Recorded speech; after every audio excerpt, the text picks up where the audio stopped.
that, taking off the mask, she requested her good sister's approbation of her approaching nuptials with Lord Darnley. It is scarcely credible that a person of Elizabeth's sagacity,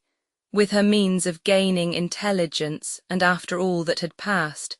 could have been surprised by this notification of the intentions of the Queen of Scots, and it is even problematical how far she was really displeased at the occurrence, except by imitating her perpetual celibacy, a compliment to her envy and her example which could not in reason be expected. It might seem impossible for the Queen of Scots better to consult the views and wishes of her kinswoman than by uniting herself to Darnley. A subject, and an English subject, a near relation both of her own and Elizabeth's, and a man on whom nature had bestowed not a single quality calculated to render him either formidable or respectable. The Queen of England, however, frowardly bent on opposing the match to the utmost, directed Sir Nicholas Throgmorton, her ambassador, to set before the eyes of Mary a long array of objections and impediments, and he was further authorized secretly to promise support to such of the Scottish nobles as would undertake to oppose it. She ordered in the most imperious terms the Earl of Lennox and his son to return immediately into England, threw the Countess of Lennox into the Tower by way of intimidation, and caused her Privy Council to exercise their ingenuity in discovering the manifold inconveniences and dangers likely to arise to herself and to her country from the alliance of the Queen of Scots with a house so nearly connected with the English crown. Mary, however, persisted in accomplishing the union on which her mind was set. Darnley and his father neglected Elizabeth's order of recall, and her Privy Council vexed her by drawing from the melancholy forebodings which she had urged them to promulgate two unwelcome inferences: that the Queen ought to lose no time in forming a connection which might cut off the hopes of others by giving to the nation posterity of her own, and that as the Lennox family were known papists, it would now be expedient to exercise against all of that persuasion the utmost severity of the penal laws. The Earl of Moray and some other malcontent lords in Scotland were the only persons who entered with warmth and sincerity into the measures of Elizabeth against the marriage, for they alone had any personal interest in impeding the advancement of the Lennox family. Rashly relying on the assurances which they had received of aid from England, they took up arms against their sovereign, but finding no support from any quarter, they were soon compelled to make their escape across the border and seek refuge with the Earl of Bedford, Lord Warden of the Marches. On their arrival in London, the royal dissembler insisted on their declaring, in presence of the French and Spanish ambassadors, that their rebellious attempts had received no encouragement from her, but after this open disavowal, she permitted them to remain unmolested in her dominions, secretly supplying them with money and interceding with their offended sovereign in their behalf. Melville acquaints us that when Sir Nicholas Throgmorton, on returning from his embassy, found that the promises which he had made to these malcontents had been disclaimed both by Her Majesty and by Randolph, he stood in awe neither of Queen nor Council to declare the verity, that he had made such promises in her name, whereof the counsellors and craftiest courtiers thought strange,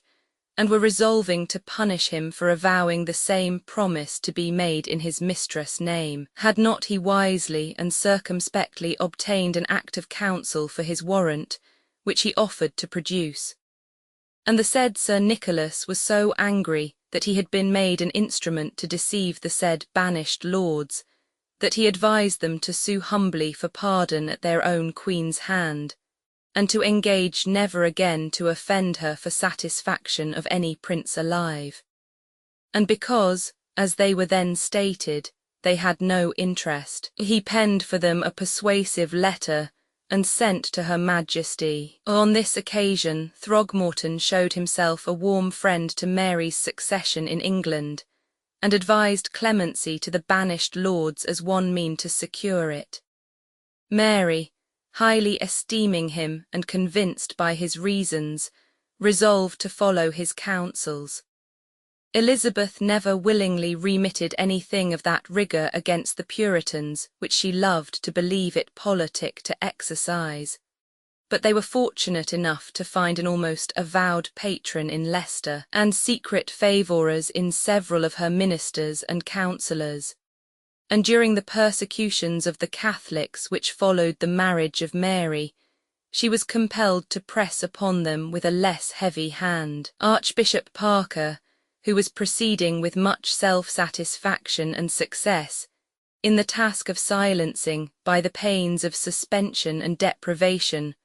all scruples of conscience among the clergy respecting habits and ceremonies, was now mortified to find his zeal restrained by the interference of the Queen herself,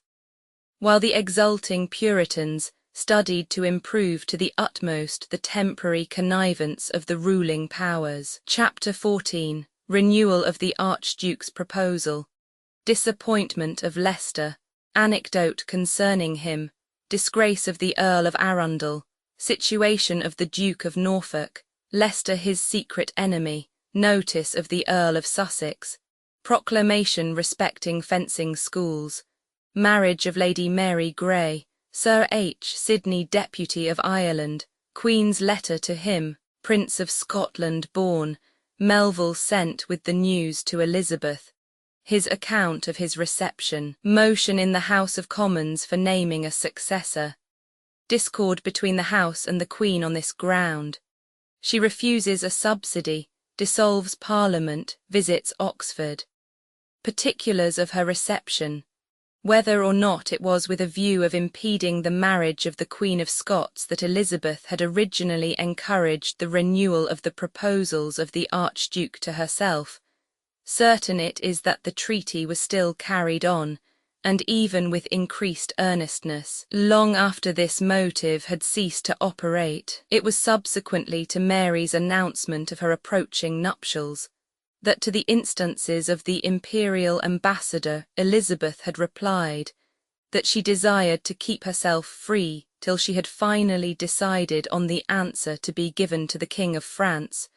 who had also offered her his hand 55. After breaking off this negotiation with Charles Roman IX, she declared to the same ambassador that she would never engage to marry a person whom she had not seen, an answer which seemed to hint to the Archduke that a visit would be well received. It was accordingly reported with confidence that this prince would soon commence his journey to England, and Cecil himself ventured to write to a friend that if he would accede to the national religion, and if his person proved acceptable to Her Majesty, except God should please to continue his displeasure against us, we should see some success. But he thought that the Archduke would never explain himself on religion to anyone except the Queen, and not to her until he should see hopes of speeding. The splendid dream of Leicester's ambition was dissipated for ever by these negotiations, and a diminution of the Queen's partiality towards him, distinctly visible to the observant eyes of her courtiers, either preceded or accompanied her entertaining so long, and with such an air of serious deliberation, the proposals of a foreign prince, the enemies of Leicester, a large and formidable party, comprehending almost all the highest names among the nobility and the greater part of the ministers, openly and zealously espoused the interest of the Archduke. Leicester at first with equal warmth and equal openness opposed his pretensions, but he was soon admonished by the frowns of his royal mistress that if he would preserve or recover his influence, he must now be content to take a humbler tone, and disguise a disappointment which there was arrogance in avowing. The disposition of Elizabeth partook so much more of the haughty than the tender, that the slightest appearances of presumption would always provoke her to take a pleasure in mortifying the most distinguished of her favourites. And it might be no improbable guess that almost the whole of the encouragement given by her to the addresses of the Archduke was prompted by the desire of humbling the pride of Leicester, and showing him that his ascendancy over her was not so complete or so secure as he imagined. A circumstance is related which we may conjecture to have occurred about this time, and which sets in a strong light this part of the character of Elizabeth. Bohun, a gentleman of the Black Rod, being charged by her express command to look precisely into all admissions into the privy chamber, one day stayed a very gay captain and a follower of my Lord of Leicester's from entrance, for that he was neither well known nor a sworn servant to the Queen. At which repulse the gentleman, bearing high on my lord's favour, told him he might perchance procure him a discharge. Leicester, coming into the contestation, said publicly, which was none of his wont, that he was a knave and should not continue long in his office. And so turning about to go into the Queen, Bohun, who was a bold gentleman and well beloved, stepped before him and fell at her Majesty's feet, related the story, and humbly craves her Grace's pleasure, and whether my Lord of Leicester was king or her Majesty Queen. Whereunto she replied with her wonted oath, God's death, my lord, I have wished you well, but my favour is not so locked up for you that others shall not partake thereof. For I have many servants to whom I have and will at my pleasure bequeath my favour and likewise resume the same. And if you think to rule here, I will take a course to see you forthcoming. I will have here but one mistress and no master, and look that no ill happen to him, lest it be required at your hands. Which words so quelled my Lord of Leicester, that his feigned humility was long after one of his best virtues 56. It might be some consolation to Leicester, under his own mortifications, to behold his ancient rival the Earl of Arundel subjected to far severer ones. This nobleman had resigned in disgust his office of Lord Chamberlain. Subsequently, the Queen, on some ground of displeasure now unknown, had commanded him to confine himself to his own house, and at the end of several months passed under this kind of restraint, she still denied him for a further term the consolation and privilege of approaching her royal presence. Disgraces so public and so lasting determined him to throw up the desperate game on which he had hazarded so deep a stake. He obtained leave to travel,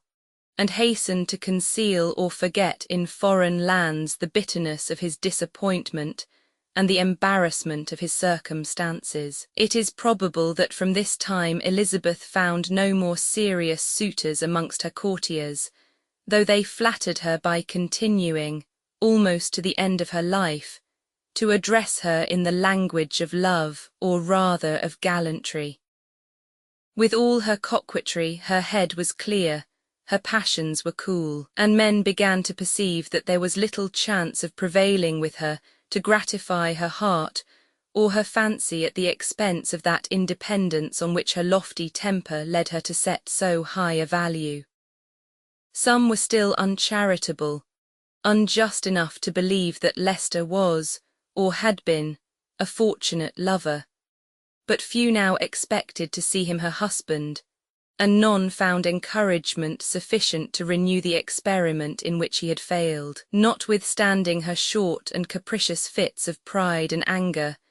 it was manifest that Leicester still exercised over her mind an influence superior, on the whole, to that of any other person. And the high distinction with which she continued to treat him, both in public and private, alarmed the jealousy and provoked the hostility of all who thought themselves entitled by rank, by relationship, or by merit, to a larger share of her esteem and favour, or a more intimate participation in her counsels. One nobleman there was, who had peculiar pretensions to supersede Leicester in his popular appellation of Heart of the Court,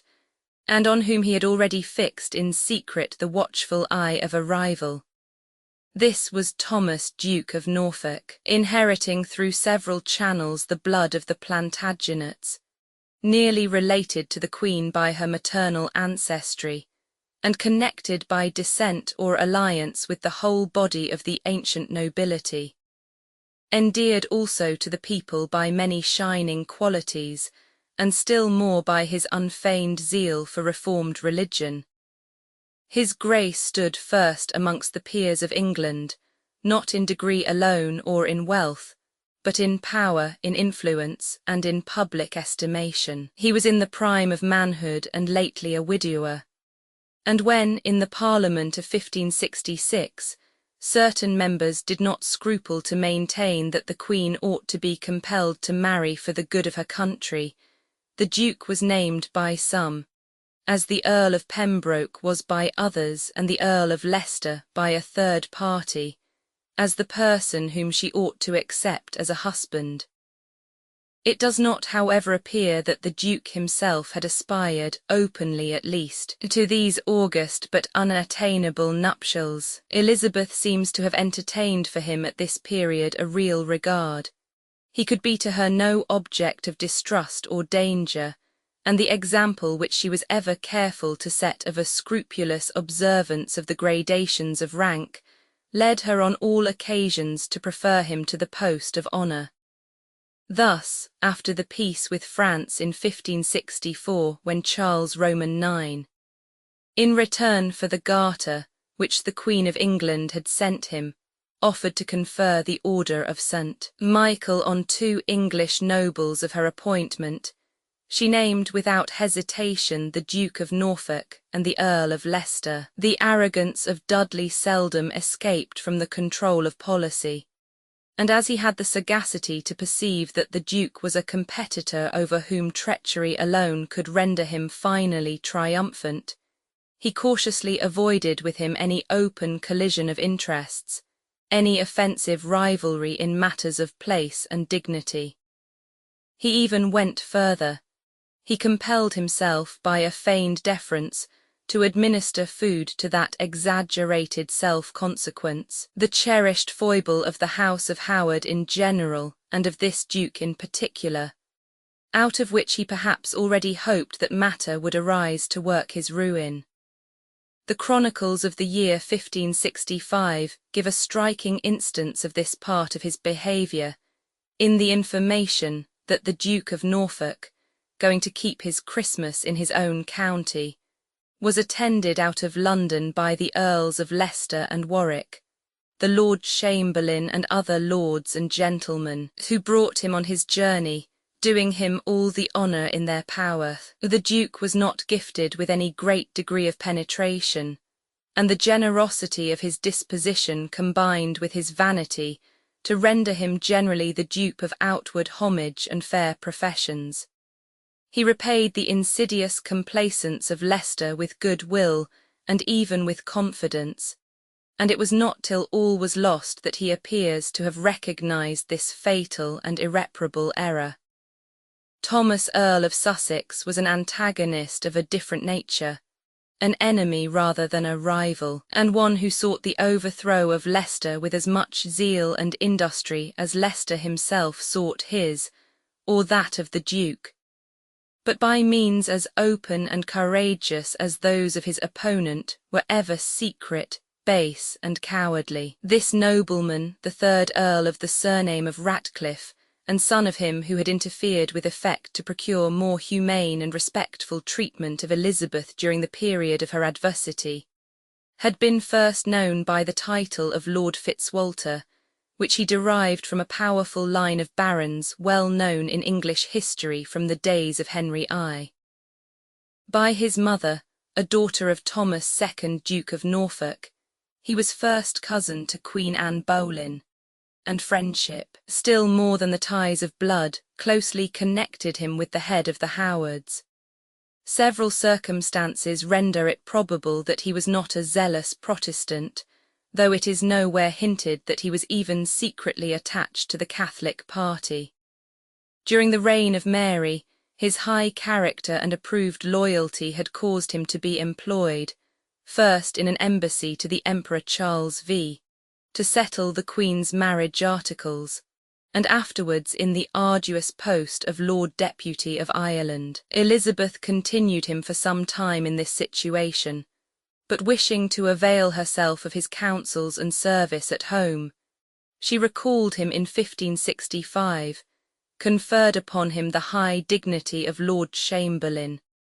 vacant by the resignation of the Earl of Arundel,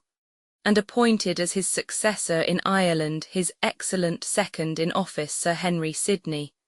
who stood in the same relation, that of brother-in-law to Sussex and to Leicester, and whose singular merit and good fortune it was to preserve to the end the esteem and friendship of both. The ostensible cause of quarrel between these two earls seems to have been their difference of opinion respecting the Austrian match,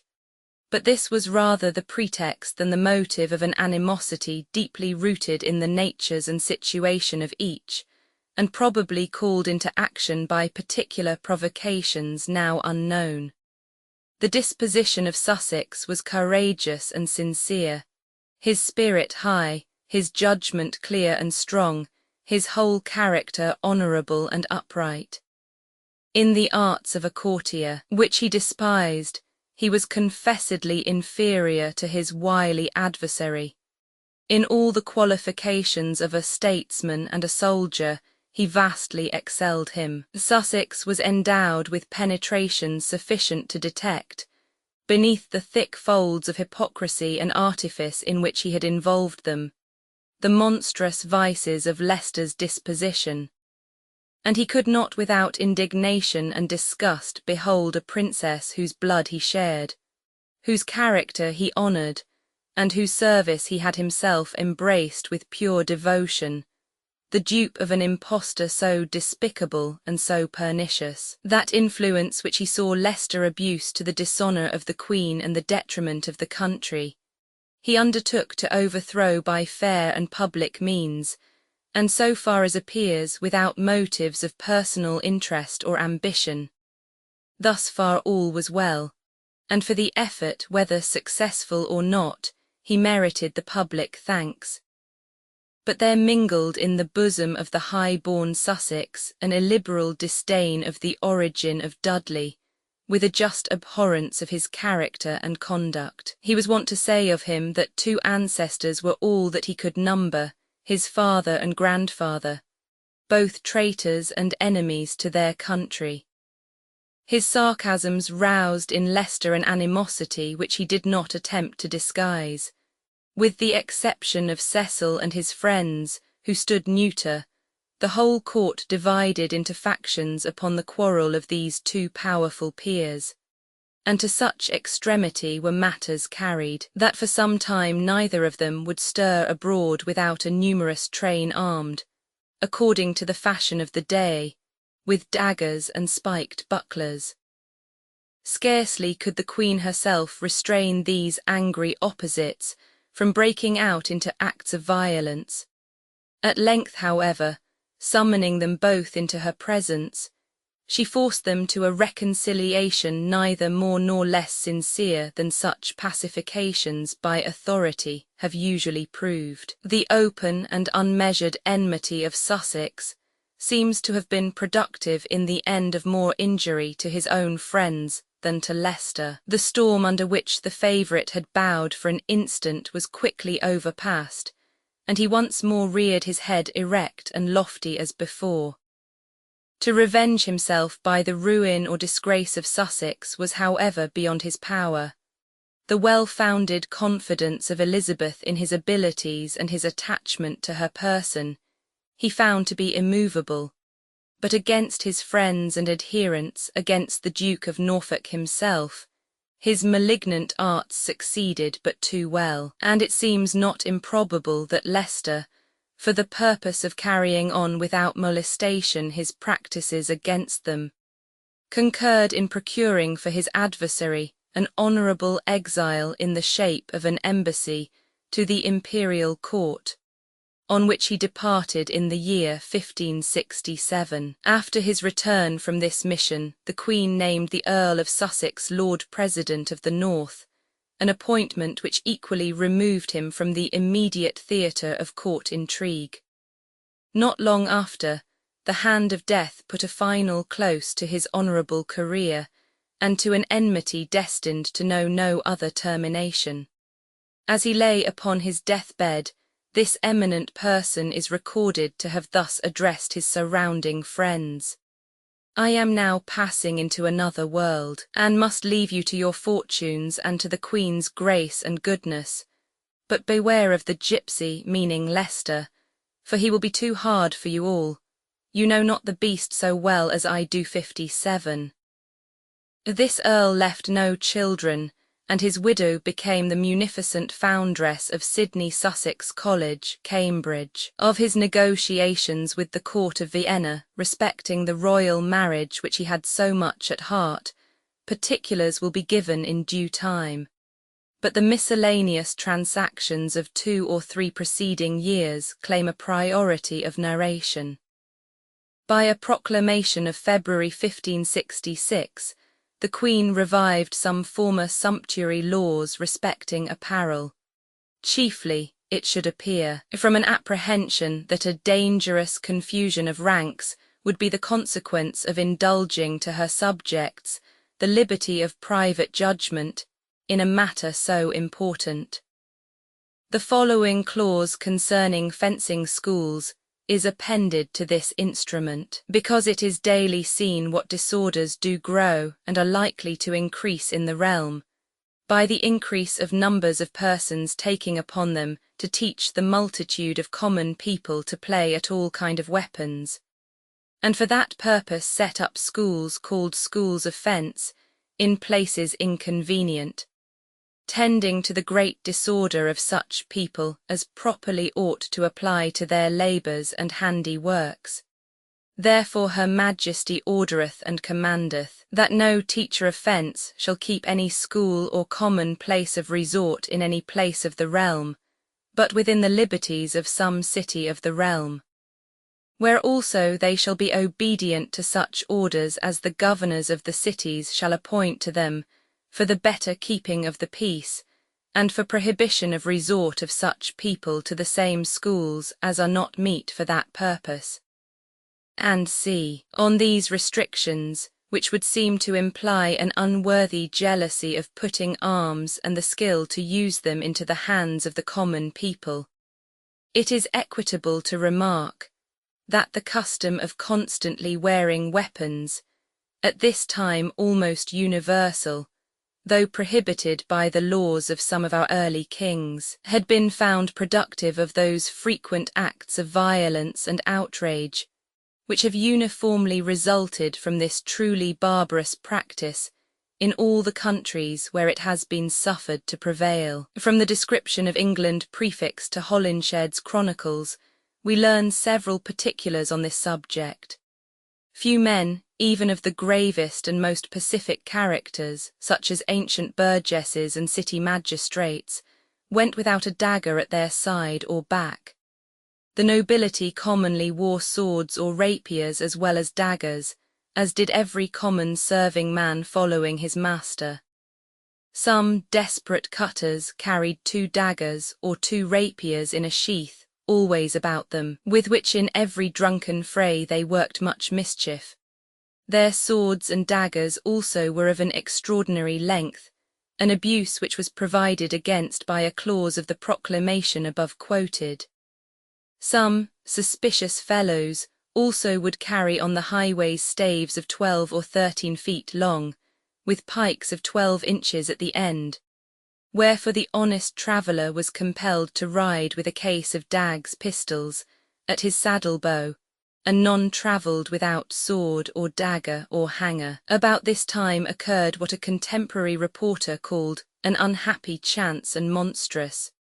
the marriage of Lady Mary Grey to the Sergeant Porter, a circumstance thus recorded by Fuller with his accustomed quaintness. Mary Grey, frighted with the infelicity of her two elder sisters, Jane and this Catherine, forgot her honour to remember her safety, and married one whom she could love and none need fear, Martin Kays of Kent Esquire, who was a judge at court, but only of doubtful casts at dice, being Sir Gient Porter, and died without issue the 20th of April 1578. The Queen, according to her usual practice in similar cases, sent both husband and wife to prison. What became further of the husband I do not find, but respecting the wife, Sir Thomas Gresham, the eminent merchant, in a letter to Lord Burleigh dated in April 1572, mentions that the Lady Mary Grey had been kept in his house nearly 3 years, and begs of his lordship that he will make interest for her removal. Thus it should appear that this unfortunate lady did not sufficiently remember her safety in forming this connection, obscure and humble as it was. For all matrimony had now become offensive to the austerity or the secret envy of the maiden queen. Sir Henry Sidney, on arriving to take the government of Ireland, found that unhappy country in a state of more than ordinary turbulence, distraction, and misery.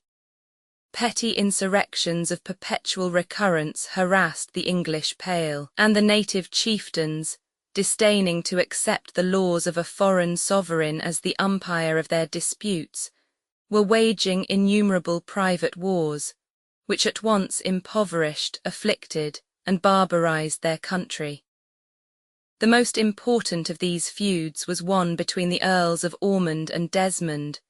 which so disquieted the Queen that, in addition to all official instructions, she deemed it necessary to address her deputy on the subject in a private letter written with her own hand. This document, printed in the Sydney papers, is too valuable as a specimen of her extraordinary style and her manner of thinking to be omitted. It is without date, but must have been written in 1565. Letter of Queen Elizabeth to Sir Henry Sidney, on the quarrel between Thomas Earl of Ormond and the Earl of Desmond, anno 1565. Harry, if our partial slender managing of the contentious quarrel between the two Irish earls did not make the way to cause these lines to pass my hand, this gibberish should hardly have cumbered your eyes. But warned by my former fault, and dreading worser hap to come, I redare you take good heed that the good subject's lost state be so revenged, that I hear not the rest be won to a right by way to breed more traitors' stocks, and so the goal is gone. Make some difference between tried, just, and false friend. Let the good service of well-deservers be never rewarded with loss, let their thank be such as may encourage no strivers for the like. Suffer not that Desmond's denying deeds, far wide from promised works, make you to trust to other pledge than either himself or John for gage. He hath so well performed his English vows, that I warn you trust him no longer than you see one of them. Prometheus let me be. Epimetheus 59 hath been mine too long. I pray God your old strange sheep late, as you say, returned into the fold, wore not her woolly garment upon her wolvy back. You know a kingdom knows no kindred, si violendum jus regnandi corsa. A strength to harm is perilous in the hand of an ambitious head. Where might is mixed with wit, there is too good an accord in a government. Essays be oft dangerous, specially when the cupbearer hath received such a preservative as, what might soever betide the drinker's draught, the carrier takes no bane thereby. Believe not, though they swear that they can be full sound, whose parents sought the rule that they full fain would have. I warrant you they will never be accused of bastardy. You were to blame to lay it to their charge. They will trace the steps that others have passed before. If I had not espied, though very late, legerdemain used in these cases, I had never played my part. No, if I did not see the balances held awry, I had never myself come into the weigh house. I hope I shall have so good a customer of you that all other officers shall do their duty among you. If aught have been amiss at home, I will patch though I cannot whole it. Let us not, nor no more do you, consult so long as till advice come too late to the givers. Where then shall we wish the deeds while all was spent in words? A fool too late bewares when all the peril is past. If we still advise, we shall never do, thus are we still knitting a knot never tied. Yea, and if our web 60 be framed with rotten hurdles, when our loom is well nigh done, our work is new to begin. God send the weaver true prentices again, and let them be denizens, I pray you, if they be not citizens, and such too as your ancientest aldermen that have or now dwell in your official place, have had best cause to commend their good behaviour. Let this memorial be only committed to Vulcan's base keeping, without any longer abode than the reading thereof, yea, and with no mention made thereof to any other wight. I charge you as I may command you, seem not to have had but secretary's letter from me. Your loving mistress Elizabeth R. In the month of June 1566 the Queen of Scots was delivered of a son. James Melville was immediately dispatched with the happy intelligence to her good sister of England, and he has fortunately left us a narrative of this mission, which equals in vivacity the relation of his former visit. By 12 of the clock I took horse, and was that night at Berwick. The 4th day after I was at London, and did first meet with my brother Sir Robert, then ambassador to England, who that same night sent and advertised Secretary Cecil of my arrival, and of the birth of the Prince, desiring him to keep it quiet till my coming to court to show it myself unto her Majesty, who was for the time at Greenwich, where her Majesty was in great mirth, dancing after supper.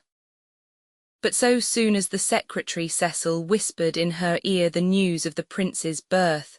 all her mirth was laid aside for that night, all present marvelling whence proceeded such a change.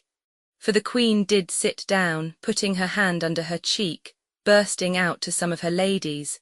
that the Queen of Scots was mother of a fair son, while she was but a barren stock. The next morning was appointed for me to get audience, at what time my brother and I went by water to Greenwich, and were met by some friends who told us how sorrowful her Majesty was at my news, but that she had been advised to show a glad and cheerful countenance, which she did in her best apparel, saying that the joyful news of the Queen her sister's delivery of a fair son, which I had sent her by Secretary Cecil,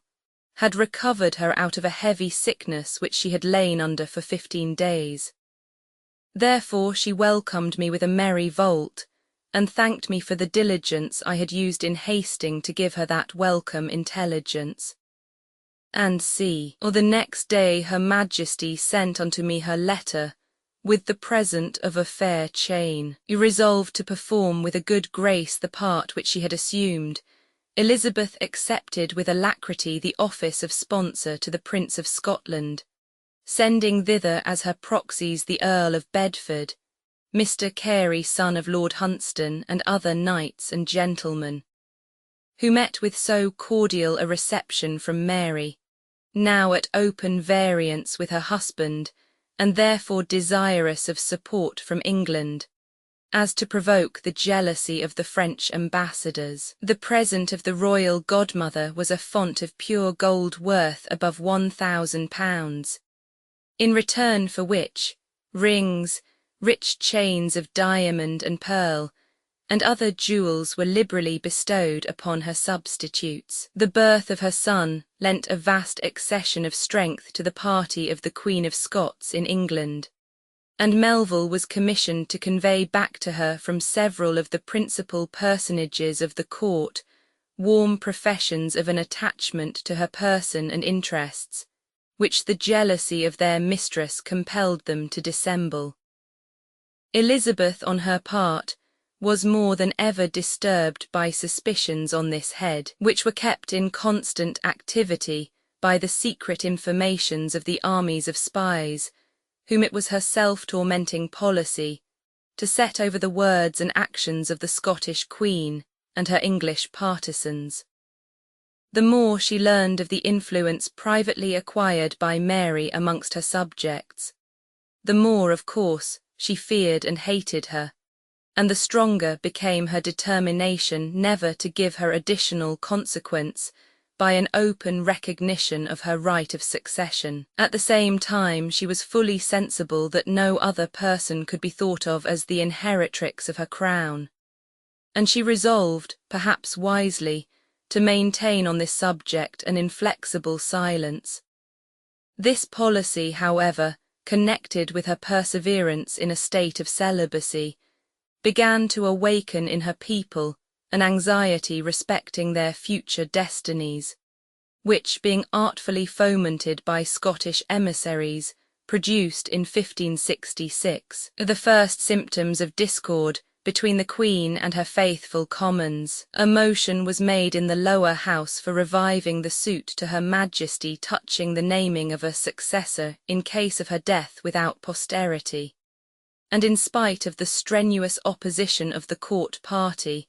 and the efforts of the ministers to procure a delay by declaring that the Queen was moved to marriage and inclined to prosecute the same, it was carried, and a committee appointed to confer with the Lords. The business was not very agreeable to the upper house. A committee, however, was named, and the Queen soon after required some members of both houses to wait upon her respecting this matter, when the Lord Keeper explained their sentiments in a long speech, to which Her Majesty was pleased to reply after her darkest and most ambiguous manner. As to her marriage, she said, a silent thought might serve. She thought it had been so desired that none other tree's blossom should have been minded, or ever any hope of fruit had been denied them, but that if any doubted that she was by vow or determination never bent to trade in that kind of life, she bade them put out that kind of heresy, for their belief was therein awry. And though she could think it best for a private woman, yet she strove with herself to think it not meet for a prince. As to the succession, she bade them not think that they had needed this desire if she had seen a time so fit, and it so ripe to be denounced,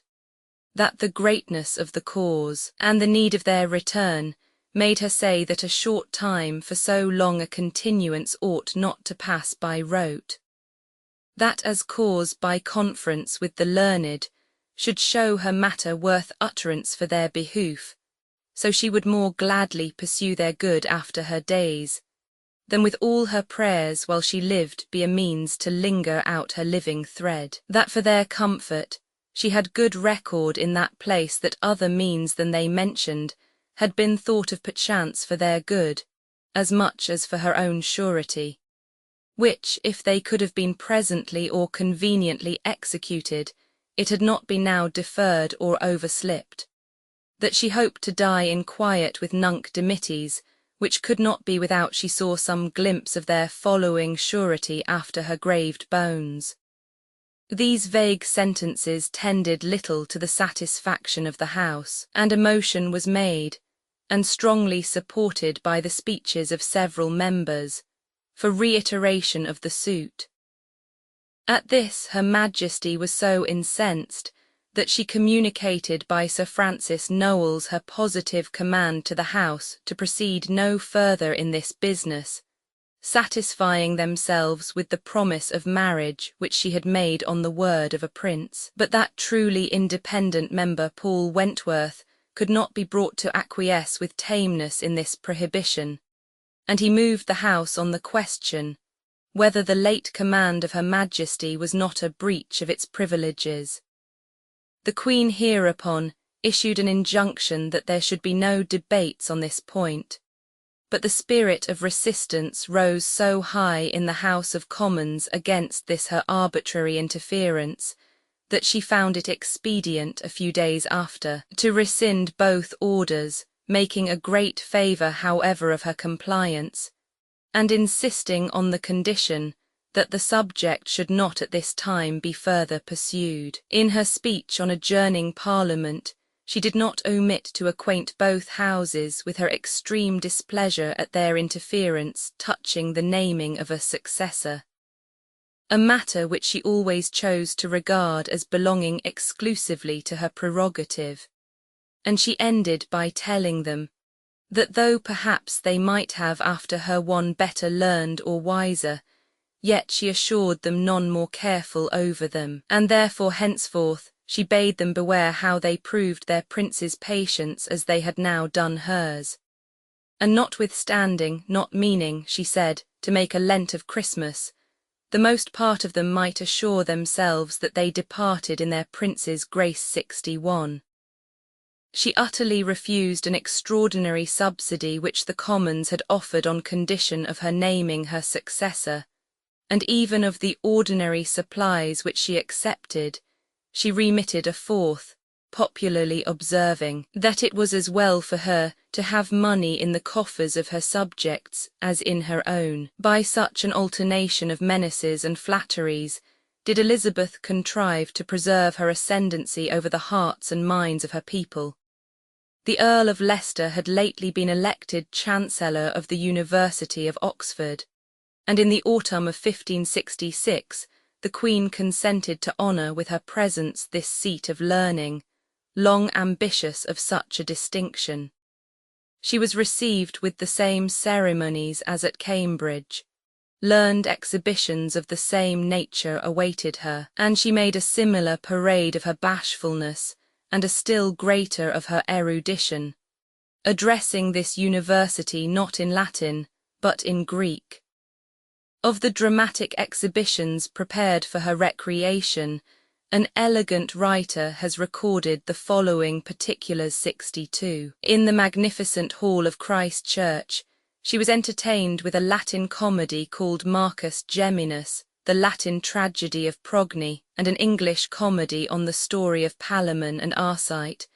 by Richard Edwards, gentleman of the Queen's Chapel and master of the choristers,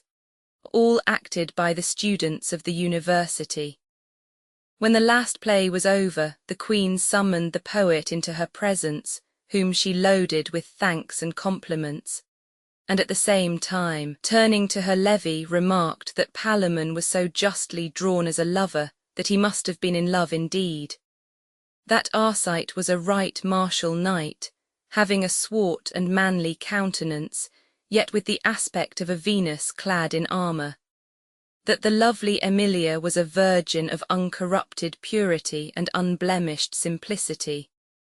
and that though she sung so sweetly and gathered flowers alone in the garden, she preserved her chastity undeflowered. The part of Emilia, the only female part in the play, was acted by a boy of 14, whose performance so captivated Her Majesty that she made him a present of 8 guineas 63.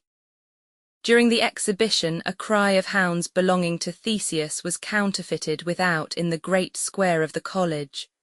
The young students thought it a real chase, and were seized with a sudden transport to join the hunters, at which the Queen cried out from her box, "Oh, excellent! These boys, in very troth, are ready to leap out of the windows to follow the hounds." Dr. Lawrence Humphreys, who had lately been distinguished by his strenuous opposition to the injunctions of the Queen and Archbishop Parker respecting the habits and ceremonies, was at this time Vice-Chancellor of Oxford. And when he came forth in procession to meet the Queen, she could not forbear saying with a smile, as she gave him her hand to kiss, "That loose gown, Mr. Doctor, becomes you mighty well. I wonder your notions should be so narrow." Chapter 15. Terms on which Elizabeth offers to acknowledge Mary as her successor, rejected by the Scots. Death of Darnley. Conduct of Elizabeth towards his mother. Letter of Cecil. Letter of Elizabeth to Mary. Mary marries Bothwell, is defeated at Langside, committed to Loch Leven Castle. Interference of Elizabeth in her behalf. Earl of Sussex ambassador to Vienna. Letters from him to Elizabeth respecting the Archduke. Causes of the failure of the marriage treaty with this prince. Notice of Lord Buckhurst. Visit of the Queen to Fotheringay Castle. Mary escapes from prison, raises an army, is defeated, flies into England. Conduct of Elizabeth. Mary submits her cause to her, is detained prisoner. Russian embassy, Chancellor's voyage to Archangel, trade opened with Russia, treaty with the Tsar, negotiations between Elizabeth and the French court, marriage proposed with the Duke of Anjou, Privy Council hostile to France, a queen on bad terms with Spain, notwithstanding the uniform success and general applause which had hitherto crowned her administration. At no point perhaps of her whole reign was the path of Elizabeth more beset with perplexities and difficulties than at the commencement of the year 1567. The prevalence of the Scottish faction had compelled her to give a pledge to her Parliament respecting matrimony, which must either be redeemed by the sacrifice of her darling independence or forfeited with the loss of her credit and popularity. Her favourite state mystery, the choice of a successor, had also been invaded by rude and daring hands, and to such extremity was she reduced on this point that she had found it necessary to empower the commissioners whom she sent into Scotland for the baptism of the prince, distinctly to propound the following offer: that on a simple ratification by Mary of only so much of the Treaty of Edinburgh as engaged her, to advance no claim upon the English crown during the lifetime of Elizabeth or any posterity of hers. A solemn recognition of her right of succession should be made by the Queen and Parliament of England. The Scottish ministry, instead of closing instantly with so advantageous a proposal, were imprudent enough to insist upon a previous examination of the will of Henry Roman VIII, which they fondly believed that they could show to be a forgery, and the delay which the refusal of Elizabeth occasioned gave time for the interposition of circumstances which ruined for ever the character and authority of Mary, and rescued her sister queen from this dilemma. On February the 9th, 1567, Lord Darnley, then called King of Scots, perished by a violent and mysterious death. Bothwell, the Queen's new favourite, was universally accused of the murder, and the open discord which had subsisted, even before the assassination of Rizzio, between the royal pair,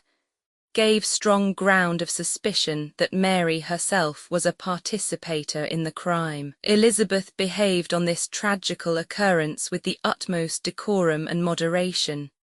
She expressed no opinion hostile to the fame of the Queen of Scots, and took no immediate measures of a public nature respecting it. It can scarcely be doubted, however, that, in common with all Europe, she secretly believed in the guilt of Mary, and even though at the bottom of her heart she may have desired rather to see her condemned than acquitted in the general verdict, such a feeling ought not, under all the circumstances, to be imputed to her as indicative of any extraordinary malignity of disposition. To announce to the Countess of Lennox, still her prisoner, the frightful catastrophe which had closed the history of her rash, misguided son, was the first step taken by Elizabeth. It was a proper and even an indispensable one, but the respectful and considerate manner of the communication, contrasted with former harsh treatment, might be designed to intimate to the house of Lennox that it should now find in her a protectress, and perhaps an avenger. We possess a letter addressed by Cecil to Sir Henry Norris, ambassador in France, in which are found some particulars on this subject,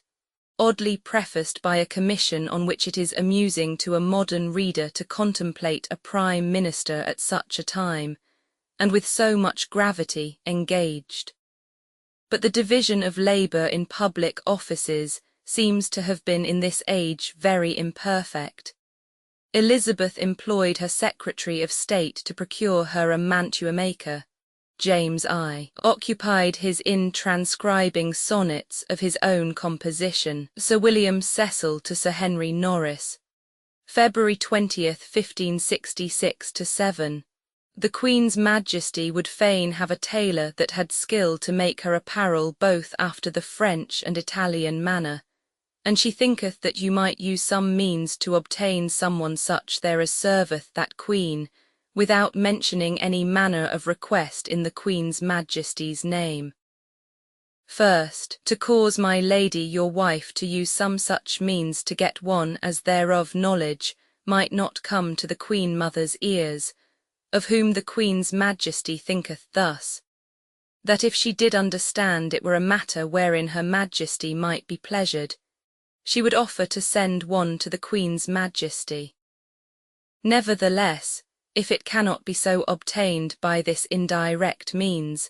then her majesty would have you devise some other good means to obtain one that were skilful. I have stayed your son from going hence now these 2 days, upon the queen's commandment, for that she would have him to have as much of the truth of the circumstances of the murder of the King of Scots as might be. And hitherto the same is hard to come by, other than in a generality. The Queen's Majesty sent yesterday my Lady Howard and my wife to the Lady Lennox to the Tower, to open this matter unto her, who could not by any means be kept from such passions of mind as the horribleness of the fact did require. And this last night were with her the said lady, the Dean of Westminster and Dr. Hewick, and I hope her Majesty will show some favourable compassion of the said lady, whom any humane nature must needs pity. 64. The liberation of the Countess followed, and the Earl her husband soon after gratified Elizabeth's desire to interfere, by invoking her assistance to procure, by representations to Mary,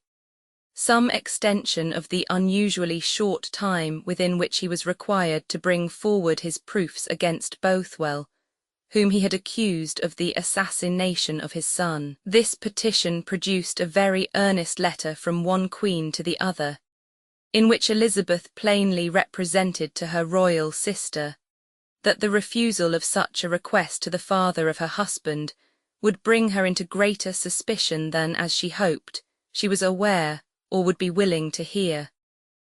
Adding, for the love of God, madam, use such sincerity and prudence in this case, which touches you so nearly, that all the world may have reason to judge you innocent of so enormous a crime, a thing which unless you do, you will be worthily blotted out from the rank of princesses, and rendered, not undeservedly, the opprobrium of the vulgar. Rather than which fate should befall you, I should wish you an honourable sepulture, instead of a stained life. 65. But to these and all other representations which could be made to her, this criminal and infatuated woman replied by marrying Bothwell 3 months after the death of her husband. She now attempted by the most artful sophistries to justify her conduct to the courts of France and England. But vain was the endeavour to excuse or explain away facts which the common sense and common feelings of mankind told them could admit of neither explanation nor apology. The nobles conspired, the people rose in arms against her, and within a single month after her ill-omened nuptials, she saw her guilty partner compelled to tear himself from her arms and seek his safety in flight, and herself reduced to surrender her person into the power of her rebellious subjects. The Battle of Langside put all the power of the country into the hands of the insurgent nobles, but they were much divided in opinion as to the use to be made of their victory. Some wished to restore Mary to regal authority under certain limitations. Others wanted to depose her and proclaim her infant son in her place. Some proposed to detain her in perpetual imprisonment. Others threatened to bring her to trial and capital punishment as an accessory to the death of the king. Meantime she was detained a prisoner in Lochleven Castle, subjected to various indignities, and a prey to the most frightful apprehensions. But there was an eye which watched over her for her safety, and it was that of Elizabeth. Fears and rivalries, ancient offences and recent provocations, all the imprudence which she had censured and all the guilt which she had imputed, vanished from the thought of this princess the moment that she beheld a woman, a kinswoman, and what was much more, a sister queen, reduced to this extremity of distress, and exposed to the menaces and insults of her own subjects. For a short time the cause of Mary seemed to her as her own. She interposed in her behalf in a tone of such imperative earnestness that the Scotch nobles, who feared her power and sought her friendship, did not dare to withstand her. And in all probability Mary at this juncture owed no less than her life to the good offices of her who was destined finally to bring her, with more injustice, and after many years of sorrow, to an ignominious death. It was not, however, within the power, if indeed it were the wish, of Elizabeth to restore the Queen of Scots to the enjoyment either of authority or of freedom. All Scotland seemed at this period united against her. She was compelled to sign a deed of abdication in favour of her son, who was crowned king in July 1567. The Earl of Moray was declared regent, and a parliament assembled about the close of the year confirmed all these acts of the Confederate lords, and sanctioned the detention of the deposed queen, in a captivity of which none could then foresee the termination. Elizabeth ordered her ambassador to abstain from countenancing by his presence the coronation of the King of Scots, and she continued to negotiate for the restoration of Mary. But her ministers strongly represented to her the danger of driving the lords, by a further display of her indignation at their proceedings, into a confederacy with France. And Throgmorton, her ambassador in Scotland, urged her to treat with them to deliver their young king into her hands, in order to his being educated in England. Some proposal of this nature she accordingly made. But the lords, whom former experience had rendered suspicious of her dealings, absolutely refused to give up their prince without the pledge of a recognition of his right of succession to the English throne. And Elizabeth, reluctant as ever to come to a declaration on this point, reluctant also to desert entirely the interests of Mary, with whose remaining adherents she still maintained a secret intercourse, seems to have abstained for some time from any very active interference in the perplexed affairs of the neighbour kingdom. The recent occurrences in Scotland had procured Elizabeth some respite from the importunities of her subjects relative to the succession, but it was not the less necessary for her to take some steps in discharge of her promise respecting marriage. Accordingly, the Earl of Sussex, in this cause a negotiator no less zealous than able, was dispatched in solemn embassy to Vienna to congratulate the Emperor Maximilian on his coronation, and at the same time to treat with his brother the Archduke Charles respecting his long agitated marriage with the Queen. Two obstacles were to be surmounted: the attachment of the Archduke to the Catholic faith, and the repugnance of Elizabeth to enter into engagements with a prince whose person was unknown to her. Both are attempted to be obviated in two extant letters from the ambassador to the Queen, which at the same time so well display the manly spirit of the writer, and present details so interesting, that it would be an injury to give their more important passages in other language than his own. In the first, dated Vienna, October 1567, the Earl of Sussex acquaints Her Majesty with the arrival of the Archduke in that city,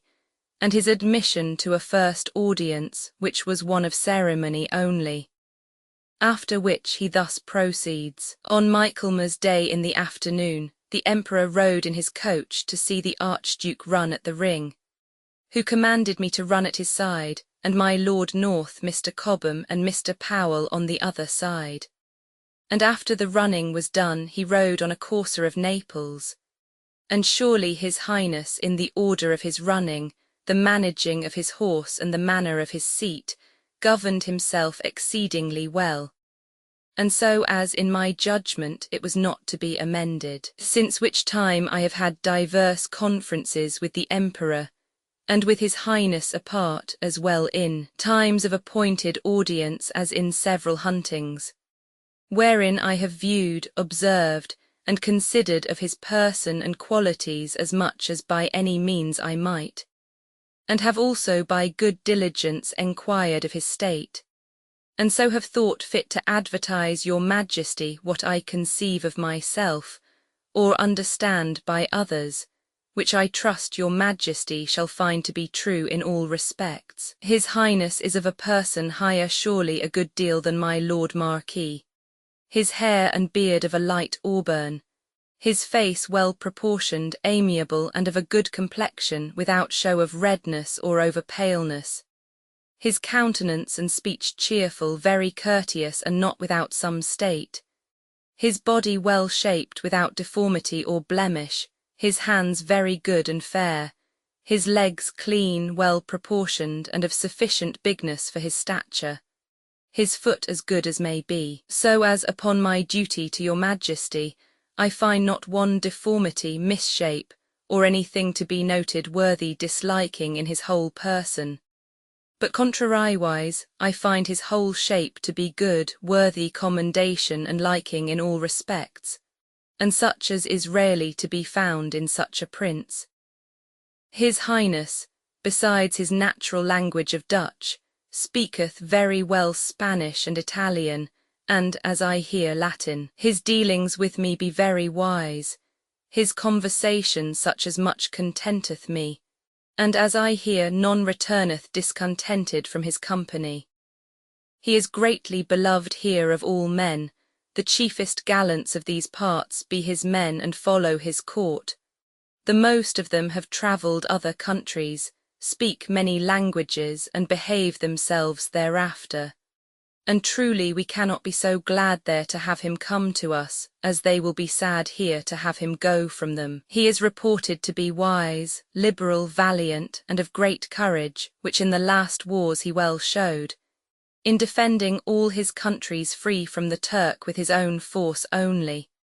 and giving them divers overthrows when they attempted anything against his rules. And he is universally, which I most weigh, noted to be of such virtue as he was never spotted or touched with any notable vice of crime,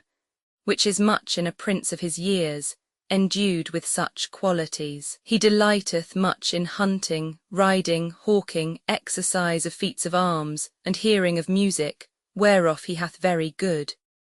He hath, as I hear, some understanding in astronomy and cosmography, and taketh pleasure in clocks that set forth the course of the planets. He hath for his portion the countries of Styria, Carinthia, Friola, Traist, and Histria, and hath the government of that is left in Croatia, wherein, as I hear, he may ride without entering into any other man's territories, near 300 miles. Surely he is a great prince in subjects, territories, and revenues, and liveth in great honour and state, with such a court as he that seeth it will say is fit for a great prince. And see, on October 26th he writes thus: Since the writing of my other letters upon the resolution of the Emperor and the Archduke, I took occasion to go to the Archduke, meaning to sound him to the bottom in all causes, and to feel whether such matter as he had uttered to me before, contained in my other letters, proceeded from him bona fide, or were but words of form. After some ordinary speech, used to minister occasion, I began after this sort: Sir, I see it is a great matter to deal in the marriage of princes, and therefore it is convenient for me, that by the Queen my mistress order intermeddle in this negotiation, to foresee that I neither deceive you, be deceived myself, nor, by my ignorance, be the cause that she be deceived. In respect whereof, I beseech your Highness to give me leave to treat as frankly with you in all things, now I am here, as it pleased Her Majesty to give me leave to deal with her before my coming from thence,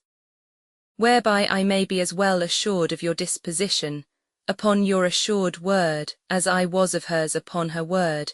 and so proceed in all things thereafter. Whereunto his Highness answered me that he thanked me for that kind of dealing, and he would truly utter to me what he thought and meant in all things that I should demand. Which upon his word he willed me to credit, and I should not be abused myself, nor abuse your Majesty. I then said that, your licence granted, I was bold humbly to beseech your Majesty to let me understand your inward disposition in this cause, and whether you meant a lingering entertaining of the matter, or a direct proceeding to bring it to a good end, with a determination to consummate the marriage if conveniently you might. Whereupon your Majesty not only used such speeches to me as did satisfy me of your plain and good meaning to proceed in this matter without delay, as if by convenient means you might, but also gave me in commission to affirm, upon your word, to the Emperor that ye had resolved to marry. Ye were free to marry where God should put it in your heart to like, and you had given no grateful ear to any motion of marriage but to this, although you had received sundry great offers from others. And therefore your Majesty by your letters, and I by your commandment, had desired of his Majesty some determinate resolution whereby the matter might one ways or another grow to an end with both your honours. The like whereof I had also said to his Highness before, and did now repeat it, and for that his Highness had given me the like licence, I would be as bold with him as I had been with your Majesty, and therefore beseeched him to let me upon his honour understand whether he earnestly desired, for love of your person, the good success and end of this cause, and had determined in his heart upon this marriage, or else, to satisfy others that procured him thereto, was content to entertain the matter, and cared not what became thereof, that I also might deal thereafter, for in the one I would serve your Majesty and him truly, and in the other I was no person of quality to be a convenient minister. His Highness answered, Count, I have heard by the Emperor of the order of your dealing with him, and I have had dealings with you myself, wherewith he and I rest very well contented. But truly I never rested more contented of anything than I do of this dealing, wherein, besides your duty to her that hath trusted you, you show what you be yourself, for the which I honour you as you be worthy. Pardon me, I beseech your Majesty, in writing the words he spake of myself, for they serve to utter his natural disposition and inclination, and although I have always had a good hope of the Queen's honourable dealing in this matter, yet I have heard so much of her not meaning to marry as might give me cause to suspect the worst. But understanding by the Emperor of your manner of dealing with him, perceiving that I do presently by your words, I think myself bound, wherewith he put off his cap to honour, love, and serve her Majesty while I live, and will firmly credit that you on her Majesty's behalf have said, and therefore, so I might hope her Majesty would bear with me for my conscience, I know not that thing in the world that I would refuse to do at her commandment. And surely I have from the beginning of this matter settled my heart upon her, and never thought of other wife, if she would think me worthy to be her husband, and therefore be bold to inform her Majesty truly herein, for I will not fail of my part in any thing, as I trust sufficiently appeareth to you by that I have heretofore said. I thanked his Highness of his frank dealing, wherein I would believe him and deal thereafter, and now I am satisfied in this, I beseech your Highness satisfy me also in another matter, and bear with me though I be somewhat busy, for I mean it for the best. I have many times heard of men of good judgment and friends to this cause, that as the Emperor's Majesty, being in disposition of the Augustan confession, hath been forced in these great wars of the Turk to temporize in respect of Christendom, so your Highness, being of his mind inwardly, hath also upon good policy forborne to discover yourself until you might see some end of your own causes, and expecting, by marriage or other means, a settling of yourself in further advancement of state than your own patrimony. You temporize until you see on which side your lot will fall. And if you find you shall settle in this marriage, ye will, when ye are sure thereof, discover what ye be. If this be true, trust me, sir, I beseech you, and I will not betray you, and let me know the secret of your heart, whereby you may grow to a shorter end of your desire. And as I will upon my oath assure you, I will never utter your counsel to any person living but to the Queen my mistress. So do I deliver unto you her promise upon her honour not to utter it to any person without your consent. And if you will not trust me herein, commit it to her Majesty's trust by your own letters or messenger of trust, and she will not deceive you. Surely, said his Highness, whoever hath said this of me to the Queen's Majesty, or to you, or to any other, hath said more than he knoweth. God grant he meant well therein. My ancestors have always holden this religion that I hold, and I never knew other, and therefore I never could have mind hitherto to change. And I trust when her Majesty shall consider my case well, my determination herein shall not hurt me towards her in this cause. For Count, said he, how could you with reason give me counsel to be the first of my race that so suddenly should change the religion that all my ancestors have so long holden when I know no other? Or how can the Queen like of me in any other thing, that should be so light in changing of my conscience? Where on the other side, in knowing my duty constantly to God for conscience, I have great hope that her Majesty, with good reason, will conceive that I will be the more faithful and constant to her in all that honour and conscience bindeth, and therefore I will myself crave of her Majesty by my letters her granting of this my only request. And I pray you with all my heart to further it in all you may, and shrink not to assure her Majesty that if she satisfy me in this, I will never slack to serve and satisfy her, while I live in all the rest. In such like talk to this effect, His Highness spent almost 2 hours with me, which I thought my duty to advertise your Majesty, and hereupon I gather that reputation ruleth him much for the present in this case of religion, and that if God couple you together in liking, you shall have of him a true husband, a loving companion, a wise counsellor, and a faithful servant,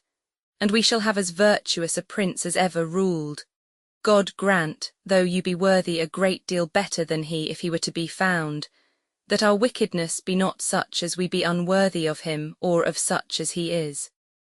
66 and c. It may be matter as much of surprise as regret to the reader of these letters, that a negotiation should have failed of success,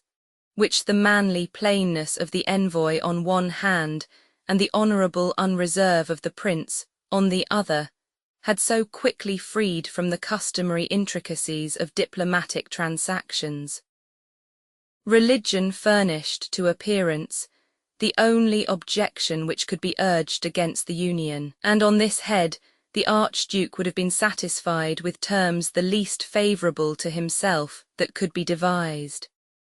He only stipulated for the performance of Catholic worship in a private room of the palace, at which none but himself and such servants of his own persuasion as he should bring with him should have permission to attend. He consented regularly to accompany the Queen to the services of the Church of England, and for a time to intermit the exercise of his own religion should any disputes arise.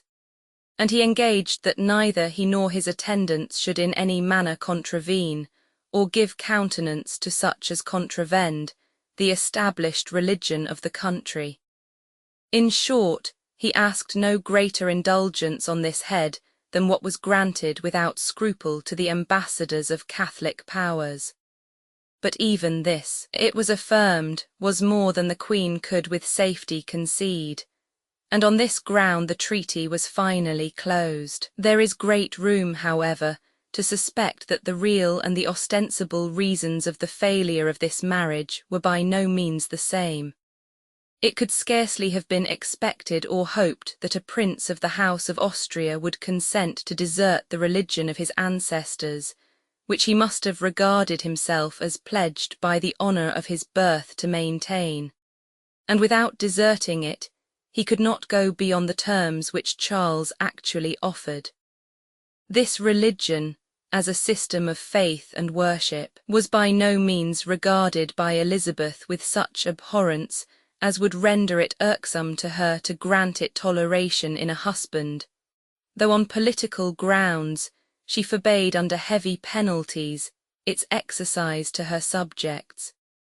It is true that to the Puritans the smallest degree of indulgence to its idolatrous rites appeared a heinous sin, and from them the Austrian match would have had to encounter all the opposition that could prudently be made by a sect itself,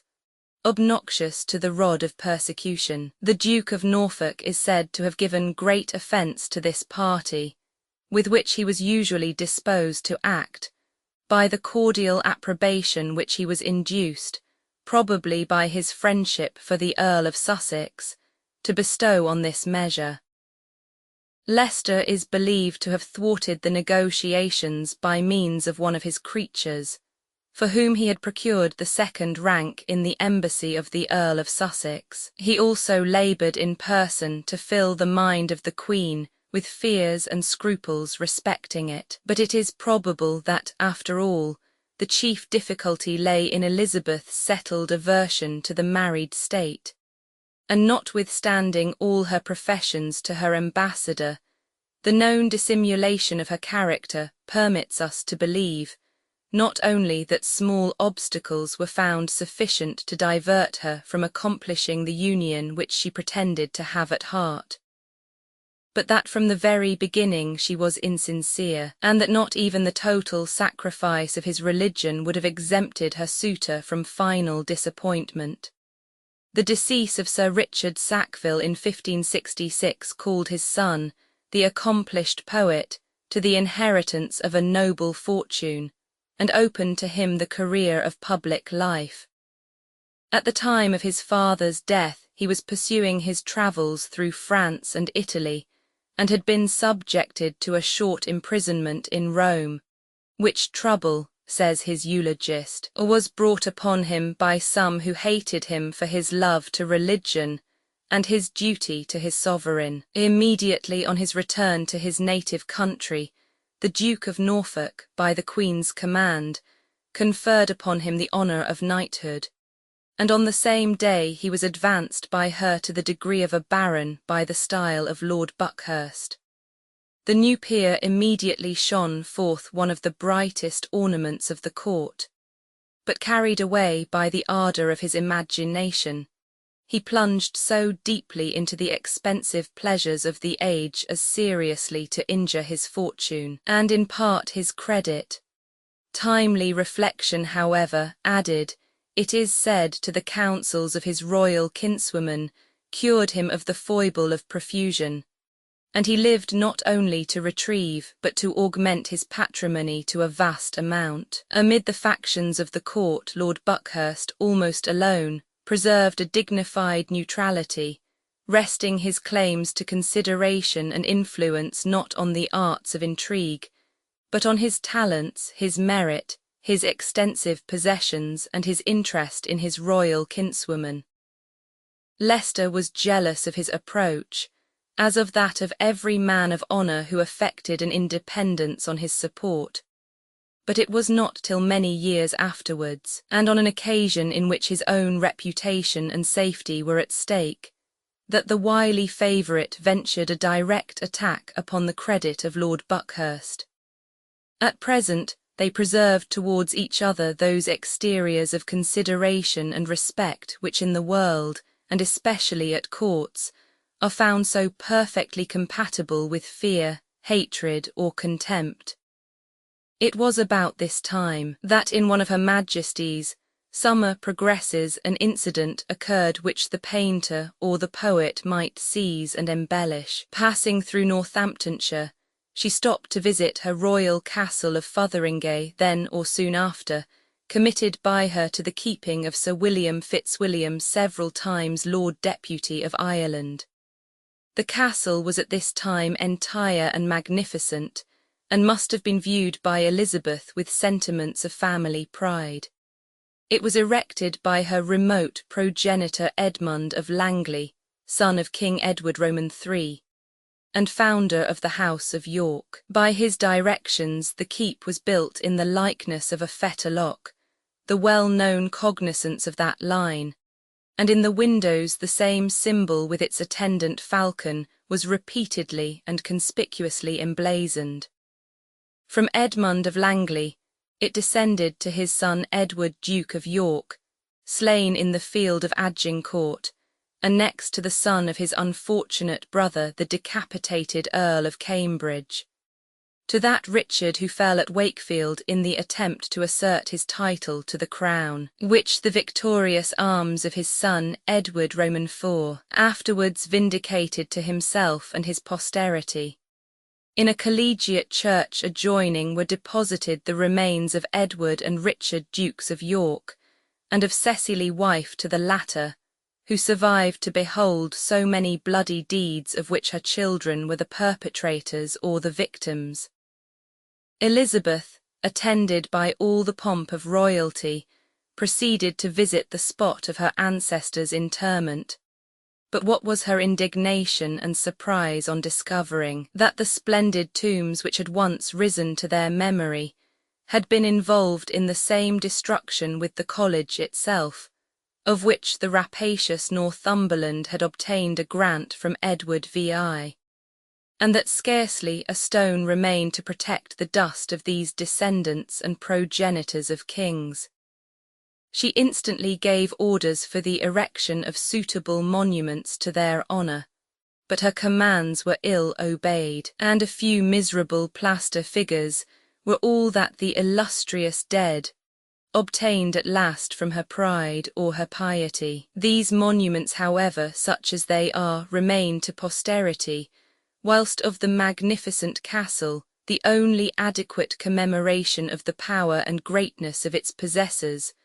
one stone is not left upon another. It was levelled with the ground by order of James I, that not a vestige might remain of the last prison of his unhappy mother, the fatal scene of her trial, condemnation, and ignominious death. The close of the year 1567 had left the Queen of Scots a prisoner in Lochleven Castle, her infant son declared king, and the regent Murray,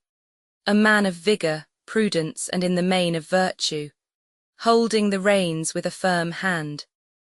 For the peace and welfare of Scotland, for the security of reformed religion, and for the ends of that moral retribution from which the crimes and vices of the rulers of mankind ought least of all to be exempt, nothing could be more desirable than that such a state of things should become permanent by the acquiescence of the potentates of Europe, and of that powerful aristocracy which in Scotland was unhappily superior to the whole force of the laws and the constitution. But for its destruction many interests, many passions and prejudices conspired. It was rather against Bothwell than against the Queen that many of the nobles had taken arms, and more favourable terms would at first have been granted her, could she have been brought to consent as a preliminary to divorce and banish him for ever from her presence. The flight of Bothwell and the prolongation of her own captivity had subdued her obstinacy on this point. It was understood that she was now willing that her marriage should be dissolved, and this concession alone sufficed to bring her many partisans. Sentiments of pity began to arise in favour of an unfortunate queen and beauty, and to cause her crimes to be extenuated or forgotten. All the Catholics in Scotland were her earnest friends, and the foreign princes of the same persuasion were unceasingly stimulating them to act openly in her behalf. With these Elizabeth, either by her zeal for the common cause of sovereigns, or by some treacherous designs of her own, was brought into most preposterous conjunction. and she had actually proposed to the court of France that they should by joint consent cut off all communication with Scotland till the Queen should be reinstated. The haughty and unconciliating temper of Murray had embittered the animosity entertained against him by several nobles of the blood royal, each of whom regarded himself as the person best entitled to the office of regent, and an insurrection against his authority was already in contemplation, when Mary, having by her promises and blandishments bribed an unthinking youth to effect her liberation, suddenly reappeared in readiness to put herself at the head of such of her countrymen as still owned her allegiance. Several leading nobles flocked hastily to her standard. A bond was entered into for her defence, and in a few days she saw herself at the head of 6,000 men. Elizabeth made her an immediate offer of troops and succour, stipulating, however, from a prudent jealousy of the French, that no foreign forces should be admitted into Scotland, and further that all disputes between Mary and her subjects should be submitted to her arbitration. Fortunately for Scotland, though disastrously for the future days of Mary and the fame of Elizabeth, this formidable rising in favour of the deposed sovereign was crushed at a single blow. Murray, with inferior forces, marched courageously against the Queen, gained a complete and easy victory, and compelled her to a hasty flight. Accompanied only by a few attendants, the defeated princess reached the English border. What should she do?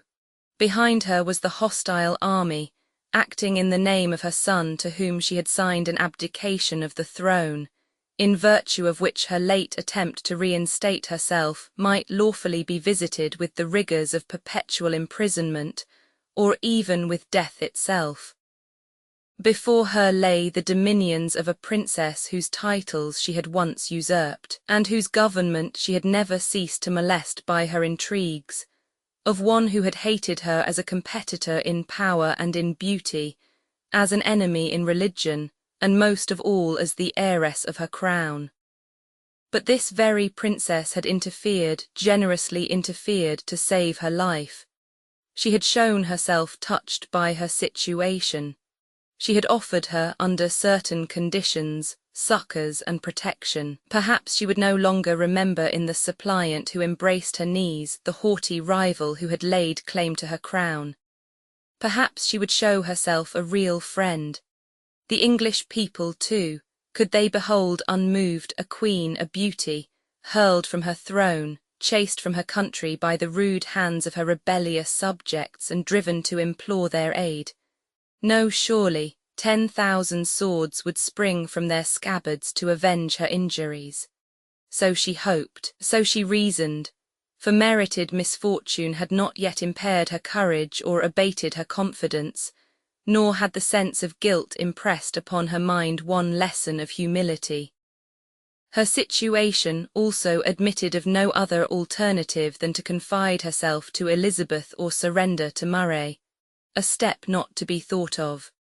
Time pressed, fear urged, and resolved to throw herself at the feet of her kinswoman, she crossed, never to return, the Rubicon of her destiny. A common fishing boat, the only vessel that could be procured, landed her on May 16, 1568, with about 20 attendants at Workington in Cumberland,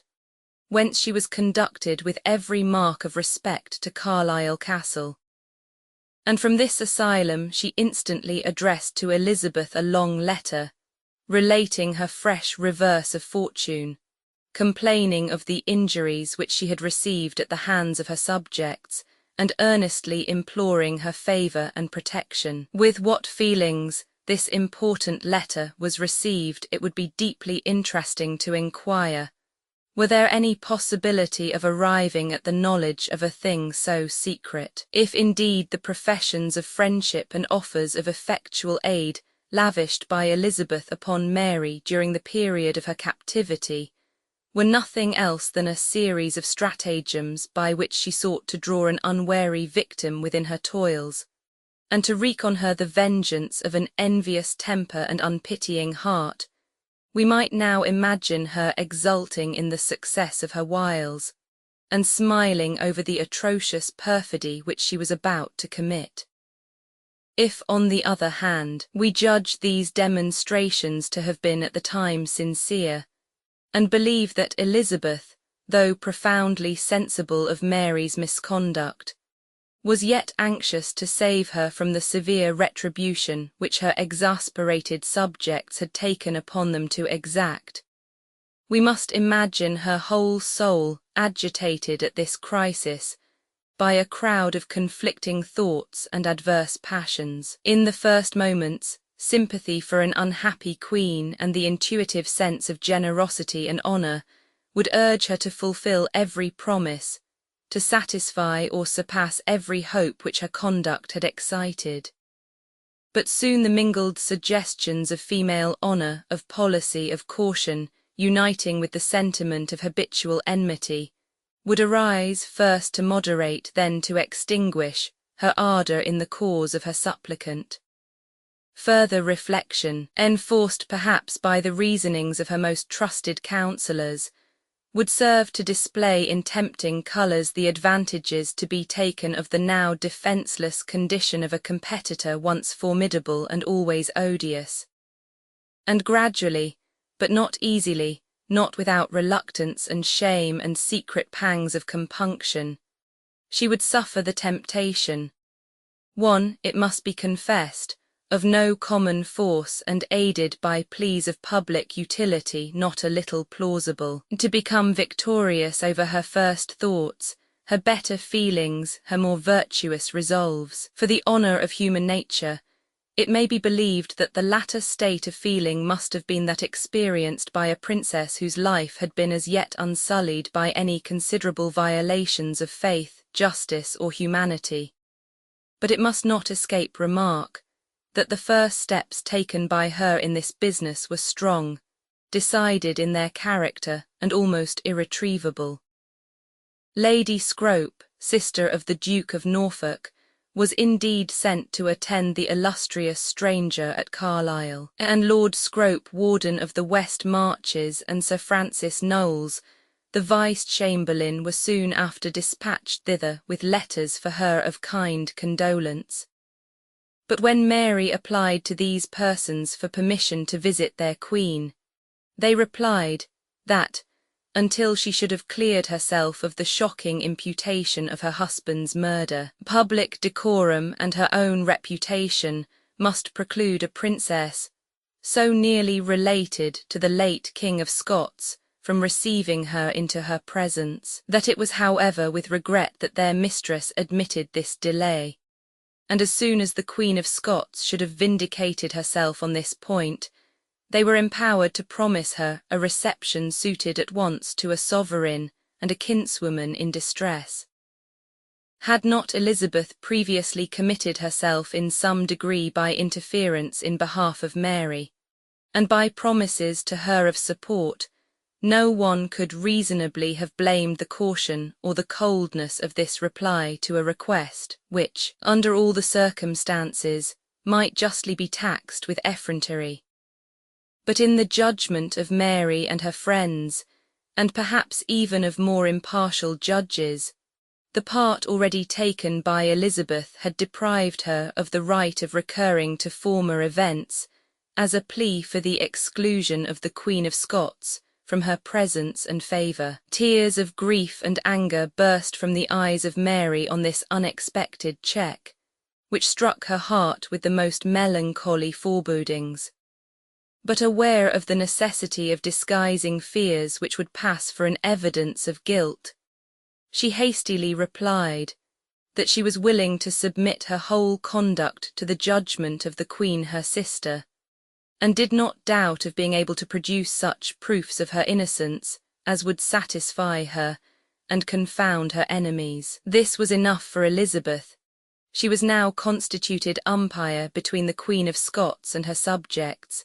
and the future fate of both might be said to lie in her hands. In the meantime, she had gained a pretext for treating as a culprit the party who had appealed to her tribunal. We learn that Lord Scrope and Sir Francis Knowles had from the first received secret instructions not only to watch the motions of Mary, but to prevent her departure. Her person had also been surrounded with sentinels under the semblance of a guard of honour. But hitherto, these measures of precaution had probably remained concealed from their object. They were now gradually replaced by others of a more open and decided character, and it was not much longer permitted to the hapless fugitive to doubt the dismal truth, that she was once more a prisoner. Alarmed at her situation, and secretly conscious how ill her conduct would stand the test of judicial inquiry, Mary no sooner learned that Elizabeth had actually named commissioners to hear the pleadings on both sides, and written to summon the regent to produce before them whatever he could bring in justification of his conduct towards his sovereign, than she hastened to retract her former unwary concession. In a letter full of impotent indignation, assumed majesty and real dismay, she now sought to explain away or evade her late appeal. She repeated her demand of admission to the presence of Elizabeth, refused to compromise her royal dignity by submitting to a trial in which her own subjects were to appear as parties against her, and ended by requiring that the Queen would either furnish her with that assistance which it behoved her more than any one to grant, or would suffer her to seek the aid of other princes whose delicacy on this head would be less, or their resentment of her wrongs greater. This last proposal might have suggested to Elizabeth the safest, easiest, and most honourable mode of extricating herself from the dilemma in which, by further intermeddling in the concerns of Scotland, she was likely to become involved. Happy would it have been for her credit and her peace of mind, had she suffered her perplexing guest to depart and seek for partisans and avengers elsewhere. But her pride of superiority and love of sway were flattered by the idea of arbitrating in so great a cause. Her secret malignity enjoyed the humiliation of her enemy, and her characteristic caution represented to her in formidable colours the danger of restoring to liberty one whom she had already offended beyond forgiveness. She laid Mary's letter before her Privy Council, and these confidential advisers, after wisely and uprightly deciding that it would be inconsistent with the honour and safety of the Queen and her government to undertake the restoration of the Queen of Scots, were induced to add that it would also be unsafe to permit her departure out of the kingdom, and that the inquiry into her conduct ought to be pursued. In spite of her remonstrances, Mary was immediately removed to Bolton Castle in Yorkshire, a seat of Lord Scrope's. Her communications with her own country were cut off. Her confinement was rendered more strict, and by secret promises from Elizabeth of finally causing her to be restored to her throne under certain limitations, she was led to renew her consent to the trial of her cause in England, and to engage herself to name commissioners to confer with those of the Regent and of Elizabeth at York. It would be foreign from the purpose of the present work to engage in a regular narrative of the celebrated proceedings begun soon after at the city last mentioned, and ended at Westminster. Some remarkable circumstances illustrative of the character of the English princess, or connected with the fate of her principal noble, will however be related hereafter, as well as their final result. At present other subjects claim attention. An embassy arrived in London in 1567 from Ivan Basilovich, Tsar of Muscovy, the second which had been addressed to an English sovereign from that country, plunged as yet in barbarous ignorance, and far from anticipating the day when it should assume a distinguished station in the system of civilized Europe. It was by a bold and extraordinary enterprise that the barrier of the frozen sea had been burst,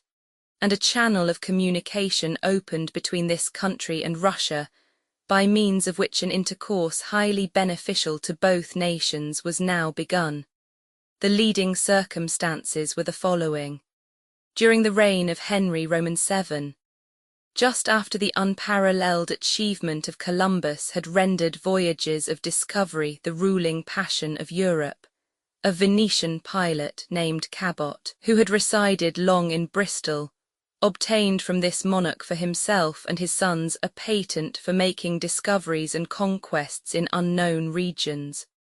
By this navigator and his son Sebastian, Newfoundland was soon after discovered, and by Sebastian after his father's death, a long series of maritime enterprises were subsequently undertaken with various success. For many years he was in the service of Spain, but returning to England at the close of Henry VIII's reign, he was received with merited favour at court. Young King Edward listened with eagerness to the relations of the aged navigator, and touched by the unquenchable ardour of discovery, which still burned in the bosom of this contemporary and rival of Columbus, granted with alacrity his royal licence for the fitting out of 3 ships to explore a north passage to the East Indies. The instructions for this voyage were drawn up in a masterly manner by Cabot himself, and the command of the expedition was given to Sir Hugh Willoughby, and under him to Richard Chancellor, a gentleman who had long been attached to the service of the excellent Sir Henry Sidney, by whom he was recommended to this appointment in the warmest terms of affection and esteem. The ships were separated by a tempest off the Norwegian coast, and Willoughby, having encountered much foul weather, and judging the season too far advanced to proceed on so hazardous a voyage, laid up his vessel in a bay on the shore of Lapland, with the purpose of awaiting the return of spring. But such was the rigour of the season on this bleak and inhospitable coast,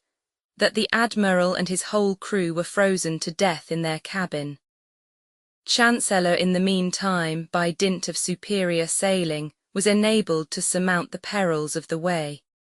He doubled the North Cape,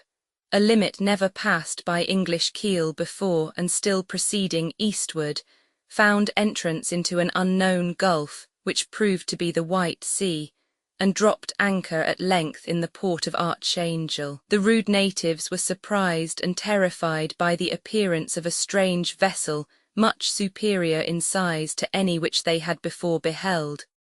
But after a time, venturing on an intercourse with the navigators, they acquainted them that they were subjects of the Tsar of Muscovy, and that they had sent to apprise him of so extraordinary an arrival. On the return of the messenger, Chancellor received an invitation to visit the court of Moscow. The Tsar, barbarian as he was in manners and habits, possessed however strong sense and an inquiring mind. He had formed great projects for the improvement of his empire, and he was immediately and fully aware of the advantages to be derived from a direct communication by sea with a people, capable of supplying his country with most of the commodities which it now received from the southern nations of Europe, by a tedious and expensive land carriage. He accordingly welcomed the Englishmen with distinguished honours, returned a favourable answer to the letter from King Edward of which they were the bearers, and expressed his willingness to enter into commercial relations with their country, and to receive an ambassador from their sovereign. Edward did not live to learn the prosperous success of this part of the expedition, but fortunately his successor extended equal encouragement to the enterprise.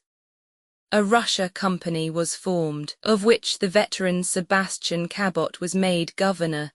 and Chancellor was dispatched on a second voyage, charged with further instructions for the settlement of a commercial treaty. His voyage was again safe and prosperous, and he was accompanied on his return by a Russian ambassador. But off the coast of Scotland the ship was unhappily wrecked, and Chancellor with several other persons was drowned, the ambassador himself reaching the land with much difficulty. The vessel was plundered of her whole cargo by the neighbouring peasantry, but the ambassador and his train were hospitably entertained by the Queen Regent of Scotland, and forwarded on their way to London, where their grotesque figures and the barbaric pomp of their dress and equipage astonished the court and city. The present embassy, which reached its destination without accident, was one of greater importance, and appeared with superior dignity. It conveyed to the Queen, besides all verbal assurances of the friendship of the Tsar, a magnificent present of the richest furs, and other articles of great rarity. And the ambassadors had it in charge to conclude a treaty of amity and commerce, of which the terms proved highly advantageous for England. They were accompanied by an Englishman named Jenkinson, who had been sent out several years before by the Russia Company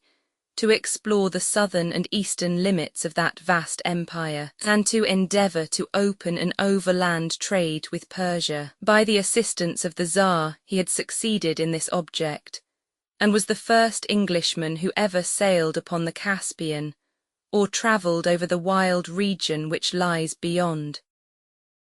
In return for all favours,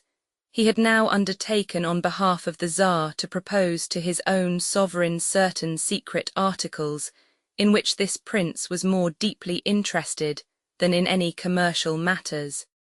and which he deemed it unsafe to commit to the fidelity or discretion of his own ambassadors. Ivan, partly by a marked preference shown to foreigners, which his own barbarians could not forgive, partly by his many acts of violence and cruelty,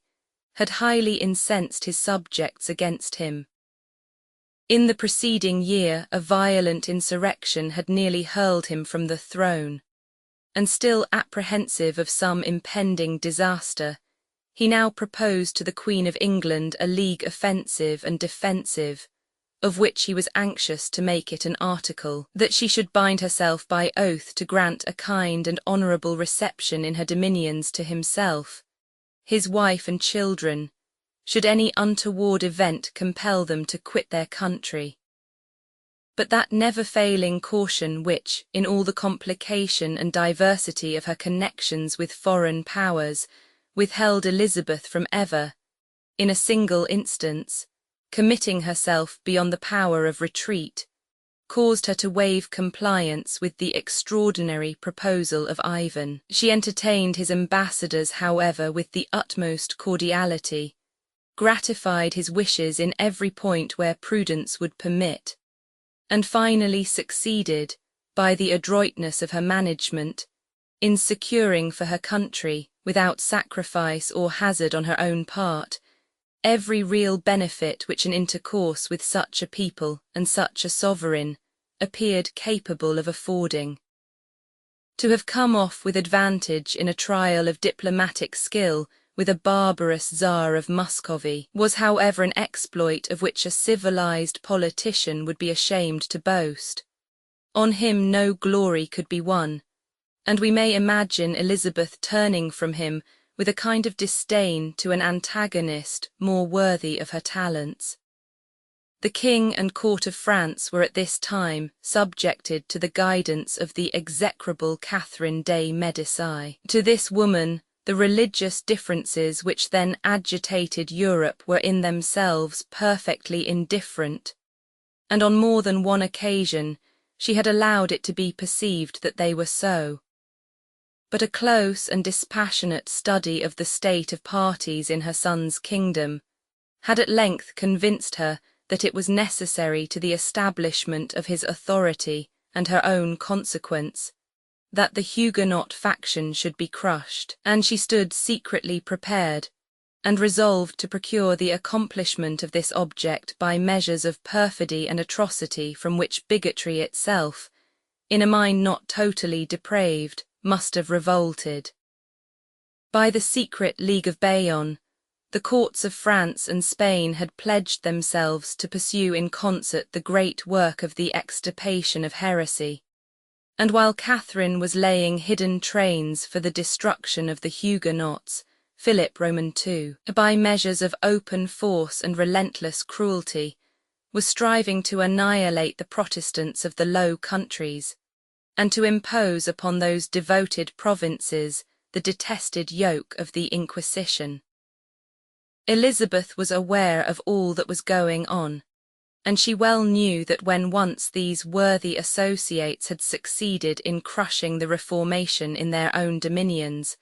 Scotland and England would become the immediate theatre of their operations. Already were the Catholics of the two countries privately encouraged to rely on them for support, and incited to aid the common cause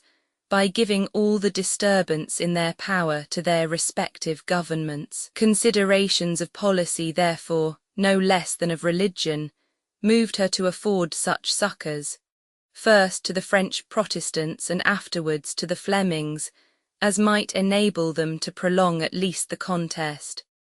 But her caution and her frugality conspired to restrain her from involving herself in actual warfare for the defence of either. At the very time, therefore, that she was secretly supplying the Huguenots with money and giving them assurances of her support, she was more than ever attentive to preserve all the exteriors of friendship with the court of France.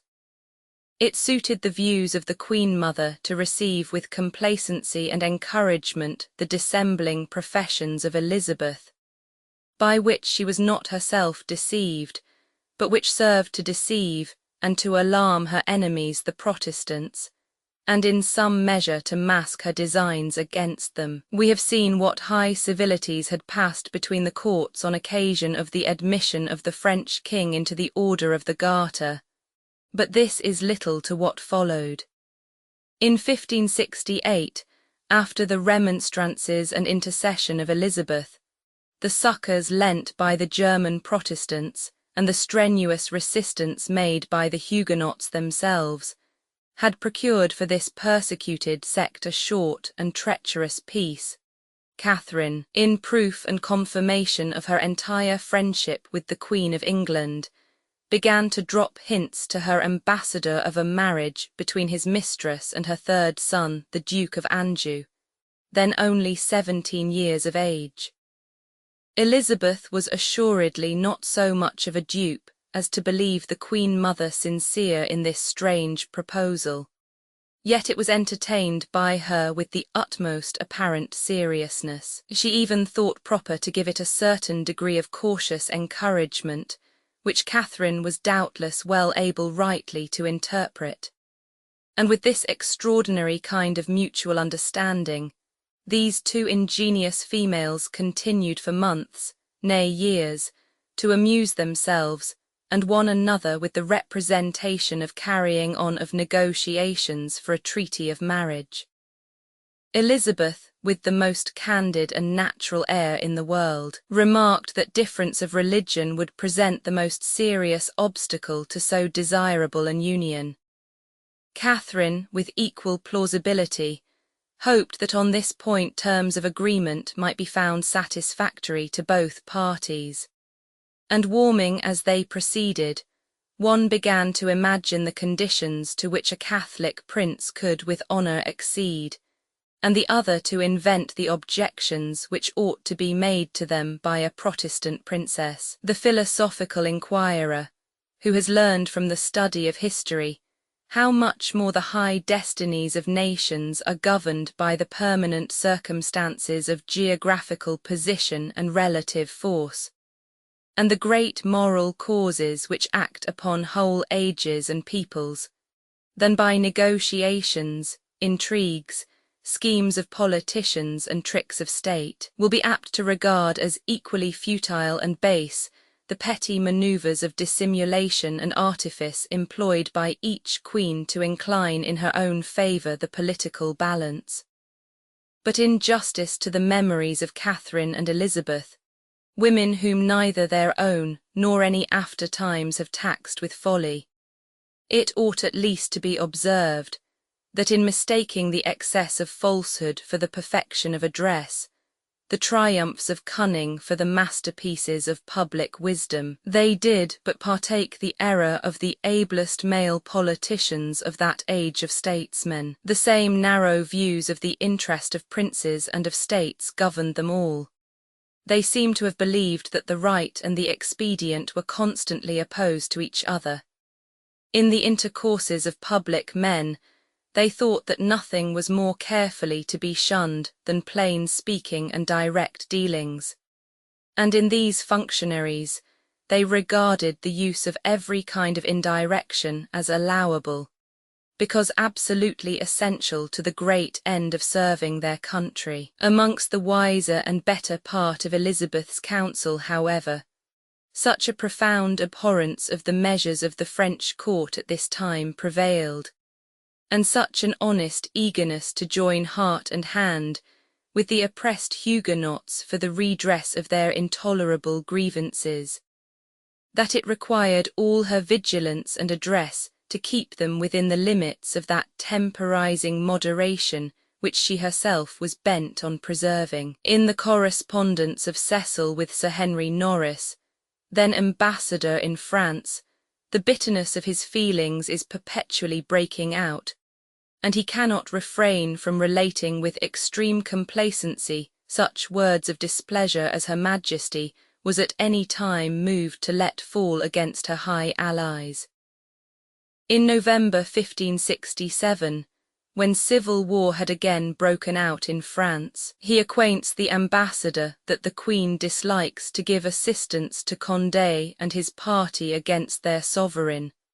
but recommends it to him to do it occasionally notwithstanding, as the council are their friends. In September 1568 he writes thus: "The French ambassador has sent his nephew to require audience, and that it might be ordered to have Her Majesty's council present at the bishop's missado." Her Majesty's answer was that they forgot themselves, in coming from a king that was but young, to think her not able to conceive an answer without her council. And although she could use the advice of her council, as was meet, yet she saw no cause why they should thus deal with her, being of full years, and governing her realm in better sort than France was. So the audience being demanded on Saturday was put off till Tuesday, wherewith I think they are not contented. Again, Monsieur de Montpensier was brought to the Queen's presence to report the victory which God had given the French king by a battle, as he termed it, wherein was slain the Prince of Condé. Whereunto, as I could conceive, Her Majesty answered, that of any good fortune happening to the king she was glad, but that she thought it also to be condoled with the king, that it should be counted a victory to have a prince of his blood slain. And so with like speech, not fully to their contentation 67. With the Spanish court the Queen was on the worst possible terms, short of open hostilities. Her ambassador at Madrid had been banished from the city to a little village in the neighbourhood. The Spanish ambassador at London had been placed under guard for dispersing libels against her person and government, and in consequence of her adroit seizure of a sum of money belonging to some Genoese merchants designed as a loan to the Duke of Alva, to enable him to carry on the war against the Protestants in Flanders. The King of Spain had ordered all commerce to be broken off between those provinces and England. In the midst of these menaces of foreign war, cabals were forming against Elizabeth in her own kingdom and court which threatened her with nearer dangers. Of all these plots, the Scottish Queen was, directly or indirectly, the cause or the pretext, and in order to place them in a clear light, it will now be necessary to return to the conferences at York. Chapter 16. Proceedings of the Commissioners at York in the cause of Mary. Intrigues of the Duke of Norfolk with the Regent Murray, the conferences transferred to Westminster, Mary's guilt disclosed, fresh intrigues of Norfolk, conspiracy for procuring his marriage with Mary, conduct of Throgmorton, attempt to ruin Cecil baffled by the Queen, endeavour of Sussex to reconcile Norfolk and Cecil, Norfolk betrayed by Leicester, his plot revealed, committed to the Tower, Mary given in charge to the Earl of Huntingdon, remarks on this subject, notice of Leonard Dacre, of the Earls of Westmoreland and Northumberland, their rebellion, particulars of the Norton family, severities exercised against the rebels, conduct of the Earl of Sussex, rising under Leonard Dacre, his after fortunes and those of his family, expedition of the Earl of Sussex into Scotland, murder of Regent Murray, influence of this event on the affairs of Elizabeth, campaign in Scotland, papal bull against the Queen, trifling effect produced by it, attachment of the people to her government, the 3 commissioners named by Elizabeth to sit as judges in the great cause between Mary and her subjects, of which she had been named the umpire, were the Duke of Norfolk, the Earl of Sussex, and Sir Ralph Sadler, a very able negotiator and man of business. On the part of the Scottish nation, the Regent Murray, fearing to trust the cause in other hands, appeared in person, attended by several men of talent and consequence. The situation of Mary herself was not more critical or more unprecedented, and scarcely more humiliating, than that in which Murray was placed by her appeal to Elizabeth. Acting on behalf of the infant king his nephew, he saw himself called upon to submit to the tribunal of a foreign sovereign such proofs of the atrocious guilt of the Queen his sister, as should justify in the eyes of this sovereign, and in those of Europe, the degradation of Mary from the exalted station which she was born to fill, her imprisonment, her violent expulsion from the kingdom, and her future banishment or captivity for life. An attempt in which, though successful, there was both disgrace to himself and detriment to the honour and independence of his country, and from which, if unsuccessful, he could contemplate nothing but certain ruin. Struck with all the evils of this dilemma, with the danger of provoking beyond forgiveness his own Queen,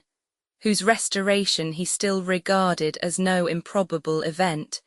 and with the imprudence of relying implicitly on the dubious protection of Elizabeth, Murray long hesitated to bring forward the only charge dreaded by the illustrious prisoner, that of having conspired with Bothwell the murder of her husband. In the meantime Maitland, a Scottish commissioner secretly attached to Mary, found means to open a private communication with the Duke of Norfolk, and to suggest to this nobleman, now a widower for the 3rd time, the project of obtaining for himself the hand of Mary, and of replacing her by force on the throne of her ancestors. The vanity of Norfolk, artfully worked upon by the Bishop of Ross, Mary's prime agent, caused him to listen with complacency to this rash proposal, and having once consented to entertain it,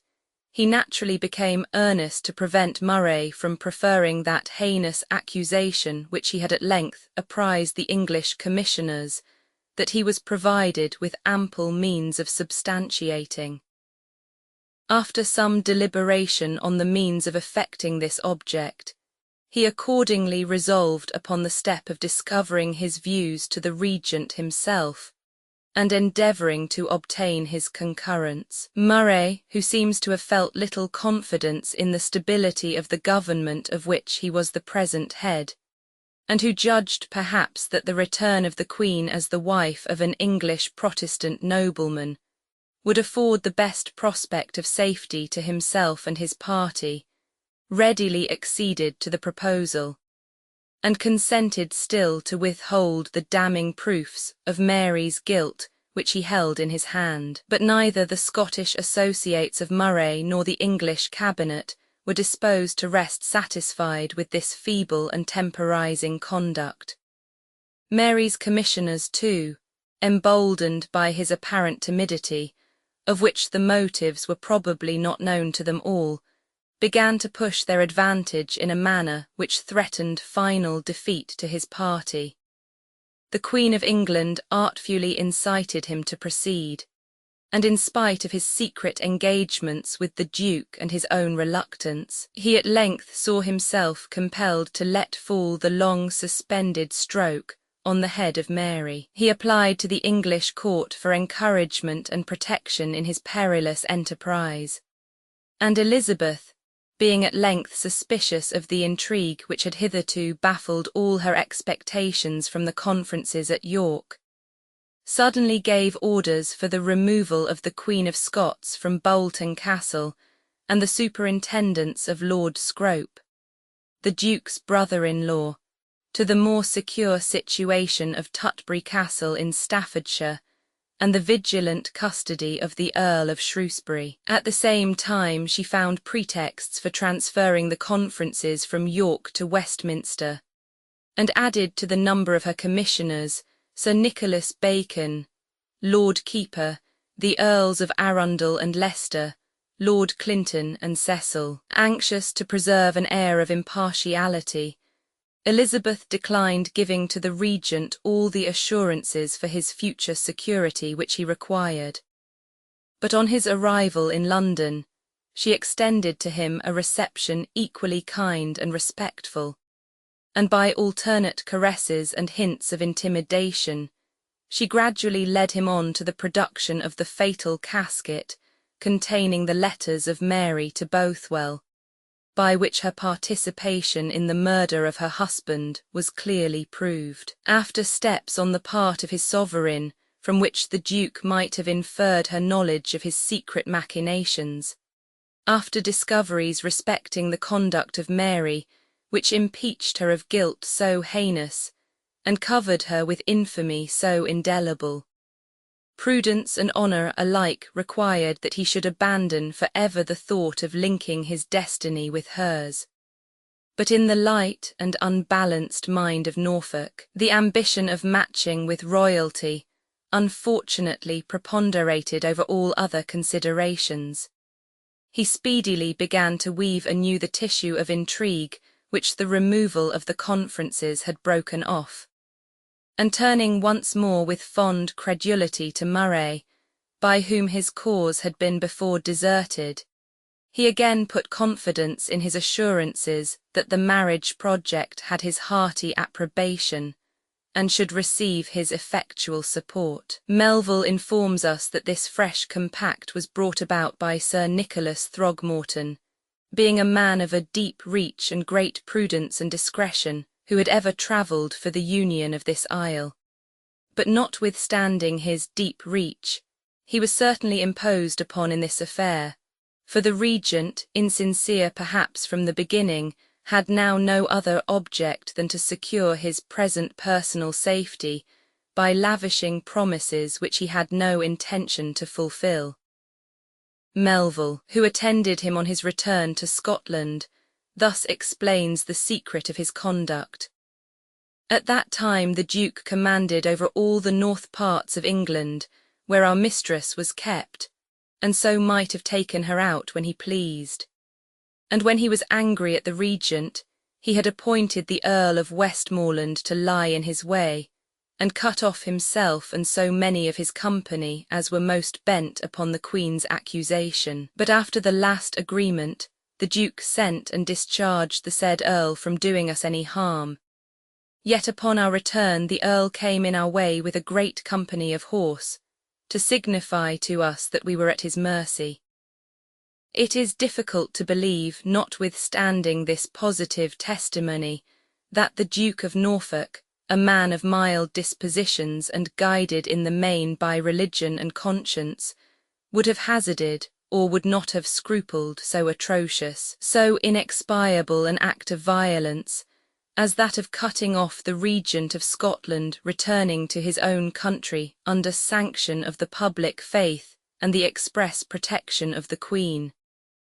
But he may have indulged himself in vague menaces, which Westmoreland, a bigoted papist, ripe for rebellion against the government of Elizabeth, would have felt little reluctance to carry into effect, and thus the regent's duplicity might in fact be prompted and excused to himself by a principle of self-defence. Whatever degree of confidence Norfolk and his advisers might place in Murray's sincerity, they were well aware that other steps must be taken, and other confederates engaged, before the grand affair of the marriage could be put in a train to ensure its final success. There was no immediate prospect of Mary's regaining her liberty by means of the Queen of England, or with her concurrence, for since the production of the great charge against her, to which she had instructed her commissioners to decline making any answer, Elizabeth had regarded her as one who had suffered judgment to go against her by default, and began to treat her accordingly. Her confinement was rendered more rigorous, and henceforth the still pending negotiations respecting her return to her own country were carried on with a slackness which evidently proceeded from the dread of Mary, and the reluctance of Elizabeth to bring to a decided determination a business which could not now be ended either with credit or advantage to the deposed Queen. Elizabeth had dismissed the regent to his government without open approbation of his conduct, as without censure, but he had received from her in private an important supply of money, and such other effectual aids as not only served to establish the present preponderance of his authority, but would enable him, it was thought, successfully to withstand all future attempts for the restoration of Mary. Evidently, then, it was only by the raising of a formidable party in the English court that anything could be effected in behalf of the royal captive. But her agents and those of the Duke assured themselves that ample means were in their hands for setting this machine in action. Elizabeth, it was now thought, would not marry. The Queen of Scots was generally admitted to be her legal heir, and it appeared highly important to the welfare of England that she should not transfer her claims with her hand to any of the more powerful princes of Europe. Consequently, the Duke entertained little doubt of uniting in favour of his suit the suffrages of all those leading characters in the English court who had formerly conveyed to Mary assurances of their attachment to her title and interests. His own influence amongst the nobility was very considerable, and he readily obtained the concurrence of the Earl of Pembroke, the Earl of Arundel, his first wife's father, and Lord Lumley, a Catholic peer closely connected with the House of Howard. The design was now imparted to Leicester, who entered into it with an ostentation of affectionate zeal, which ought perhaps to have alarmed the too credulous Duke. As if impatient to give an undeniable pledge of his sincerity, he undertook to draw up with his own hand a letter to the Queen of Scots, warmly recommending the Duke to her matrimonial choice, which immediately received the signatures of the 3 nobles above mentioned and the rest of the confederates. By these subscribers it was distinctly stipulated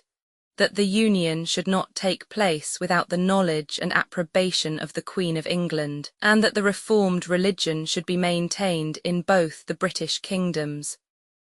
Conditions by which they at first perhaps believed that they had provided sufficiently for the interests of Elizabeth and of Protestantism.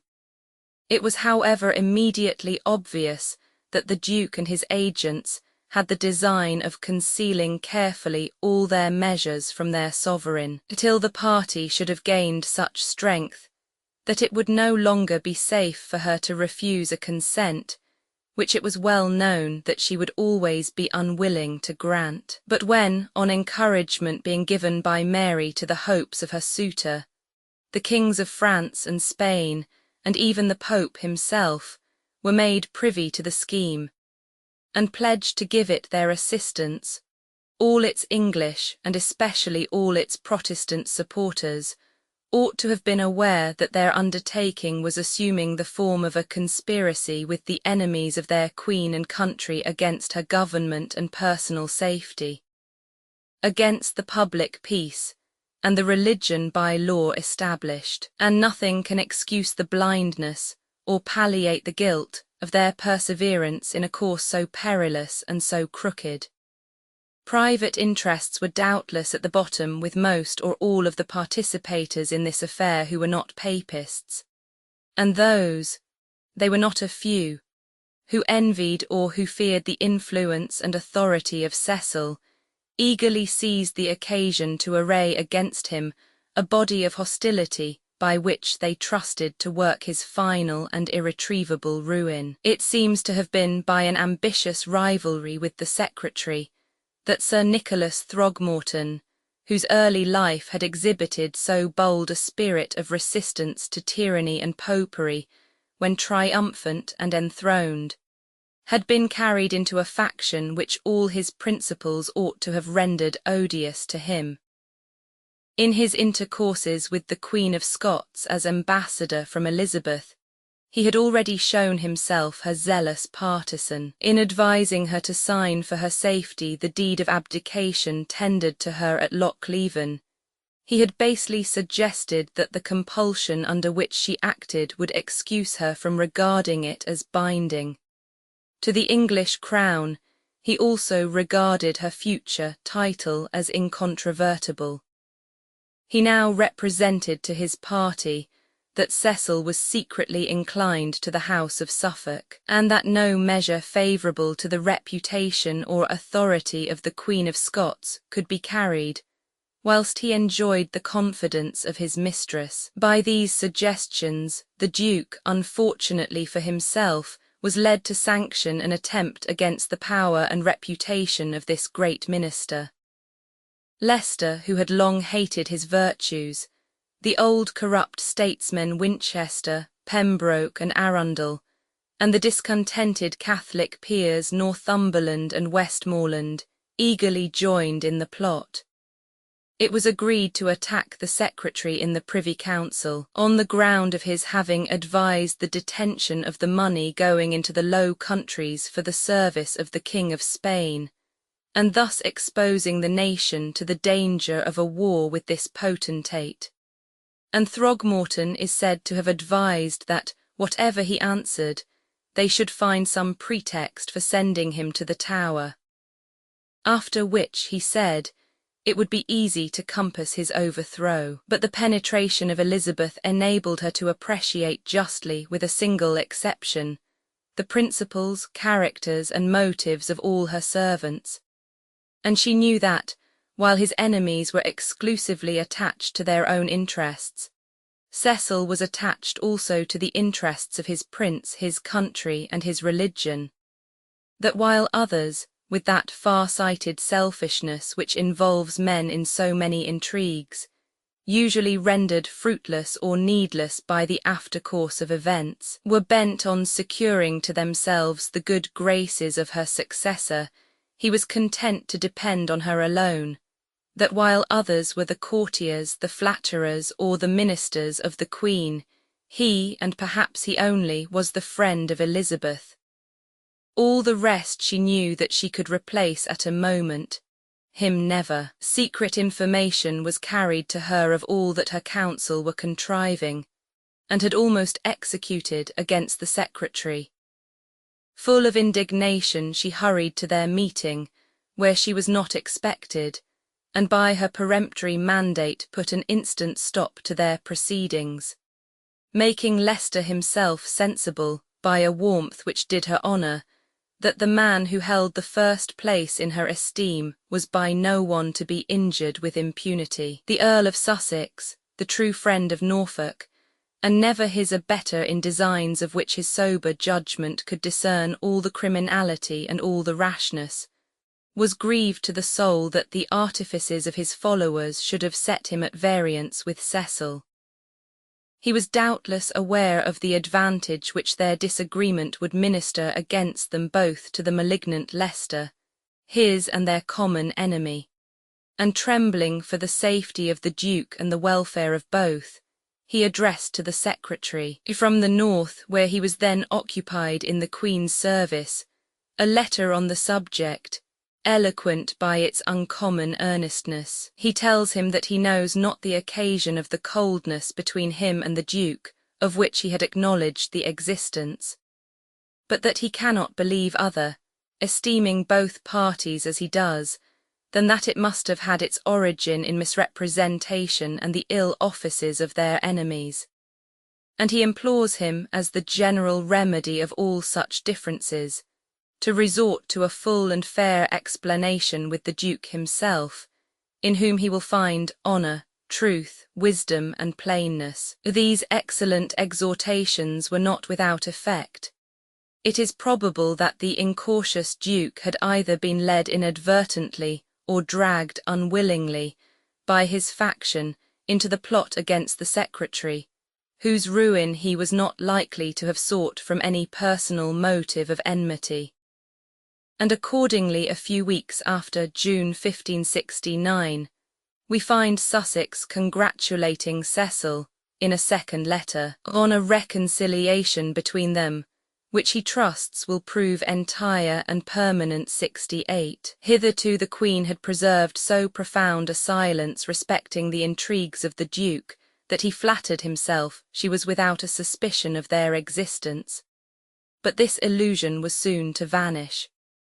In August 1569, the Queen being at Farnham in her progress and the Duke in attendance on her,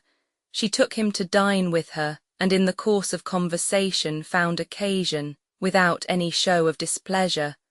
but with sufficient significance of manner, to give him the advice to be very careful on what pillow he rested his head.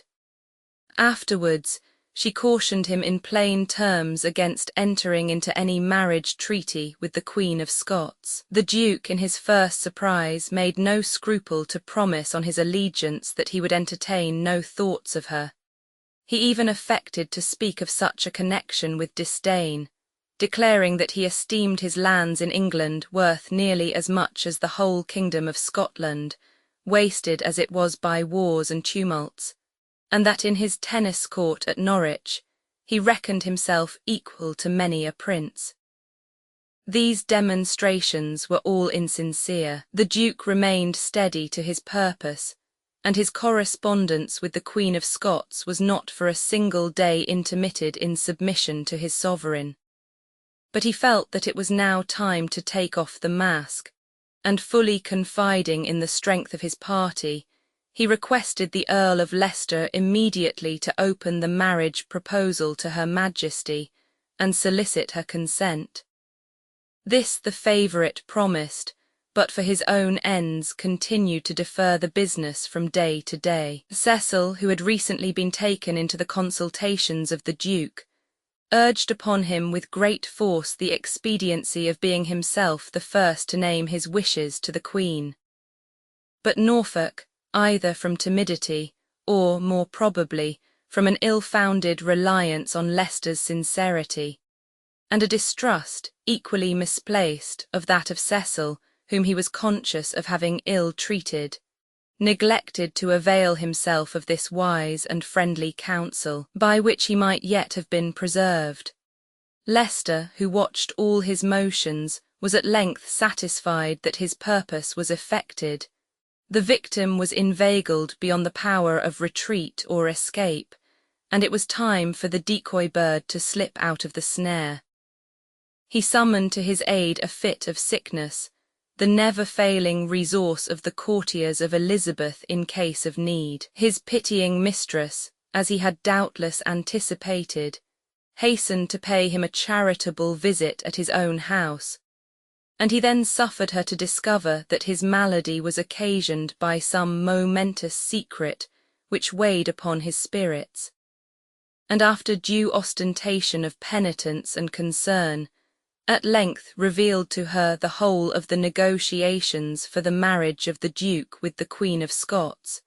including the part which he had himself taken in that business. Elizabeth, who seems by no means to have suspected that matters had gone so far, or that so many of her nobles were implicated in this transaction, was moved with indignation, and commanded the immediate attendance of the Duke, who, conscious of his delinquency, and disquieted by the change which he thought he had observed in the countenance of Her Majesty and the carriage towards him of his brother peers, had some time before quitted the court, and retired first to his house in London, and afterwards to his seat of Kenninghall in Norfolk. The Duke delayed to appear, not daring to trust himself in the hands of his offended sovereign, and after a short delay, procured for him by the compassion of Cecil, who persisted in assuring the Queen that he would doubtless come shortly of his own accord, a messenger was sent to bring him up to London. This messenger, on his arrival, found the Duke apparently, and perhaps really, labouring under a violent ague, and he suffered himself to be prevailed upon to accept his solemn promise of appearing at court as soon as he should be able to travel, and to return without him. Meanwhile the Queen, now bent upon sifting this matter to the bottom, had written to require the Scottish regent to inform her of the share which he had taken in the intrigue, and whatever else he knew respecting it. Murray had become fully aware how much more important it was to his interests to preserve the favour and friendship of Elizabeth than to aim at keeping any measures with Mary, by whom he was now hated with extreme bitterness. And learning that the confidence of the Duke had already been betrayed by the Earl of Leicester, he made no scruple of acquainting her with all the particulars in which he was immediately concerned. It thus became known to Elizabeth that as early as the conferences at York, the Regent had been compelled, by threats of personal violence on his return to Scotland, to close with the proposals of the Duke relative to his marriage. That it was with a view to this union that Mary had solicited from the States of Scotland a sentence of divorce from Bothwell, which Murray, by the exertion of his influence, had induced them to refuse, and thus delayed the completion of the contract. But it appeared from other evidence that written promises of marriage had actually been exchanged between the Duke and Mary, and committed to the safe keeping of the French ambassador. It was also found to be a part of the scheme to betroth the infant King of Scots to a daughter of the Duke of Norfolk. The anger of Elizabeth disdained to be longer trifled with, and she dispatched a messenger with peremptory orders to bring up the Duke, his ague notwithstanding, who found him already preparing to set out on his journey. Cecil, in one of his letters to Sir Henry Norris, dated October 1569, relates these circumstances at length, and expresses his satisfaction in the last, both for the sake of the state and of the Duke himself, whom, of all subjects, he declares he most loved and honoured. He then proceeds thus: "The Queen's Majesty hath willed the Earl of Arundel and my Lord of Pembroke to keep their lodgings here, for that they were privy of this marriage intended, and did not reveal it to Her Majesty. But I think none of them did so with any evil meaning, and of my Lord of Pembroke's intent herein I can witness, that he meant nothing but well to the Queen's Majesty. My Lord Lumley is also restrained. The Queen's Majesty hath also been grievously offended with my Lord of Leicester, but considering that he hath revealed all that he saith he knoweth of himself, Her Majesty spareth her displeasure the more towards him. Some disquiets must arise, but I trust not hurtful, for Her Majesty saith she will know the truth, so as every one shall see his own fault and so stay. My Lord of Huntingdon is joined with the Earl of Shrewsbury for the Scots Queen's safety. Whilst this matter was in passing, you must not think but the Queen of Scots was nearer looked to than before. The Duke on his arrival was committed to the Tower, but neither against him nor any of his adherents did the Queen think proper to proceed by course of law, and they were all liberated after a restraint of longer or shorter duration. It is proper to mention that the adherents of Mary in her own time and various writers since have conspired to cast severe reflections upon Elizabeth for committing her to the joint custody of the Earl of Huntingdon, because this nobleman, being descended by his mother, a daughter of Henry Pole Lord Montacute, from the house of Clarence, was supposed to put his right of succession to the crown in competition with hers, and therefore to entertain against her peculiar animosity. But on the part of Elizabeth it may be observed, first, that there is not the slightest ground to suspect that this nobleman, who was childless, entertained the most distant idea of reviving the obsolete claims of his family. And certainly, if Elizabeth had suspected him of it, he would never have held so high a place in her confidence. Secondly, nothing less than the death of Mary would have served any designs that he might have formed, and by joining him in commission with others for her safe keeping, Elizabeth will scarcely be said to have put it in his power to make away with her. Thirdly, the very writers who complain of the vigilance and strictness with which the Queen of Scots was now guarded, all acknowledge that nothing less could have baffled the plans of escape which the zeal of her partisans was continually setting on foot. Amongst the warmest of these partisans was Leonard Dacre, a gentleman whose personal qualities, whose errors, injuries, and misfortunes all conspire to render him an object of attention, illustrative as they also are of the practices and sentiments of his age. Leonard was the second son of William Lord Dacre of Gilsland, descended from the ancient barons Vaux who had held lordships in Cumberland from the days of the Conqueror. In 1568, on the death without issue of his nephew, a minor in wardship to the Duke of Norfolk, Leonard as heir male laid claim to the title and family estates. But the three sisters of the last lord disputed with him this valuable succession, and being supported by the interest of the Duke of Norfolk their stepfather, to whose 3 sons they were married, they found means to defeat the claims of their uncle, though indisputably good in law. One instance in 1,000 of the scandalous partiality towards the rich and powerful exhibited in the legal decisions of that age. Stung with resentment against the government and the Queen herself, by whom justice had been denied him, Leonard Dacre threw himself, with all the impetuosity of his character, into the measures of the malcontents and the interests of the Queen of Scots, and he laid a daring plan for her deliverance from Tutbury Castle. This plan the Duke, on its being communicated to him, had vehemently opposed, partly from his repugnance to measures of violence, partly from the apprehension that Mary, when at liberty, might fall into the hands of a foreign and Catholic party, and desert her engagements with him for a marriage with the King of Spain. Dacre, however, was not to be diverted from his design, especially by the man with whom he was at open enmity, and he assembled a troop of horse for its execution. But suspicions had probably been excited, and the sudden removal of the prisoner to Wingfield frustrated all his measures. This was not the only attempt of that turbulent and dangerous faction,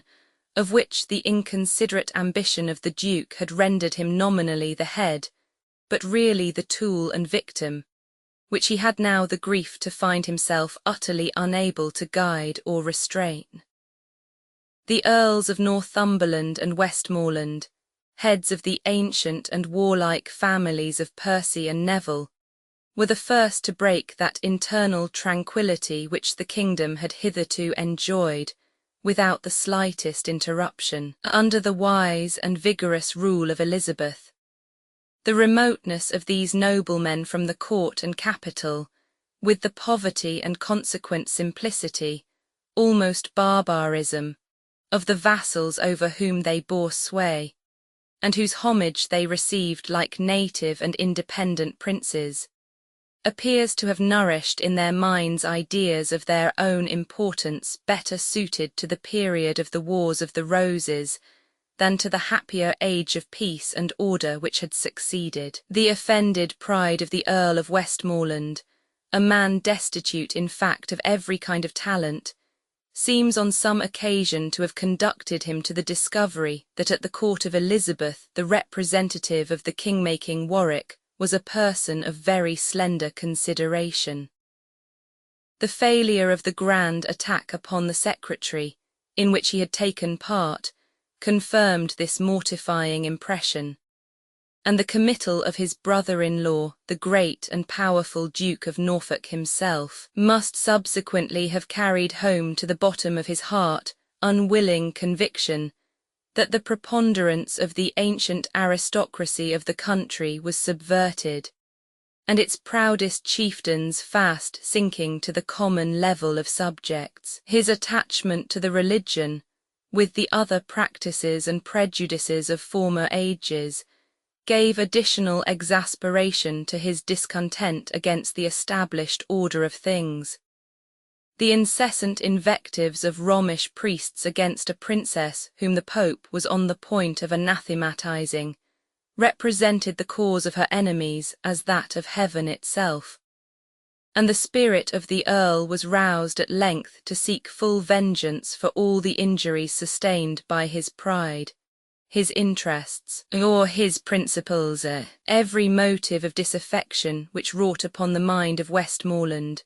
affected equally the Earl of Northumberland,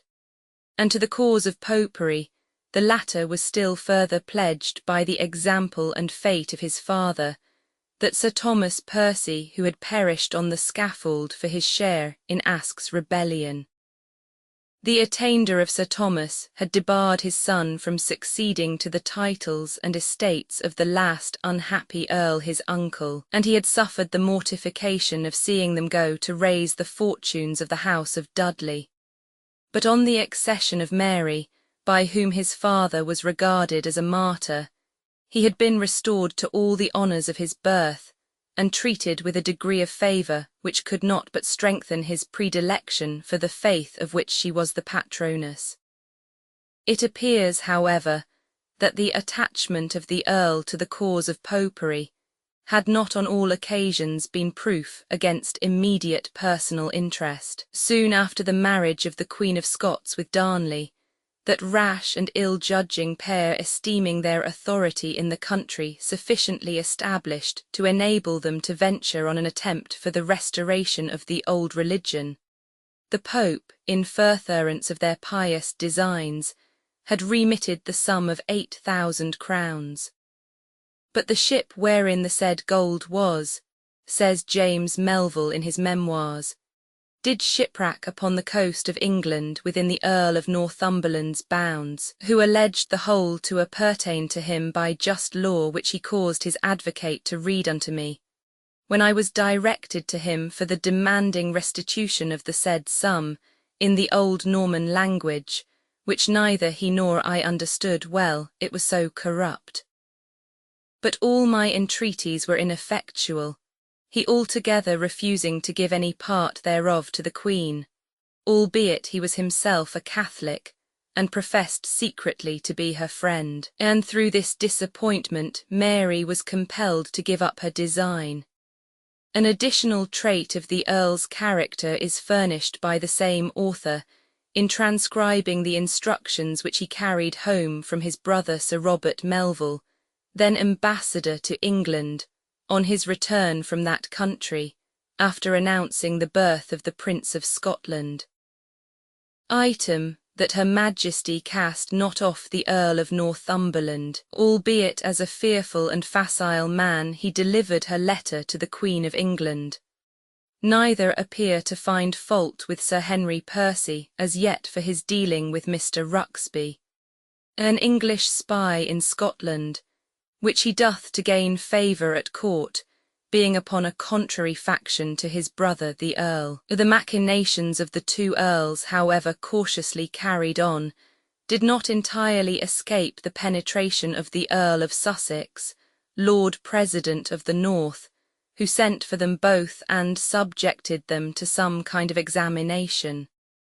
But no sufficient cause for their detention then appearing, he dismissed them, hoping probably that the warning would prove efficacious in securing their peaceable behaviour.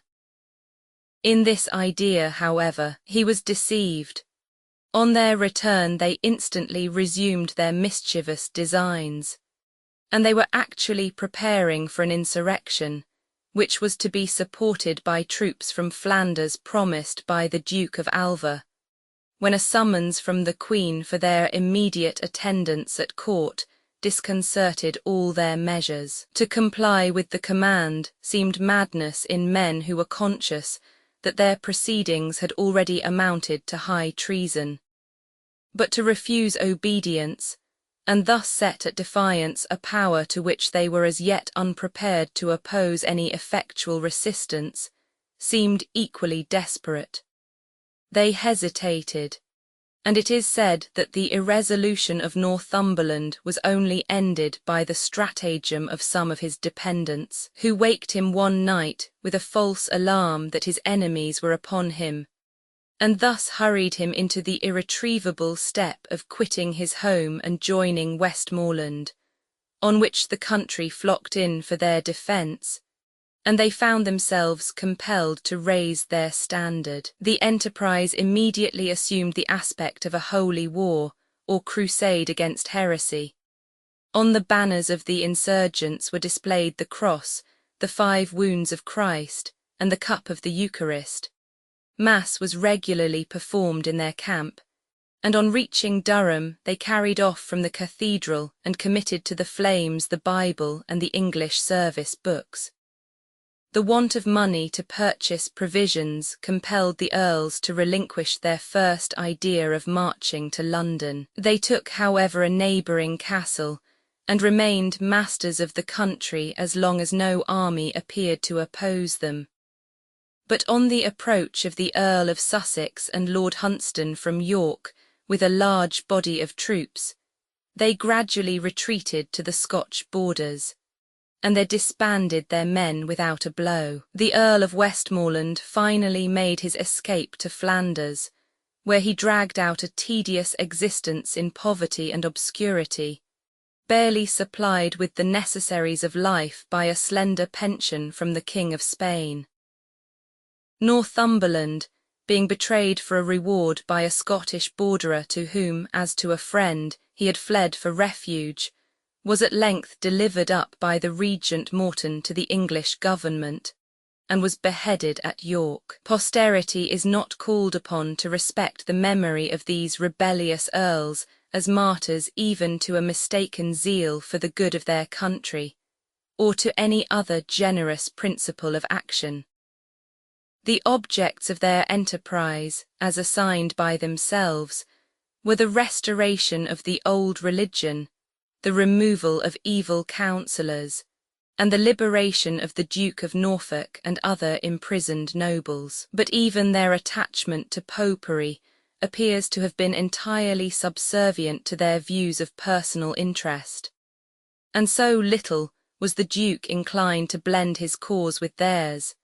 that he exerted himself in every mode that his situation would permit to strengthen the hands of government for their overthrow.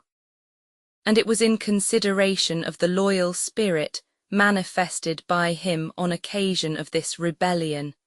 and of a subsequent rising in Norfolk, that he soon after obtained his liberty on a solemn promise to renounce all connection with the Queen of Scots. In the northern counties, however, the cause and the persons of the 2 earls, who had well maintained the hospitable fame of their great ancestors,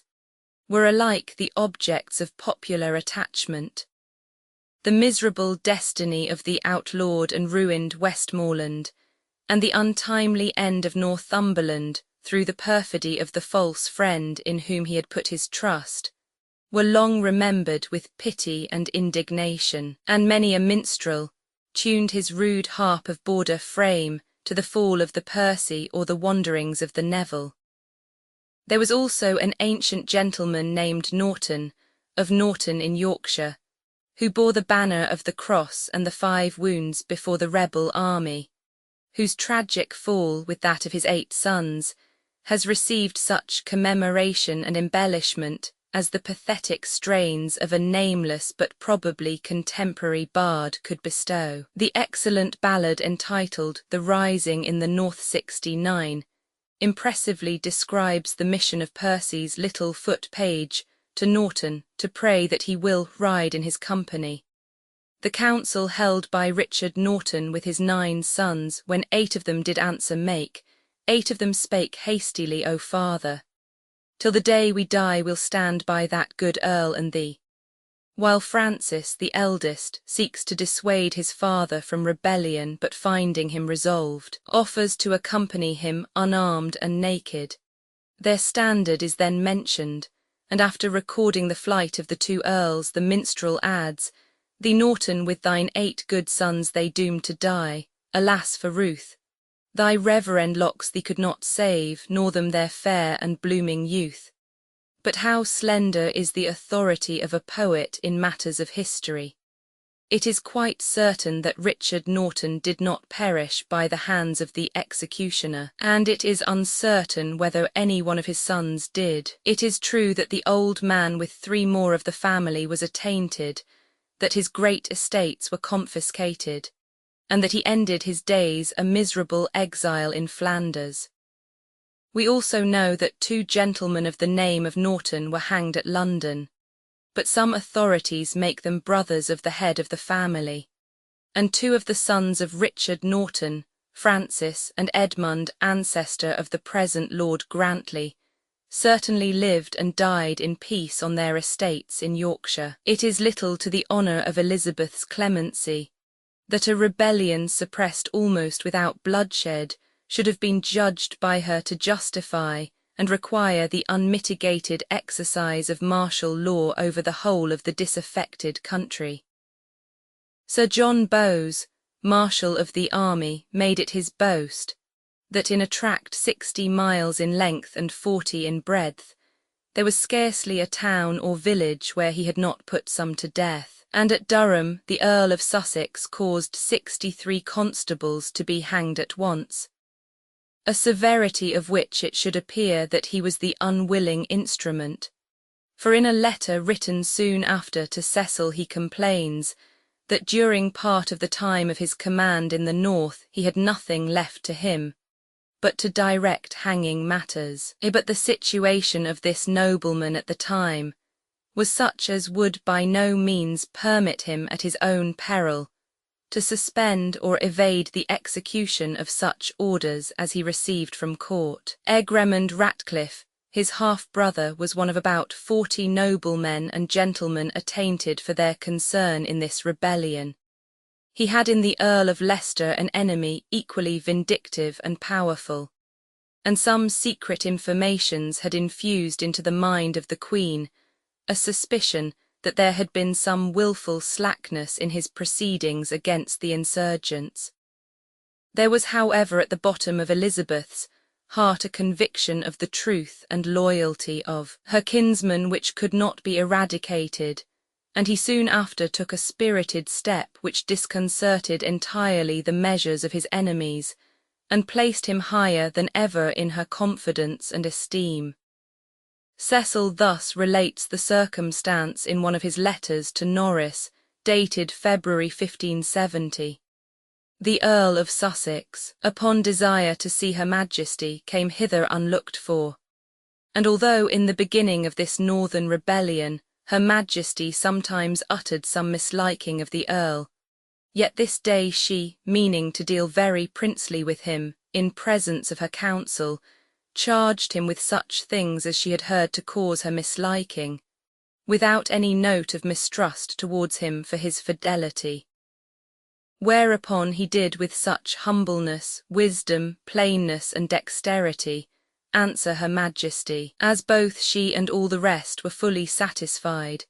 and he adjudged by good proofs to have served in all this time faithfully, and so circumspectly, as it manifestly appeareth that if he had not so used himself in the beginning, the whole north part had entered into the rebellion. A formidable mass of discontent did in fact subsist among the Catholics of the north,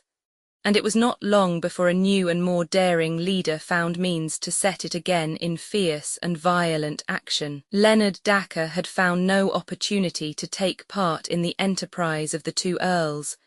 though a deep participator in their councils. For knowing that their design could not yet be ripe for execution, and foreseeing as little as the rest of the faction those measures of the Queen by which their affairs were prematurely brought to a crisis, he had proceeded to court on his private concerns, and was there amusing Her Majesty with protestations of his unalterable fidelity and attachment, while his associates in the north were placing their lands and lives on the hazard of rebellion. Learning on his journey homewards the total discomfiture of the earls, he carefully preserved the semblance of a zealous loyalty, till, having armed the retainers of his family on pretence of preserving the country in the Queen's obedience, and having strongly garrisoned its hereditary castles of Naworth and Greystock, which he wrested from the custody of the Howards, he declared himself, and broke out into violent rebellion. The late severities had rather exasperated than subdued the spirit of disaffection in this neighbourhood, and 3,000 men ranged themselves under the scallop shells of Dacre, a well-known ensign which from age to age had marshalled the hardy borderers to deeds of warlike prowess. Lord Hunsdon, the governor of Berwick, marched promptly forth with all the force he could muster to disperse the rebels, but this time they stood firmly on the banks of the little river Gelt, to give him battle. Such indeed was the height of fanaticism or despair to which these unhappy people were wrought up, that the frenzy gained the softer sex, and there were seen in their ranks, says the chronicler, many desperate women that gave the adventure of their lives and fought right stoutly. After a sharp action in which about 300 were left dead on the field, victory at length declared for the Queen's troops, and Leonard Dacre, who had bravely sustained, notwithstanding the deformity of his person, the part of soldier as well as general, seeing that all was lost, turned his horse's head and rode off full speed for Scotland, whence he passed into Flanders and took up at Louvain his melancholy abode. The treason of this unfortunate gentleman was, it must be confessed, both notorious and heinous, and had he been intercepted in making his escape, no blame could have attached to Elizabeth in exacting the full penalty of his offence. But when, 25 years after this time, we find his aged mother at court an earnest suitor for the pardon of her 2 sons 70, obtaining, probably by costly bribes, a promise of admission to the Queen's presence, and at length gaining nothing more, it is impossible not to blame or lament that relentless severity of temper which rendered Elizabeth so much a stranger to the fairest attribute of sovereign power. The case of Francis Dacre, indeed, was one which ought to have appealed to her sense of justice, rather than to her feelings of mercy. This gentleman, after the expatriation and attainder of his elder brother, had prosecuted at law the claims to the honours and lands of the barony of Gilsland which had thus devolved upon him. But being baffled in all his appeals to the equity of the courts, he had withdrawn in disgust to Flanders, and on this account suffered a sentence of outlawry. He lived and died in exile, leaving a son named Ranulph, heir only to poverty and misfortunes, to noble blood, and to rights which he was destitute of the power of rendering available. Lord Dacre of the South, as he was usually called, settled on this poor man, his very distant relation, a small annuity. And on his death the following Lord Dacre, becoming the heir male of the family, received by way of compromise from the Howards no less than 13 manors which they had enjoyed to the prejudice of Leonard Dacre, of his brother and of his nephew. On the suppression of this second rising in the north, The Queen, better advised or instructed by experience, granted a general pardon to all but its leader. And such was the effect of this lenity, or of the example of repeated failure on the part of the insurgents, that the internal tranquillity of her kingdom was never more disturbed from this quarter, the most dangerous of all from the vicinity of Scotland. The Earl of Sussex had been kept for some time in a state of dissatisfaction, as appears from one of his letters to Cecil, by Her Majesty's dilatoriness in conferring upon him such a mark of her special favour as she had graciously promised at the conclusion of his satisfactory defence of himself before the council. But she appeased at length his wounded feelings by admitting him to the council board and giving him the command of a strong force appointed to act on the Scottish border. The occasion for this military movement arose out of the tragical incident of the assassination of the Regent Murray, which had proved the signal for a furious inroad upon the English limits by some of the southern clans, who found themselves immediately released from the restraints of an administration vigorous enough to make the lawless tremble. Sussex was ordered to chastise their insolence, and he performed the task thoroughly and pitilessly, laying waste with fire and sword the whole obnoxious district, besides recognizing in Murray a valuable coadjutor, neighbour and ally. Elizabeth appears to have loved and esteemed him as a man and a friend, and she bewailed his death with an excess of dejection honourable surely to her feelings, though regarded by some as derogatory from the dignity of her station. It was indeed an event which broke all her measures, and which, at a period when difficulties and dangers were besetting her on all hands, added fresh embarrassment to her perplexity, and presented new chances of evil to her fears. What degree of compunction she felt for her unjustifiable detention of Mary may be doubtful, but it is certain that her mind was now shaken with perpetual terrors and anxieties for the consequences of that irrevocable step, and that there was nothing which she more earnestly desired than to transfer to other hands the custody of so dangerous a prisoner. She had nearly concluded an agreement for this purpose with Murray, to whom she was to have surrendered the person of the captive Queen, receiving 6 Scottish noblemen as hostages for her safe keeping. And though the interference of the French and Spanish ambassadors had obliged her to suspend its execution, there is no reason to suppose that the design was relinquished, when this unexpected stroke rendered it for ever impracticable.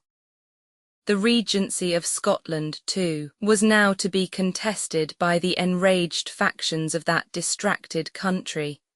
and it was of great importance to Elizabeth that the victory should fall to the party of the young king. Yet such were the perplexities of her political situation, that it was some time before she could satisfy herself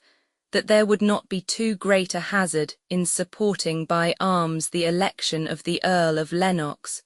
to whom she gave her interest. Her first recourse was to her favourite arts of intrigue, and she sent Randolph, her chosen instrument for these occasions, to tamper with various party leaders, while Sussex, whose character inclined him more to measures of coercion, exhorted her to put an end to her irresolution and throw the sword into the scale of Lennox. She at length found reason to adopt this counsel, and the Earl, re-entering Scotland with his army, laid waste the lands and took or destroyed the castles of Mary's adherents. Sir William Drury, Marshal of the army, was afterwards sent further into the country to chastise the Hamiltons, of which clan was the assassin of Murray. The contemporary accounts of this expedition, amid many lamentable particulars of ravages committed, afford one amusing trait of manners. Lord Fleming, who held out Dumbarton Castle for the Queen of Scots, had demanded a parley with Sir William Drury, during which he treacherously caused him to be fired upon, happily without effect. Sir George Carey, burning to avenge the injury offered to his commander, sent immediately a letter of defiance to Lord Fleming, challenging him to meet him in single combat on this quarrel, when, where, and how he dares, concluding thus: "Otherwise I will baffle your good name, sound with the trumpet your dishonour, and paint your picture with the heels upward, and bear it in despite of yourself." That this was not the only species of affront to which portraits were in these days exposed, we learn from an expression of Ben Jonson's: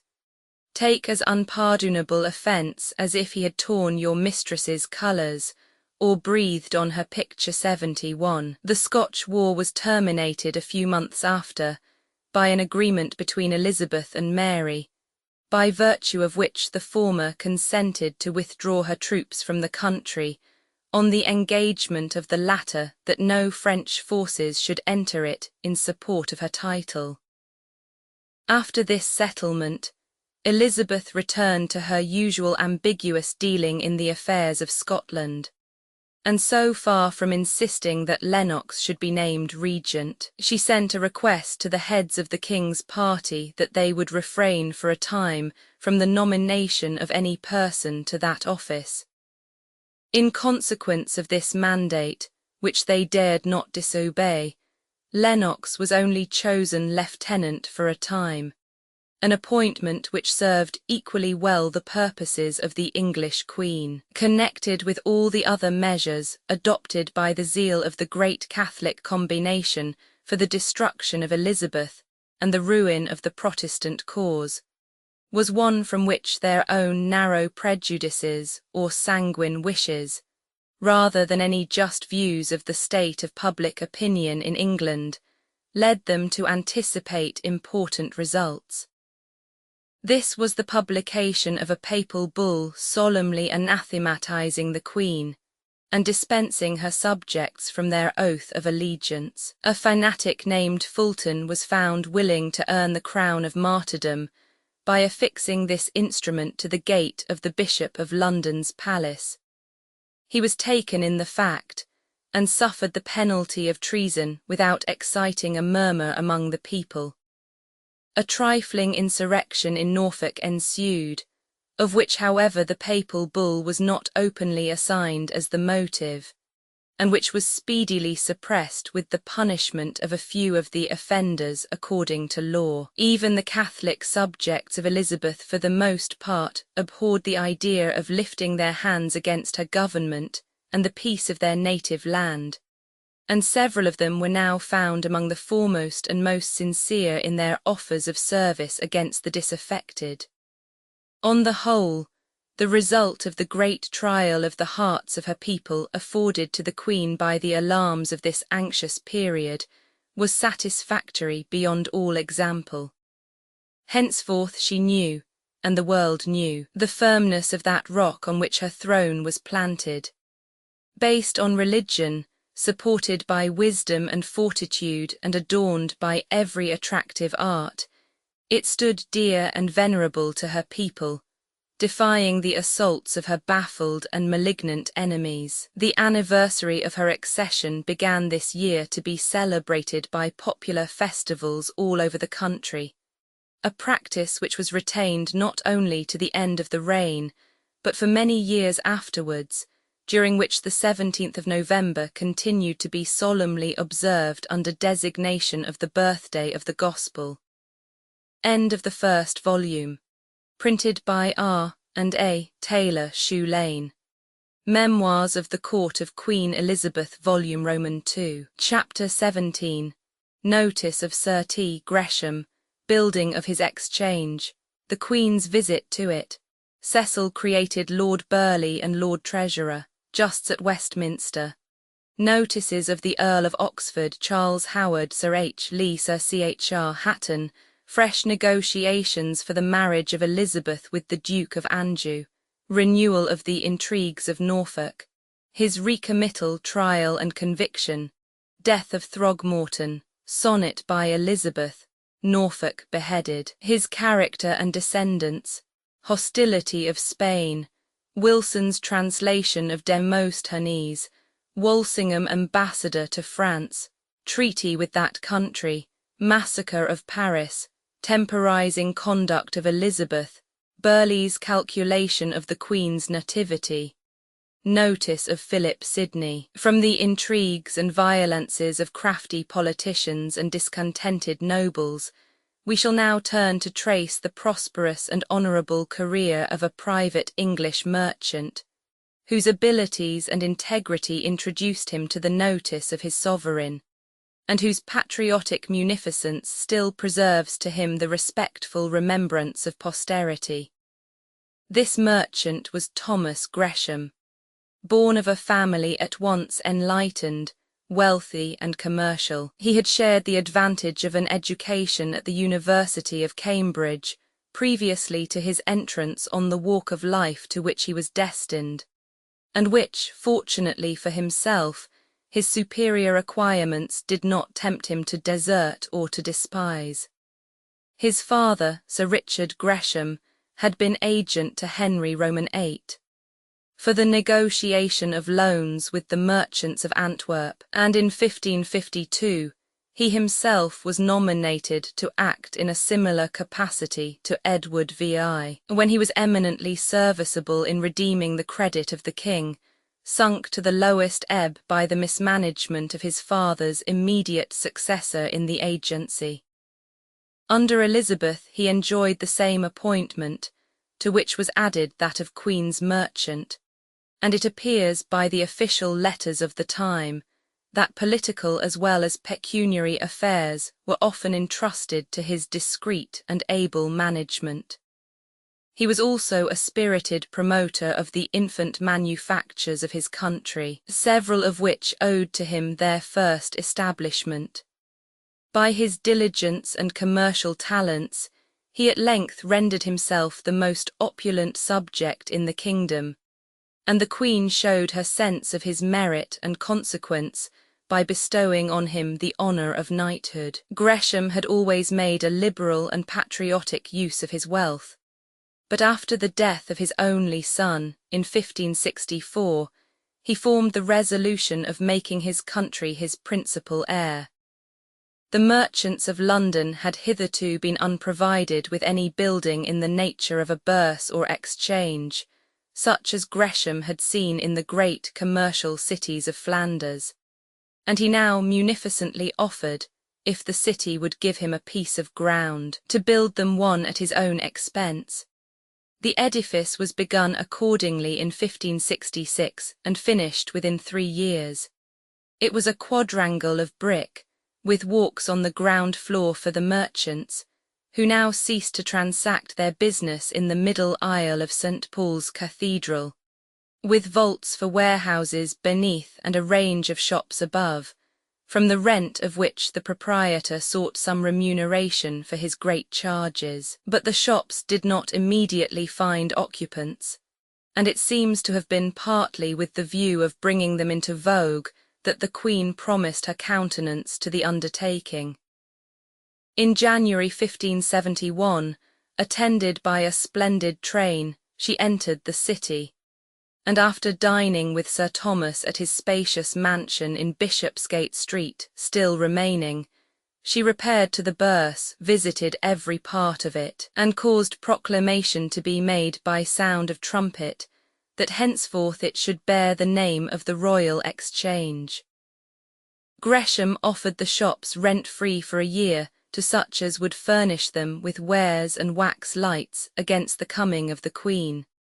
and a most sumptuous display was made of the richest commodities and manufactures of every quarter of the globe. Afterwards the shops of the Exchange became the favourite resort of fashionable customers of both sexes.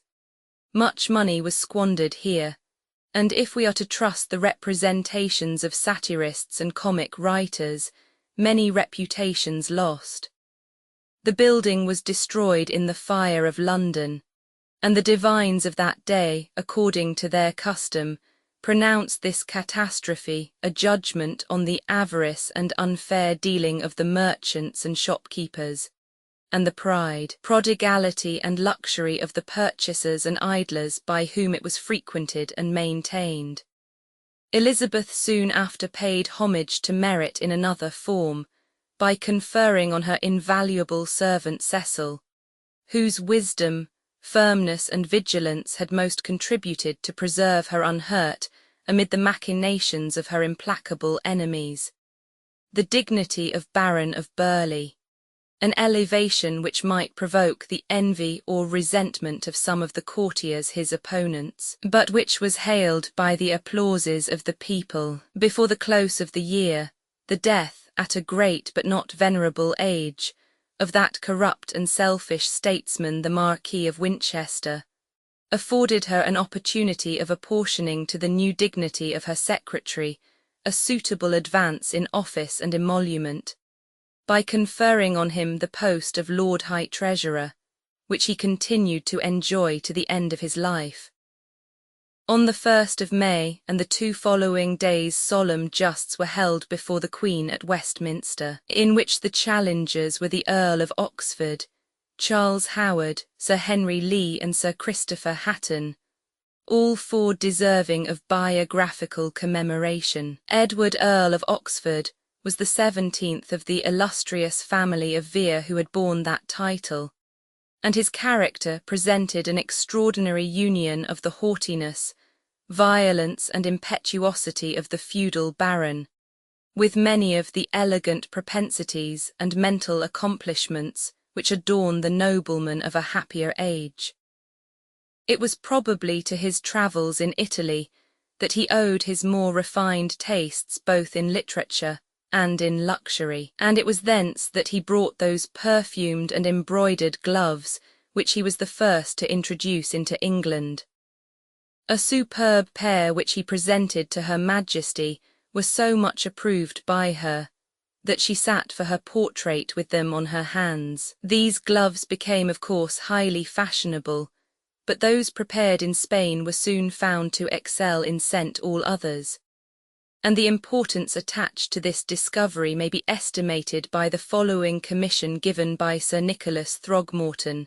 then in France, to Sir Thomas Challoner, Ambassador in Spain. I pray you, good my Lord Ambassador, send me 2 pair of perfumed gloves, perfumed with orange flowers and jasmine, the one for my wife's hand, the other for mine own, and whereinsoever I can pleasure you with anything in this country, you shall have it in recompense thereof, or else so much money as they shall cost you, provided always that they be of the best choice, wherein your judgment is inferior to none 72. The Earl of Oxford enjoyed in his own times a high poetical reputation,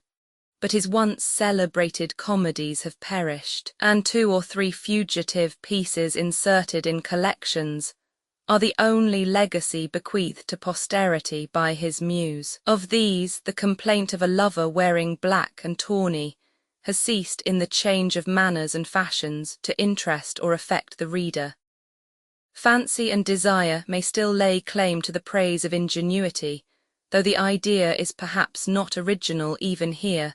and has since been exhibited with very considerable improvements both in French and English,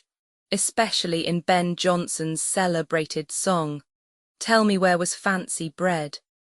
2 or 3 stanzas may bear quotation. Where wert thou born, Desire? In pomp and pride of May. By whom, sweet boy, wert thou begot? By fond conceit men say. Tell me who was thy nurse, fresh youth in sugrid joy. What was thy meat and daily food? Sad sighs with great annoy. What hadst thou then to drink? Unsavoury lovers' tears. What cradle wert thou rocked in hope devoid of fears? And see, in the chivalrous exercises of the tilt and tournament, the Earl of Oxford had few superiors. He was victor in the justs both of this year and of the year 1580, and on the latter occasion he was led by 2 ladies into the presence chamber, all armed as he was, to receive a prize from Her Majesty's own hand. Afterwards, by gross misconduct, he incurred from his sovereign a disgrace equally marked and public, being committed to the Tower for an attempt on one of her maids of honour. On other occasions, His lawless propensities broke out with a violence which Elizabeth herself was scarcely able to restrain. He had openly begun to muster his friends, retainers, and servants to take vengeance on Sir Thomas Knevet, by whom he had been wounded in a duel. And the Queen, who interfered to prevent the execution of this savage design,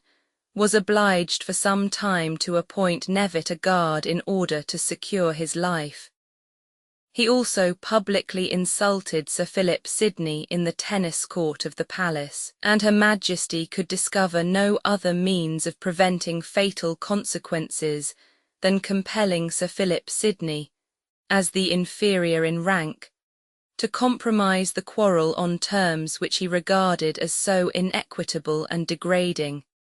that after transmitting to Her Majesty a spirited remonstrance against encouraging the insolence of the great nobles, he retired to Penshurst in disgust. The Duke of Norfolk was the nephew of this Earl of Oxford, who was very strongly attached to him, and used the utmost urgency of entreaty with Burleigh, whose daughter he had married, to prevail on him to procure his pardon. But not succeeding, says Lord Orford, he was so incensed against that minister that in most absurd and unjust revenge, though the cause was amiable, he swore he would do all he could to ruin his daughter, and accordingly not only forsook her bed, but sold and consumed great part of the vast inheritance descended to him from his ancestors 73. This remarkable person died very aged early in the reign of James I. Sir Charles Howard, eldest son of Lord Howard of Effingham, was at this period of his life chiefly remarkable for the uncommon beauty of his person, a species of merit never overlooked by Her Majesty, for grace and agility in his exercises, and for the manners of an accomplished courtier. At no time was he regarded as a person of profound judgment, and of vanity and self-consequence he is said to have possessed an abundant share. He was, however, brave, courteous, liberal, and diligent in affairs, and the favour of the Queen admitted him in 1585 to succeed his father in the office of Lord High Admiral. His intrepid bearing, in the year 1588, encouraged his sailors to meet the terrible armada with stout hearts and cheerful countenances, and the glory of its defeat was as much his own as the participation of winds and waves would allow. In consideration of this distinguished piece of service he was created Earl of Nottingham,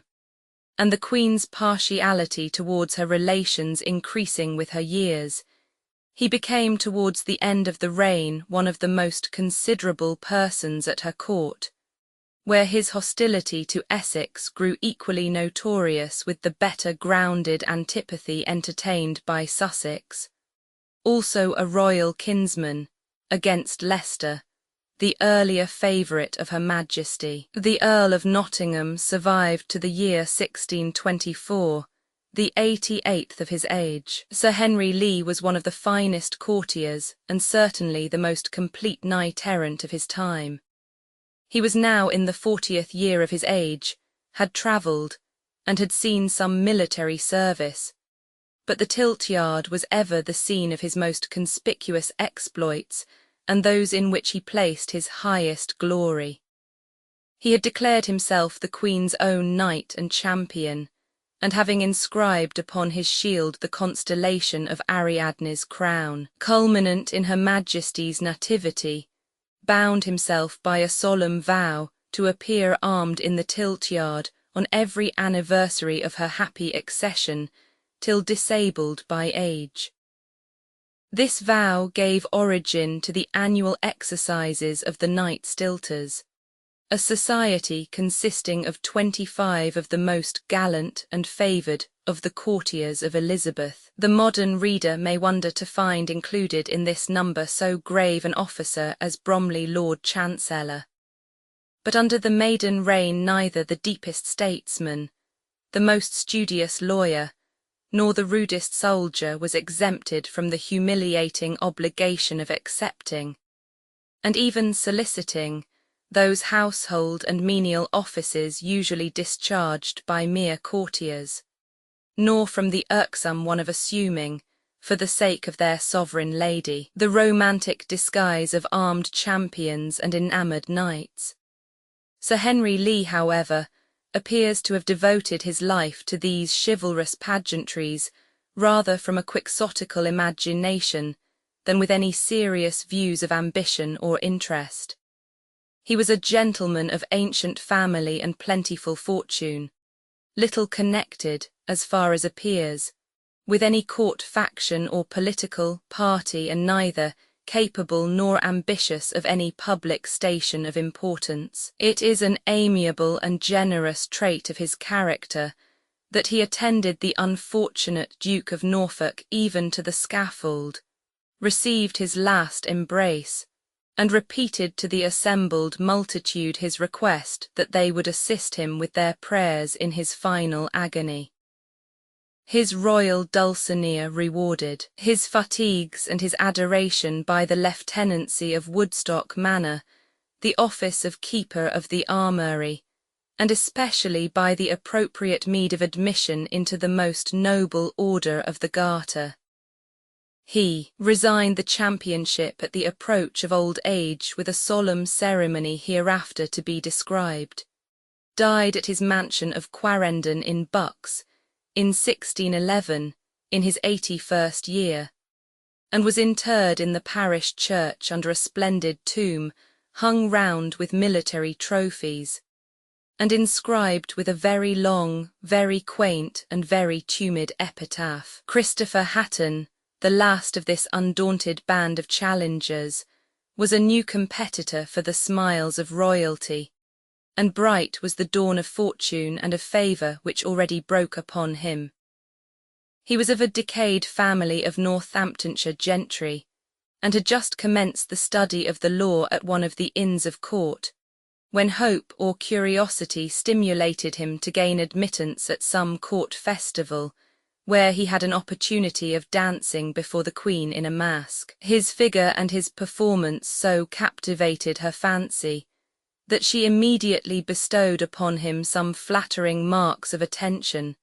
which encouraged him to quit his profession and turn courtier. This showy outside and these gay accomplishments were unexpectedly found in union with a moderate and cautious temper,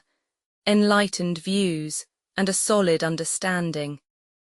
And after due deliberation, Elizabeth, that penetrating judge of men, decided, in spite of ridicule, that she could not do better than make this superlatively excellent dancer of galliards her Lord Chancellor. The enemies of Hatton are said to have promoted this appointment in expectation of his disgracing himself by ignorance and incapacity, but their malice was disappointed. Whatever he did not know, he was able to learn and willing to be taught. He discharged the duties of his high office with prudence first and afterwards with ability, and died in 1591 in possession of it and of the public esteem.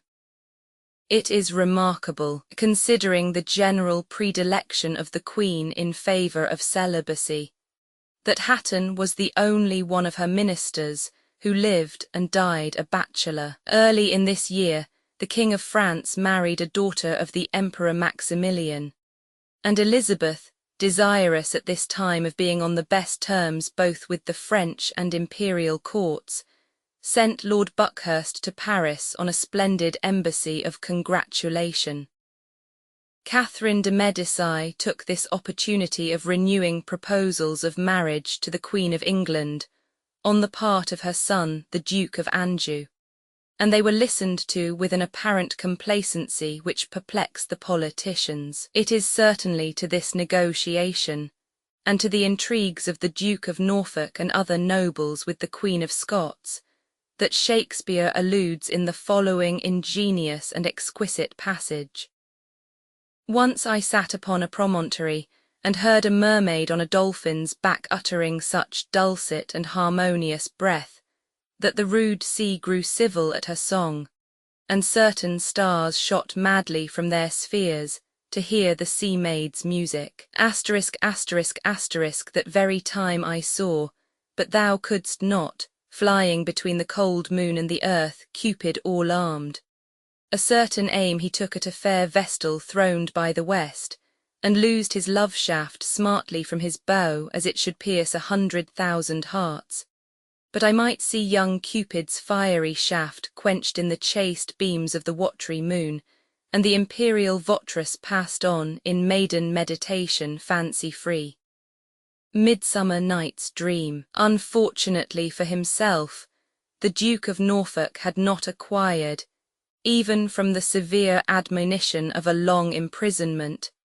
resolution sufficient to turn a deaf ear to the enchantments of this siren. His situation was indeed perplexing. He had entered into the most serious engagements with his sovereign to abstain from all further intercourse with the Queen of Scots. At the same time, the right of Elizabeth to interdict him an alliance so flattering to his vanity might plausibly be questioned, and the previous interchange between himself and Mary of solemn promises of marriage seemed to have brought him under obligations to her too sacred to be dissolved by any subsequent stipulation of his, though one to which Mary herself had been compelled to become a party. Neither had chivalrous ideas by any means lost their force in this age, and as a knight and a gentleman the Duke must have esteemed himself bound in honour to procure the release of the captive princess, and to claim through all perils the fair hand which had been plighted to him. Impressed by such sentiments, he returned to a letter of eloquent complaint which he found means to convey to him, an answer filled with assurances of his inviolable constancy, and the intrigues of the party were soon renewed with as much activity as ever. But the vigilance of the ministry of Elizabeth could not long be eluded. An important packet of letters written by Ridolfi, a Florentine who had been sent abroad by the party to confer with the Pope and with the Duke of Alva, was intercepted, and in consequence of the plots thus unfolded, the Bishop of Ross, who bore the character of Mary's ambassador in England, was given into private custody. Soon after, a servant of the Duke's, entrusted by him with the conveyance of a sum of money from the French ambassador to Mary's adherents in Scotland, carried the parcel containing it to the Secretary of State. The Duke's secretary was then sent for and examined. This man, who was probably in the pay of government, not only confessed with readiness all that he knew, but produced some letters from the Queen of Scots which his lord had commanded him to burn after deciphering them. Other concurring indications of the Duke's guilt appearing, he was recommitted to the Tower in September 1571, after various consultations of civilians on the extent of an ambassador's privilege, and the title which the agent of a deposed sovereign might have to avail himself of that sacred character. It was determined that the laws of nations did not protect the Bishop of Ross, and he was carried to the Tower, where, in fear of death, he made full confession of all his machinations against the person and state of Elizabeth. In the most guilty parts of these designs, he affirmed that the Duke had constantly refused his concurrence, and in fact, weak and infatuated as he was, the agents of Mary seem to have found it impracticable, by all their artifices, to bring this unfortunate nobleman entirely to forget that he was a Protestant and an Englishman. He would never consent directly to procure the death or dethronement of Elizabeth, though it must have been perfectly evident to any man of clear and unbiased judgment that, under all the circumstances, the accomplishment of his wishes could by no other means be attained. This affair was regarded in so very serious a light that the Queen thought it necessary, before the Duke was put on his trial, to lay all the circumstances of his case before the court of France, and the Parliament, which was again assembled after an interval of 5 years, passed some new laws for the protection of the Queen's person from the imminent perils by which they saw her environed. The illustrious prisoner was now brought before the tribunal of his brother peers, and a perfectly fair and regular trial, according to the practices of that age, was accorded him. Whatever his intentions might have been, his actions appear to have come clearly within the limits of treason, and the Earl of Shrewsbury, as Lord High Steward for the day, pronounced upon him, with tears, a verdict of guilty. But the Queen hesitated or deferred, from clemency or caution, to sign his death warrant, and he was remanded to the Tower under some uncertainty whether or not the last rigour of the offended laws awaited him. The name of Sir Nicholas Throgmorton was so mixed up in the confessions of the Bishop of Ross, that it was perhaps an indulgent fate which had removed him some months previously from the sphere of human action. He died at the house of the Earl of Leicester, and certainly of a pleurisy, but the malevolent credulity of that age seldom allowed a person of any eminence to quit the world without imputing the occurrence in some manner, direct or indirect, to the malice of his enemies. It was rumoured that Throgmorton had fallen a victim to the hostility of Leicester, which he was thought to have provoked by quitting the party of the Earl to reconcile himself with Burleigh, his secret enemy, and the suspicion of proficiency in the art of poisoning, which had so long rested upon the favourite, obtained credit to this absurd report. Possibly there might be more truth in the general opinion that it was in some measure owing to the enmity of Burleigh that a person of such acknowledged abilities in public affairs, and one who had conducted himself so skilfully in various important negotiations, should never have been advanced to any considerable office of trust or profit. But the lofty and somewhat turbulent spirit of Throgmorton himself ought probably to bear the chief blame both of this enmity and of his want of success at the court of a princess who exacted from her servants the exercise of the most refined and cautious policy, as well as an entire and implicit submission to all her views and wishes. It is highly probable that she never entirely pardoned Throgmorton for giving the lie to her declarations respecting the promises made to the Earl of Moray and his party, by the open production of his own diplomatic instructions. The hostility of Leicester extended, as we shall see hereafter, to other branches of the unfortunate family of Throgmorton, whom an imprudent or criminal zeal in the cause of popery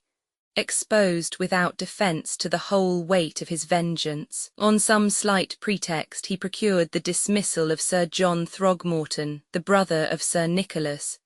from his office of Chief Justice of Chester, who did not long survive the disgrace though apparently unmerited. Puttenham, author of The Art of English Poesy, ventured, though a professed courtier, to compose an epitaph on this victim of oppression, of which he has preserved to us the following lines in the work above mentioned. Whom virtue reared envy hath overthrown, and lodged full low under this marble stone, ne never were his values so well known whilst he lived here as now that he is gone. No sun by day that ever saw him rest free from the toils of his so busy charge, no night that harboured rancour in his breast, nor merry mood made reason run at large. His head a source of gravity and sense, his memory a shop of civil art, his tongue a stream of sugrid eloquence, wisdom and meekness lay mingled in his heart. And see, the literary propensities of Elizabeth have already come under our notice. They had frequently served to divert her mind from the cares of government, but in the state of unremitted anxiety, occasioned by her dread of the machinations relative to the Queen of Scots, in which she had found the first peer of her realm a principal actor, her thoughts, even in the few leisure hours which she found means to bestow on these soothing recreations, still hovered about the objects from which she most sought to withdraw them. The following sonnet of her composition will illustrate this remark. It was published during her lifetime in Puttenham's Art of English Poesy, and its authenticity, its principal merit, has never been called in question. Sonnet by Queen Elizabeth. The doubt of future foes exiles my present joy, and wit me warns to shun such snares as threaten mine annoy. For falsehood now doth flow, and subjects' faith doth ebb, which would not be if reason ruled, or wisdom weaved the web. But clouds of toys untried do cloak aspiring minds, which turn to rain of late repent by course of changed winds. The top of hope suppose the root of ruth will be, and fruitless all their graft guiles, as shortly ye shall see. Those dazzled eaves with pride, which great ambition blinds, shall be unsealed by worthy wights whose foresight falsehood finds. The daughter of debate that eke discord doth sow, shall reap no gain where former rule hath taught still peace to grow. No foreign banished wight shall anchor in this port, our realm it brooks no stranger's force, let them elsewhere resort. Our rusty sword with rest shall first his edge employ, to poll their tops that seek such change, and gape for joy. The House of Commons, in which great dread and hatred of the Queen of Scots and her adherents now prevailed, showed itself strongly disposed to pass an act by which Mary should be declared for ever unworthy and incapable of the English succession. But Elizabeth, with her usual averseness to all unqualified declarations and irrevocable decisions, interfered to prevent the completion of a measure which most sovereigns, under all the circumstances, would have been eager to embrace, to the unanimous expression of the opinion of the House, that the execution of the sentence against the Duke of Norfolk ought not to be longer delayed. She was however prevailed upon to lend a more favourable ear, and on June 2d, 1572, this nobleman received his death on Tower Hill. Norfolk was a man of many amiable and several estimable qualities, and much too good for the faction with which he had been enticed to act, and the cause in which he suffered. On the scaffold he acknowledged, with great apparent sincerity, the justice of his sentence, and his peculiar guiltiness in breaking the solemn promise which he had pledged to his sovereign. He declared himself to have been an earnest Protestant ever since he had had any taste for religion, and in this faith he died very devoutly. He bequeathed by his will his best George to his kinsman and true friend the Earl of Sussex, whose faithful counsels he too late reproached himself with neglecting. By his attainder the dukedom was lost to the family of Howard, but Philip, his eldest son, succeeded his maternal grandfather in the earldom of Arundel. Lord Thomas, his second son, whose mother was the daughter and heiress of Lord Audley, was created Lord Howard of Walden by Elizabeth and Earl of Suffolk by James, and Lord William, the youngest, who possessed Naworth Castle in right of Elizabeth Dacre his wife, and was known upon the west border, of which he was warden by the appellation of Belted Will, was ancestor to the Earls of Carlisle 74. The King of Spain had long been regarded in England as the most implacable and formidable of the enemies of Elizabeth, and on good grounds. It was believed to be through his procurement that Sixtus V had been led to fulminate his anathema against her. It was well known that the Pope had made a donation to him of the Kingdom of Ireland, of which he was anxious to avail himself. There was strong ground to suspect that he had sent one of his ablest generals in embassy to England with no other view than to have taken the command of the northern rebels, had their enterprise prospered, and the intimate participation of his agents in all the intrigues of the Queen of Scots was notorious. Dr. Wilson, a learned civilian, an accomplished scholar, and one of the first raffiners of English prose, had published in 1571, with the express view of rousing the spirit of his readers against this formidable tyrant, a version of the orations of Demosthenes against the King Philip of his day, and had been at the pains of pointing out in the notes coincidences in the situation of Athens and of England. The author, who was an earnest Protestant, had the further motive in this work of paying a tribute to the memory of the learned and unfortunate Cheek,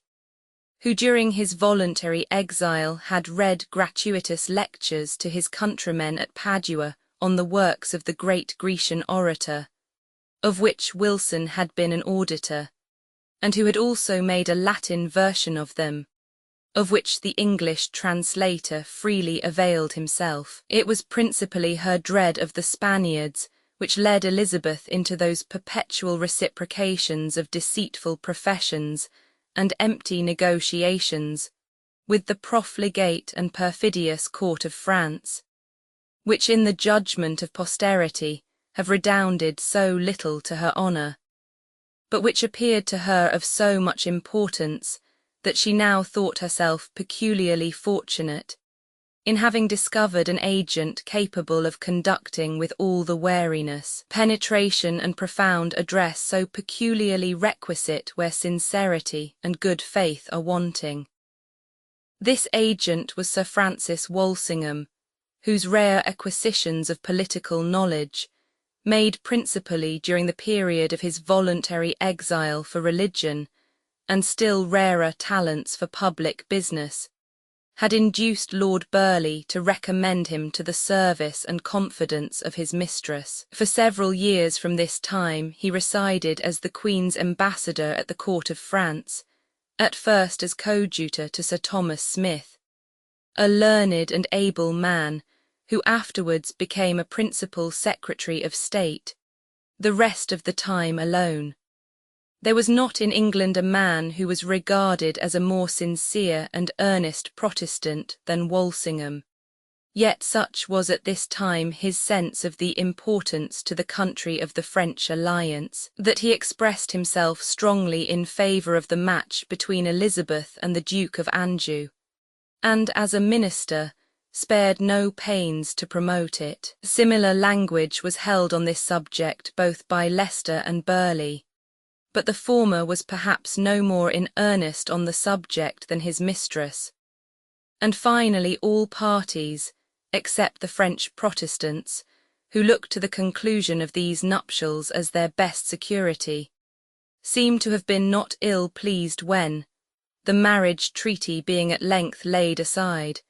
a strict league of amity between the two countries was agreed upon in its stead. Splendid embassies were reciprocally sent to receive the ratifications of this treaty,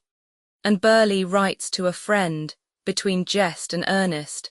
that an unexpected delay of the French ambassador was cursed by all the husbands whose ladies had been detained at great expense and inconvenience in London, to contribute to the splendour of the court on his reception. On the 9th of June 1572, the Duc de Montmorency and his suite at length arrived. His entertainment was magnificent. All seemed peace and harmony between the rival nations, and Elizabeth even instructed her ambassadors to give favourable ear to a hint which the Queen Mother had dropped of a matrimonial treaty between the Queen of England and her youngest son, the Duke d'Alençon, who had then scarcely attained the age of 17. Lulled by these flattering appearances of tranquillity, Her Majesty set out on her summer progress, and she was enjoying the festivities prepared by Leicester for her reception at his splendid castle of Kenilworth, when news arrived of the execrable massacre of Paris, an atrocity not to be paralleled in history. Troops of affrighted Huguenots who had escaped through 1,000 perils with life, and life alone from the hands of their pitiless assassins, arrived on the English coast, imploring the commiseration of their brother Protestants, and relating in accents of despair their tale of horrors.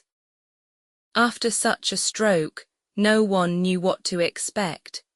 The German Protestants flew to arms. Even the subjects of Elizabeth trembled for their countrymen travelling on the continent, and for themselves in their island home. The Pope applauded openly the savage deed.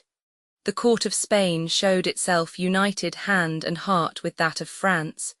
to the astonishment of Elizabeth, who had been taught to believe them at enmity.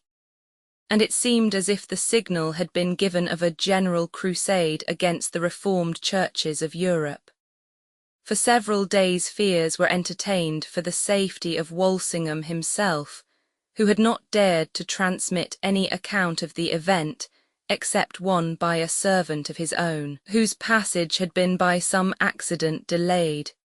Even this minister, cautious and crafty and sagacious as he was, assisted by all the spies whom he constantly kept in pay, had been unable to penetrate any part of the bloody secret.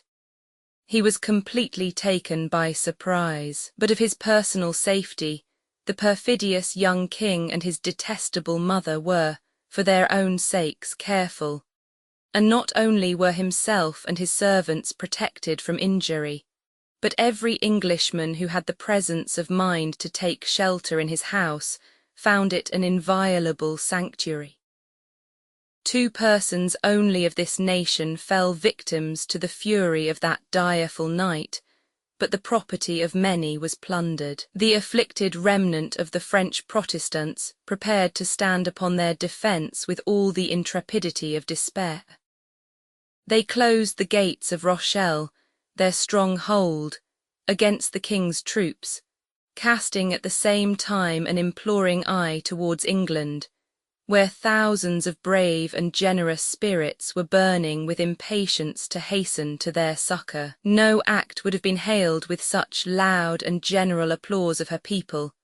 as an instant renunciation by Elizabeth of all friendship and intercourse with the perjured and blood-stained Charles, the midnight assassin of his own subjects. And it is impossible to contemplate without disdain the coldness and littleness of that character, which in such a case could consent to measure its demonstrations of indignation and abhorrence by the narrow rules of a self-interested caution. But that early experience of peril and adversity which had formed the mind of this princess to penetration, wariness, and passive courage, and given her a perfect command of the whole art of simulation and dissimulation, had at the same time robbed her of some of the noblest impulses of our nature, of generosity, of ardour, of enterprise, of magnanimity. Where more exalted spirits would only have felt, she calculated. Where bolder ones would have flown to action, she contented herself with words. Charles and his mother, while still in uncertainty how far their master-stroke of policy, so they regarded it, would be successful in crushing entirely the Huguenots, prudently resolved to spare no efforts to preserve Elizabeth their friend, or to prevent her at least from becoming an open enemy. Instructions had therefore been in the first instance dispatched to La Mothe Fenelon, the French ambassador in England, to communicate such an account of the massacre and its motives as suited these views, and to solicit a confirmation of the late treaty of amity. His reception at court on this occasion was extremely solemn. The courtiers and ladies who lined the rooms leading to the presence chamber were all habited in deep mourning, and not one of them would vouchsafe a word or a smile to the ambassador, though himself a man of honour, and one whom they had formerly received on the footing of cordial intimacy. The Queen herself, in listening to his message,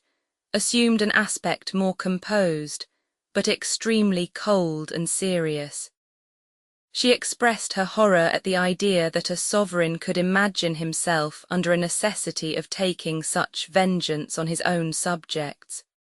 represented the practicability of proceeding with them according to law,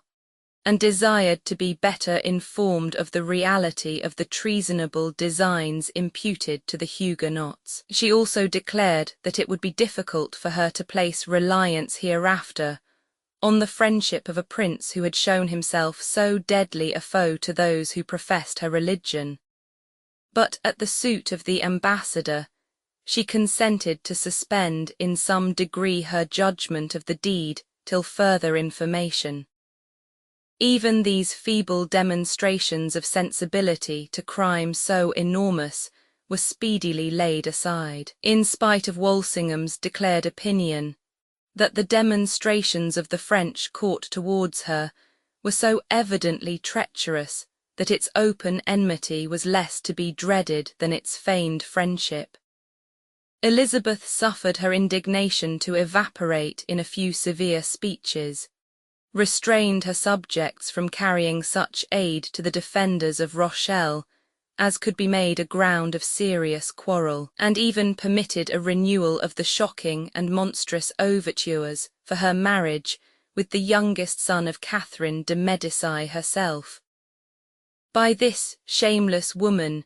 various proposals were now made for bringing about a personal interview between herself and Elizabeth. She first named England as the place of meeting, then the sea between Dover and Calais, and afterwards the Isle of Jersey. But from the first plan she herself departed, and the others were rejected in anger by the English council, who remarked with a proper and laudable spirit that they who had ventured upon such propositions must imagine them strangely careless of the personal safety of their sovereign. Charles Roman IX was particularly anxious that Elizabeth, as a pledge of friendship, should consent to stand sponsor to his newborn daughter, and with this request, after some difficulties and a few declarations of horror at his conduct, she had the baseness to comply. She refused, however, to indulge that king in his further desire that she would appoint either the Earl of Leicester or Lord Burleigh as her proxy. Not choosing apparently to trust these pillars of state and of the Protestant cause within his reach, and she sent instead her cousin the Earl of Worcester, a good simple gentleman, as Leicester called him, and a Catholic. All this time Elizabeth was in her heart as hostile to the court of France as the most zealous of her Protestant subjects, for she well knew that it was, and ever must be essentially hostile to her and her government, and in the midst of her civilities, she took care to supply to the Huguenots such secret aids as should enable them still to persevere in a formidable resistance. It is worth recording, on the subject of these negotiations between Elizabeth and the royal family of France, that Burleigh seems to have been encouraged to expect a successful issue by a calculation of the Queen's nativity, seen by Strype in his own handwriting, from which it was foretold that she should marry, in middle life, a foreign prince younger than herself, and probably be the mother of a son who should be prosperous in his middle age. Catherine de Medici also, to whom some female fortune-teller had predicted that all her sons should be kings, hoped, after the election of her second son to the throne of Poland, to find the full accomplishment of the prophecy in the advancement of the youngest to the matrimonial crown of England. So serious was the belief of that age in the lying oracles of judicial astrology. Among the English travellers doomed to be eye-witnesses of the horrors of the massacre of St. Bartholomew was the celebrated Philip Sidney, then a youth of 18. He was the eldest son of Sir Henry Sidney, Lord Deputy of Ireland, and from this excellent man and parent he had received, amongst his earliest and strongest impressions, those elevated principles of honour, veracity and moral purity, which regulated and adorned the whole tenor of his after-life. An extraordinary solidity of character with great vivacity of parts had distinguished him from a child, and fortune conspired with genius to bring him early before the public eye. He was nephew and presumptive heir to the Earl of Leicester, by whom he was in a manner adopted, and thus patronized. His rapid advancement was anticipated as a matter of course. It was the practice of that day for parents in higher life to dispose of their children in marriage at an age, now justly accounted immature 75. And no sooner had young Sidney completed his 14th year than arrangements were made for his union with Anne Cecil, daughter of the secretary. Why the connection never took place we do not learn. Sir Henry Sidney in a letter to Cecil says, with reference to this affair, "I am sorry that you find coldness anywhere in proceeding, where such good liking appeared in the beginning, but for my part I was never more ready to perfect that affair than presently I am." And c. Shortly after, the lady, unfortunately for herself, became the wife of the Earl of Oxford, and Sidney, still unfettered by matrimonial engagements, obtained license to travel and reached Paris in May 1572. Charles Roman IX, in consideration no doubt of the influence of his uncle at the English court, gave him the appointment of a gentleman of his bedchamber, a fortnight only before the massacre. On that night of horrors Sidney took shelter in the house of Walsingham, and thus escaped all personal danger. But his after conduct fully proved how indelible was the impression left upon his mind of the monstrous wickedness of the French royal family, and the disgrace and misery which an alliance with it must entail on his queen and country. He readily obeyed his uncle's directions to quit France without delay, and proceeding to Frankfort, there formed a highly honourable and beneficial friendship with the virtuous Hubert Langt, who opened to him at once his heart and his purse. The remonstrances of this patron, who dreaded to excess for his youthful friend the artifices of the papal court, deterred him from extending his travels to Rome, an omission which he afterwards deeply regretted. But a leisurely survey of the northern cities of Italy, during which he became advantageously known to many eminent characters, occupied him profitably and delightfully till his return to his native country in 1575, after which he will again occur to our notice as the pride and wonder of the English court. Chapter 18. Letters of Lord Talbot to his father. Connection of Leicester with Lady Sheffield. Anecdote of the Queen and Mr. Dyer. Queen's suspicions of Burleigh. Countesses of Lennox and Shrewsbury imprisoned. Queen refuses the sovereignty of Holland. Her remarkable speech to the deputies. Alchemy. Notice of Dr. D. of Frobisher. Family of love, burning of 2 Anabaptists. Entertainment of the Queen at Kenilworth. Notice of Walter Earl of Essex. General favour towards his son Robert. Letter of the Queen to the Earl of Shrewsbury respecting Leicester. Great as had been the injustice committed by Elizabeth in the detention of the Queen of Scots, it must be confessed that the offence brought with it its own sufficient punishment in the fears, jealousies and disquiets which it entailed upon her. Where Mary was concerned, the most approved loyalty, the longest course of faithful service, and the truest attachment to the Protestant cause were insufficient pledges to her oppressor of the fidelity of her nobles or ministers. The Earl of Shrewsbury, whom she had deliberately selected from all others to be the keeper of the captive queen, and whose vigilance had now for so long a period baffled all attempts for her deliverance,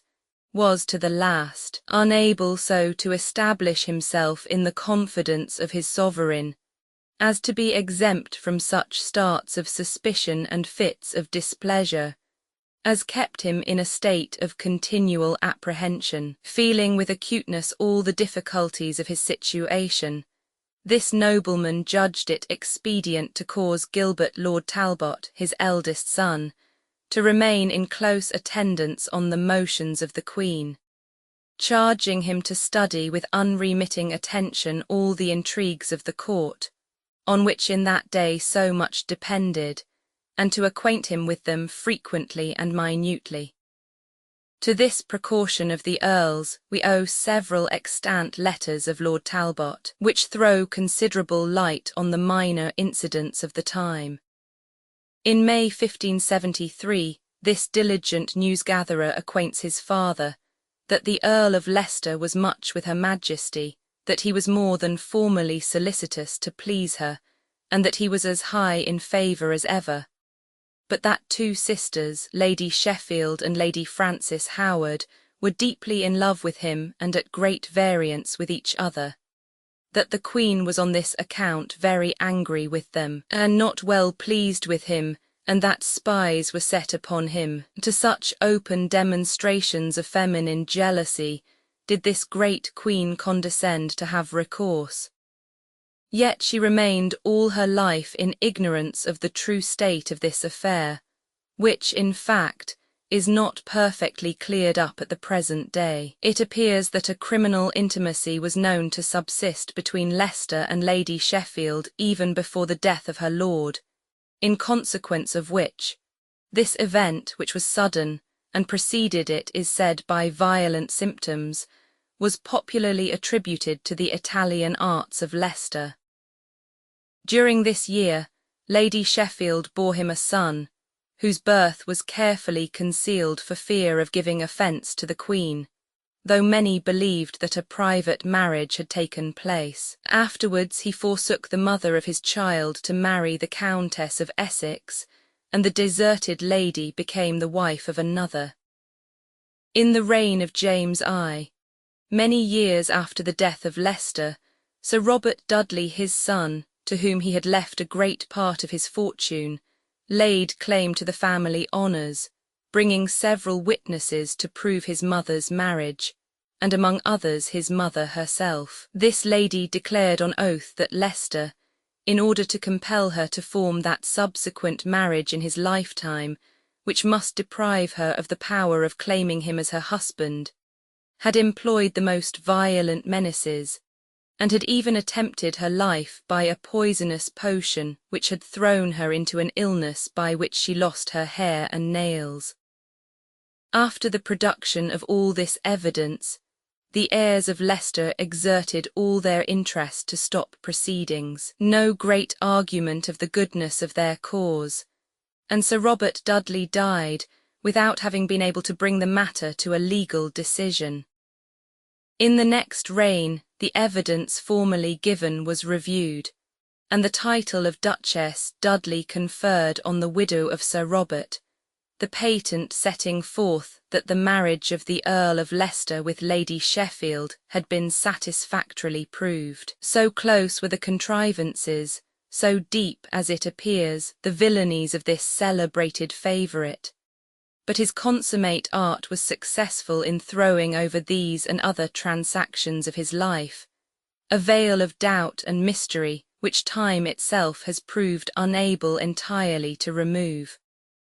Hatton was at this time ill, and Lord Talbot mentions that the Queen went daily to visit him, but that a party with which Leicester was thought to co-operate was endeavouring to bring forwards Mr. Edward Dyer to supplant him in Her Majesty's favour. This gentleman, it seems, had been for 2 years in disgrace, and as he had suffered during the same period from a bad state of health, the Queen was made to believe that the continuance of her displeasure was the cause of his malady, and that his recovery was without her pardon hopeless. This was taking her by her weak side. She loved to imagine herself the dispenser of life and death to her devoted servants, and she immediately dispatched to the sick gentleman a comfortable message, on receipt of which he was made whole. The letter-writer observes, to the honour of Lord Burleigh, that he concerned himself as usual only in state affairs, and suffered all these love matters and petty intrigues to pass without notice before his eyes. All the caution, however, and all the devotedness of this great minister were insufficient to preserve him, on the following occasion, from the unworthy suspicions of his mistress. The Queen of Scots had this year with difficulty obtained permission to resort to the baths of Buxton for the recovery of her health, and a similar motive led thither at the same time the Lord Treasurer. Elizabeth marked the coincidence, and when, a year or two afterwards, it occurred for the second time, her displeasure broke forth. She openly accused her minister of seeking occasions of entering into intelligence with Mary by means of the Earl of Shrewsbury and his lady, and it was not without difficulty that he was able to appease her. This striking fact is thus related by Burleigh himself in a remarkable letter to the Earl of Shrewsbury. Lord Burleigh to the Earl of Shrewsbury. My very good lord, my most hearty and due commendations done, I cannot sufficiently express in words the inward hearty affection that I conceive by your lordship's friendly offer of the marriage of your younger son, and that in such a friendly sort by your own letter, and as your lordship writeth, the same proceeding of yourself. Now, my lord, as I think myself much beholding to you for this your lordship's kindness, and manifest argument of a faithful good will, so must I pray your lordship to accept mine answer, with assured opinion of my continuance in the same towards your lordship. There are specially two causes why I do not in plain terms consent by way of conclusion hereto. The one for that my daughter is but young in years, and upon some reasonable respects I have determined, notwithstanding I have been very honourably offered matches, not to treat of marrying of her, if I may live so long, until she shall be above 15 or 16. And if I were of more likelihood myself to live longer than I look to do, she should not, with my liking, be married before she were near 18 or 20. The second cause why I defer to yield to conclusion with your lordship is grounded upon such a consideration as, if it were not truly to satisfy your lordship, and to avoid a just offence which your lordship might conceive of my forbearing, I would not by writing or message utter, but only by speech to your lordship's self. My lord, it is over true and over much against reason, that upon my being at Buckstones last, advantage was sought by some that loved me not, to confirm in her majesty a former conceit which had been laboured to be put into her head, that I was of late time become friendly to the Queen of Scots, and that I had no disposition to encounter her practices. And now, at my being at Buckstones, her majesty did directly conceive that my being there was, by means of your lordship and my lady, to enter into intelligence with the Queen of Scots. And hereof at my return to her majesty's presence, I had very sharp reproofs for my going to Buckstones, with plain charging of me for favouring the Queen of Scots, and that in so earnest a sort as I never looked for, knowing my integrity to her majesty. But specially, knowing how contrariously the Queen of Scots conceived of me, for many things passed to the offence of the said Queen of Scots. And yet true it is, I never indeed gave just cause by any private affection of my own, or for myself, to offend the Queen of Scots. But whatsoever I did was for the service of mine own lady and queen, which if it were yet again to be done I would do. And though I know myself subject to contrary workings of displeasure, yet I will not, for remedy of any of them both, decline from the duty I owe to God and my sovereign Queen. For I know and do understand that I am in this contrary sort maliciously depraved, and yet in secret sort, on the one part and that of long time, that I am the most dangerous enemy and evil willer to the Queen of Scots. On the other side, that I am also a secret well willer to her and her title, and that I have made my party good with her. Now, my lord, no man can make both these true together, but it sufficeth for such as like not me in doing my duty to deprave me, and yet in such sort is done in darkness, as I cannot get opportunity to convince them in the light. In all these crossings, my good Lord, I appeal to God, who knoweth, yea, I thank him infinitely, who directeth my thoughts to intend principally the service and honour of God, and jointly with that, the surety and greatness of my sovereign Lady the Queen's Majesty. And for any other respect but that may tend to those two, I appeal to God to punish me if I have any. As for the Queen of Scots, truly I have no spot of evil meaning to her, neither do I mean to deal with any titles to the crown. If she shall intend any evil to the Queen's Majesty, my sovereign, for her sake I must and will mean to impeach her, and therein I may be her unfriend or worse. Well now, my good lord, your lordship seeth I have made a long digression from my answer, but I trust your lordship can consider what moveth me thus to digress. Surely it behoveth me not only to live uprightly, but to avoid all probable arguments that may be gathered to render me suspected to her Majesty, whom I serve with all dutifulness and sincerity.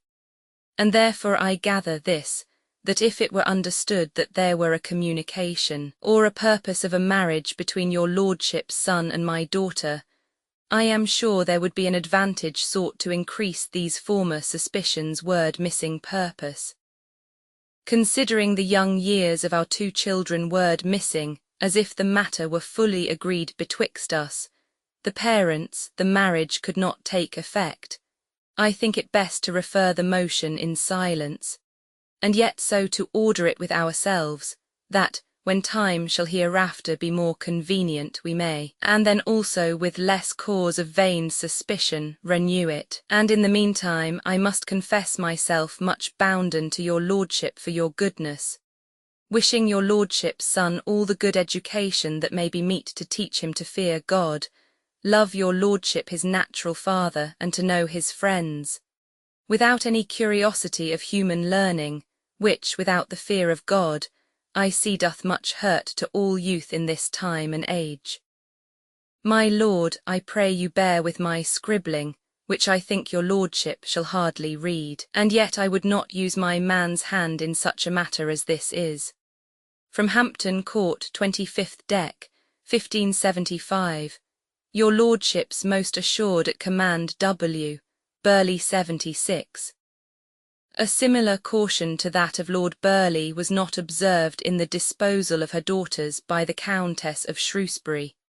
a woman remarkable above all her contemporaries for a violent, restless and intriguing spirit, and an inordinate thirst of money and of sway. She brought to effect in 1574 a marriage between Elizabeth Cavendish,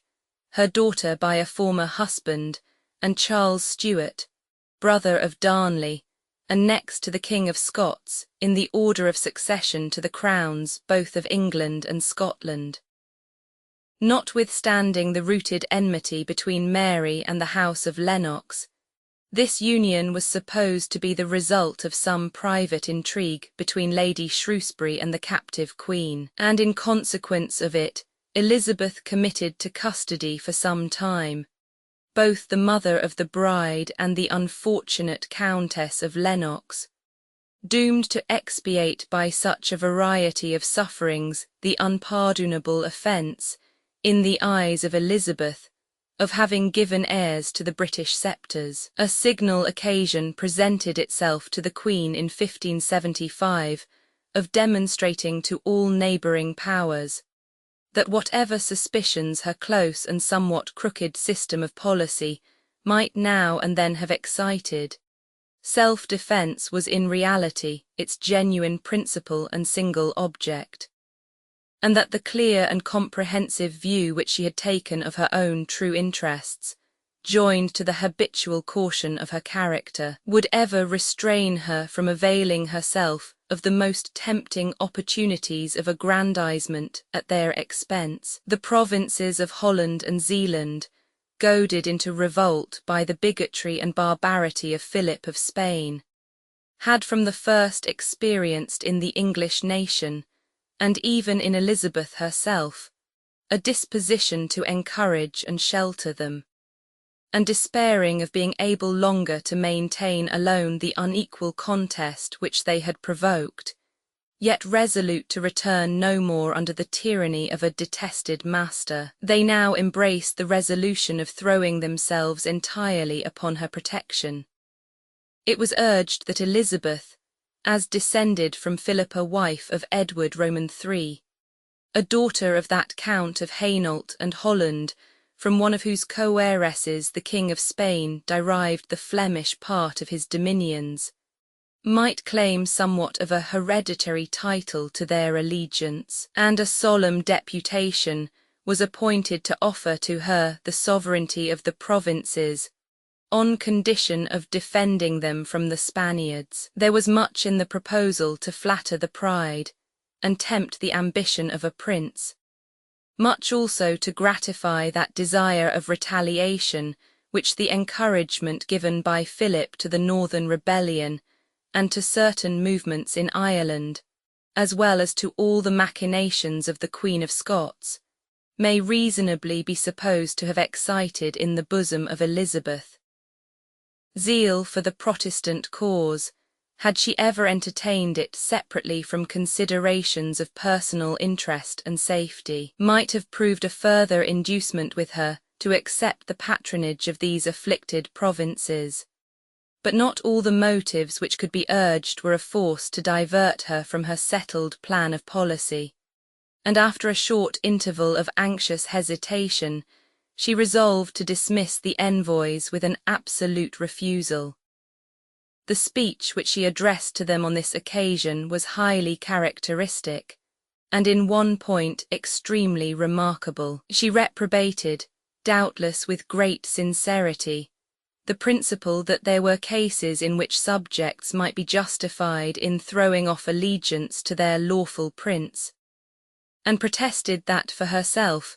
nothing could ever tempt her to usurp upon the dominions either of her good brother of Spain or any other prince. Finally, she took upon her to advert to the religious scruples which had produced the revolt of the Hollanders, in a tone of levity which it is difficult to understand her motive for assuming, since it could not fail from her lips especially to give extreme scandal to the deputies and to all other serious men. She said that it was unreasonable in the Dutch to have stirred up so great a commotion merely on account of the celebration of Mass,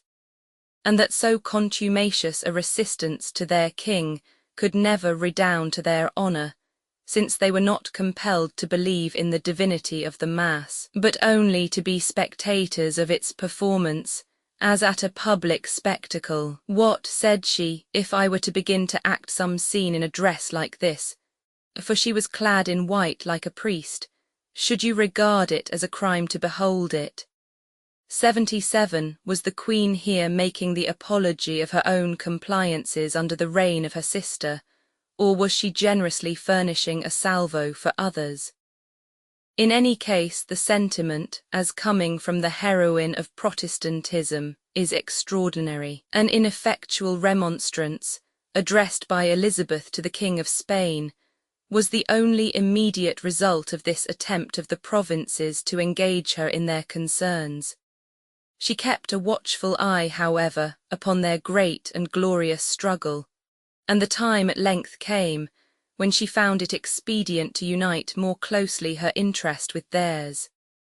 England now enjoyed profound tranquillity, internal and external, and our annalists find leisure to advert to various circumstances of domestic history. They mention a corporation formed for the transmutation of iron into copper by the method of one Medley, an alchemist, of which the learned but credulous Sir Thomas Smith, Secretary of State, was a principal promoter, and in which both Leicester and Burleigh embarked some capital. The Master of the Mint ventured to express a doubt of the success of the experiment, because the adept had engaged that the weight of copper procured should exceed that of all the substances employed in its production. But nobody seems to have felt the force of this simple objection, and great was the disappointment of all concerned when at length the bubble burst. About the same time, the famous Dr. D, mathematician, astrologer, and professor of the occult sciences, being pressed by poverty, supplicated Burleigh to procure Her Majesty's patronage for his infallible method of discovering hidden treasures. This person, who stood at the head of his class, had been early protected by Leicester, who employed him to fix a lucky day for the Queen's coronation. He had since been patronised by Her Majesty, who once visited him at his house at Mortlake, took lessons of him in astronomy, and occasionally supplied him with money to defray the expenses of his experiment. She likewise presented him to some ecclesiastical benefices, but he often complained of the delay or non-performance of her promises of pensions and preferment. On one occasion he was sent to the Continent, ostensibly for the purpose of consulting physicians and philosophers on the state of Her Majesty's health, but probably not without some secret political commission. After a variety of wild adventures in different countries of Europe, in which he and his associate Kelly discovered still more knavery than credulity in the exercise of their various false sciences and fallacious arts, Dee was invited home by Her Majesty in 1589, and was afterwards presented by her with the wardenship of Manchester College. But he was hated and sometimes insulted by the people as a conjurer, quarrelled with the fellows of his college, quitted Manchester in disgust, and failing to obtain the countenance of King James, died at length in poverty and neglect. The ordinary fate of his class of projectors. Elizabeth performed a more laudable part in lending her support to the enterprise of that able and spirited navigator Martin Frobisher, who had long been soliciting in vain among the merchants the means of attempting a northwest passage to the Indies, and was finally supplied by the Queen with 2 small vessels. With these he set sail in June 1576, and though unsuccessful in the prime object of his voyage, extended considerably the previous acquaintance of navigators with the coasts of Greenland, and became the discoverer of the straits which still bear his name. A sect called the Family of Love had lately sprung up in England.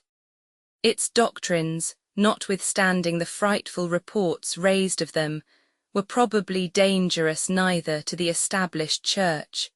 with the rites of which the brethren willingly complied, nor yet to the state, and it may be doubted whether they were in any respect incompatible with private morals. But no innovations in religion were regarded as tolerable or venial under the rigid administration of Elizabeth, and the leaders of the new heresy were taken into custody and compelled to recant. Some Anabaptists were apprehended about the same time, who acknowledged their error at Paul's cross bearing faggots, the tremendous symbol of the fate from which their recantation had rescued them. 2 of these unhappy men, however, repented of the disingenuous act into which human frailty had betrayed them, and returning to the open profession of their opinions were burned in Smithfield, to the eternal opprobrium of Protestant principles,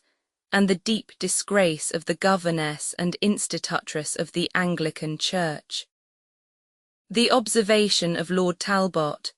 that the Earl of Leicester showed himself more than ever solicitous to improve the favour of his sovereign, received confirmation from the unparalleled magnificence of the reception which he provided for her when,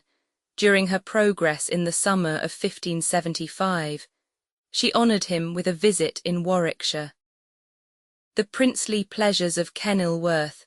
were famed in their day as the quintessence of all courtly delight, and very long and very pompous descriptions of these festive devices have come down to our times. They were conducted on a scale of grandeur and expense which may still surprise, but taste as yet was in its infancy, and the whole was characterized by the unmerciful tediousness, the ludicrous incongruities, and the operose pedantry of a semi-barbarous age. A temporary bridge 70 feet in length was thrown across a valley to the great gate of the castle,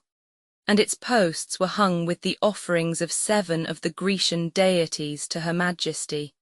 displaying in grotesque assemblage cages of various large birds, fruits, corn, fishes, grapes and wine in silver vessels, musical instruments of many kinds and weapons and armour hung trophy-wise on 2 ragged staves. A poet standing at the end of the bridge explained in Latin verse the meaning of all. The Lady of the Lake, invisible since the disappearance of the renowned Prince Arthur, approached on a floating island along the moat to recite adulatory verses. Arion, being summoned for the like purpose, appeared on a dolphin 4 and 20 feet long, which carried in its belly a whole orchestra. A sibyl, a salvage man and an echo posted in the park, all harangued in the same strain. Music and dancing enlivened the Sunday evening. Splendid fireworks were displayed both on land and water. A play was performed, an Italian tumbler exhibited his feats, 13 bears were baited, there were 3 stag hunts, and a representation of a country bridal, followed by running at the quintin. Finally, the men of Coventry exhibited, by express permission, their annual mock fight in commemoration of a signal defeat of the Danes. 19 days did the Earl of Leicester sustain the overwhelming honour of this royal visit. A demonstration of Her Majesty's satisfaction in her entertainment, quite unexampled, but which probably awakened less envy than any other token of her peculiar grace, by which she might have been pleased to distinguish her favourite. No domestic incident had for a long time excited so strong a sensation as the death of Walter Devereux, Earl of Essex, which took place at Dublin in the autumn of the year 1576. This nobleman is celebrated for his talents, his virtues, his unfortunate and untimely death, and also as the father of a son still more distinguished and destined to a fate yet more disastrous. He was of illustrious descent, deriving a part of his hereditary honours from the Lords Ferrers of Chartley, and the rest from the noble family of Berkshire, through a daughter of Thomas of Woodstock, youngest son of Edward Roman III. In his 19th year he succeeded his grandfather as Viscount Hereford, and coming to court attracted the merited commendations of Her Majesty by his learning, his abilities, and his ingenuous modesty. During a short period, the Viscount was joined in commission with the Earls of Huntingdon and Shrewsbury for the safe keeping of the Queen of Scots. On the breaking out of the Northern Rebellion, he joined the royal army with all the forces he could raise, and in reward of this forwardness in her service Her Majesty conferred on him the Garter, and subsequently invested him, after the most solemn and honourable form of creation, with the dignity of Earl of Essex, long hereditary in the house of Berkshire. By these marks of favour the jealousy of Leicester and of other courtiers was strongly excited, but with little cause. The spirit of the Earl had too much of boldness, of enterprise, of a high-souled generosity, to permit him to take root and flourish in that scene of treachery and intrigue, a court. It quickly prompted him to seek occupation at a distance, in the attempt to subdue and civilize a turbulent Irish province. He solicited and obtained from the Queen, by a kind of agreement then not unusual, a grant to himself and the adventurers under him of half of the district of Clandeboy in Ulster, on condition of his rescuing and defending the whole of it from the rebels, and defraying half the expenses of the service. Great things were expected from his expedition, on which he embarked in August 1573, but Sir William Fitzwilliams, Deputy of Ireland, viewed the arrival of the Earl with sentiments which led him to oppose every possible obstacle to his success. Probably, too, Essex himself found on trial the task of subduing the Irishry, as the natives of the island were then called, a more difficult one than he had anticipated. Some brilliant service, however, amid many delays and disappointments, he performed in various parts of the country, and having returned to England in 1575 to lay all his grievances before the Queen, and face the court faction which injured him in his absence, he was sent back with the title of Marshal of Ireland, an appointment which Leicester, for his own purposes, is said to have been active in procuring him. Sir Henry Sidney had now succeeded Fitzwilliams as Lord Deputy, and from him it does not appear that Essex had the same systematic opposition to encounter. On the contrary, having been applied to by the Queen for his opinion of the expediency of granting several requests of the Earl relative to this service, Sir Henry advised Her Majesty to comply with most of them, prefacing his counsel with the following sentence: "Of the Earl I must say, that he is so noble and worthy a personage, and so forward in all his actions, and so complete a gentleman wherein he may either advance your honour or service, as you may take comfort to have in store so rare a subject, who hath nothing in greater regard than to show himself such an one indeed as the common fame reporteth him, which hath been no more in troth than his due deserts and painful travels in the worst parts of this miserable country have deserved 78. Such in fact was the apparent cordiality between the Deputy and the Marshal, that a proposal passed for the marriage of Philip Sidney to the Lady Penelope de Veru, daughter of the Earl. But if this friendship were ever sincere on the part of Sir Henry, it was at least short-lived. For writing a few months after Essex's death to Leicester respecting the Earl of Ormond, whom the favourite regarded as his enemy, he says, "In fine, my lord, I am ready to accord with him, but, my most dear lord and brother, be you upon your keeping for him, for if Essex had lived you should have found him as violent an enemy as his heart, power and cunning would have served him to have been, and for that their malice I take God to record, I could brook neither of them both 79. Ireland was, during the whole of Elizabeth's reign, that part of her dominions which it cost her most trouble to govern, and with which her system of policy prospered the least. Without a considerable military force, it was impossible to bring into subjection those parts of the country which still remained in a state of barbarism under the sway of native chieftains, or even to preserve in safety and civility such districts as were already reclaimed and brought within the English pale. But the Queen's parsimony, or, more truly, the narrowness of her income, caused her perpetually to repine at the great expenses to which she was put for this service, and frequently to run the risk of losing all that had been slowly gained by a sudden withdrawment or long delay of the necessary supplies. Her suspicious temper caused her likewise to lend ready ear to the complaints, whether founded or not, brought by the disaffected Irish against her officers. Sir Henry Sidney himself, the deputy whom she most favoured and trusted, and continued longer in office than any other, supported as he was at court by the potent influence of Leicester and the steady friendship of Burleigh, had many causes offered him of vexation and discontent, and those who held inferior commands, and were less ably protected from the attacks of their enemies, experienced almost insupportable anxieties from counteractions, difficulties and hardships of every kind. Of these the unfortunate Earl of Essex had his full share. The hopes of improving his fortune, with which he had entered upon the service, were so far from being realised that he found himself sinking continually deeper in debt. His efforts against the rebels were by no means uniformly successful. His court enemies contrived to divert most of the succours designed him by his sovereign,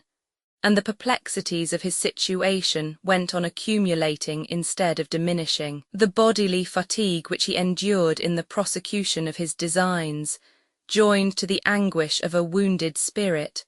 undermined at length the powers of his constitution, and after repeated attacks he was carried off by a dysentery in September 1576.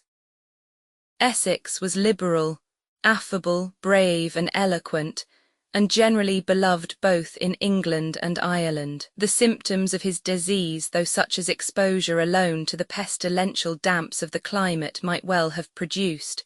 were also susceptible of being ascribed to poison,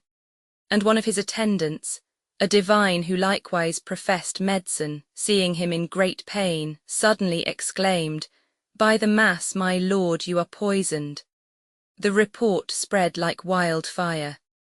To common minds it is a relief under irremediable misfortune to find an object for blame, and accordingly, though no direct evidence of the fact was produced, it was universally believed that some villain had administered to him an ill drink. As Leicester was known to be his enemy, strongly suspected of an intrigue with his wife, and believed capable of any enormity, the friends and partisans of Essex seem immediately to have pointed at him as the contriver of his death. Yet I find no contemporary evidence of the imputation, except in the conduct of Sir Henry Sidney on this occasion, which indicates great anxiety for the reputation of his patron and brother-in-law. The Lord Deputy was unfortunately absent from Dublin at the time of the Earl of Essex's death, and before he could institute a regular examination into the manner of it, 1,000 false tales had been circulated which were greedily received by the public. On his return, however, he entered into the investigation with great zeal and diligence. The decisive test of an examination of the body was not indeed applied, for it was one with which that age seems to have been unacquainted. But many witnesses were called, reports were traced to their source and in some instances disproved, and the result of the whole was transmitted by the Deputy to the Privy Council, in a letter which appears satisfactorily to prove that there was no solid ground to ascribe the event to any but natural causes. That the Deputy himself was convinced of the correctness of this representation is seen from one of his private letters to Leicester, published long after in the Sydney papers. In all probability, posterity would scarcely have heard of this imputation on the character of Leicester, had not his marriage with the widow of Essex served as corroboration of the charge, and given occasion to the malicious comments of the author of Leicester's Commonwealth. This union, however, was not publicly celebrated till 2 years afterwards, and we have no certain authority for the fact of the criminal connection of the parties during the life of the Earl of Essex, nor for the private marriage said to have been huddled up with indecent precipitation on his decease. Walter, Earl of Essex, left Robert, his son and successor, then in the 10th year of his age, to the care and protection of the Earl of Sussex and Lord Burleigh. But Mr. Edward Waterhouse, a person of great merit and abilities, then employed in Ireland and distinguished by the favour both of Lord Burleigh and Sir Henry Sidney, had the immediate management of the fortune and affairs of the minor. Of this friend, Essex is related to have taken leave in his last moments with many kisses, exclaiming, "O my Ned, farewell! Thou art the faithfulest and friendliest gentleman that ever I knew." He proved the fidelity of his attachment by attending the body of the Earl to Wales, whither it was conveyed for interment, and it was thence that he immediately afterwards addressed to Sir Henry Sidney a letter, of which the following is an extract. "The state of the Earl of Essex being best known to myself, doth require my travel for a time in his causes, But my burden cannot be great when every man putteth to his helping hand.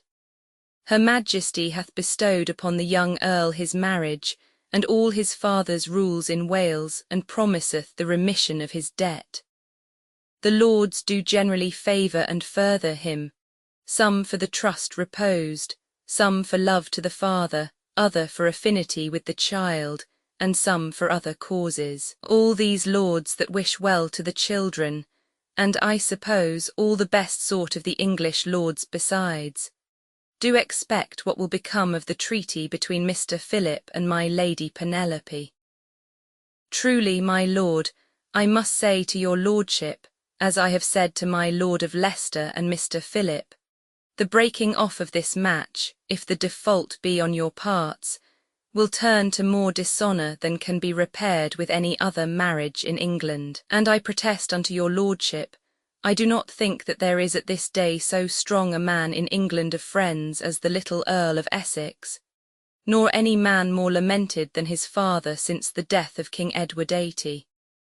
Under such high auspices, and with such a general consent of men's minds in his favour,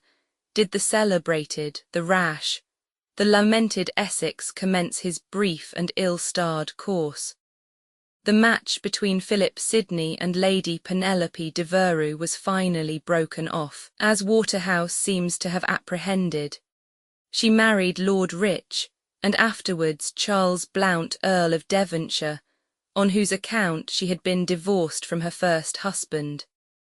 How little all the dark suspicions and sinister reports to which the death of the Earl of Essex had given occasion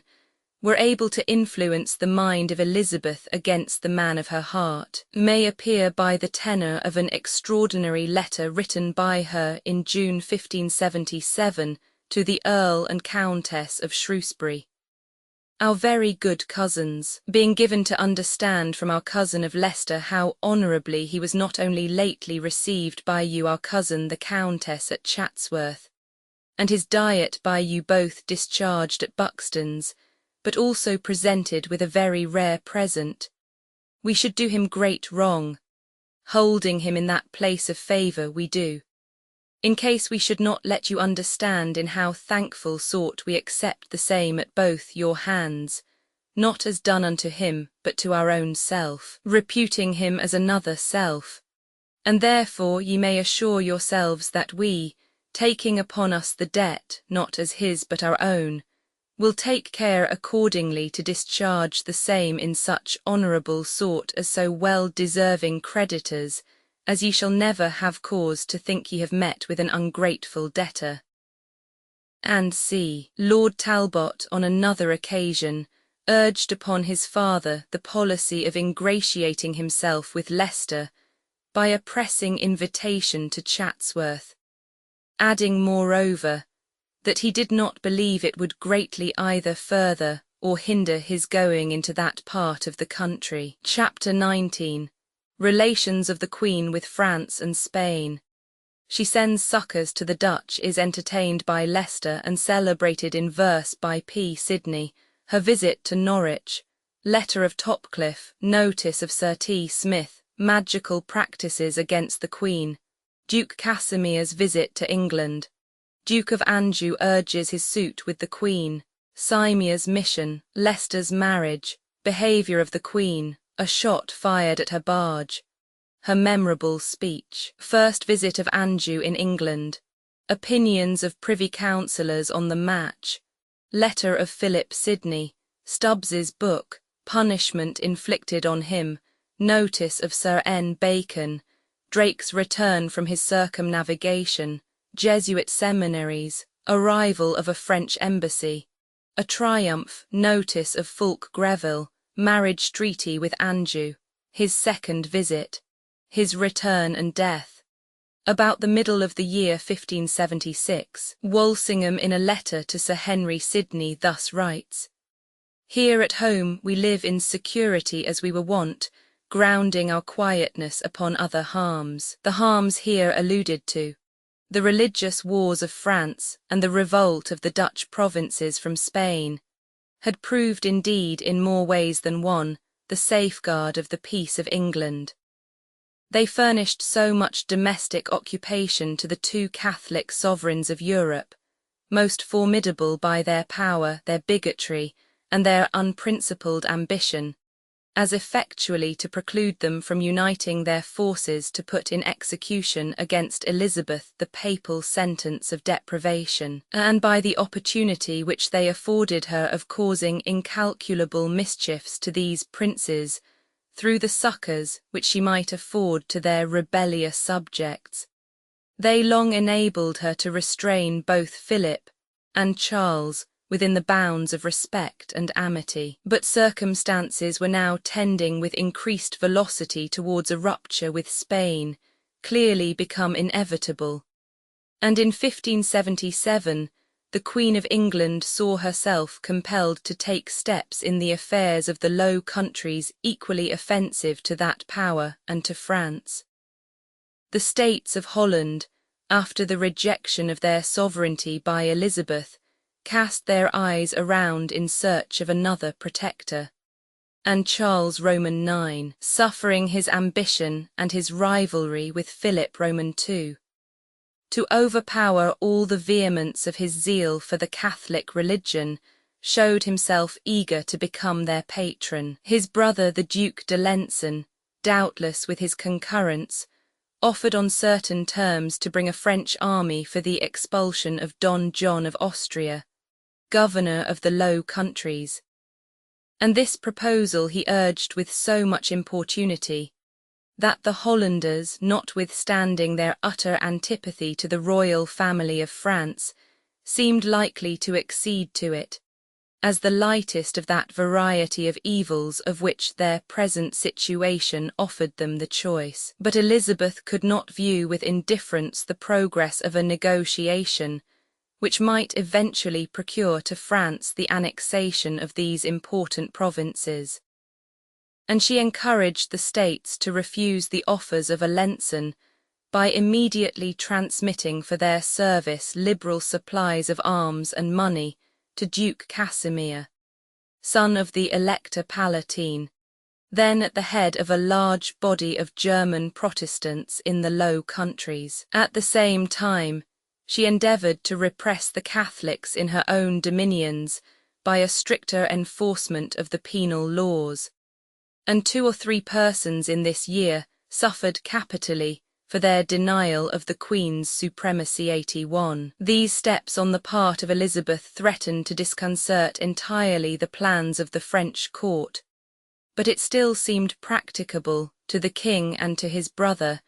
to produce a change in her measures, and 2 or 3 successive embassies arrived in London during the spring and summer of 1578, to renew with fresh earnestness the proposals of marriage on the part of the Duke de Lençon.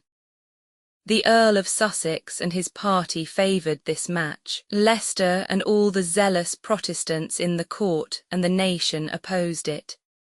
The Queen sat arbitress, and perhaps prolonged her deliberations on the question, for the pleasure of receiving homage more than usually assiduous from both factions. The favourite, anxious to secure his ascendancy by fresh efforts of gallantry and instances of devotedness, entreated to be indulged in the privilege of entertaining Her Majesty for several days at his seat of Wanstead House. A recent and expensive purchase, which he had been occupied in adorning with a magnificence suited to the ostentatious prodigality of his disposition. It was for the entertainment of Her Majesty on this occasion that Philip Sidney condescended to task a genius worthy of better things with the composition of a masque in celebration of her surpassing beauties and royal virtues, entitled The Lady of May. In defence of this public act of adulation, the young poet had probably the particular request of his uncle and patron to plead, as well as the common practice of the age.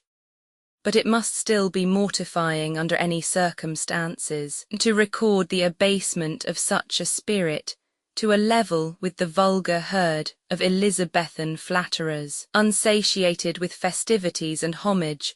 the Queen continued her progress from Wanstead through the counties of Essex, Suffolk, and Norfolk, receiving the attendance of numerous troops of gentry, and making visits in her way to all who felt themselves entitled, or called, to solicit with due humility the costly honour of entertaining her. Her train was numerous and brilliant, and the French ambassadors constantly attended her motions. About the middle of August she arrived at Norwich. This ancient city, then one of the most considerable in the kingdom, yielded to none in a zealous attachment to Protestant principles and to the Queen's person. And as its remote situation had rendered the arrival of a royal visitant within its walls an extremely rare occurrence, the magistrates resolved to spare nothing which could contribute to the splendour of her reception. At the furthest limits of the city she was met by the mayor, who addressed her in a long and very abject Latin oration, in which he was not ashamed to pronounce that the city enjoyed its charters and privileges by her only clemency. At the conclusion he produced a large silver cup filled with gold pieces, saying, "Sunt hic centum libri puri ori," welcome sounds, which failed not to reach the ear of her gracious Majesty, who, lifting up the cover with alacrity, said audibly to the footman to whose care it was delivered, "Look to it, there is £100. Pageants were set up in the principal streets, of which one had at least the merit of appropriateness, since it accurately represented the various processes employed in those woolen manufactures for which Norwich was already famous. 2 days after Her Majesty's arrival, Mercury, in a blue satin doublet lined with cloth of gold,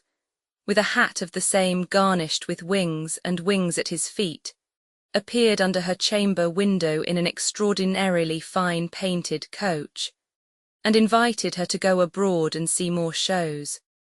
And a kind of masque, in which Venus and Cupid with wantonness and riot were discomfited by the goddess of chastity and her attendants, was performed in the open air. A troop of nymphs and fairies lay in ambush for her return from dining with the Earl of Surrey, and in the midst of these heathenish exhibitions, the minister of the Dutch Church watched his opportunity to offer to her the grateful homage of his flock. To these deserving strangers, Protestant refugees from Spanish oppression, the policy of Elizabeth, in this instance equally generous and discerning, had granted every privilege capable of inducing them to make her kingdom their permanent abode. At Norwich, where the greater number had settled, a church was given them for the performance of public worship in their own tongue, and according to the form which they preferred,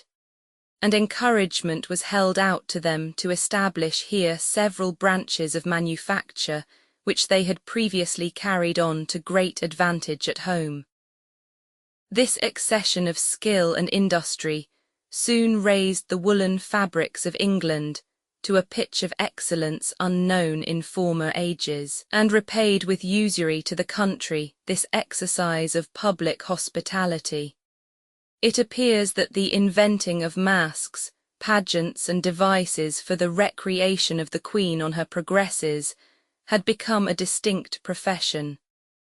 George Ferrers, formerly commemorated as Master of the Pastimes to Edward VI, one Goldingham and Churchyard, author of The Worthiness of Wales,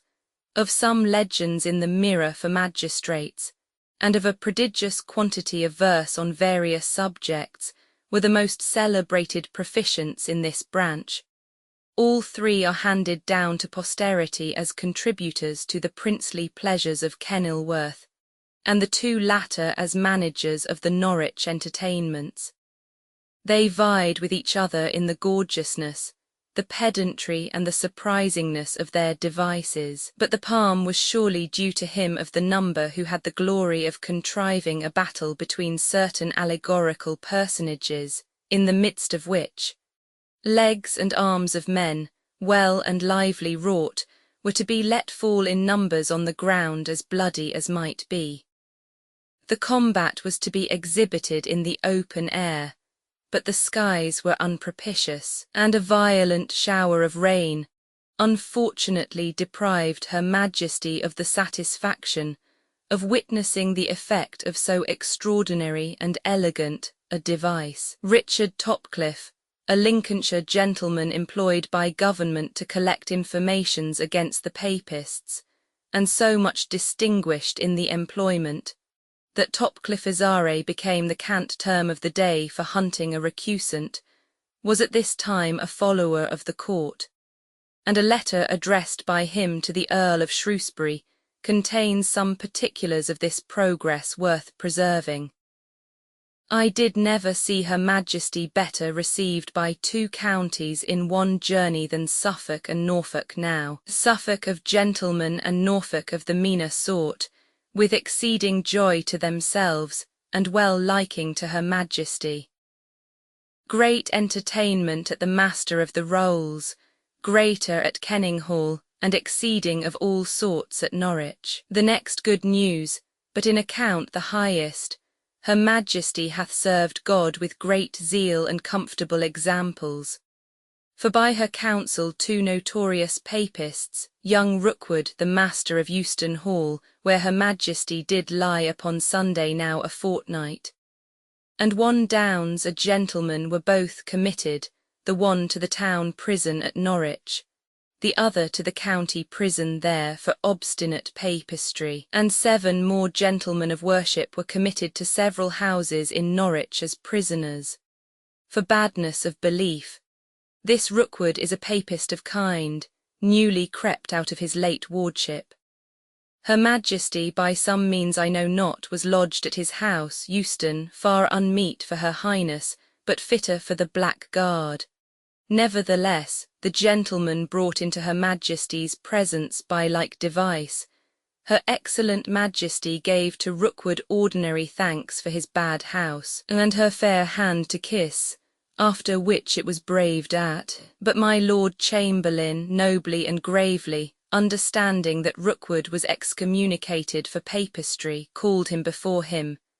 demanded of him how he durst to attempt her royal presence, he unfit to accompany any Christian person. Forthwith said he was fitter for a pair of stocks, commanded him out of the court, and yet to attend her council's pleasure, and at Norwich he was committed. And to decipher the gentleman to the full, a piece of plate being missed in the court and searched for in his hay house, in the hayrick such an image of Our Lady was there found. As for greatness, for gayness and workmanship, I did never see a match. And after a sort of country dances ended in Her Majesty's sight, the idol was set behind the people, who avoided. She rather seemed a beast raised upon a sudden from hell by conjuring, than the picture for whom it had been so often and so long abused. Her Majesty commanded it to the fire, which in her sight by the country folks was quickly done, to her content and unspeakable joy of everyone, but some 1 or 2 who had sucked of the idol's poisoned milk. Shortly after, a great sort of good preachers who had been commanded to silence for a little niceness, were licensed and again commanded to preach. A greater and more universal joy to the counties and the most of the court than the disgrace of the Papists, and the gentlemen of those parts being great and hot Protestants, almost before by policy discredited and disgraced, were greatly countenanced. The letter writer afterwards mentions in a splenetic style the envoy from Monsieur, one Backville a Norman, with 4 or 5 of Monsieur's youths, who attended the Queen and were well entertained and regarded.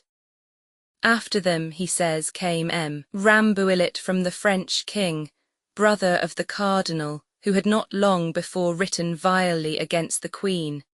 and whose entertainment, it seemed to him, was not so good as that of the others 82. The Queen was about this time deprived by death of an old and faithful counsellor,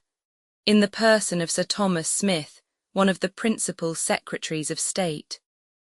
This eminent person, the author of a work on the Commonwealth of England, still occasionally consulted, and in various ways a great benefactor to letters in his day, was one of the few who had passed at once with safety and credit through all the perils and revolutions of the 3 preceding reigns. His early proficiency at college obtained for Smith the patronage of Henry Roman VIII, at whose expense he was sent to complete his studies in Italy, and he took at Padua the degree of Doctor of Laws. Resuming on his return his residence at Cambridge, he united his efforts with those of Cheek for reforming the pronunciation of the Greek language. Afterwards, he furnished an example of attachment to his mother tongue which among classical scholars has found too few imitators, by giving to the public a work on English orthography and pronunciation, objects as yet almost totally neglected by his countrymen, and respecting which, down to a much later period, no approach to system or uniformity prevailed, but on the contrary, a vagueness, a rudeness and an ignorance disgraceful to a lettered people. Though educated in the civil law, Smith now took deacon's orders and accepted a rectory and the deanery of Carlisle. His principles secretly began to incline towards the reformers, and he lent such protection as he was able to those who in the latter years of Henry Roman VIII underwent persecution for the avowal of similar sentiments. Protector Somerset patronized him. Under his administration he was knighted notwithstanding his deacon's orders, and became the colleague of Cecil as Secretary of State. On the accession of Mary, he was stripped of the lucrative offices which he held, but a small pension was assigned him on condition of his remaining in the kingdom, and he contrived to pass away those days of horror in an unmolested obscurity. He was among the first whom Mary's illustrious successor recalled to public usefulness, being summoned to take his place at her earliest Privy Council. In the important measures of the beginning of the reign for the settlement of religion, he took a distinguished part. Afterwards, he was employed with advantage to his country in several difficult embassies. He was then appointed assistant and finally successor to Burleigh in the same high post which they had occupied together so many years before under the reign of Edward, and in this station he died at the age of 63. No statesman of the age bore a higher character than Sir Thomas Smith for rectitude and benevolence, and nothing of the wiliness and craft conspicuous in most of his coadjutors is discernible in him. There was one foible of his day, however, from which he was by no means exempt. On certain points he was superstitious beyond the ordinary measure of learned credulity in the 16th century. Of his faith in alchemical experiments a striking instance has already occurred. He was likewise a great astrologer, and gave himself much concern in conjecturing what direful events might be portended by the appearance of a comet, which became visible in the last year of his life. During a temporary retirement from court, he had also distinguished himself as a magistrate by his extraordinary diligence in the prosecution of suspected witches. But the date of these and similar delusions had not yet expired. Great alarms were excited in the country during the year 1577 by the prevalence of certain magical practices, which were supposed to strike at the life of Her Majesty. There were found at Islington, concealed in the house of a Catholic priest who was a reputed sorcerer, 3 waxen images, formed to represent the Queen and 2 of her chief counsellors. Other dealings also of professors of the occult sciences were from time to time discovered. Whether it were the effect of this magic, says Strype, who wrote in the beginning of the 18th century, or proceeded from some natural cause, but the Queen was in some part of this year under excessive anguish by pains of her teeth, insomuch that she took no rest for divers nights, and endured very great torment night and day. In this extremity, a certain outlandish physician was consulted, who composed on the case with much solemnity of style a long Latin letter, in which, after observing with due humility that it was a perilous attempt in a person of his slender abilities to prescribe for a disease which had caused perplexity and diversity of opinion among the skilful and eminent physicians ordinarily employed by Her Majesty, he ventured, however, to suggest various applications as worthy of trial, finally hinting at the expediency of having recourse to extraction, on the possible failure of all other means to afford relief. How this weighty matter terminated we are not here informed, but it is upon record that Aylmer, Bishop of London, once submitted to have a tooth drawn, in order to encourage Her Majesty to undergo that operation. And as the promotion of the learned prelate was at this time recent, and his gratitude, it may be presumed, still lively, we may perhaps be permitted to conjecture that it was the bishop who on this occasion performed the part of exorcist. The efforts of Duke Casimir for the defence of the United Provinces had hitherto proved eminently unfortunate, and in the autumn of 1578 he judged it necessary to come over to England to apologize in person to Elizabeth for the ill success of his arms, and to make arrangements for the future. He was very honourably received by Her Majesty, who recollected perhaps with some little complacency that he had formerly been her suitor. Justings, tilts, and runnings at the ring were exhibited for his entertainment, and he was engaged in hunting parties, in which he greatly delighted. Leicester loaded him with presents. The Earl of Pembroke also complimented him with a valuable jewel. The Earl of Huntingdon, a nobleman whose religious zeal, which had rendered him the peculiar patron of the Puritan divines, interested him also in the cause of Holland, escorted him on his return as far as Gravesend, and Sir Henry Sidney attended him to Dover. The Queen willingly bestowed on her princely guest the cheap distinction of the Garter, but her parting present of 2 golden cups, worth £300 apiece, was extorted from her, after much murmuring and long reluctance, by the urgency of Walsingham, who was anxious, with the rest of his party, that towards this champion of the Protestant cause, though unfortunate, no mark of respect should be omitted.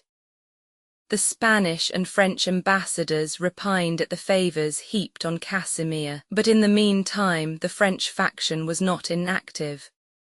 The Earl of Sussex, whose generally sound judgment seems to have been warped in this instance by his habitual contrariety to Leicester, wrote in August 1578 a long letter to the Queen, in which, after stating the arguments for and against the French match, he summed up pretty decidedly in its favour. What was of more avail, Monsieur sent over to plead his cause an agent named Simier, a person of great dexterity, who well knew how to ingratiate himself by 1,000 amusing arts, by a sprightly style of conversation peculiarly suited to the taste of the Queen, and by that ingenious flattery, the talent of his nation, which is seldom entirely thrown away even upon the sternest and most impenetrable natures. Elizabeth could not summon resolution to dismiss abruptly a suit which was so agreeably urged, and in February 1579 Lord Talbot sends the following information to his father: Her Majesty continueth her very good usage of Simier and all his company, and he hath conference with her 3 or 4 times a week, and she is the best disposed and pleasantest when she talketh with him, as by her gestures appeareth that is possible. He adds, the opinion of Monsieur's coming still holdeth, and yet it is secretly bruited that he cannot take up so much money as he would on such a sudden, and therefore will not come so soon. 83. The influence of Simier over the Queen became on a sudden so potent, that Leicester and his party reported, and perhaps believed, that he had employed philters and other unlawful means to inspire her with love for his master. Cimea on his side amply retaliated these hostilities by carrying to her Majesty the first tidings of the secret marriage of her favourite with the Countess of Essex, a fact which none of her courtiers had found courage to communicate to her, though it must have been by this time widely known, as Sir Francis Knowles, the Countess's father, had insisted, for the sake of his daughter's reputation, that the celebration of the nuptials should take place in presence of a considerable number of witnesses. The rage of the Queen on this disclosure transported her beyond all the bounds of justice, reason, and decorum. It has been already remarked that she was habitually, or systematically, an open enemy to matrimony in general, and the higher any persons stood in her good graces, and the more intimate their access to her, the greater was her resentment at detecting in them any aspirations after this state, because a kind of jealousy was in these cases superadded to her malignity, and it offended her pride that those who were honoured with her favour should find themselves at leisure to covet another kind of happiness, of which she was not the dispenser, but that Leicester, the dearest of her friends, the first of her favourites after all the devotedness to her charms which he had so long professed, and which she had requited by a preference so marked and benefit so signal, that he, her opinion unconsulted, her sanction unimplored, should have formed, and with her own near relation, this indissoluble tie, and having formed it should have attempted to conceal the fact from her when known to so many others, appeared to her the acme of ingratitude, perfidy, and insult. She felt the injury like a weak, disappointed woman. She resented it like a queen and a Tudor.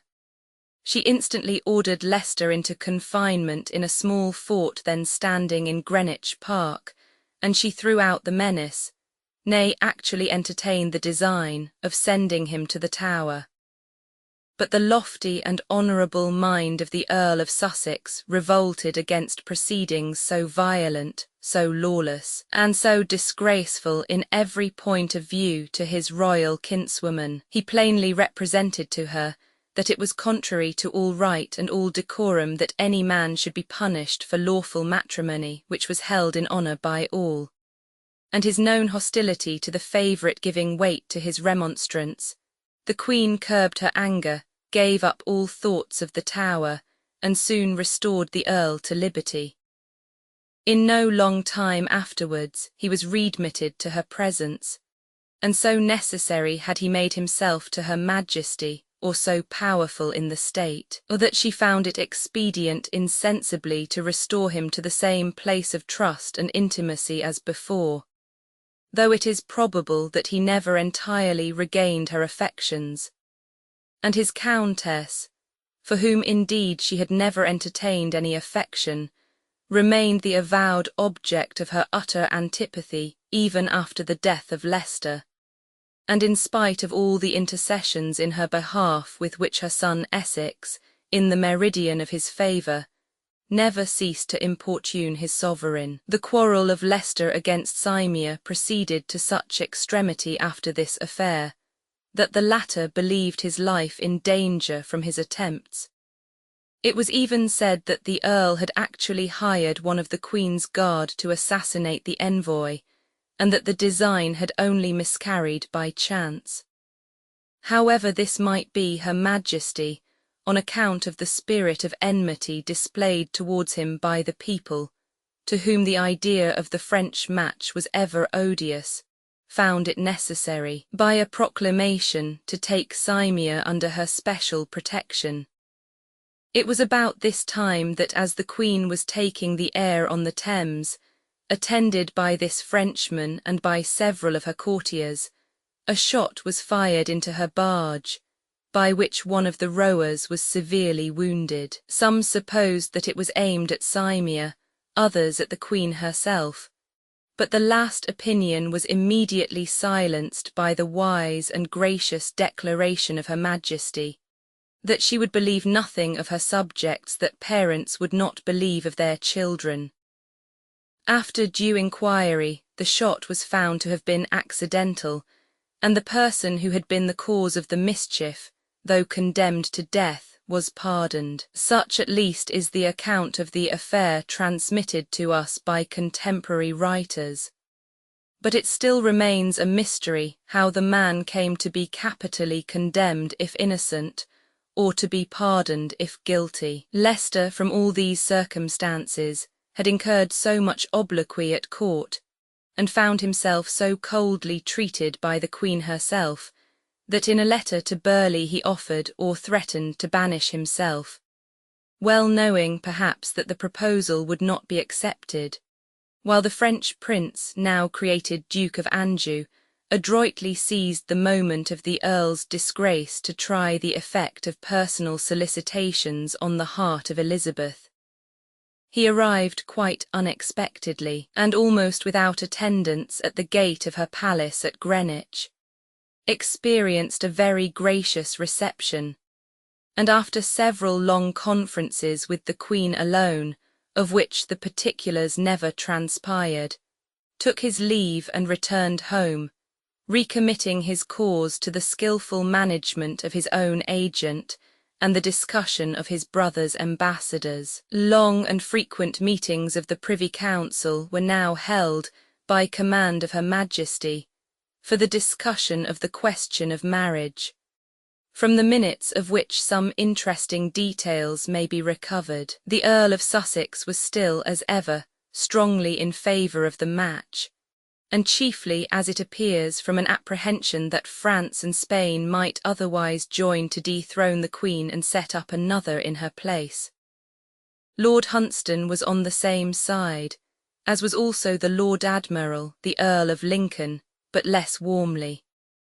Burleigh laboured to find arguments in support of the measure, but evidently against his judgment and to please the Queen. Leicester openly professed to have changed his opinion, for Her Majesty was to be followed. Sir Walter Mildmay reasoned freely and forcibly against the measure, on the ground of the too advanced age of the Queen, and the religion, the previous public conduct, and the family connections of Anjou. Sir Ralph Sadler subscribed to most of the objections of Mildmay, and brought forward additional ones. Sir Henry Sidney approved all these, and subjoined, that the marriage could not be made good by all the council between England and Rome. A mass might not be suffered in the court, meaning, probably, that the marriage rite could not by any expedient be accommodated to the consciences of both parties and the law of England. On the whole, with the single exception perhaps of the Earl of Sussex, those councillors who pronounced in favour of the marriage in this debate did so almost avowedly, in compliance with the wishes of the Queen, whose inclination to the alliance had become very evident since the visit of her youthful suitor, while such as opposed it were moved by strong and earnest convictions of the gross impropriety and thorough unsuitableness of the match, with respect to Elizabeth herself, and the dreadful evils which it was likely to entail on the nation. How entirely the real sentiments of this body were adverse to the step, became further evident when the Council, instead of immediately obeying Her Majesty's command, that they should come to a formal decision on the question and acquaint her with the same, hesitated, temporized, assured her of their readiness to be entirely guided on a matter so personal to herself, by her feelings and wishes, requested to be further informed what these might be, and inquired whether, under all the circumstances, she was desirous of their coming to a full determination. This message was reported to Her Majesty in the forenoon, October 7, 1579, and she allowed very well of the dutiful offer of their services. Nevertheless, she uttered many speeches, and that not without shedding of many tears that she should find in her counsellors, by their long disputations, any disposition to make it doubtful, whether there could be any more surety for her and her realm than to have her marry and have a child of her own body to inherit, and so to continue the line of King Henry VIII. And she said she condemned herself of simplicity in committing this matter to be argued by them, for that she thought to have rather had an universal request made to her to proceed in this marriage, than to have made doubt of it. And being much troubled herewith, she requested the bearers of this message to forbear her till the afternoon. On their return, she repeated her former expressions of displeasure, then endeavoured at some length to refute the objections brought against the match, and finally, her great misliking of all opposition and her earnest desire for the marriage being reported to her faithful council,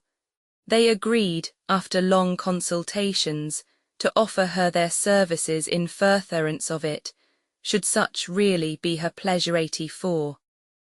But the country possessed some men less obsequious than privy councillors, who could not endure to stand by in silence, and behold the great public interests here at stake, surrendered in slavish deference to the fond fancy of a romantic woman, caught by the image of a passion which she was no longer of an age to inspire, and which she ought to have felt it an indecorum to entertain. Of this number, to his immortal honour, was Philip Sidney. This young gentleman bore at the time the courtly office of cupbearer to the Queen, and was looking for further advancement at her hands, and as on a former occasion, he had not scrupled to administer some food to her preposterous desire of personal admiration. Elizabeth, when she applied to him for his opinion on her marriage, assuredly did so in the hope and expectation of hearing from him something more graceful to her ears than the language of truth and wisdom. But Sidney had beheld with his own eyes the horrors of the Paris massacre. He had imbibed with all the eagerness of a youthful and generous mind the principles of his friend, the excellent Hubert Langt, one of the ablest advocates of the Protestant cause, and he had since, on his embassy to Germany and Holland, enjoyed the favour and contemplated the illustrious virtues of William Prince of Orange, its heroic champion. To this sacred cause the purposed marriage must prove, as he well knew, deeply injurious and to the reputation of his sovereign fatal. This was enough to decide his judgment and his conduct, and magnanimously disdaining the suggestions of a selfish and servile policy, he replied to the demand of Her Majesty by a letter of dissuasion, almost of remonstrance, at once the most eloquent and the most courageous piece of that nature which the age can boast. Every important view of the subject is comprised in this letter, which is long, but at the same time so condensed in style, and so skilfully compacted as to matter, that it well deserves to be read entire, and must lose materially either by abridgment or omission. Yet it may be permitted to detach from political reasonings, foreign to the nature and object of this work, a few sentences referring more immediately to the personal character of Anjou, and displaying in a strong light the enormous unfitness of the connection, and also the animated and affectionate conclusion by which the writer seems desirous to atone for the enunciation of so many unwelcome truths. These, speaking of Her Majesty's Protestant subjects, these, how will their hearts be galled if not aliened when they shall see you take a husband, a Frenchman and a Papist, in whom, howsoever fine wits may find further dealings or painted excuses, the very common people well know this, that he is the son of a Jezebel of our age, that his brother made oblation of his own sister's marriage, the easier to make massacres of our brethren in belief, that he himself, contrary to his promise and all gratefulness, having his liberty and principal estate by the Huguenots' means, did sack La Charité, and utterly spoil them with fire and sword. This, I say even at first sight, gives occasion to all truly religious to abhor such a master, and consequently to diminish much of the hopeful love they have long held to you. Now the agent party, which is Monsieur, whether he be not apt to work on the disadvantage of your estate, he is to be judged by his will and power. His will to be as full of light ambition as is possible, besides the French disposition and his own education, his inconstant temper against his brother, his thrusting himself into the Low Country matters, his sometimes seeking the King of Spain's daughter, sometimes your Majesty, are evident testimonies of his being carried away with every wind of hope, taught to love greatness any way gotten, and having for the motioners and ministers of the mind only such young men as have showed they think evil contentment a ground of any rebellion, who have seen no commonwealth but in faction, and divers of which have defiled their hands in odious murders. With such fancies and favourites what is to be hoped for, or that he will contain himself within the limits of your conditions. Against contempt, if there be any, which I will never believe, let your excellent virtues of piety, justice and liberality daily, if it be possible, more and more shine. Let such particular actions be found out, which be easy, as I think, to be done, by which you may gratify all the hearts of your people. Let those in whom you find trust, and to whom you have committed trust in your weighty affairs, be held up in the eyes of your subjects. Lastly, doing as you do, you shall be as you be, the example of princes, the ornament of this age, and the most excellent fruit of your progenitors, and the perfect mirror of your posterity. Such had ever been the devoted loyalty of Philip Sidney towards Elizabeth, and so high was the place which he held in her esteem, that she appears to have imputed the boldness of this letter to no motives but good ones, and instead of resenting his interference in so delicate a matter, she is thought to have been deeply moved by his eloquence, and even to have been influenced by it in the formation of her final resolve. But far other success attended the efforts of a different character, who laboured with equal zeal, equal reason, and probably not inferior purity of intention, though for less courtliness of address, to deter rather than dissuade her from the match, on grounds much more offensive to her feelings, and by means of what was then accounted a seditious appeal to the passions and prejudices of the nation. The work alluded to was entitled, "The Discovery of a Gaping Gulf wherein England is like to be swallowed by another French marriage, if the Lord forbid not the banns by letting her see the sin and punishment thereof."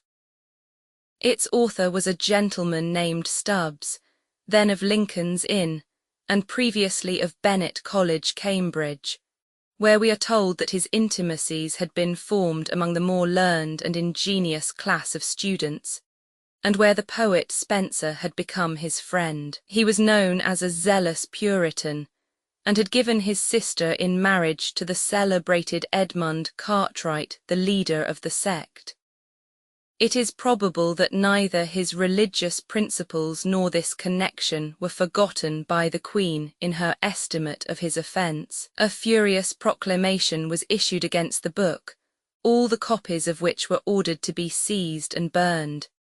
and the author and publisher, being proceeded against on a severe statute of Philip and Mary, which many lawyers held to be no longer in force, were found guilty, and condemned to the barbarous punishment of amputation of the right hand.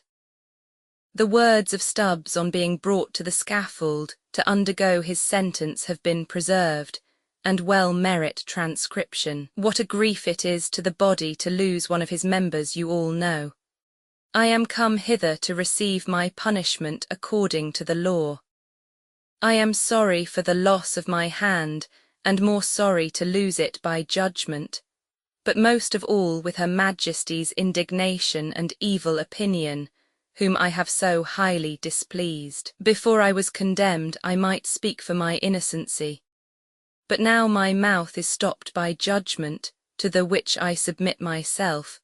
and am content patiently to endure whatsoever it pleaseth God of his secret providence to lay upon me,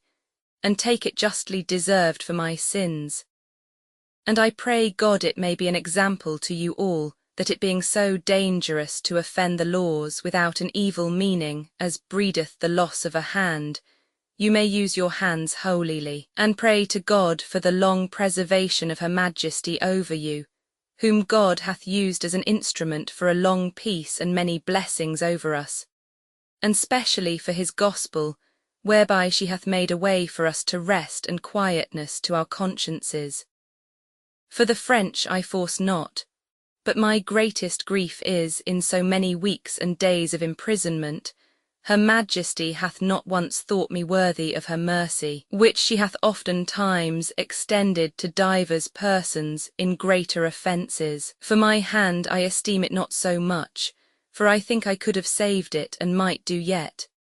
But I will not have a guiltless heart and an infamous hand. I pray you all to pray with me, that God will strengthen me to endure and abide the pain that I am to suffer, and grant me this grace,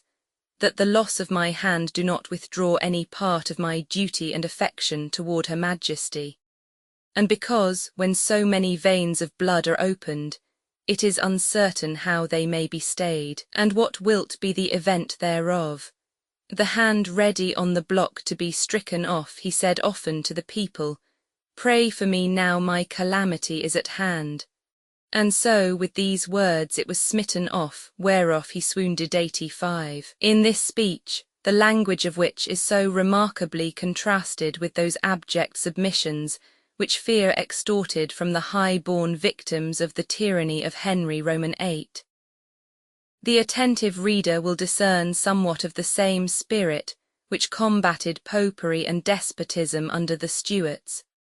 though tempered by that loyal attachment towards the restorer and protectress of reformed religion, which dwelt in the hearts of all the Protestant subjects of Elizabeth, without exception. After the execution of the more painful part of his sentence,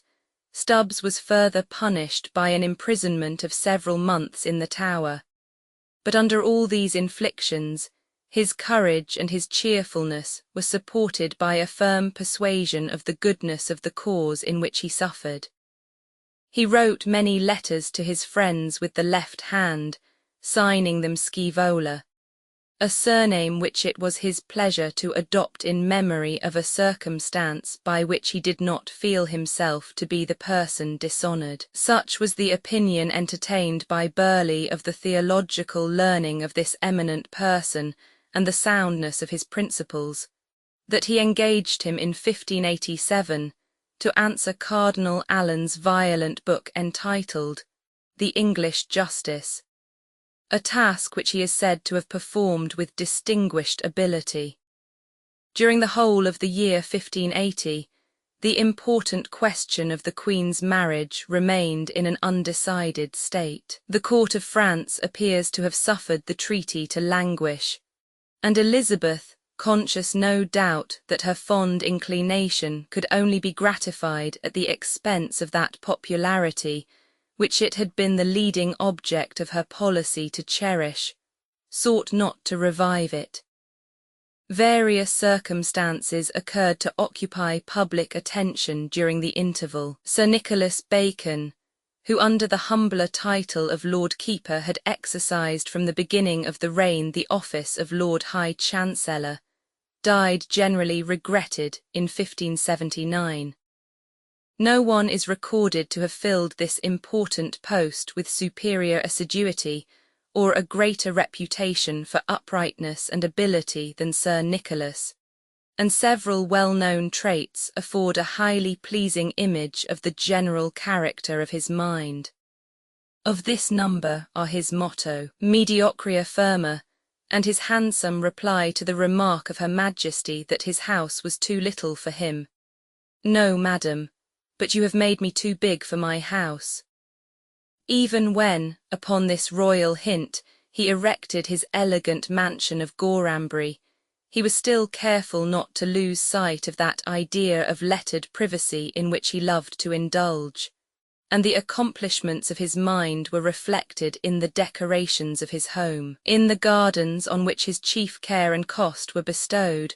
arose a banqueting house consecrated to the 7 sciences, whose figures adorned the walls, each subscribed with a Latin distich and surrounded with portraits of her most celebrated votaries.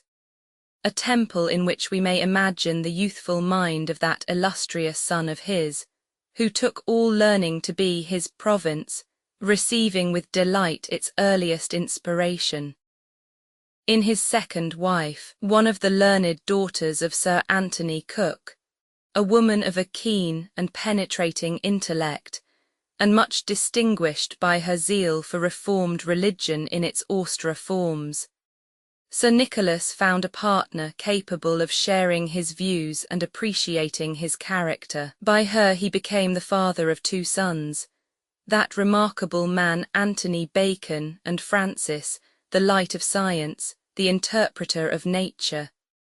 the admiration of his own age, and the wonder of succeeding ones, the splendid dawn of whose unrivalled genius his father was happy enough to behold, more happy still in not surviving to witness the calamitous eclipse which overshadowed his reputation at its highest noon. The Lord Keeper was esteemed the second pillar of that state of which Burleigh was the prime support. In all public measures of importance they acted together, and similar speculative opinions, with coinciding views of national policy, united these 2 eminent statesmen in a brotherhood dearer than that of alliance. But in their motives of action, and in the character of their minds, a diversity was observable which it may be useful to point out. Of Burleigh it has formerly been remarked, that with his own interest he considered also, and perhaps equally, that of his queen and his country.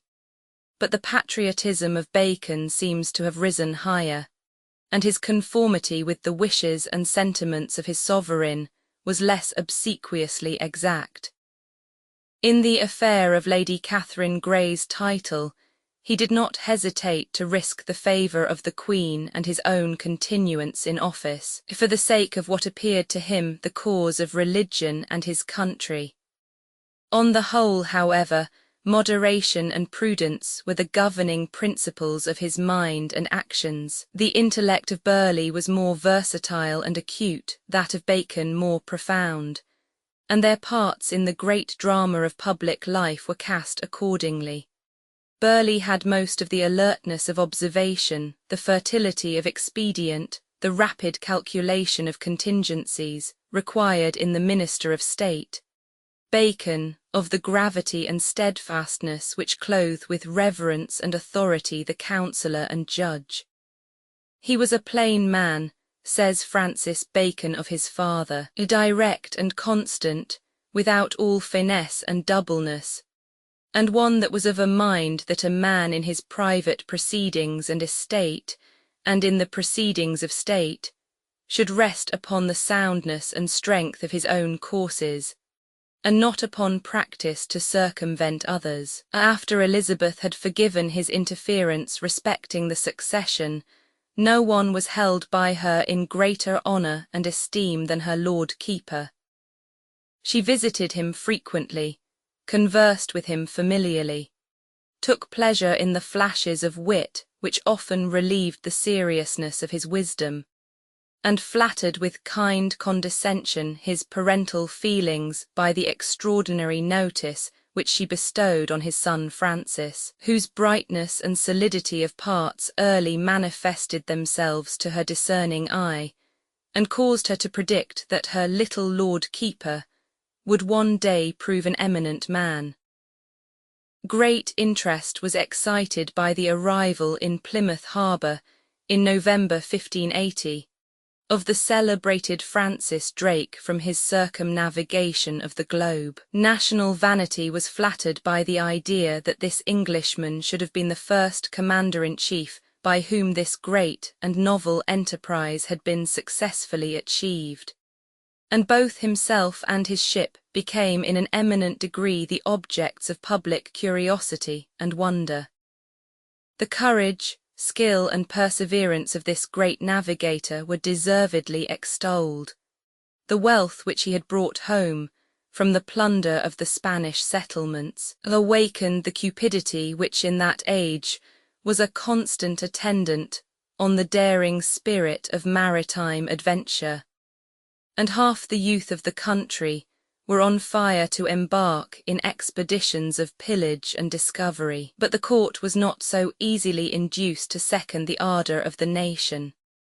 Drake's captures from the Spaniards had been made under some vague notion of reprisals, whilst no open war was subsisting between the nations, and the Spanish ambassador not, it must be confessed, without some reason, branded his proceedings with the reproach of piracy, and loudly demanded restitution of the booty. Elizabeth wavered for some time between admiration of the valiant Drake, mixed with a desire of sharing in the profits of his expedition, and a dread of incensing the King of Spain. But she at length decided on the part most acceptable to her people, that of giving a public sanction to his acts. During the spring of 1581, she accepted of a banquet on board his ship off Diptford, conferred on him the order of knighthood, and received him into favour. Much anxiety and alarm was about this time occasioned to the Queen and her Protestant subjects by the clandestine arrival, in the country, of a considerable number of Catholic priests, mostly English by birth, but educated at the seminaries respectively founded at Douai, Rheims, and Rome, by the King of Spain, Cardinal Lorraine, and the Pope, for the express purpose of furnishing means for the disturbance of the Queen's government. Monks of the new order of Jesuits presided over these establishments, who made it their business to inspire the pupils with the most frightful excess of bigotry and fanaticism. And two of these friars, Fathers Parsons and Campion, coming over to England to guide and regulate the efforts of their party, were detected in treasonable practices, on account of which Campion, with some accomplices, underwent capital punishment, or, in the language of his church, received the crown of martyrdom, in order to check the diffusion among the rising generation of doctrines so destructive of the peace and good government of the country. A proclamation was issued in June 1580, requiring that all persons who had any children, wards, or kinsmen in any parts beyond seas should within 10 days give in their names to the ordinaries, and within 4 months send for them home again. Circular letters were also dispatched by the Privy Council to the bishops, setting forth that whereas Her Majesty found daily inconvenience to the realm by the education of numbers of young gentlemen and others her subjects in parts beyond the seas, where for the most part they were nursed and nourished in papistry, with such instructions as made them to mislike the government of their country, and thus tended to render them undutiful subjects, and intending to take some present order therein, as well by prohibiting that any but such as were known to be well affected in religion, and would undertake for the good education of their children, should send them abroad, and they not without Her Majesty's special licence, as also by recalling such as were at present in Spain, France, or Italy without such licence, had commanded that the bishops should call before them in their respective dioceses certain parents or guardians whose names were annexed, and bind them in good sums of money for the recall of their sons or wards within 3 months. 86. Many other indications of a jealousy of the abode of English youth in Catholic countries, which at such a juncture will scarcely appear unreasonable, might be collected from various sources. A friend of Anthony Bacon's sends him this warning to Bordeaux in 1583. I can no longer abstain from telling you plainly that the injury is great, you do to yourself, and your best friends, in this your voluntary banishment, for so it is already termed. The times are not as heretofore for the best disposed travellers. But in one word, sir, believe me, they are not the best thought of where they would be that take any delight to absent themselves in foreign parts, especially such as are of quality, and known to have no other cause than their private contentment, which also is not allowable, or to be for any long time, as you will shortly hear further, touching these limitations. In the meantime I could wish you looked well to yourself, and to think, that whilst you live there, perhaps in no great security, you are within the compass of some sinister conceits or hard speeches here, if not of that jealousy which is now had even of the best, that in these doubtful days, wherein our country hath need to be furnished of the soundest members and truest hearts to God and Prince, do yet take delight to live in those parts where our utter ruin is threatened 87, and see. The old Lord Burleigh, says a contemporary, if any one came to the Lords of the Council for a licence to travel, would first examine him of England, and if he found him ignorant, would bid him stay at home and know his own country first. 88. A plausible evasion, doubtless, of requests with which that cautious minister judged it inexpedient to comply. These machinations of the Papists afforded a plea to the Puritans in the House of Commons for the enactment of still several laws against this already persecuted sect, and Elizabeth judged it expedient to accord a ready assent to these statutes, for the purpose of tranquilizing the minds of her Protestant subjects on the score of religion, previously to the renewal of negotiations with the court of France. Seymour, who still remained in England, had been but too successful in continuing or reviving the tender impressions created in the heart of the Queen by the personal attentions of his master, and the French king, finding leisure to turn his attention once more to this object, from which he had been apparently diverted by the civil wars which had broken out afresh in his country, was encouraged to send in 1581 a splendid embassy, headed by a prince of the blood, to settle the terms of this august alliance, of which everyone now expected to see the completion. A magnificent reception was prepared by Elizabeth for these noble strangers, but she had the weakness to choose to appear before them in the borrowed character of a heroine of romance, rather than in that of a great princess, whose vigorous yet cautious politics had rendered her, for more than 20 years, the admiration of all the statesmen of Europe. She caused to be erected on the south side of her palace of Whitehall a vast banqueting house framed of timber and covered with painted canvas, which was decorated internally in a style of the most fantastic gaudiness. Pendants of fruits of various kinds, amongst which cucumbers and carrots are enumerated,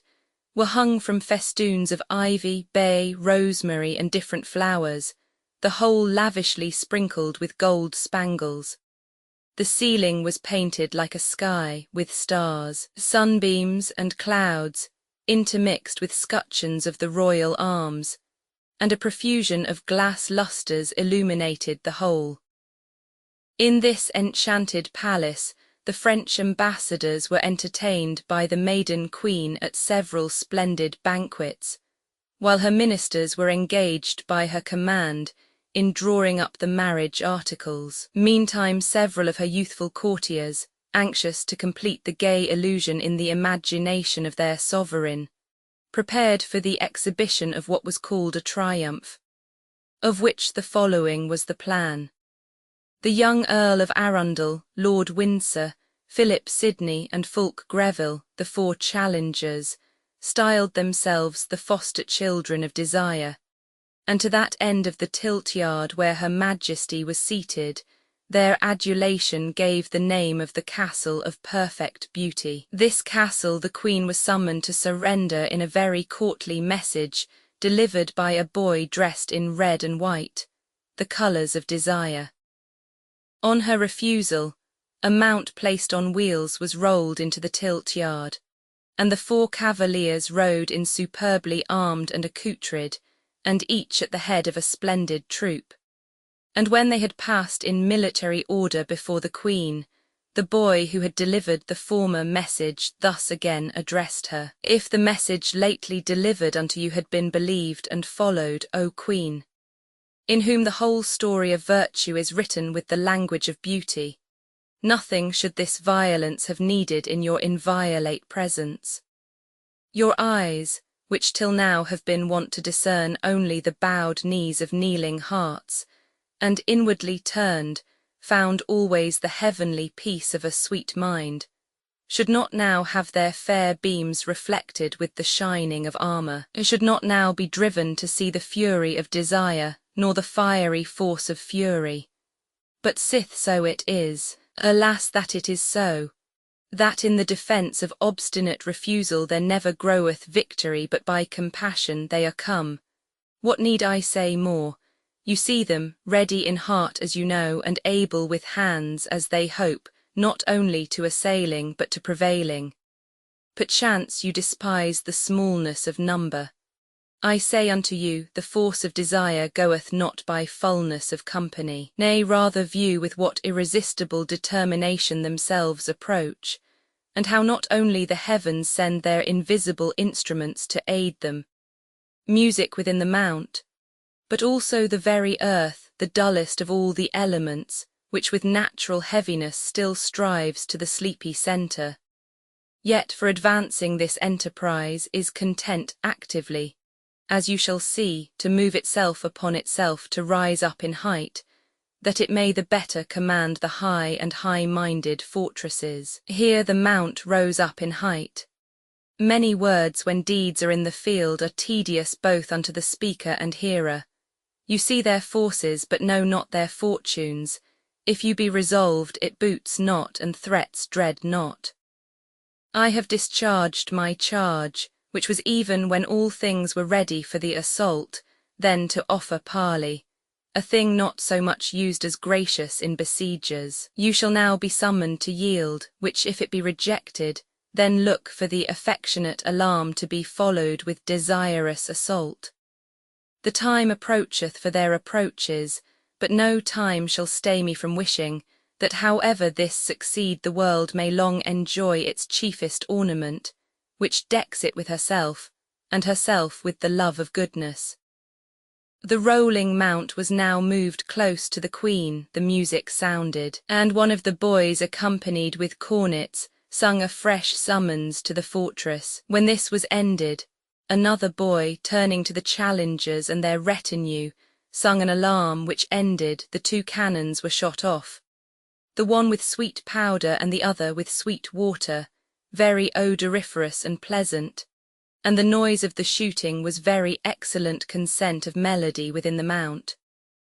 And after that was store of pretty scaling ladders, and the footmen threw flowers and such fancies against the walls, with all such devices as might seem fit shot for desire, all which did continue till time the defendants came in. These were above 20 in number, and each accompanied by his servants, pages, and trumpeters. Speeches were delivered to the Queen on the part of these knights, several of whom appeared in some assumed character. Sir Thomas Perrott and Anthony Cook thought proper to personate Adam and Eve,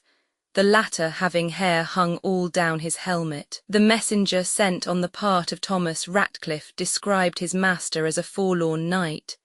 whom despair of achieving the favour of his peerless and sun-like mistress had driven out of the haunts of men into a cave of the desert,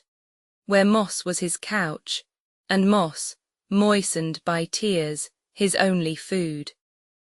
Even here, however, the report of this assault upon the castle of perfect beauty had reached his ears, and roused him from his slumber of despondency, and in token of his devoted loyalty and inviolable fidelity to his divine lady, he sent his shield, which he entreated her to accept as the ensign of her fame,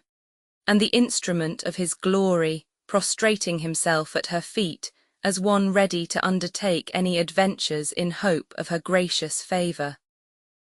Of this romantic picture of devoted and despairing passion, the description of Amadis de Gaul at the Poor Rock seems to have been the prototype. On the part of the 4 sons of Sir Francis Knowles, Mercury appeared and described them as legitimate sons of despair, brethren to hard mishap, suckled with sighs and swathed up in sorrow, weaned in woe and dry nursed by desire, long time fostered with favourable countenance, and fed with sweet fancies, but now of late, alas, wholly given over to grief and disgraced by disdain. And see, the speeches being ended probably to the relief of the hearers, the tilting commenced and lasted till night. It was resumed the next day with some fresh circumstances of magnificence and a few more harangues. At length, the challengers presented to the Queen an olive bough in token of their humble submission, and both parties were dismissed by her, with thanks and commendations. 89. By whom the speeches for this triumph were composed does not appear, but their style appears to correspond very exactly with that of John Lilly, a dramatic poet who in this year gave to the public a romance in 2 parts. The first entitled Euphues the Anatomy of Wit, the second Euphues and his England.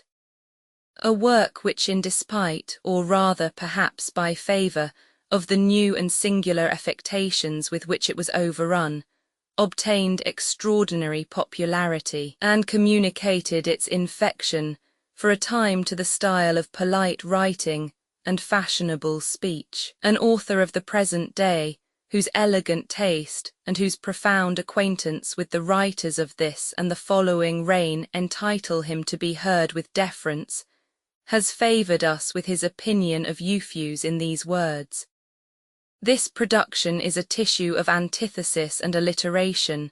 and therefore justly entitled to the appellation of affected, but we cannot with Birkenhout consider it as a most contemptible piece of nonsense. 90. The moral is uniformly good. The vices and follies of the day are attacked with much force and keenness. There is in it much display of the manners of the times, and though as a composition it is very meretricious and sometimes absurd in point of ornament, yet the construction of its sentences is frequently turned with peculiar neatness and spirit, though with much monotony of cadence. So greatly, adds the same writer, was the style of Euphues admired in the court of Elizabeth, and indeed throughout the kingdom, that it became a proof of refined manners to adopt its phraseology. Edward Blount, who republished 6 of Lilly's plays in 1632 under the title of 6 Court Comedies, declares that our nation are in his debt for a new English which he taught them. Euphues and his England, he adds, began first that language. All our ladies were then his scholars, and that beauty in court who could not parley Euphuse me was as little regarded as she which now there speaks not French, a representation certainly not exaggerated. For Ben Jonson, describing a fashionable lady, makes her address her gallant in the following terms: O Master Brisk, as it is in Euphues, hard is the choice when one is compelled either by silence to die with grief or by speaking to live with shame. Upon which Mr. Whalley observes that the court ladies in Elizabeth's time had all the phrases of Euphues by heart. 91. Shakespeare is believed to have satirized the affectations of Lilly, amongst other prevailing modes of pedantry and bad taste, under the character of the schoolmaster Holofernes, and to Sidney is ascribed by Drayton the merit that he did first reduce our tongue from Lilly's writing then in use, talking of stones, stars, plants, of fishes, flies, playing with words and idle similes. But in this statement there is an inaccuracy if it refers to the better model of style furnished by him in his Arcadia, since that work, though not published till after the death of its author, is known to have been composed previously to the appearance of Euphues. Possibly, however, the lines of Drayton may be explained as alluding to the critical precepts contained in Sidney's Defence of Poetry, which was written in 1582 or 1583. It may appear extraordinary that this accomplished person, after his noble letter of remonstrance against the French marriage, should have consented to take so conspicuous a part in festivities designed to celebrate the arrival of the commissioners by whom its terms were to be concluded. But the actions of every man, it may be pleaded, belong to such an age or such a station, as well as to such a school of philosophy, religious sect, political party, or natural class of character, and the spirit which prompted this eminent person to aspire after all praise and every kind of glory, compelled him at the court of Elizabeth to unite, with whatever incongruity, the quaint personage of a knight-errant of romance and a devotee of the beauties and perfections of his liege lady, with the manly attributes of an English patriot and a champion of reformed religion. Fulk Greville furnishes another instance of a respectable character, strangely disguised by the affectations and servilities of a courtier of this Queen of Faery. He was the cousin, schoolfellow, and inseparable companion of Sidney, and so devoted to him that in the inscription which he composed long after for his own tomb, he entitled himself servant to Queen Elizabeth, counsellor to King James, and friend to Sir Philip Sidney, born to a fortune so ample as to render him entirely independent of the emoluments of office or the favours of a sovereign, and early smitten with a passion for the gentle muse which rendered him nearly insensible to the enticements of ambition. Greville was yet contented to devote himself, as a volunteer, to that court life the irksomeness of which has often been treated as insupportable by men who have embraced it from interest or from necessity. A devotedness so signal was not indeed suffered to go without its reward. Besides that it obtained for him a lucrative place, Naunton says of Greville, he had no mean place in Queen Elizabeth's favour, neither did he hold it for any short time or term, for if I be not deceived, he had the longest lease, the smoothest time without rubs, of any of her favourites. Lord Bacon also testifies that he had much and private access to her, which he used honourably and did many men good. Yet he would say merrily of himself that he was like Robin Goodfellow, for when the maids spilt the milk pans or kept any racket, they would lay it upon Robin.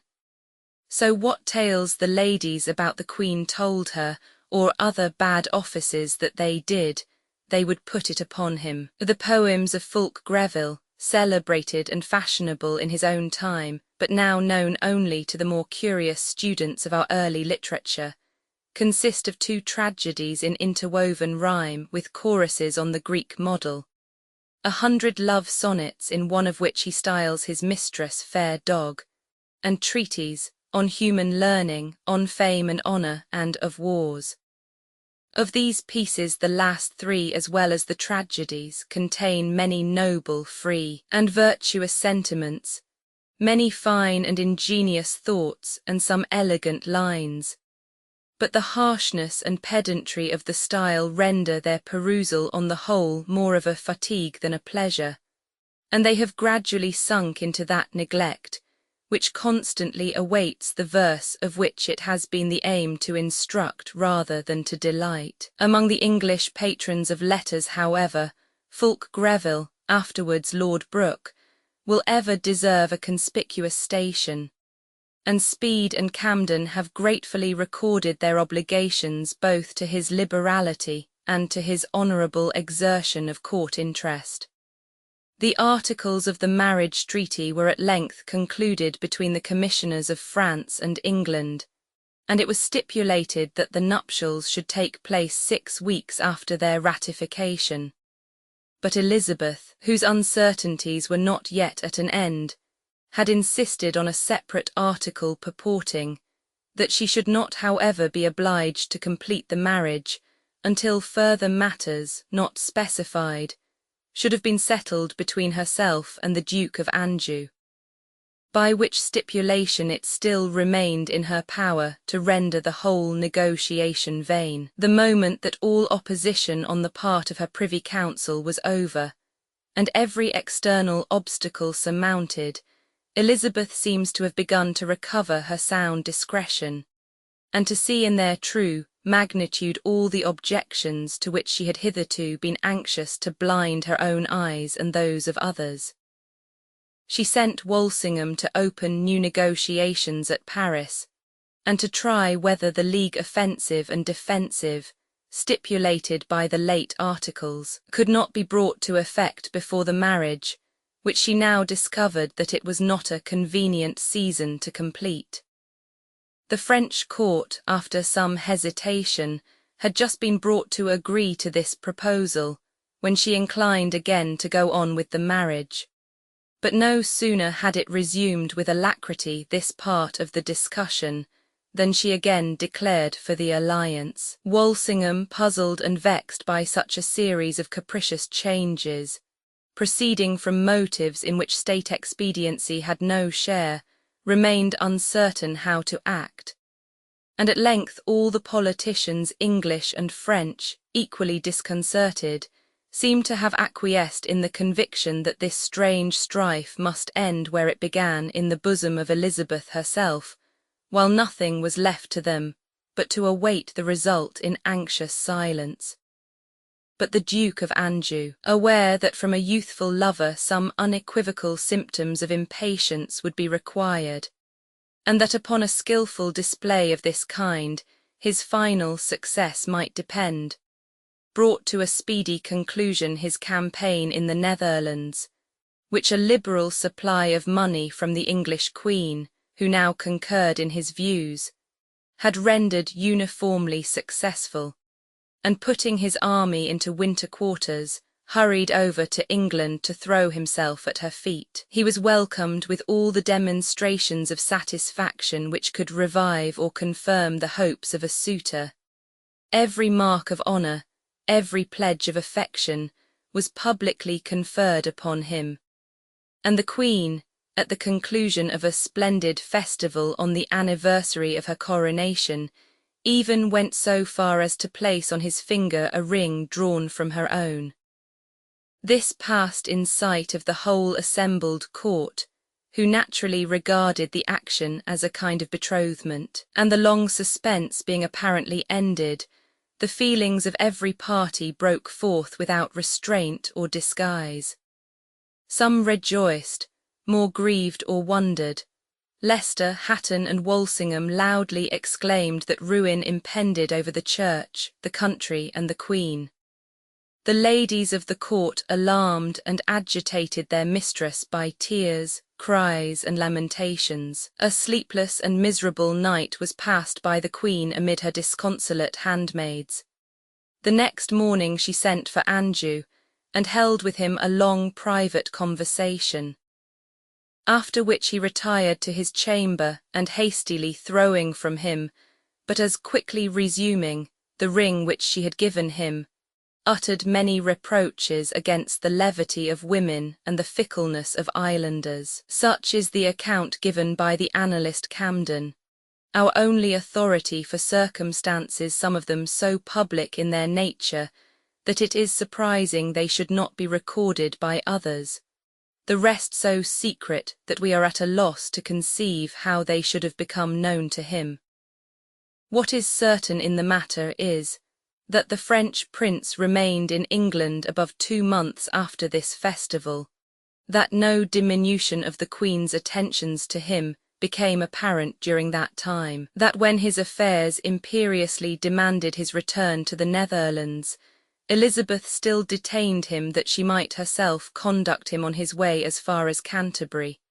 that she then dismissed him with a large supply of money and a splendid retinue of English lords and gentlemen, and that he promised a quick return. Let us hear on the subject Lord Talbot's report to his father. Monsieur hath taken shipping into Flanders. There is gone over with him my Lord of Leicester, my Lord Hunsdon, my Lord Charles Howard, my Lord Thomas Howard, my Lord Windsor, my Lord Sheffield, my Lord Willoughby, and a number of young gentlemen besides. As soon as he is at Antwerp, all the Englishmen return, which is thought will be about a fortnight hence. The departure was mournful between her Majesty and Monsieur. She loth to let him go, and he as loth to depart. Her Majesty on her return will be long in no place in which she lodged as she went, neither will she come to Whitehall, because the places shall not give cause of remembrance to her of him with whom she so unwillingly parted. Monsieur promised his return in March, but how his low country causes will permit him is uncertain. Her Highness went no further but Canterbury. Monsieur took shipping at Sandwich 92. It is, after all, extremely difficult to decide whether the circumstances here related ought to invalidate any part of Camden's narrative. There can be no doubt that Elizabeth had at times been violently tempted to accept this young prince for a husband, and even when she sent Walsingham to France instructed to conclude, if possible, the league without the marriage, she evidently had not in her own mind absolutely concluded against the latter measure, because she particularly charged him to examine whether the Duke, who had lately recovered from the small-pox, still retained enough of his good looks to engage a lady's affections. It is probable that his second visit revived her love, and the truth of the circumstance of her publicly presenting to him a ring is confirmed by Camden's further statement, that St. Aldegond, minister in England for the United Provinces, wrote word of it to the States, who, regarding the match as now concluded, caused public rejoicings to be celebrated at Antwerp. After this, the Duke would undoubtedly press for a speedy solemnization, and he cannot but have experienced some degree of disappointment in at length quitting the country, re-infecta. But it was still greatly and obviously his interest to remain on the best possible terms with Elizabeth, in order to secure from her that co-operation, and those pecuniary aids, on which the success of his affairs in the Netherlands must mainly depend. It is even possible that a further acquaintance with the state of public opinion in England, and with the temper, maxims, and personal qualities of the Queen herself, might very much abate the poignancy of his mortification, or even incline him secretly to prefer the character of her ally to that of her husband. Be this as it may, the favourite son of Catherine de Medici was a sufficient adept in the dissimulation of courts to assume with ease all the demonstrations of complacency and good understanding that the case required, whatever portion of indignation or malice he might conceal in his heart. Neither was Elizabeth a novice in the arts of feigning, and even without the promptings of those tender regrets which accompany a sacrifice extorted by reason from inclination, she would have been careful, by every manifestation of friendship and esteem, to smooth over the affront which her change of purpose had compelled her to put upon the brother and heir of so potent a monarch as the King of France. Shortly after his return to the Continent, the Duke of Anjou lost at once his reputation, and his hopes of an independent principality, in an unprincipled and abortive attempt on the liberties of the provinces which had chosen him as their protector. And his death, which soon followed, brings to a conclusion this long and mortifying chapter, occupied with the follies of the wise. It is worth observing that appearances in this affair were kept up to the last. The English ambassador refrained from giving in his official letters any particulars of the last illness of Monsieur, lest he should aggravate the grief of Her Majesty. And the King of France, in defiance of some established rules of court precedence and etiquette, admitted this minister to pay his compliments of condolence before all others, professedly because he represented that princess who best loved his brother. Bohun ends his minute description of the habit of Queen Elizabeth in public and private with a passage proper to complete this portion of her history. The coming of the Duke d'Alençon opened a way to a more free way of living and relaxed very much the old severe form of discipline. The Queen danced often then, and omitted no sort of recreation, pleasing conversation, or variety of delights for his satisfaction. At the same time, the plenty of good dishes, pleasant wines, fragrant ointments and perfumes, dances, masks, and variety of rich attire, were all taken up and used to show him how much he was honoured. There were then acted comedies and tragedies with much cost and splendour. When these things had once been entertained, the courtiers were never more to be reclaimed from them, and they could not be satiated or wearied with them. But when Alençon was once dismissed and gone, the Queen herself left off these diversions, and betook herself as before to the care of her kingdom, and both by example and severe corrections endeavoured to reduce her nobility to their old severe way of life. Chapter 20. Traits of the Queen, Brown and his sect, promotion of Whitgift, severities exercised against the Puritans, embassy of Walsingham to Scotland, particulars of Lord Willoughby, transactions with the Tsar, death of Sussex, adventures of Egremond Ratcliffe of the Earl of Desmond, account of Raleigh of Spencer, prosecutions of Catholics, Burleigh's apology for the government, Leicester's Commonwealth, loyal association, transactions with the Queen of Scots, account of Parry, case of the Earl of Arundel of the Earl of Northumberland, transactions of Leicester in Holland, death and character of P. Sidney of Sir H. Sidney, return of Leicester, approaching war with Spain, Babington's conspiracy, trial and condemnation of the Queen of Scots, rejoicings of the people, artful conduct of the Queen, reception of the Scotch embassy, conduct of Davison, death of Mary, behaviour of Elizabeth, Davison's case, conduct of Leicester, reflections. The disposition of Elizabeth was originally deficient in benevolence and sympathy, and prone to suspicion, pride and anger, and we observe with pain in the progress of her history how much the influences to which her high station and the peculiar circumstances of her reign inevitably exposed her, tended in various modes to exasperate these radical evils of her nature. The extravagant flattery administered to her daily and hourly was of most pernicious effect. It not only fostered in her an absurd excess of personal vanity, but what was worse, by filling her with exaggerated notions both of her own wisdom and of her sovereign power and prerogative, it contributed to render her rule more stern and despotic, and her mind on many points incapable of sober counsel. This effect was remarked by one of her clergy, who in a sermon preached in her presence had the boldness to tell her that she who had been meek as lamb was become an untamable heifer, for which reproof he was in his turn reprehended by her Majesty on his quitting the pulpit, as an over-confident man who dishonoured his sovereign.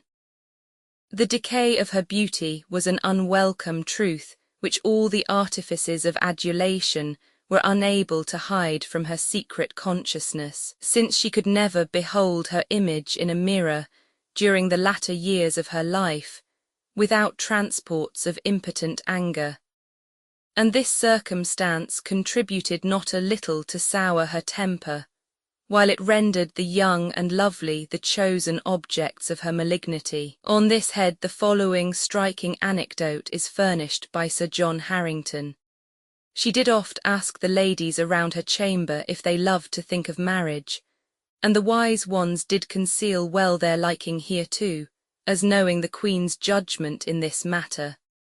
Sir Matthew Arundel's fair cousin, not knowing so deeply as her fellows, was asked one day hereof, and simply said she had thought much about marriage, if her father did consent to the man she loved. You seem honest. "I faith," said the Queen, "I will sue for you to your father." The damsel was not displeased hereat, and when Sir Robert came to court, the Queen asked him hereon, and pressed his consenting if the match was discreet. Sir Robert, much astonied at this news, said he never heard his daughter had liking to any man, and wanted to gain knowledge of her affection, but would give free consent to what was most pleasing to her Highness' will and advice. "Then I will do the rest," saith the Queen. The lady was called in, and the Queen told her that her father had given his free consent. Then replied the lady, "I shall be happy and please your grace. So thou shalt, but not to be a fool and marry. I have his consent given to me, and I vow thou shalt never get it into thy possession. So go to thy business. I see thou art a bold one to own thy foolishness so readily. 93. The perils of many kinds from open and secret enemies, by which Elizabeth had found herself environed since her unwise and unauthorized detention of the Queen of Scots, aggravated the mistrustfulness of her nature, and the severities which fear and anger led her to exercise against that portion of her subjects who still adhered to the ancient faith, increased its harshness.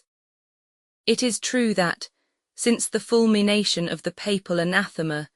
the zealots of this church had kept no measures with respect to her either in their words, their writings, or their actions. Plans of insurrection and even of assassination were frequently revolved in their councils, but as often disappointed by the extraordinary vigilance and sagacity of her ministers, while the courage evinced by herself under these circumstances of severe probation was truly admirable. Bacon relates that the council once represented to her the danger in which she stood by the continual conspiracies against her life, and acquainted her that a man was lately taken who stood ready in a very dangerous and suspicious manner to do the deed, and they showed her the weapon wherewith he thought to have acted it, and therefore they advised her that she should go less abroad to take the air, weakly attended as she used. But the Queen answered that she had rather be dead than put in custody. Ireland, says Naunton, cost her more vexation than anything else. The expense of it pinched her, the ill success of her officers wearied her, and in that service she grew hard to please. She also arrived at a settled persuasion that the extreme of severity was safer than that of indulgence. An opinion which, being communicated to her officers and ministers, was the occasion, especially in Ireland, of many a cruel and arbitrary act. When angry, she observed little moderation in the expression of her feelings. In the private letters even of Cecil, whom she treated on the whole with more consideration than any other person, we find not unfrequent mention of the harsh words which he had to endure from her, sometimes, as he says, on occasions when he appeared to himself deserving rather of thanks than of censure. The Earl of Shrewsbury often complains to his correspondents of her captious and irascible temper, and we find Walsingham taking pains to console Sir Henry Sidney under some manifestations of her displeasure, by the assurance that they had proceeded only from one of those transient gusts of passion for which she was accustomed to make sudden amends to her faithful servants by new and extraordinary tokens of her favour. There was no branch of prerogative of which Elizabeth was more tenacious than that which invested her with the sole and supreme direction of ecclesiastical affairs. The persevering efforts, therefore, of the Puritans to obtain various relaxations or alterations of the laws which she in her wisdom had laid down for the government of the Church, on failure of which they scrupled not to recall to her memory the strong denunciations of the Jewish prophets against wicked and irreligious princes, at once exasperated and alarmed her, and led her to assume continually more and more of the incongruous and odious character of a Protestant persecutor of Protestants. But the Puritans themselves must have seemed guiltless in her eyes compared with a new sect, the principles of which, tending directly to the abrogation of all authority of the civil magistrate in spiritual concerns, called forth about this time her indignation manifested by the utmost severity of penal infliction. It was in the year 1580 that Robert Browne, having completed his studies in divinity at Cambridge, began to preach at Norwich against the discipline and ceremonies of the Church of England, and to promulgate a scheme which he affirmed to be more conformable to the apostolical model. According to his system, each congregation of believers was to be regarded as a separate church, possessing in itself full jurisdiction over its own concerns. The liberty of prophesying was to be indulged to all the brethren equally, and pastors were to be elected and dismissed at the pleasure of the majority, in whom he held that all power ought of right to reside. On account of these opinions, Browne was called before certain ecclesiastical commissioners, who imprisoned him for contumacy. But the interference of his relation, Lord Burleigh, procured his release, after which he repaired to Holland, where he founded several churches and published a book in defence of his system, in which he strongly inculcated upon his disciples the duty of separating themselves from what he stated anti-Christian churches. For the sole offence of distributing this work, 2 men were hanged in Suffolk in 1583, to which extremity of punishment they were subjected as having impugned the Queen's supremacy, which was declared felony by a late statute now for the first time put in force against Protestants. Browne himself, after his return from Holland, was repeatedly imprisoned, and but for the protection of his powerful kinsman might probably have shared the fate of his 2 disciples. At length the terror of a sentence of excommunication drove him to recant, and joining the established church he soon obtained preferment. But the Brownist sect suffered little by the desertion of its founder, whose private character was far from exemplary. In spite of penal laws of persecution, and even of ridicule and contempt, it survived, increased, and eventually became the model on which the churches not only of the sect of Independents, but also of the 2 other denominations of English Protestant dissenters, remain at the present day constituted. The death of Archbishop Grindal in 1583 afforded the Queen the long-desired opportunity of elevating to the primacy a prelate not inclined to offend her, like his predecessor, by any remissness in putting in force the laws against Puritans and other nonconformists. She nominated to this high dignity Whitgift, Bishop of Worcester, known to polemics as the zealous antagonist of Cartwright the Puritan, and further recommended to Her Majesty by his single life his talents for business, whether secular or ecclesiastical, his liberal and hospitable style of living, and the numerous train of attendants which swelled the pomp of his appearance on occasions of state and ceremony, when he even claimed to be served on the knee. This promotion forms an important era in the ecclesiastical history of the reign of Elizabeth, but only a few circumstances more peculiarly illustrative of the sentiments and disposition of Whitgift, of the Queen herself, and of some of her principal counsellors, can with propriety find a place in a work like the present, to bring back the clergy to that exact uniformity with respect to doctrines, rites, and ceremonies, from which the lenity of his predecessor had suffered them in many instances to recede, appeared to the new primate the first and most essential duty of his office, and the better to enforce obedience, he eagerly demanded to be armed with that plenitude of power which Her Majesty as head of the Church was authorized to delegate at her pleasure. His request was granted with alacrity, and the work of intolerance began. Subscriptions were now required of the whole clerical body to the supremacy, to the Book of Common Prayer, and to the articles of religion settled by the Convocation of 1560. In consequence of this first step alone, so large a number of zealous preachers and able divines attached to the Calvinistic model were suspended from their functions for non-compliance, that the Privy Council took alarm and addressed a letter to the Archbishop requesting a conference. But he loftily reproved their interference in matters of this nature, declaring himself amenable in the discharge of his functions to his sovereign alone. In the following year he prevailed upon Her Majesty to appoint a second High Commission Court, the members of which were authorized, ex officio, to administer interrogatories on oath in matters of faith. An assumption of power not merely cruel and oppressive, but absolutely illegal, if we are to rely on Beale, Clerk of the Council,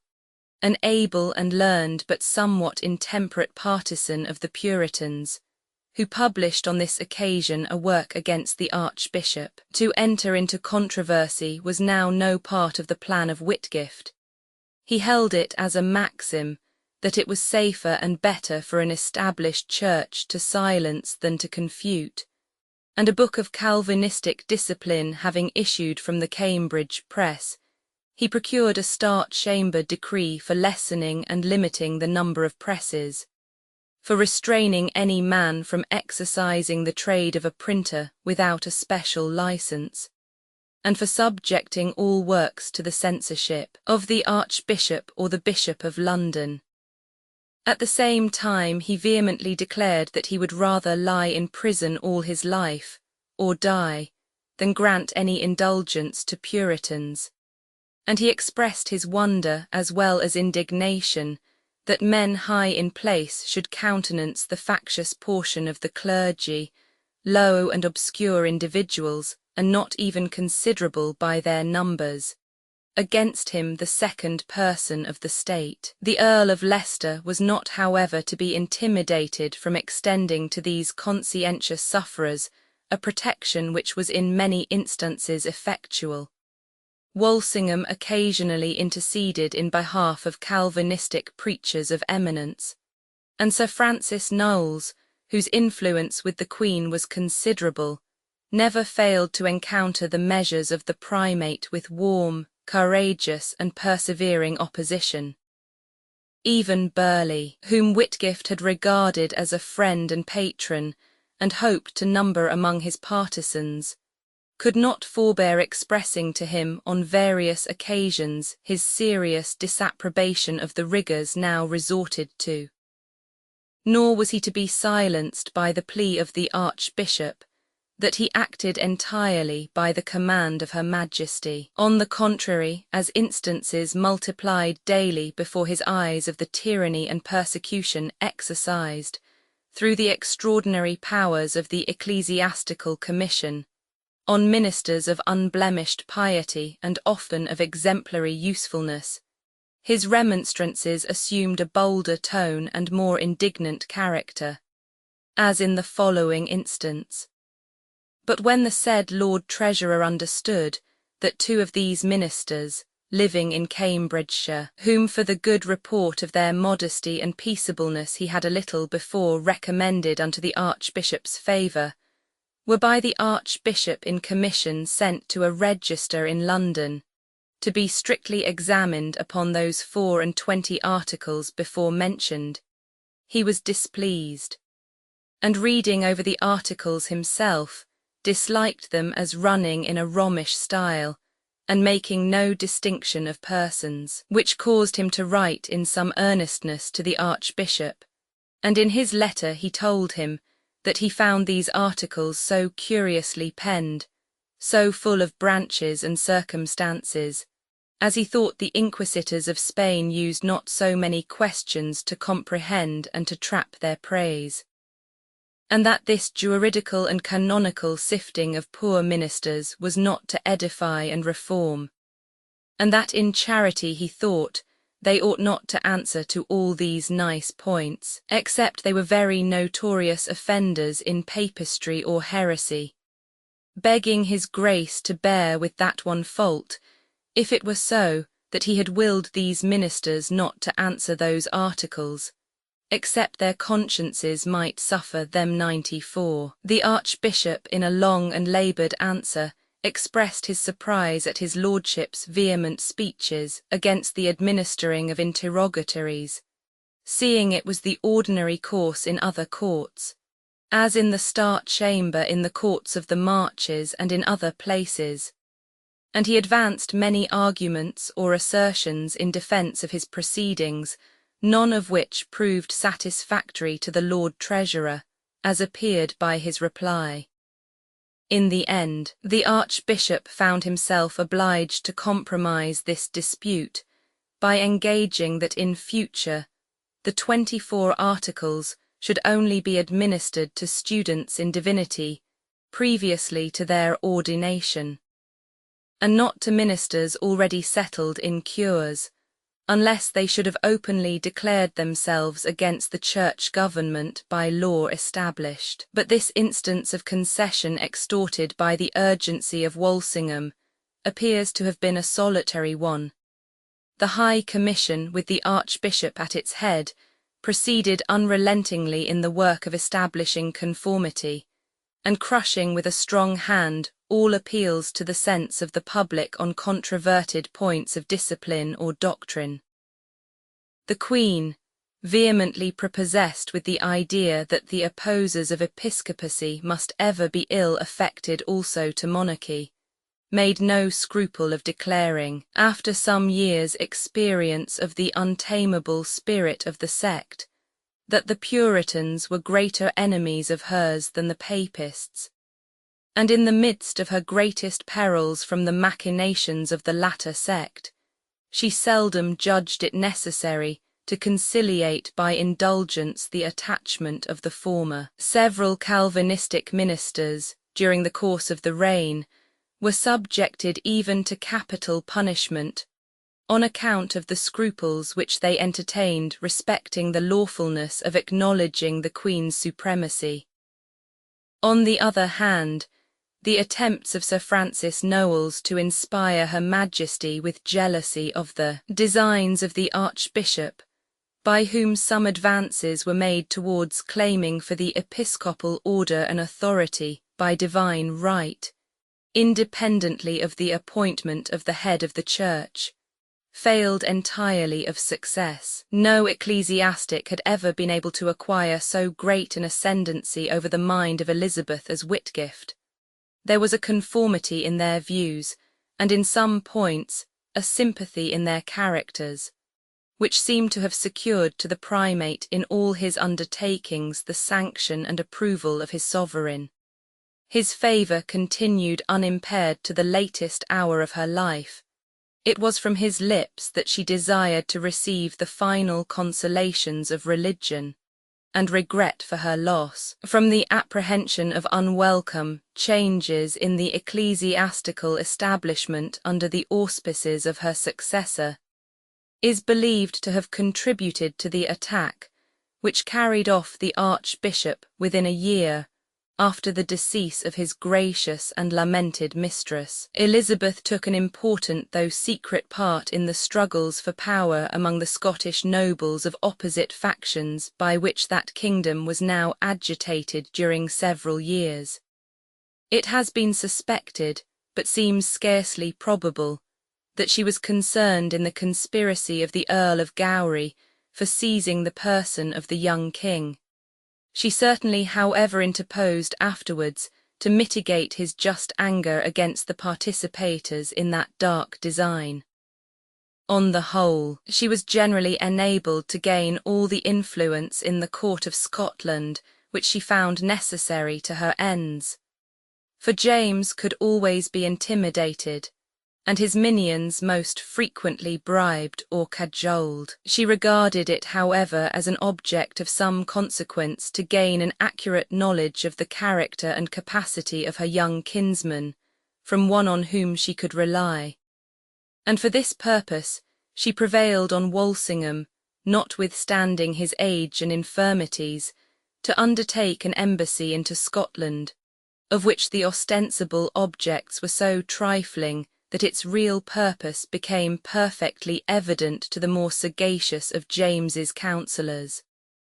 Melville confesses that it cost him prodigious pains to equip the king, at short notice, with so much of artificial dignity and borrowed wisdom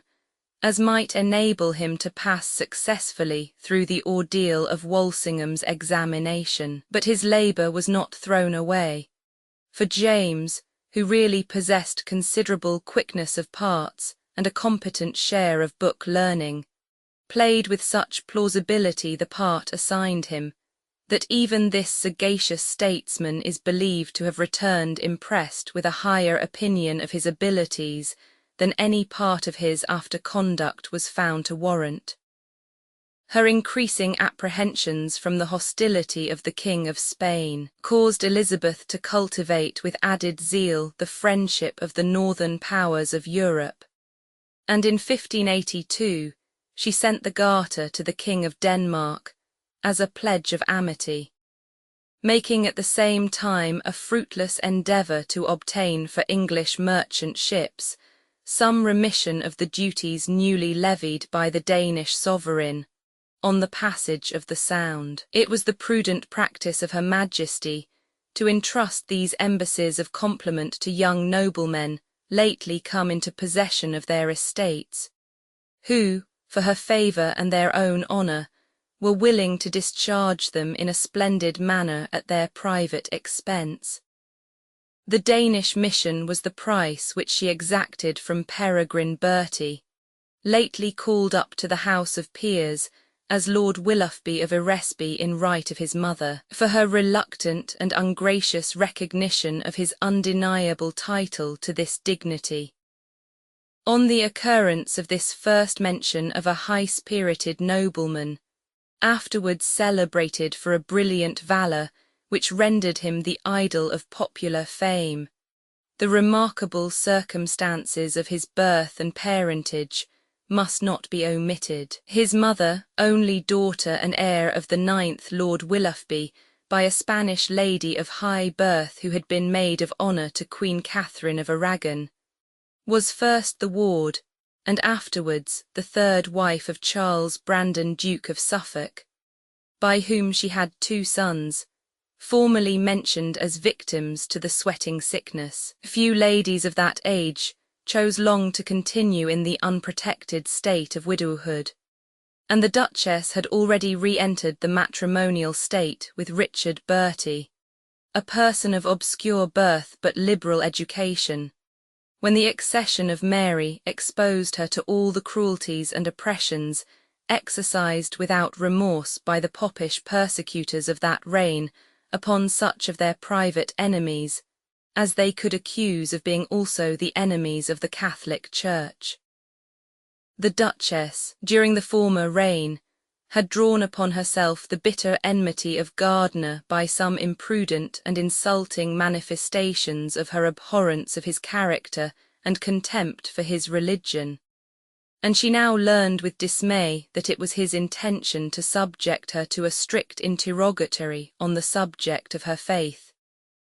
Except apostasy, there was no other resource than the hazardous and painful one of voluntary banishment, and this she without hesitation adopted. Bertie first obtained license for quitting the country on some pretended business, and soon after the Duchess, attended only by 2 or 3 domestics, escaped by night with her infant daughter from her house in Barbican, and taking boat on the Thames arrived at a port in Kent. Here she embarked, and through many perils, for stress of weather compelled her to put back into an English port, and the search was everywhere very strict. she reached at length a more hospitable shore, and rejoined her husband at Santon in the Duchy of Cleves. From this town, however, they were soon chased by the imminent apprehension of molestation from the Bishop of Arras. It was on an October evening that, followed only by 2 maidservants on foot, through rain and mire and darkness, Bertie carrying a bundle and the Duchess her child, the forlorn wanderers began their march for Wessel, one of the Handstowns, about 4 miles distant. On their arrival, their wild and wretched appearance with the sword which Bertie carried gave them in the eyes of the inhabitants so suspicious an appearance that no one would harbour them. And while her husband ran from inn to inn vainly imploring admittance, the afflicted Duchess was compelled to betake herself to the shelter of a church porch. And there, in that misery and desolation and want of everything, was delivered of a child, to whom, in memory of the circumstance, she gave the name of Peregrine. Bertie, meantime, addressing himself in Latin to 2 young scholars whom he overheard speaking together in that language, obtained a direction to a Walloon minister, to whom the Duchess had formerly shown kindness in England. By his means, such prompt and affectionate succour was administered as served to restore her to health, and here for some time they found rest for the sole of their foot. A fresh alarm then obliged them to remove into the dominions of the Palsgrave, where they had remained till the supplies which they had brought with them in money and jewels were nearly exhausted, when a friend of the Duchess's having interested the King of Poland in their behalf, they fortunately received an invitation from this sovereign. Arriving in his country, after great hardships and imminent danger of their lives from the brutality of some soldiers on their way, a large demesne was assigned them by their princely protector, on which they lived in great honour and tranquillity, till the happy accession of Elizabeth recalled them to their native land. Peregrine Lord Willoughby found many occasions of distinguishing himself in the wars of Flanders, where he rose to the rank of lieutenant general. He was not less magnanimous than brave, and disdaining the servility of a court life, is thought to have enjoyed on this account less of the Queen's favour than her admiration of military merit would otherwise have prompted her to bestow upon him. He died governor of Berwick in 1601. His son was afterwards created Earl of Lindsey, and the title of Duke of Ancaster is now borne by his descendants. The King of Sweden, conducted to the brink of ruin by an unequal contest with the arms of Russia, sent in 1583 a solemn embassy to the Queen of England to entreat her to mediate a peace for him. This good work, in which she cheerfully engaged, was speedily brought to a happy issue, and the Tsar seized the opportunity of the negotiations to press for the conclusion of that league offensive and defensive with England,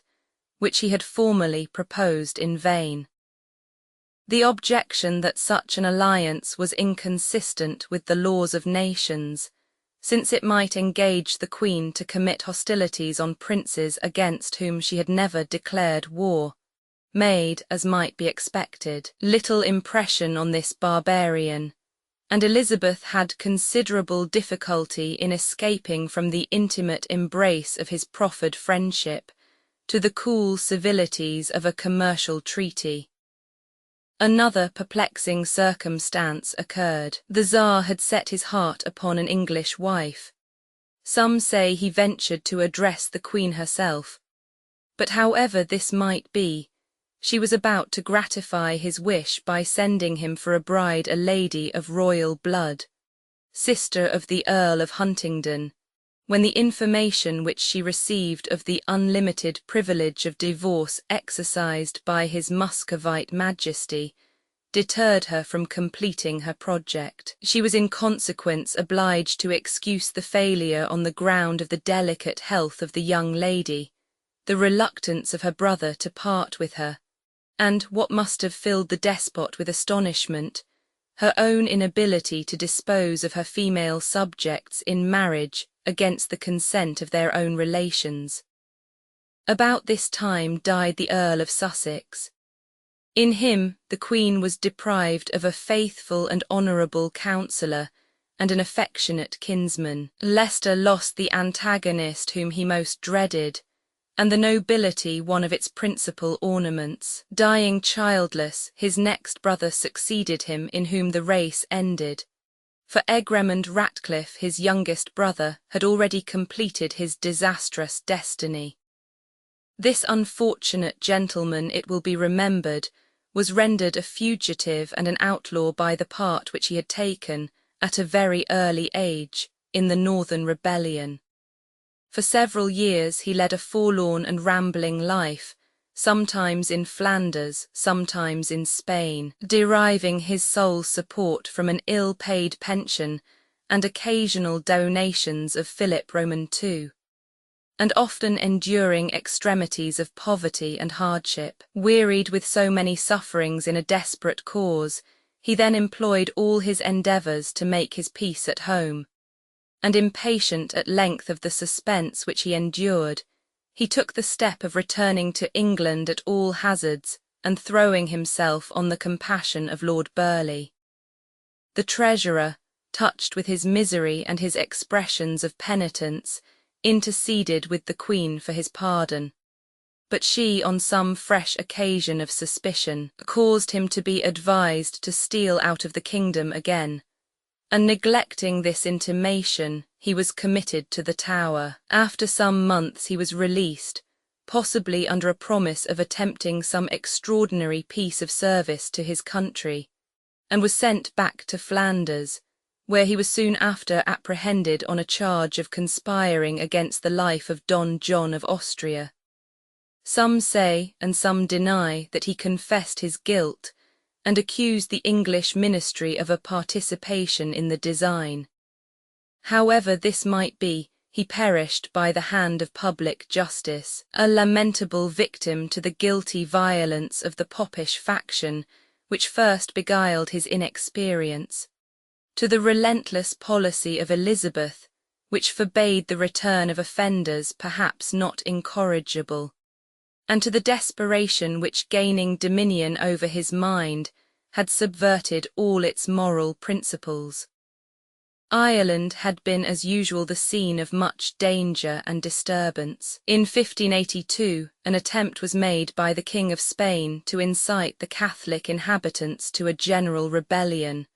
by throwing on the coast a small body of troops seconded by a very considerable sum of money, and attended by a number of priests prepared to preach up his title to the sovereignty of the island in virtue of the papal donation.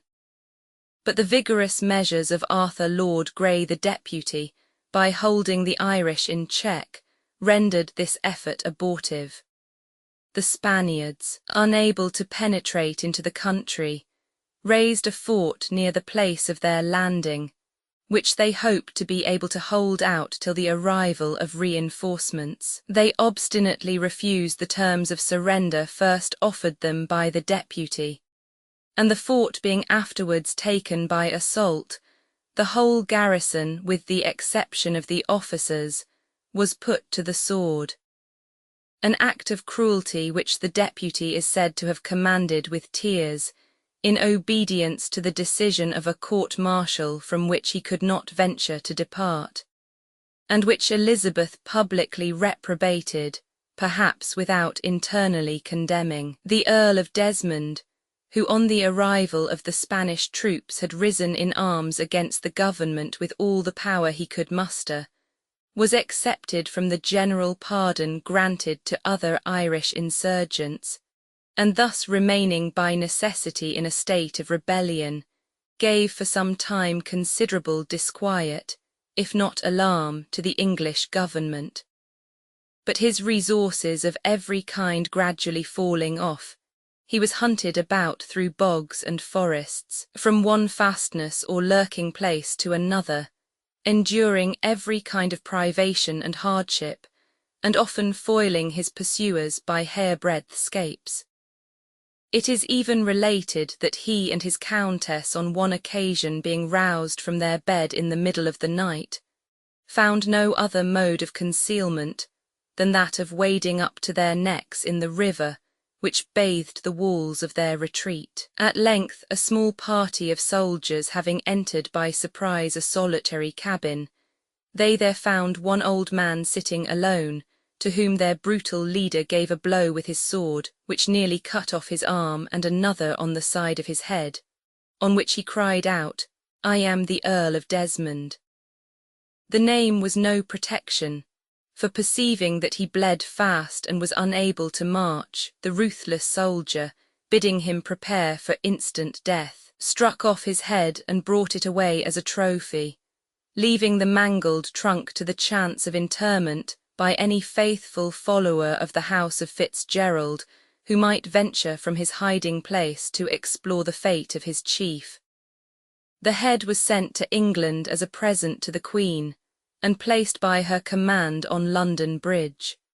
From this time, the beginning of 1583, Ireland enjoyed a short respite from scenes of violence and blood, under the vigorous yet humane administration of Sir John Perrott,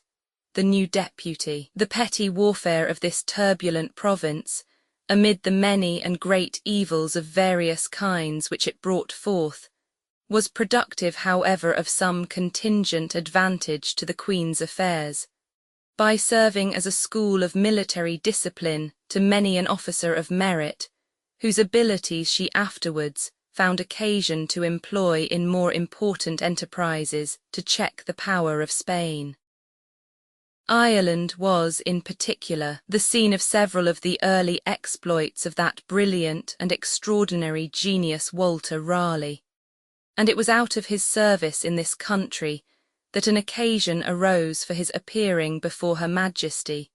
which he had the talent and dexterity so to improve as to make it the origin of all his favour and advancement. Raleigh was the poor younger brother of a decayed but ancient family in Devonshire. His education at Oxford was yet incomplete, when the ardour of his disposition impelled him to join a gallant band of 100 volunteers, led by his relation Henry Champernowne, in 1569, to the aid of the French Protestants. Here he served a 6 years' apprenticeship to the art of war, after which, returning to his own country, he gave himself for a while to the more tranquil pursuits of literature, for both Minervas claimed him as their own. In 1578 he resumed his arms under General Norris, commander of the English forces in the Netherlands. The next year, ambitious of a new kind of glory, he accompanied that gallant navigator Sir Humphrey Gilbert, his half-brother, in a voyage to Newfoundland. This expedition proving unfortunate, he obtained in 1580 a captain's commission in the Irish service, and recommended by his vigour and capacity, rose to be governor of Cork. He was the officer appointed to carry into effect the bloody sentence passed upon the Spanish garrison, a cruel service, but one which the military duty of obedience rendered matter of indispensable obligation. A quarrel with Lord Grey put a stop to his promotion in Ireland, and on his following this nobleman to England, their difference was brought to a hearing before the Privy Council, when the great talents and uncommon flow of eloquence exhibited by Raleigh in pleading his own cause, by raising the admiration of all present, proved the means of introducing him to the presence of the Queen. His comely person, fine address, and prompt proficiency in the arts of a courtier did all the rest, and he rapidly rose to such a height of royal favour as to inspire with jealousy even him who had long stood foremost in the good graces of his sovereign. It is recorded of Raleigh during the early days of his court attendance, when a few handsome suits of clothes formed almost the sum total of his worldly wealth, that as he was accompanying the Queen in one of her daily walks, during which she was fond of giving audience, because she imagined that the open air produced a favourable effect on her complexion, She arrived at a miry spot, and stood in perplexity how to pass. With an adroit presence of mind, the courtier pulled off his rich plush cloak, and threw it on the ground to serve her for a footcloth. She accepted with pleasure an attention which flattered her, and it was afterwards quaintly said that the spoiling of a cloak had gained him many good suits. It was in Ireland, too, that Edmund Spenser, one of our first genuine poets, whose rich and melodious strains will find delighted audience as long as inexhaustible fertility of invention, truth, fluency and vivacity of description,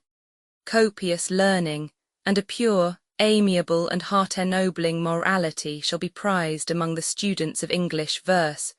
was now tuning his enchanting lyre, and the ear of Raleigh was the first to catch its strains. This eminent person was probably of obscure parentage and slender means, for it was as a sizer, the lowest order of students, that he was entered at Cambridge. But that his humble merit early attracted the notice of men of learning and virtue is apparent from his intimacy with Stubbs, already commemorated, and from his friendship with that noted literary character Gabriel Hervey, by whom he was introduced to the acquaintance of Philip Sidney. His leaning towards puritanical principles, clearly manifested by various passages in the Shepherd's Calendar, had probably betrayed itself to his superiors at the university, by his choice of associates or other circumstances, previously to the publication of that piece, and possibly might have some share in the disappointment of his hopes of a fellowship which occurred in 1576.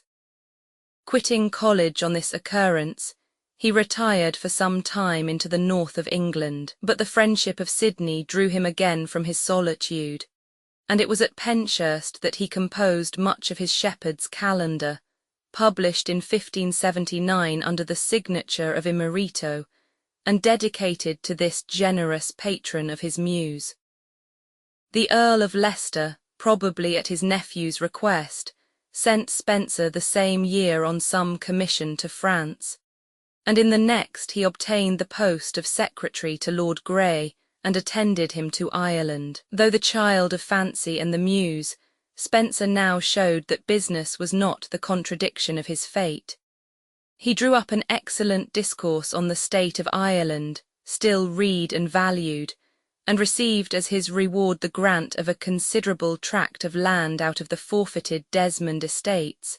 and of the castle of Kilcolman, which henceforth became his residence,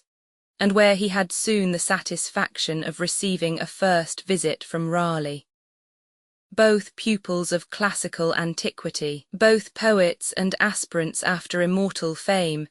they met in this land of ignorance and barbarity as brothers. And so strong was the impression made on the mind of Raleigh, that even on becoming a successful courtier, he dismissed not from his memory or his affection the tuneful shepherd whom he had left behind tending his flocks, under the foot of Mole, that mountain whore. He spoke of him to the Queen with all the enthusiasm of kindred genius, obtained for him some favours or promises of favours, and on a second visit which he made to Ireland, probably for the purpose of inspecting the large grants which he had himself obtained, he dragged his friend from his obscure retreat, carried him over with him to England, and hastened to initiate him in those arts of pushing a fortune at court which with himself had succeeded so prosperously. But bitterly did the disappointed poet learn to deprecate the mistaken kindness which had taught him to exchange leisure and independence, though in a solitude so barbarous and remote, for the servility, the intrigues, and the treacheries of this heart-sickening scene. He put upon lasting record his grief and his repentance, in a few lines of energetic warning to the inexperienced in the ways of courts, and hastened back to earn in obscurity his title to immortal fame by the composition of the Fairy Queen. This great work appeared in 1589, with a preface addressed to Raleigh and a considerable apparatus of recommendatory poems, one of which, a sonnet of great elegance, is marked with initials which assign it to the same patronizing friend. The proceedings of the administration against papists accused of treasonable designs or practices began about this time to excite considerable perturbation in the public mind, for those circumstances were brought to light which seemed to justify in some degree the worst suspicions entertained of this faction. A system of conduct, on the part of the government, also became apparent which no true Englishman could without indignation and horror contemplate. The Earl of Leicester, besides partaking with the other confidential advisers of Her Majesty in the blame attached to the general character of the measures now pursued, lay under the popular imputation of making these acts of power subservient, in many atrocious instances, to his private purposes of rapacity or vengeance,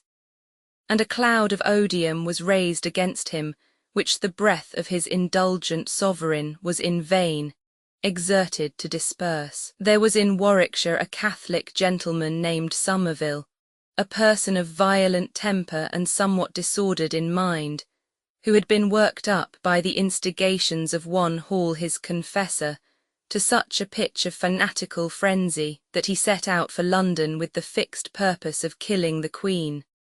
but falling furiously upon some of her Protestant subjects by the way,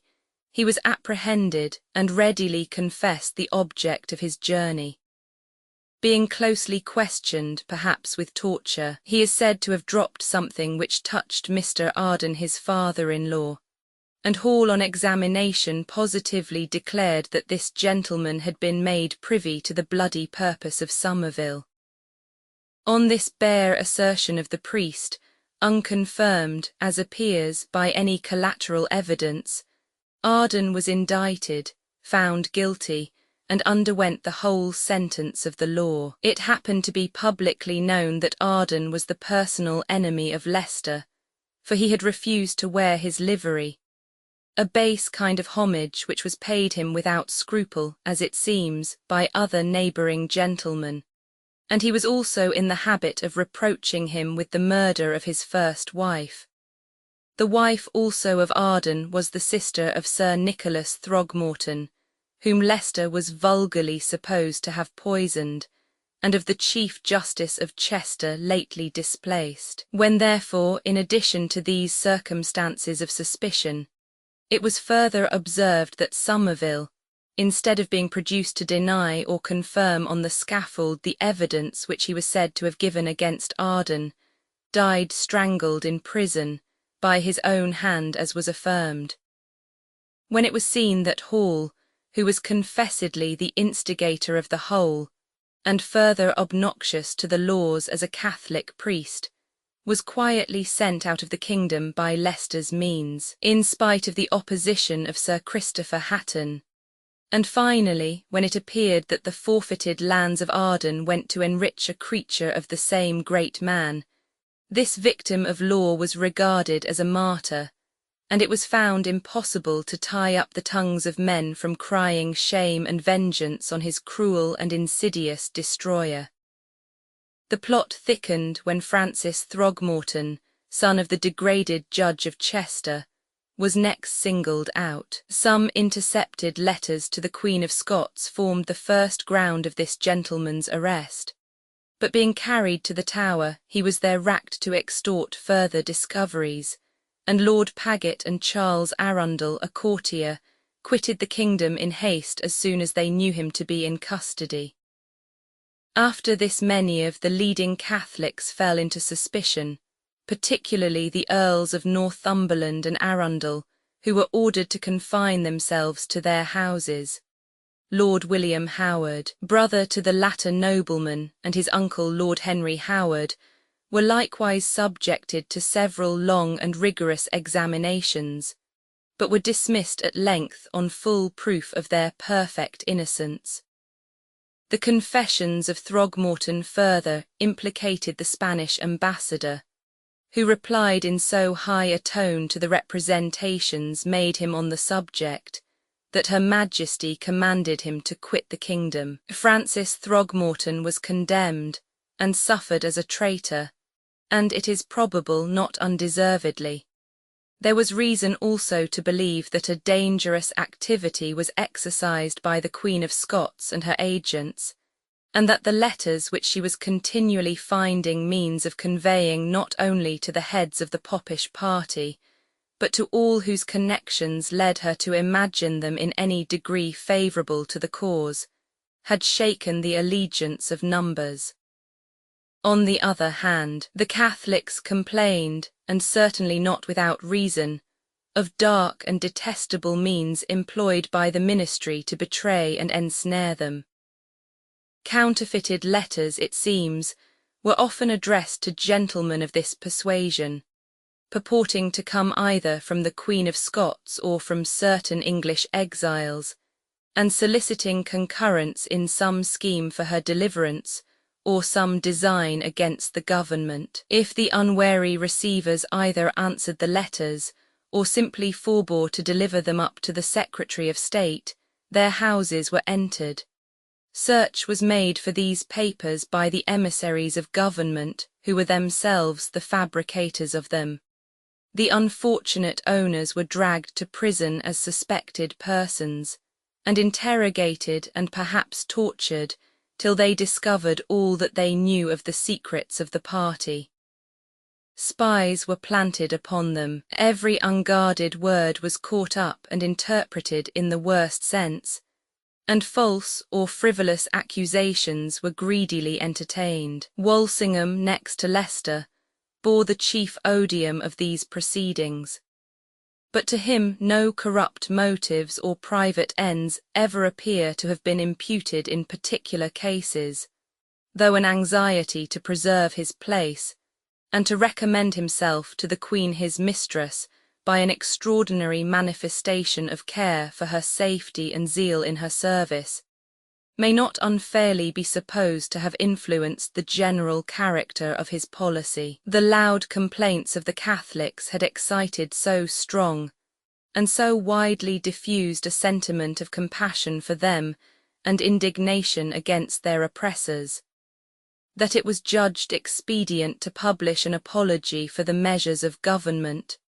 written either by Lord Burleigh himself or under his direction, which bore the title of A Declaration of the Favourable Dealing of Her Majesty's Commissioners appointed for the examination of certain traitors, and of tortures unjustly reported to be done upon them for matters of religion. It thus begins: Good reader, although Her Majesty's most mild and gracious government be sufficient to defend itself against those most slanderous reports of heathenish and unnatural tyranny and cruel tortures, pretended to have been exercised upon certain traitors who lately suffered for their treason, and others, as well as spread abroad by rungates, Jesuits, and seminary men in their seditious books, letters and libels in foreign countries and princes' courts, as also intimated into the hearts of some of our own countrymen and Her Majesty's subjects. I have conferred with a very honest gentleman whom I knew to have good and sufficient means to deliver the truth. And see, and the following are the heads of this honest gentleman's testimony. It is affirmed for truth, and is offered upon due examination to be proved, that the forms of torture in their severity or rigour of execution have not been such as is slanderously represented,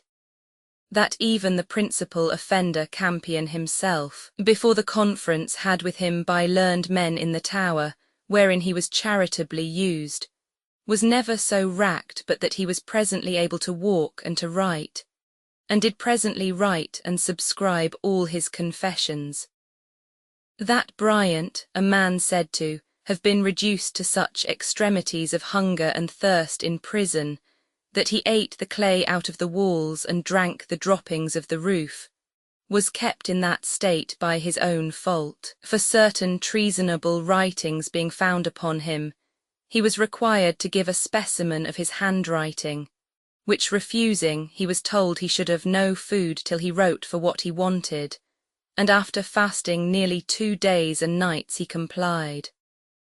Also that both with respect to these two and others, it might be affirmed that the warders, whose office it is to use the rack, were ever by those that attended the examinations specially charged to use it in as charitable a manner as such a thing might be. Secondly, that none of those Catholics who have been racked during Her Majesty's reign were, upon the rack or in any other torture, demanded of any points of faith and doctrine merely, but only with what persons at home or abroad, and touching what plots and practices they had dealt. About attempts against Her Majesty's estate or person, or to alter the laws of the realm for matters of religion, by treason or by force, and how they were persuaded themselves and did persuade others, touching the Pope's pretence of authority to depose kings and princes, and namely for deprivation of Her Majesty, and to discharge subjects from their allegiance. And c. Thirdly, that none of them have been put to the rack or torture, no, not for the matters of treason or partnership of treason or such like, but where it was first known and evidently probable, by former detections, confessions, and otherwise, that the party was guilty, and could deliver truth of the things wherewith he was charged. So as it was first assured that no innocent was at any time tormented, and the rack was never used to wring out confessions at adventure upon uncertainties. And c. Fourthly, that none of them hath been racked or tortured unless he had first said expressly, or amounting to as much, that he will not tell the truth though the Queen did command him. And c. Fifthly, that the proceeding to torture was always so slowly, so unwillingly, and with so many preparations of persuasions to spare themselves, and so many means to let them know that the truth was by them to be uttered, both in duty to Her Majesty, and in wisdom for themselves, as whosoever was present at those actions must needs acknowledge in Her Majesty's ministers a full purpose to follow the example of her own gracious disposition. Thus it appeareth that albeit, by the more general laws of nations, torture hath been and is lawfully judged to be used in lesser cases, and in sharper manner, for inquisition of truth in crimes not so near extending to public danger as these ungracious persons have committed, whose conspiracies and the particularities thereof, it did so much import and behove to have disclosed. Yet even in that necessary use of such proceeding, enforced by the offender's notorious obstinacy,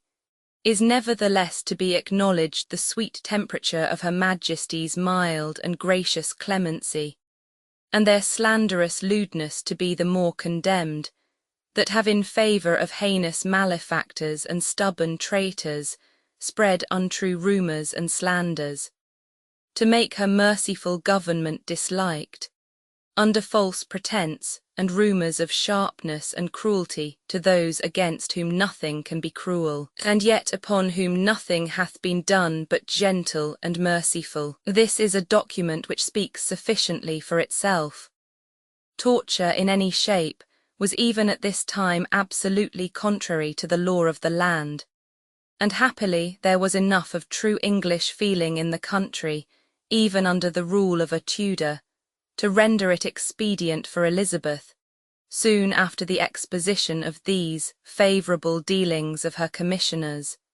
to issue an order that no species of it should in future be applied to state prisoners on any pretext whatsoever. Parsons the Jesuit, who had been fortunate enough to make his escape when his associate Campion was apprehended,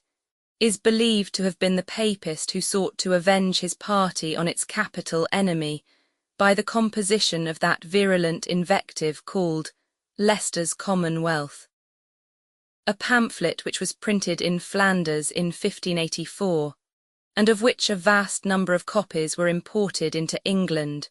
where it obtained, from the colour of the leaves and the supposed author, the familiar title of Father Parsons' Green Coat. In this work all the current stories against the unpopular favourite were collected and set forth as well-attested facts, and they were related with that circumstantiality and minuteness of detail which are too apt to pass upon the common reader as the certain and authentic characters of truth. The success of this book was prodigious. It was read universally, and with the utmost avidity. All who envied Leicester's power and grandeur, all who had smarted under his insolence or felt the gripe of his rapacity, all who had been scandalized or wounded in family honor by his unbridled licentiousness, all who still cherished in their hearts the image of the unfortunate Duke of Norfolk, whom he was believed to have entangled in a deadly snare, all who knew him for the foe and suspected him for the murderer of the gallant and lamented Earl of Essex. Finally, all, and they were nearly the whole of the nation, who looked upon him as a base and treacherous miscreant, shielded by the affection of his sovereign, and wrapped in an impenetrable cloud of hypocrisy and artifice, who aimed in the dark his envenomed weapons against the bosom of innocence, exulted in this exposure of his secret crimes, and eagerly received and propagated for truth even the grossest of the exaggerations and falsehoods with which the narrative was intermixed. Elizabeth, incensed to the last degree at so furious an attack upon the man in whom her confidence was irremovably fixed, caused her council to write letters to all persons in authority for the suppression of these books, and punishment of such as were concerned in their dispersion, adding at the same time the declaration that Her Majesty testified in her conscience before God that she knew in assured certainty the books and libels against the Earl to be most malicious, false and scandalous, and such as none but an incarnate devil himself could dream to be true. The letters further stated that Her Majesty regarded this publication as an attempt to discredit her own government, as though she should have failed in good judgment and discretion in the choice of so principal a counsellor about her, or to be without taste or care of all justice or conscience, in suffering such heinous and monstrous crimes, as by the said books and libels be infamously imputed, to pass unpunished, or finally, at the least, to want either good will, ability, or courage, if she knew these enormities were true, to call any subject of hers whatsoever to render sharp account of them, according to the force of her laws. The counsellors in their own persons afterwards went on to declare that they, to do his lordship but right, of their sincere consciences must needs affirm these strange and abominable crimes to be raised of a wicked and venomous malice against the said Earl, of whose good service, sincerity of religion, and all other faithful dealings towards Her Majesty and the realm, they had had long and true experience. These letters said too much. It was not credible that either Her Majesty or her privy councillors should each individually know to be false all the imputations thrown upon Leicester in the libels written against him. There was even good reason to believe that many of them were firmly believed to be well founded by several, and perhaps most of the privy councillors. At all events, nothing like exculpatory evidence was brought, or attempted to be brought, on the subject. Consequently, no effect was produced on public opinion. The whole was regarded as an ex parte proceeding. Philip Sidney, who probably set out with a sincere disbelief of these shocking accusations brought against any uncle who had shown for him an affection next to parental, eagerly took up the pen in his defence, but the only point on which his refutation appears to have been triumphant was unfortunately one of no moral moment: the antiquity and nobility of the Dudley family, falsely, as it seems, impugned by the libeller. Some inconsistencies and contradictions he indeed pointed out in other matters, but on the whole the answer was miserably deficient in everything but invective, of which there was far too much, and either from a gradual perception of the badness of his cause or the weakness of his performance, or perhaps for other reasons with which we are unacquainted, he abandoned his design, and the fragment never saw the light till the publication of the Sydney papers about 60 years ago. But whatever might be the private judgments of men concerning the character and conduct of the Earl of Leicester, the support of the Queen, and the strength of the party which the long possession of power, and a remarkable fidelity in the observance of his engagements towards his own adherents, had enabled him to form, effectually protected him from experiencing any decline of his political influence. Of this a proof appeared soon after, when in consequence of further disclosures of the dangerous designs of the Catholics, a form of association, by which the subscribers bound themselves to pursue, to the utmost of their power, even to the death, all who should attempt anything against the Queen in favour of any pretender to the crown, was drawn up by this nobleman,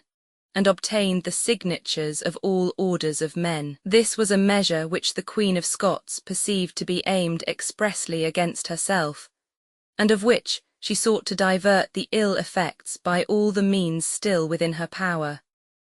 She desired to be one of the first to whom the association should be offered for subscription,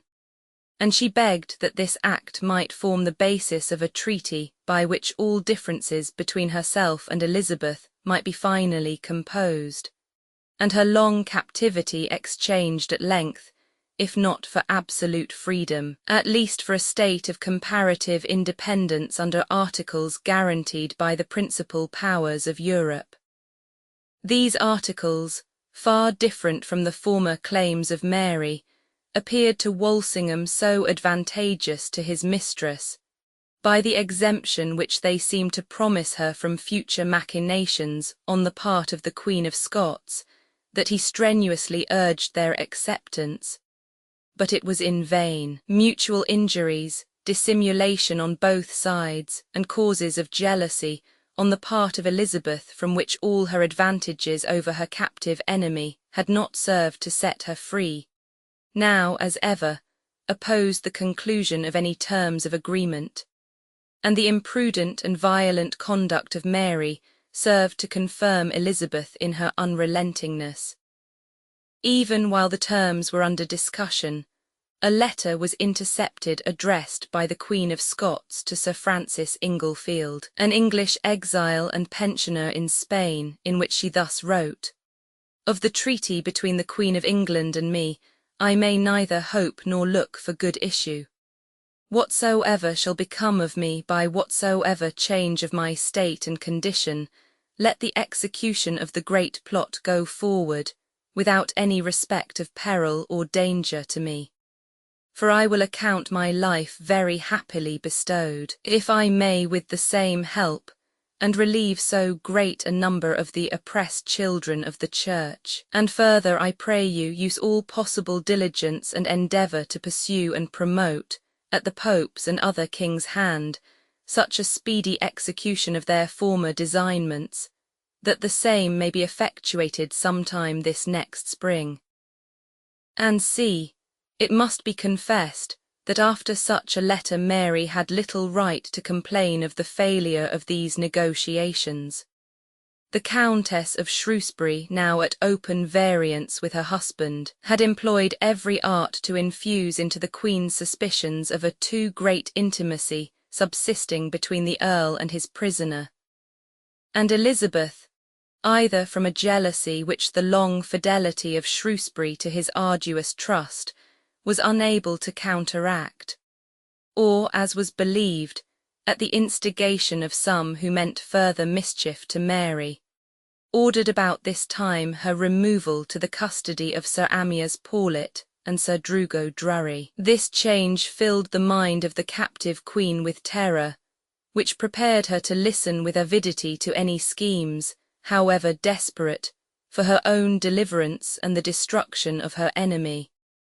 and proved the prelude to that tragical catastrophe which was now advancing fast upon her. A violent quarrel between Mary and the Countess of Shrewsbury had naturally resulted from the conduct of this furious woman, and Mary, whose passions, whether fierce or tender, easily hurried her beyond the bounds of decency and of prudence, gratified her resentment at once against the Countess and the Queen by addressing to Elizabeth a letter which could never be forgiven or forgotten. In this piece, much too gross for insertion in the present work, she professes to comply with the request of her royal sister, by acquainting her very exactly with all the evil of every kind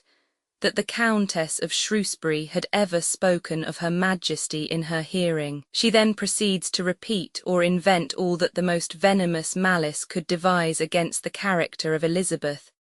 as that she had conferred her favours on a nameless person, probably Leicester, to whom she had promised marriage, on the Duke of Anjou, on Cimea, on Hatton and others, that the latter was quite disgusted with her fondness, that she was generous to none but these favourites, and that her conceit of her beauty was such that no flattery could be too gross for her to swallow, and that this folly was the theme of ridicule to all her courtiers, who would often pretend that their eyes were unable to sustain the radiance of her countenance. A trait, by the way, which stands on other and better authority than this infamous letter, that her temper was so furious that it was dreadful to attend upon her, that she had broken the finger of one lady, and afterwards pretended to the courtiers that it was done by the fall of a chandelier, and that she had cut another across the hand with a knife. Stories very probably not entirely unfounded in fact, since we find the Earl of Huntingdon complaining, in a letter still preserved in the British Museum, that the Queen on some quarrel had pinched his wife very sorely, that she interfered in an arbitrary manner with the marriage of one of the Countess of Shrewsbury's daughters,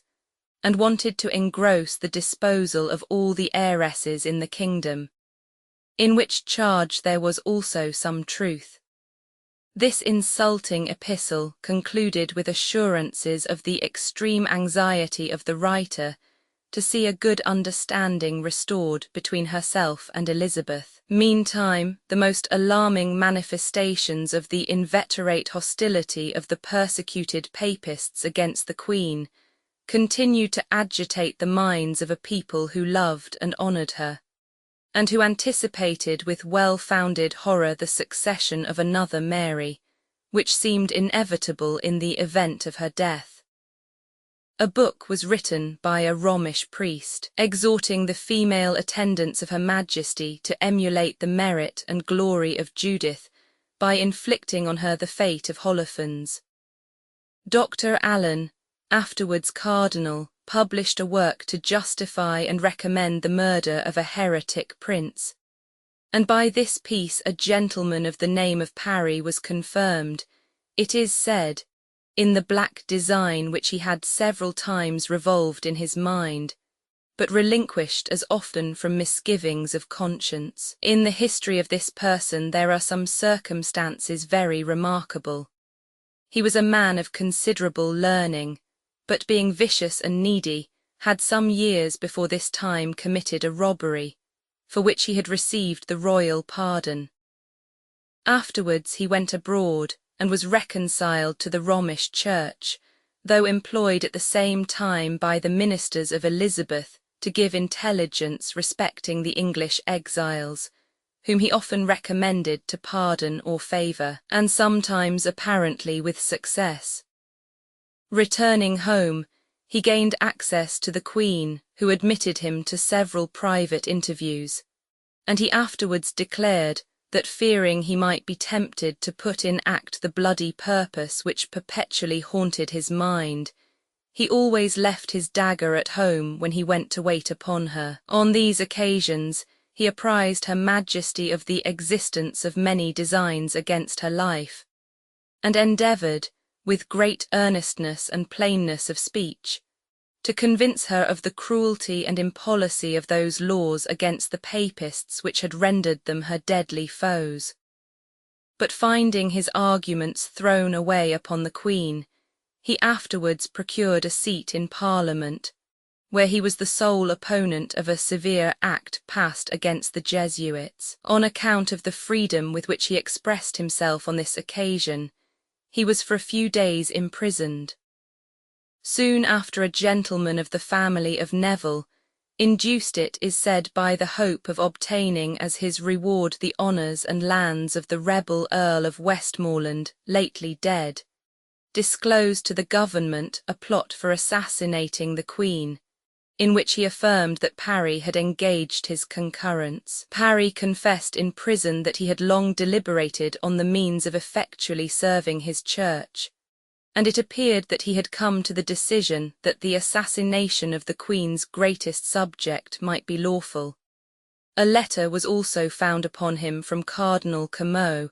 expressing approbation of some design which he had communicated to him. On this evidence he was capitally condemned,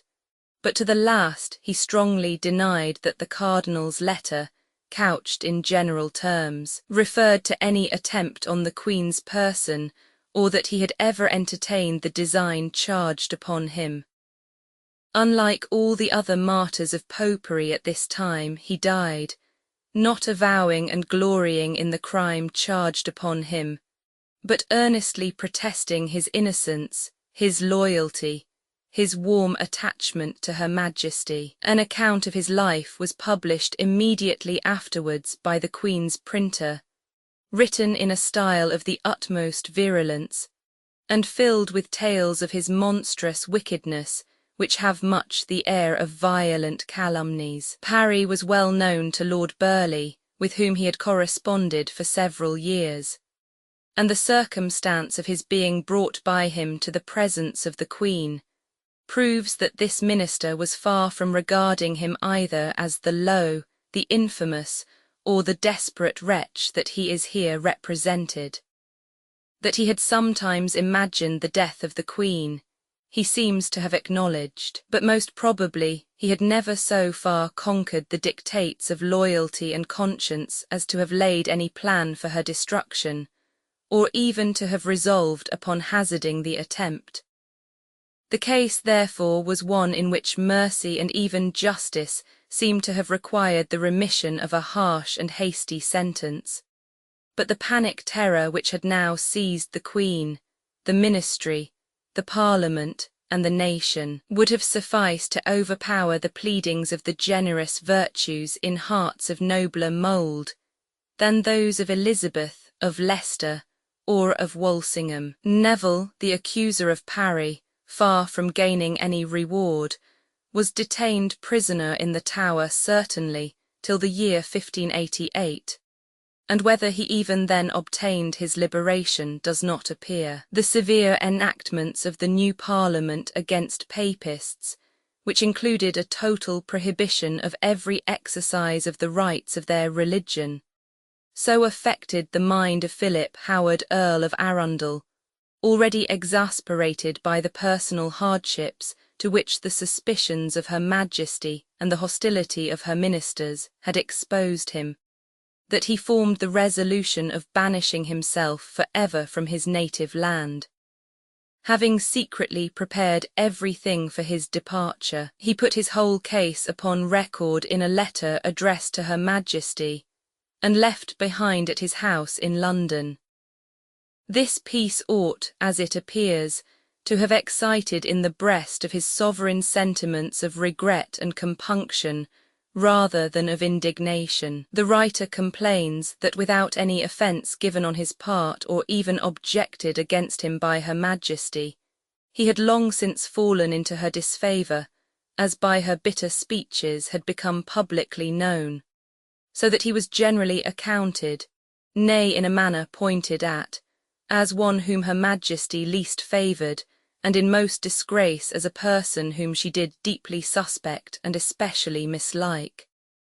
That after he had continued for some months under this cloud, he had been called sundry times by her command before the council,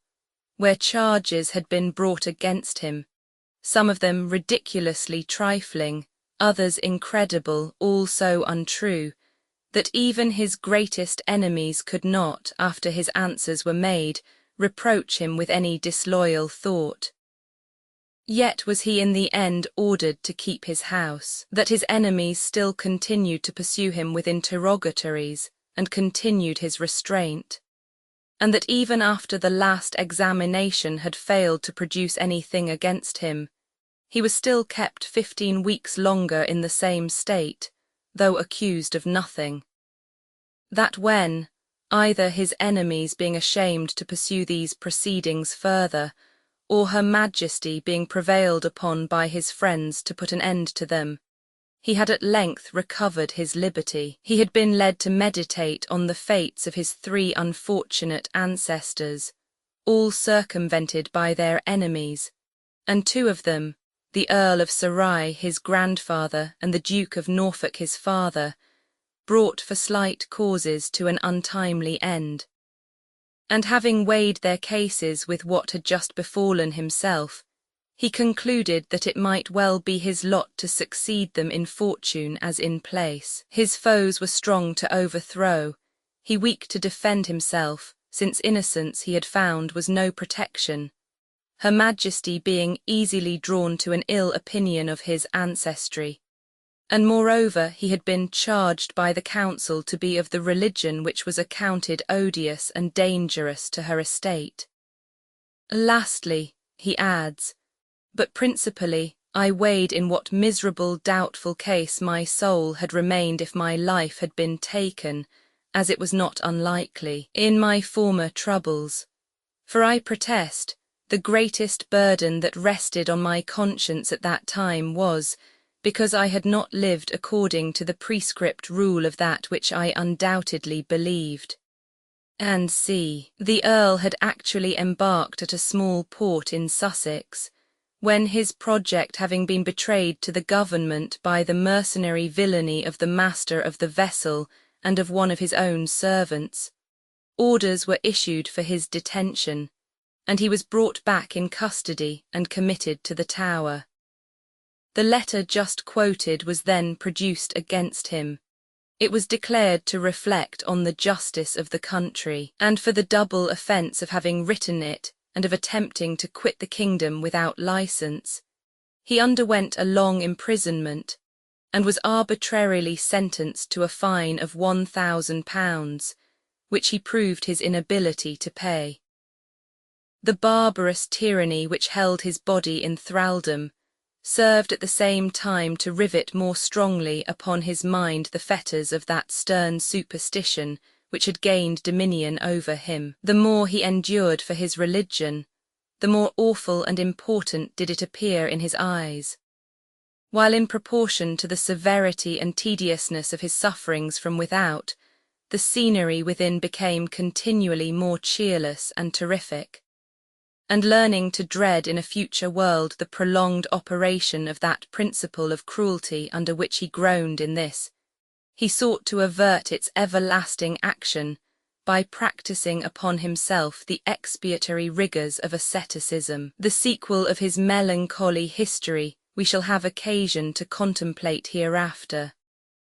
Thomas Percy, Earl of Northumberland, brother to that Earl who had suffered death on account of the Northern Rebellion, by his participation in which he had himself also incurred a fine, though afterwards remitted, was naturally exposed at this juncture to vehement suspicions. After some examinations before the council, cause was found for his committal to the Tower,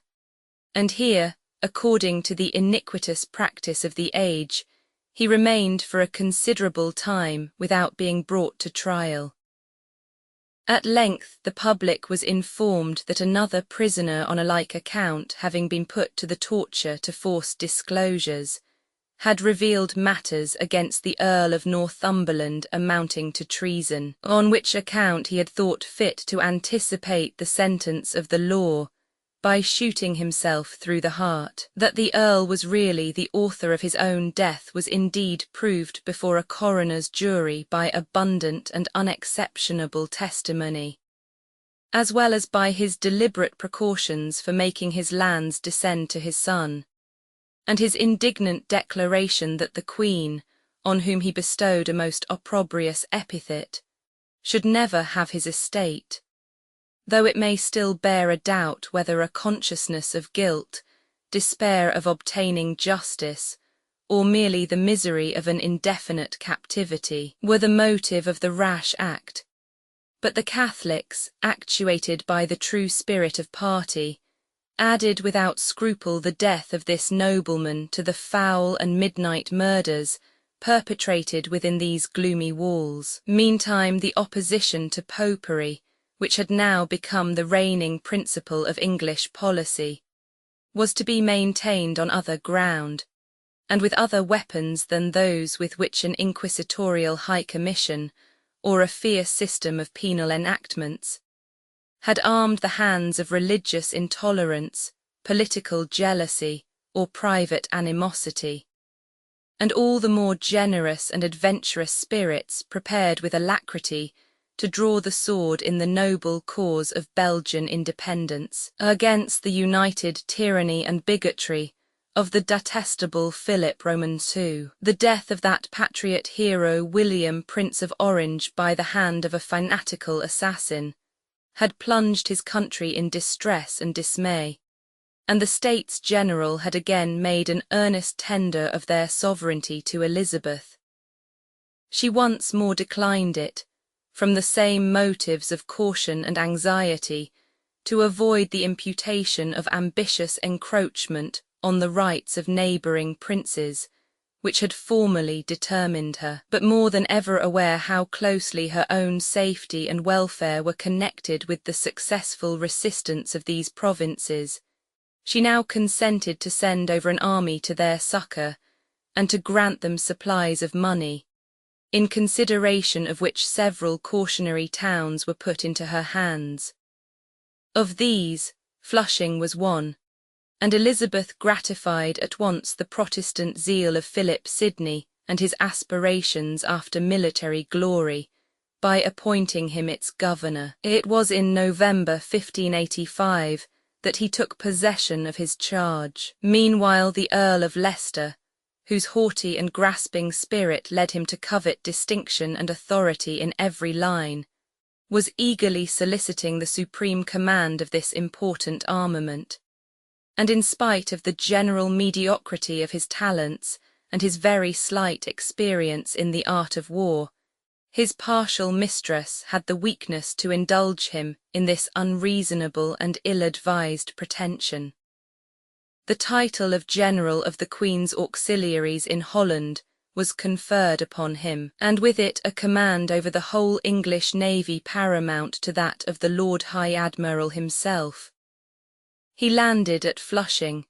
and was received first by its governor and afterwards by the states of Holland and Zealand with the highest honours, and with the most magnificent festivities which it was in their power to exhibit. A splendid band of youthful nobility followed in his train. The foremost of them all was his stepson Robert, Earl of Essex, now in his 19th year, who had already made his appearance at court, and experienced from Her Majesty a reception which clearly prognosticated, to such as were conversant in the ways of the court, the height of favour to which he was predestined. It was highly characteristic of the jealous haughtiness of Elizabeth's temper that the extraordinary honours lavished by the States upon Leicester instantly awakened her utmost indignation. She regarded them as too high for any subject, even for him who enjoyed the first place in her royal favour, whom she had invested with an amplitude of authority quite unexampled, and who represented herself in the council of the States General.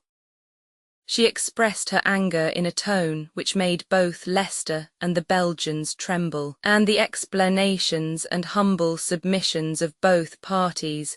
were found scarcely sufficient to appease her. At the same time, the incapacity and misconduct of Leicester as a commander were daily becoming more conspicuous and offensive in the eyes of the Dutch authorities, and the most serious evils would immediately have ensued but for the prudence, the magnanimity, the conciliating behaviour, and the strenuous exertions,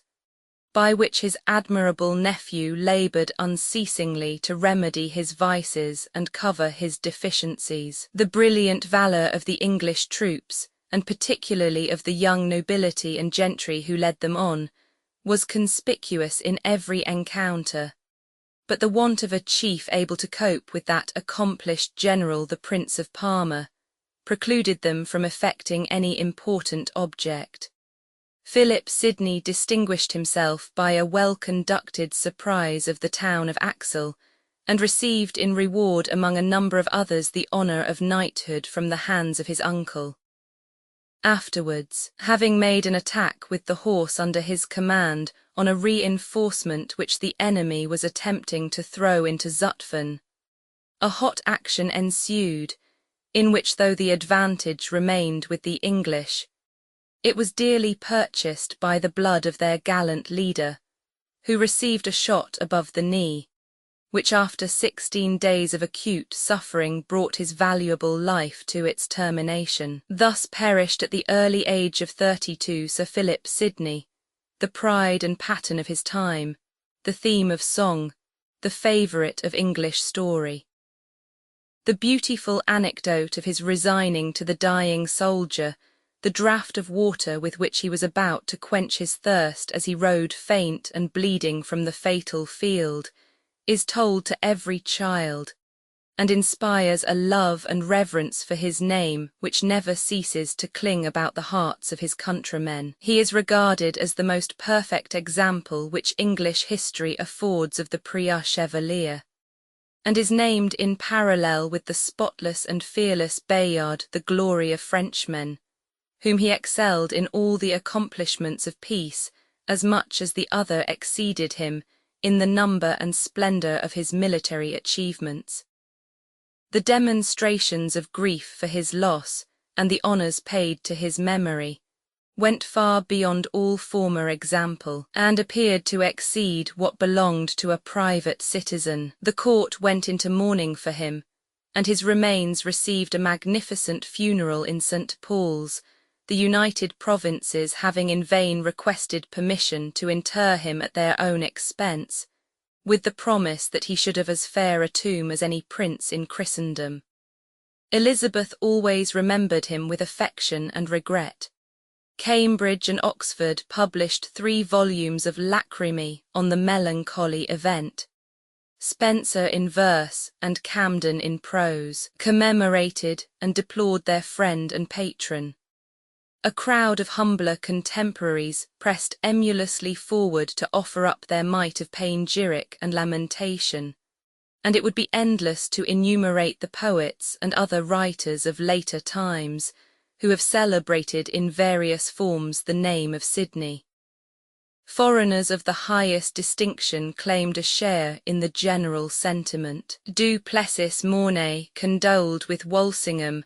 on the loss of his incomparable son-in-law, in terms of the deepest sorrow. Count Hohenlohe passionately bewailed his friend and fellow-soldier, to whose representations and intercessions he had sacrificed his just indignation against the proceedings of Leicester. Even the hard heart of Philip Roman II was touched by the untimely fate of his godson, though slain in bearing arms against him. We are told that on the next tilt day after the last wife of the Earl of Leicester had borne him a son,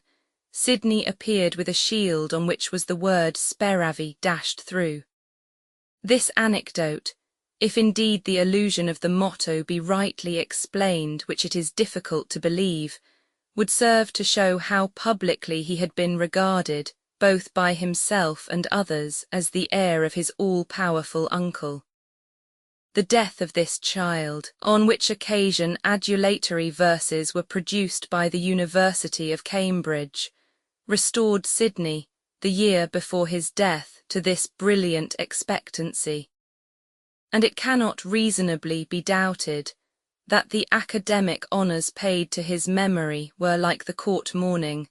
a homage to the power of the living rather than the virtues of the dead. But though he should be judged to have owed to his connection with a royal favourite much of his contemporary celebrity, and even in some measure his enduring fame, no candid estimator will suffer himself to be hurried,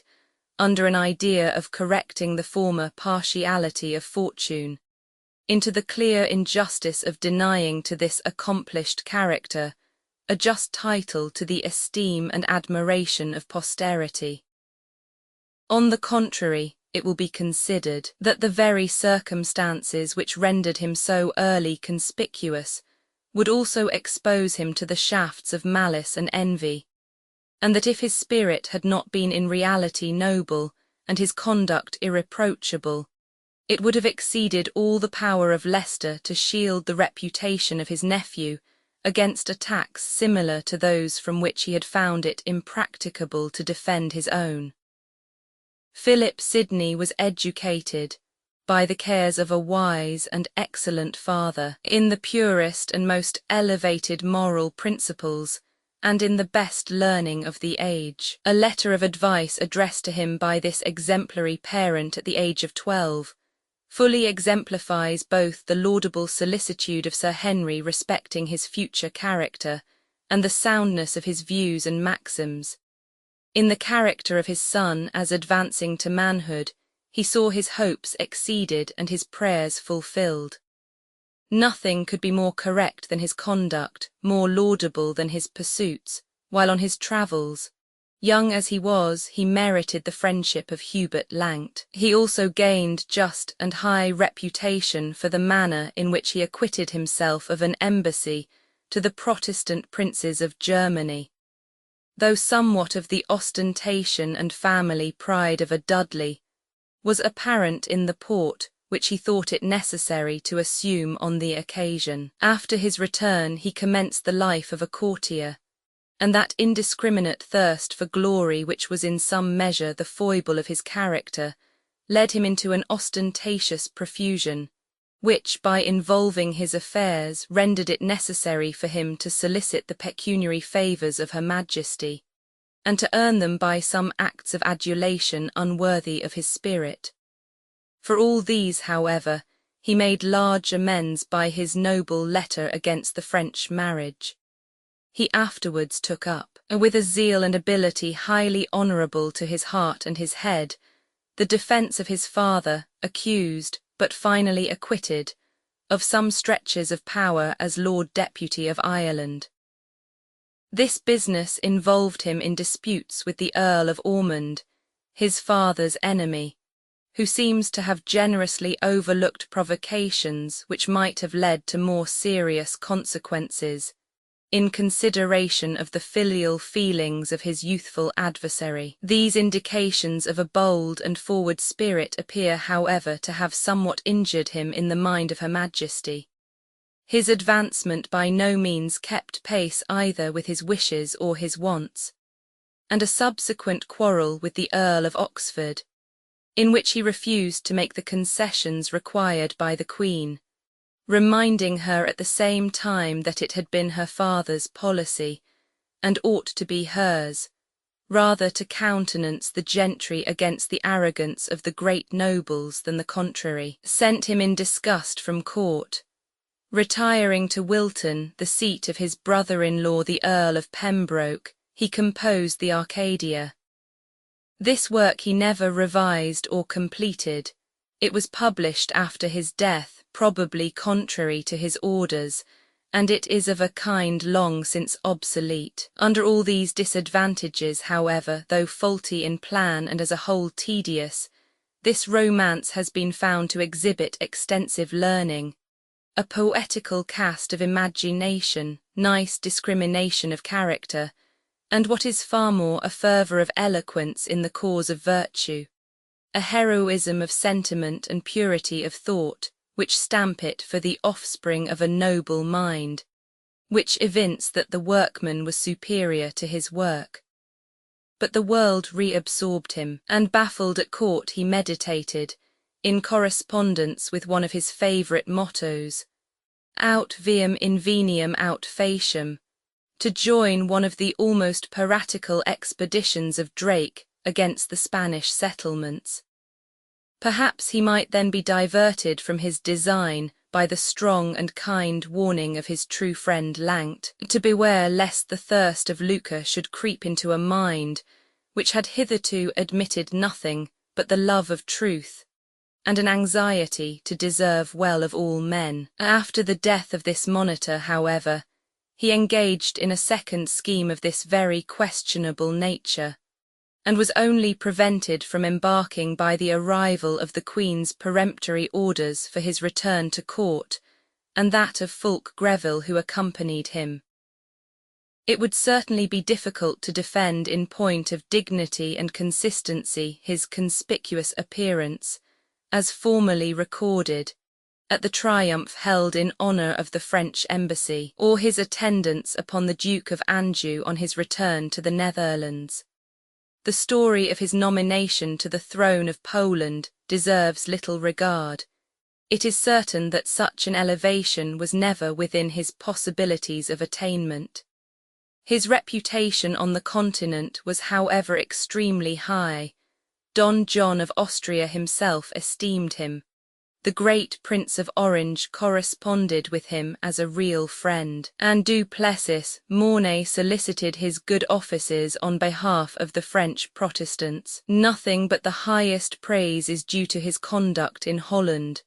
To the valour of a knight-errant, he added the best virtues of a commander and counsellor. Leicester himself apprehended that it would be scarcely possible for him to sustain his high post without the countenance and assistance of his beloved nephew, and the event showed that he was right. His death was worthy of the best parts of his life. He showed himself to the last devout, courageous, and serene.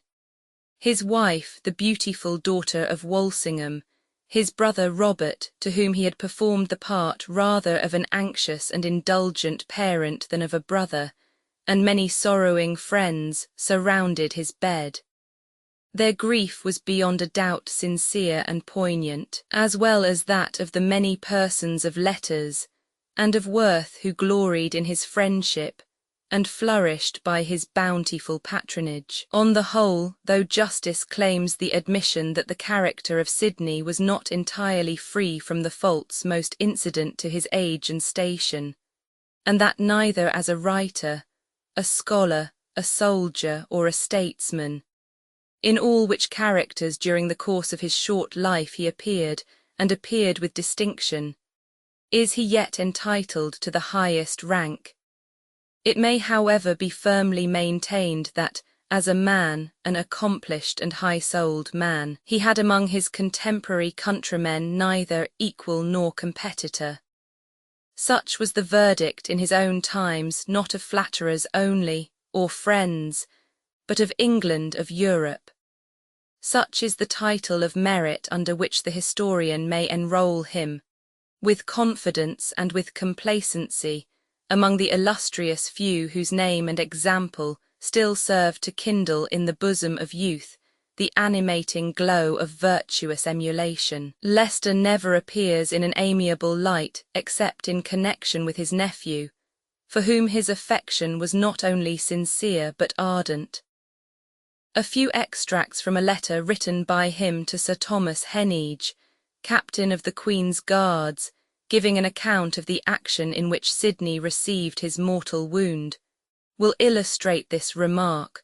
while it records the gallant exploits of several of his companions in arms. After relating that Sir Philip had gone out with a party to intercept a convoy of the enemies, he adds, "Many of our horses were hurt and killed, among which was my nephew's own. He went and changed to another and would needs to the charge again, and once past those musqueteers, where he received a sore wound upon his thigh, 3 fingers above his knee, the bone broken quite in pieces. But for which chance God did send such a day as I think was never many years seen, so few against so many. The Earl then enumerates the other commanders and distinguished persons engaged in the action. Colonel Norris, the Earl of Essex, Sir Thomas Perrott, and my unfortunate Philip, with Sir William Russell and divers gentlemen, and not one hurt but only my nephew. They killed 4 of their enemies' chief leaders, and carried the valiant Count Hannibal Gonzaga away with them upon a horse. Also took Captain George Cressier, the principal soldier of the camp, and captain of all the Albanese. My Lord Willoughby overthrew him at the first encounter, man and horse. The gentleman did acknowledge it himself. There is not a properer gentleman in the world towards than this Lord Willoughby is. But I can hardly praise one more than another, they all did so well. Yet every one had his horse killed or hurt. And it was thought very strange that Sir William Stanley with 300 of his men should pass, in spite of so many muskets, such troops of horse 3 several times, making them remove their ground, and to return with no more loss than he did. Albeit, I must say it was too much loss for me. For this young man he was my greatest comfort, next Her Majesty of all the world, and if I could buy his life with all I have, to my shirt I would give it. How God will dispose of him I know not, but fear I must needs greatly the worst, the blow in so dangerous a place and so great. Yet did I never hear of any man that did abide the dressing and setting of his bones better than he did. And he was carried afterwards in my barge to Arnheim, and I hear this day, he is still of good heart and comforteth all about him as much as may be. God of his mercy grant me his life, which I cannot but doubt of greatly. I was abroad that time in the field giving some order to supply that business, which did endure almost 2 hours in continual fight. And meeting Philip coming upon his horseback, not a little to my grief, but I would you had stood by to hear his most loyal speeches to Her Majesty, his constant mind to the cause, his loving care over me, and his most resolute determination for death, not one jot appalled for his blow, which is the most grievous I ever saw with such a bullet, riding so a long mile and a half upon his horse, ere he came to the camp, not ceasing to speak still of Her Majesty, being glad if his hurt and death might any way honour Her Majesty. For hers he was whilst he lived, and God's he was sure to be if he died.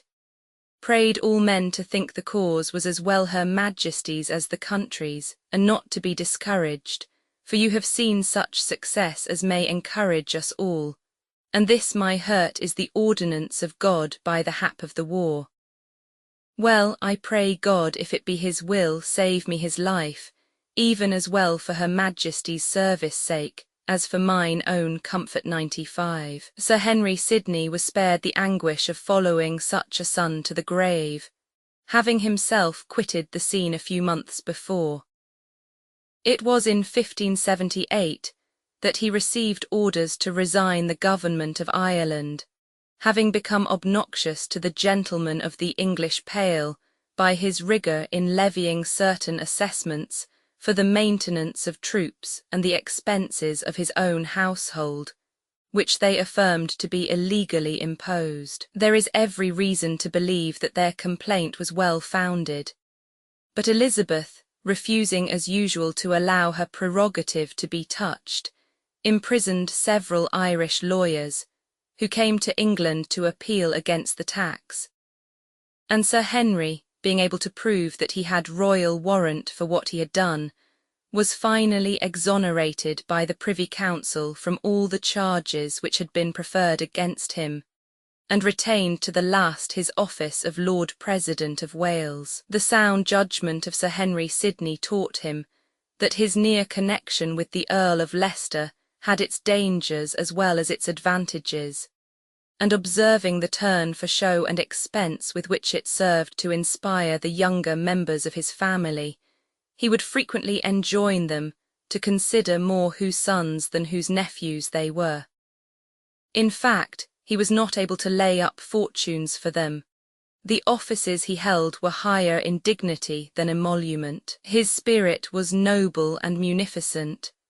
And the following, among other anecdotes, may serve to show that he himself was not averse to a certain degree of parade,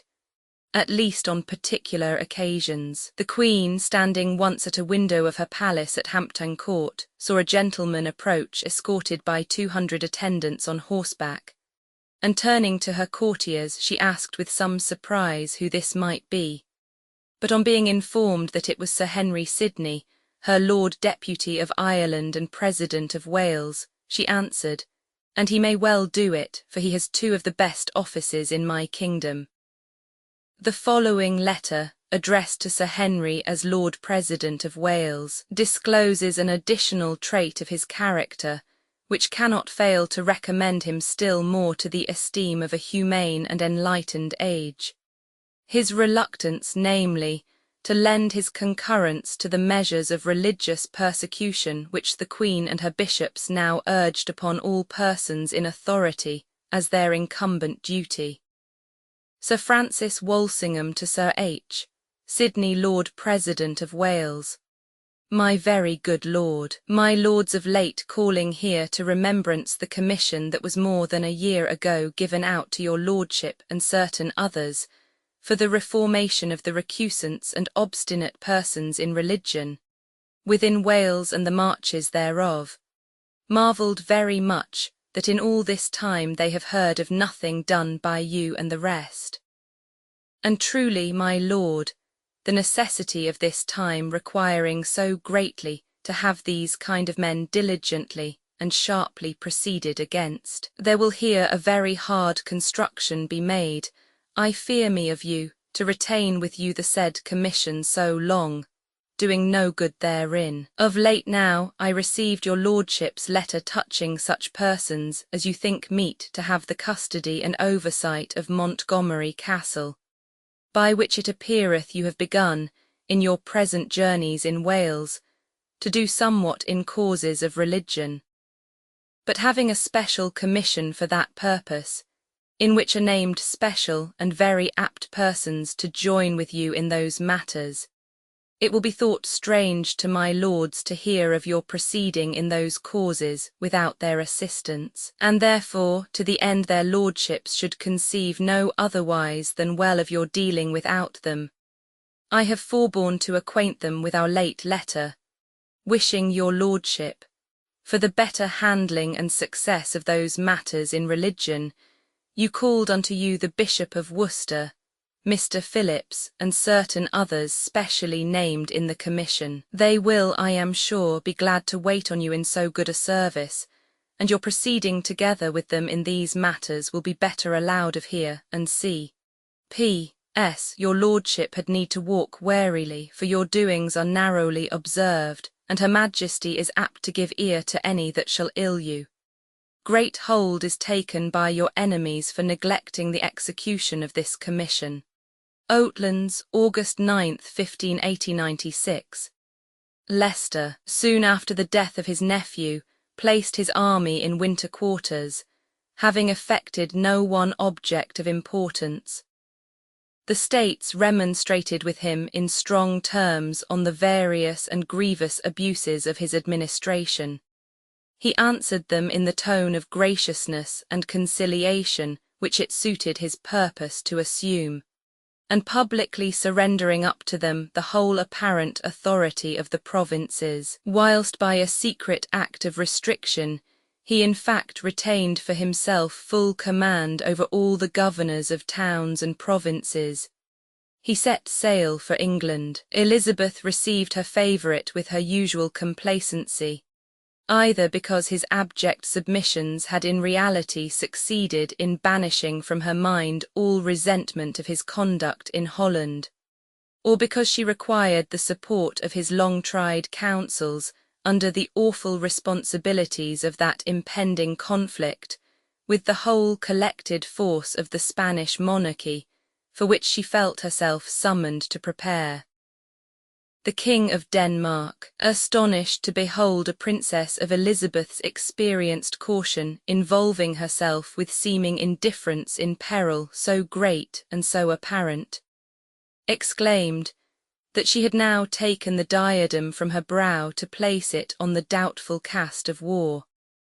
And trembling for the fate of his friend and ally, he dispatched an ambassador in haste to offer her his mediation for the adjustment of all differences arising out of the revolt of the Netherlands. But Elizabeth firmly, though with thanks, declined all overtures towards a reconciliation with a sovereign whom she now recognized as her implacable and determined foe. She was far, however, from despising the danger which she braved, and with a prudence and diligence equal to her fortitude,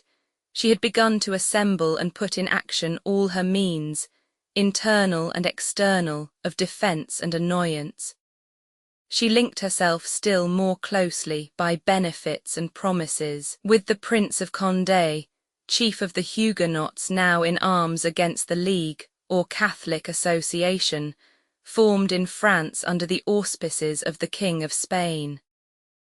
With the King of Scots also she entered into an intimate alliance, and she had previously secured the friendship of all the Protestant princes of Germany and the northern powers of Europe. She now openly avowed the enterprises of Drake, which she had hitherto only encouraged underhand, or on certain pretexts of retaliation, and she sent him with a fleet of 21 ships, carrying above 11,000 soldiers, to make war upon the Spanish settlements in the West Indies. But if all these measures seemed likely to afford her kingdom sufficient means of protection against the attacks of a foreign enemy, it was difficult for her to regard her own person as equally well secured against the dark conspiracies of her Catholic subjects, instigated as they were by the sanguinary maxims of the Romish See, fostered by the atrocious activity of the emissaries of Philip, and sanctioned by the authority of the Queen of Scots, to whom homage was rendered by her party as rightful sovereign of the British Isles. During the festival of Easter 1586, some English priests of the seminary at Rheims had encouraged a fanatical soldier named Savage to vow the death of the Queen. About the same time Ballard, also a priest of this seminary, was concerting in France, with Mendoza and the fugitive Lord Paget, the means of procuring an invasion of the country during the absence of its best troops in Flanders. Repairing to England, Ballard communicated both these schemes to Anthony Babington, a gentleman who had been gained over on a visit to France by the Bishop of Glasgow, Mary's ambassador there,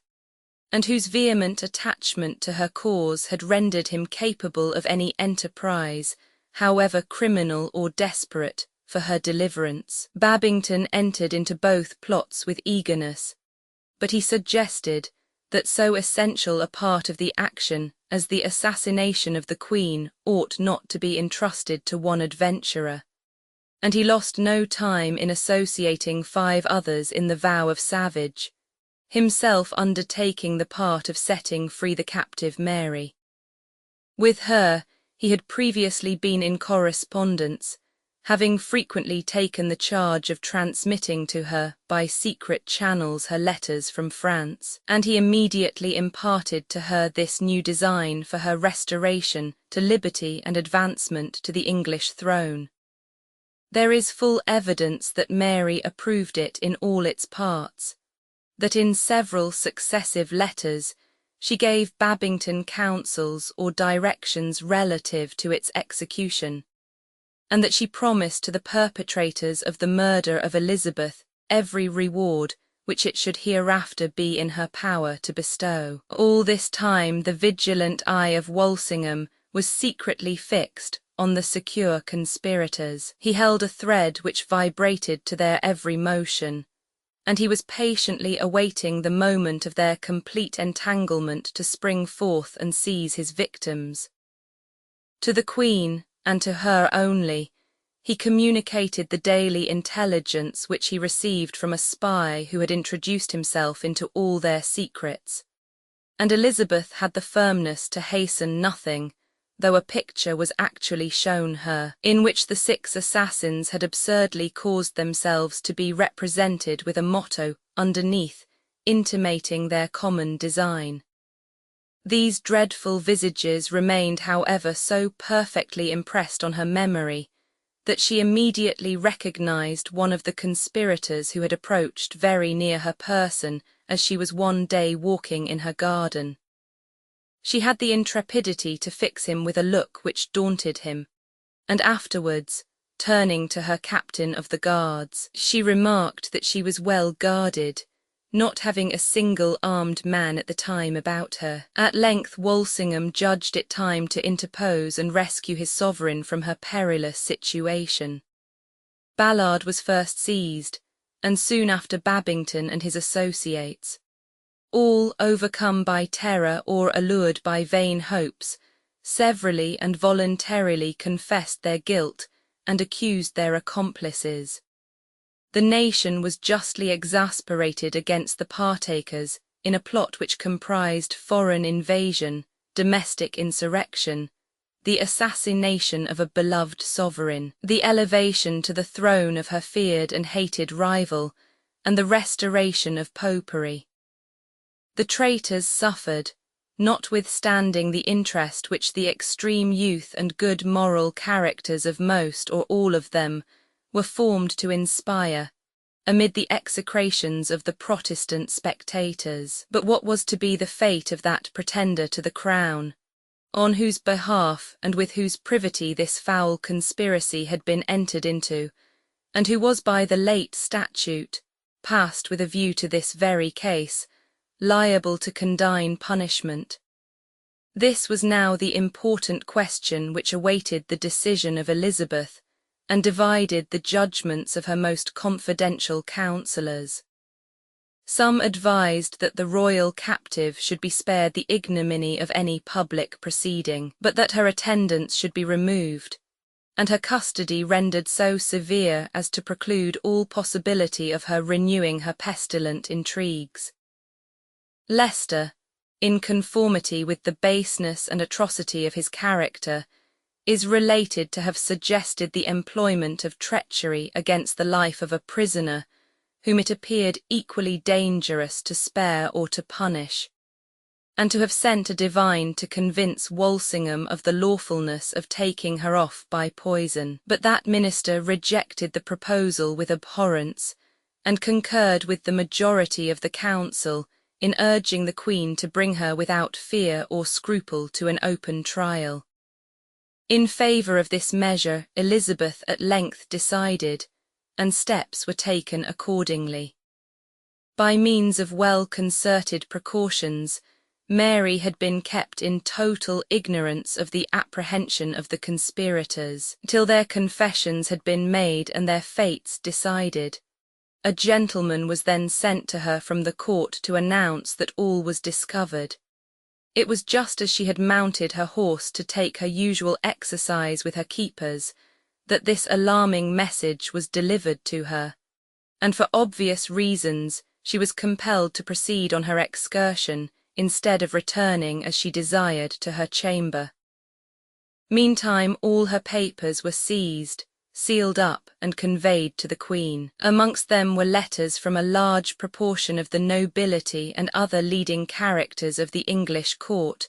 filled with expressions of attachment to the person of the Queen of Scots and sympathy in her misfortunes,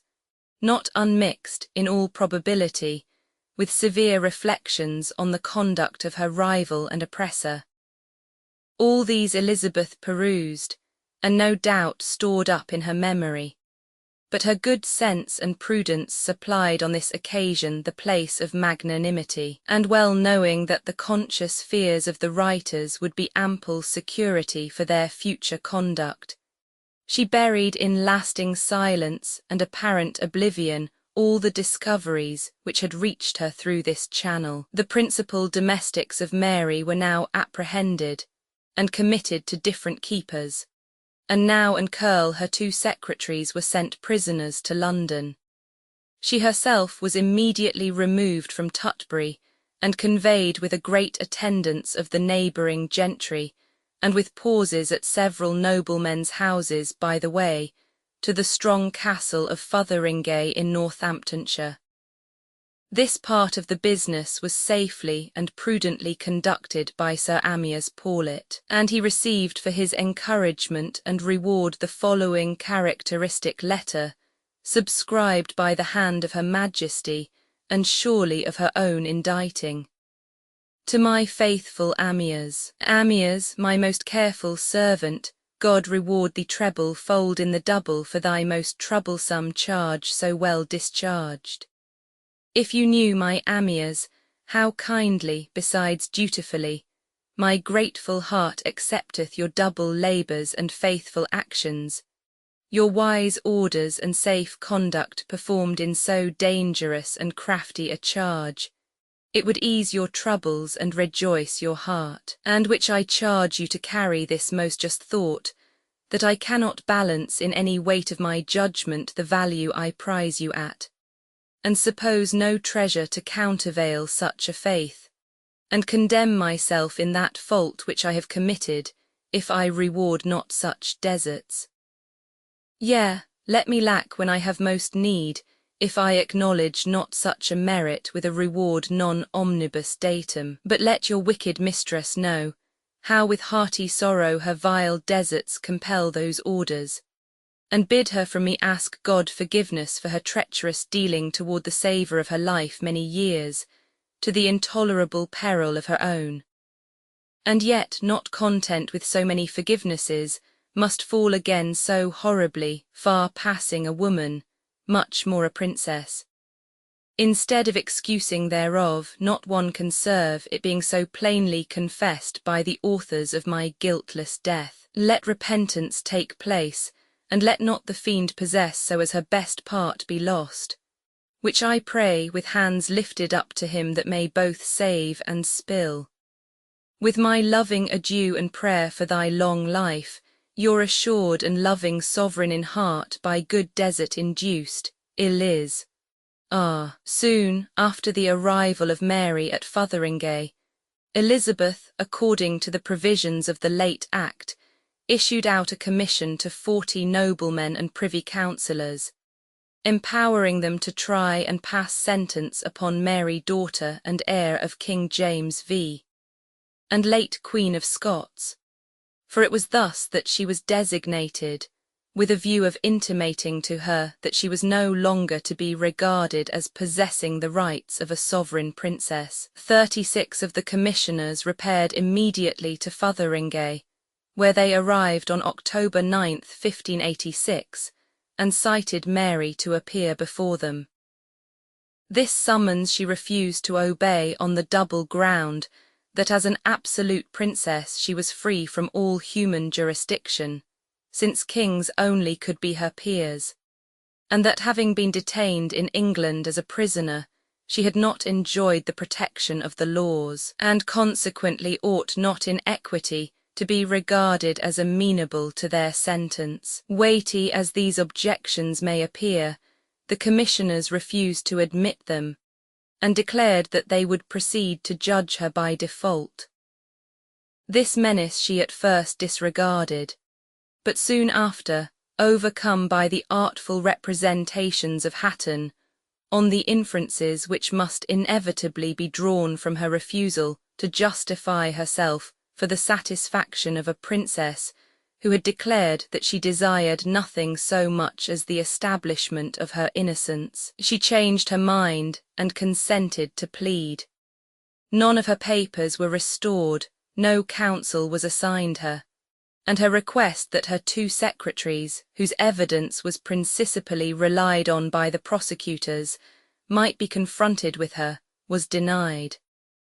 But all these were hardships customarily inflicted on prisoners accused of high treason,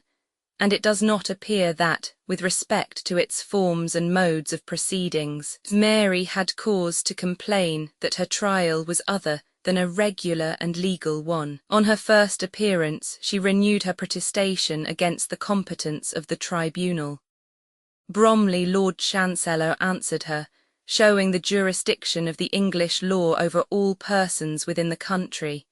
and the commissioners ordered both the objection and the reply to be registered, as if to save the point of law.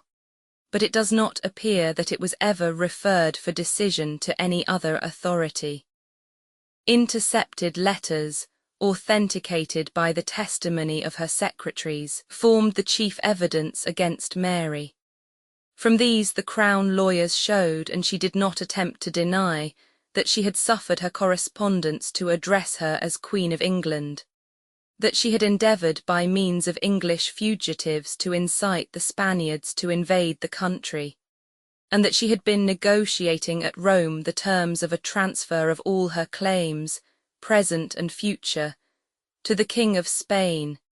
disinheriting by this unnatural act her own schismatic son. The further charge of having concurred in the late plot for the assassination of Elizabeth, she strongly denied and attempted to disprove.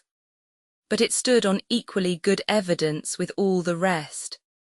and in spite of some suggestions of which her modern partisans have endeavoured to give her the benefit, there appears no solid foundation on which an impartial inquirer can rest any doubt of the fact. The deportment of Mary on this trying emergency exhibited somewhat of the dignity, but more of the spirit and adroitness, for which she has been famed. She justified her negotiations, or intrigues, with foreign princes, on the ground of her inalienable right to employ all the means within her power for the recovery of that liberty of which she had been cruelly and unjustly deprived. With great effrontery, she persisted in denying that she had ever entertained with Babington any correspondence whatever, and she urged that his pretending to receive, or having in fact received, letters written in her cipher, was no conclusive proof against her, since it was the same which she used in her French correspondence, and might have fallen into other hands. But finding herself hard pressed by evidence on this part of the subject, she afterwards hazarded a rash attempt to fix on Walsingham the imputation of having suborned witnesses and forged letters for her destruction. The aged minister, greatly moved by this attack upon his character, immediately rose and asserted his innocence in a manner so solemn, and with such circumstantial corroboration, as compelled her to retract the accusation with an apology.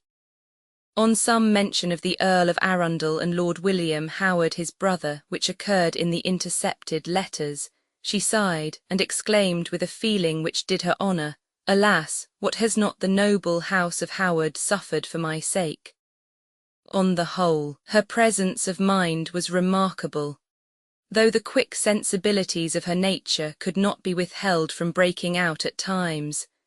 either in vehement sallies of anger or long fits of weeping, as the sense of past and present injuries, or of her forlorn and afflicted state, and the perils and sufferings which still menaced her, rose by turns upon her agitated and affrighted mind. The commissioners, after a full hearing of the cause, quitted Fotheringay, and meeting again in the Start Chamber, summoned before them the two secretaries, who voluntarily confirmed on oath the whole of their former depositions. After this, they proceeded to an unanimous sentence of death against Mary, which was immediately transmitted to the Queen for her approbation. On the same day a declaration was published on the part of the commissioners and judges, importing that the sentence did in no manner derogate from the titles and honours of the King of Scots. Most of the subsequent steps taken by Elizabeth in this unhappy business are marked with the features of that intense selfishness which, scrupling nothing for the attainment of its own mean objects, seldom fails by exaggerated efforts and overstrained manoeuvres to expose itself to detection and merited contempt. Never had she enjoyed a higher degree of popularity than at this juncture. The late discoveries had opened to view a series of popish machinations which had fully justified, in the eyes of an alarmed and irritated people, even those previous measures of severity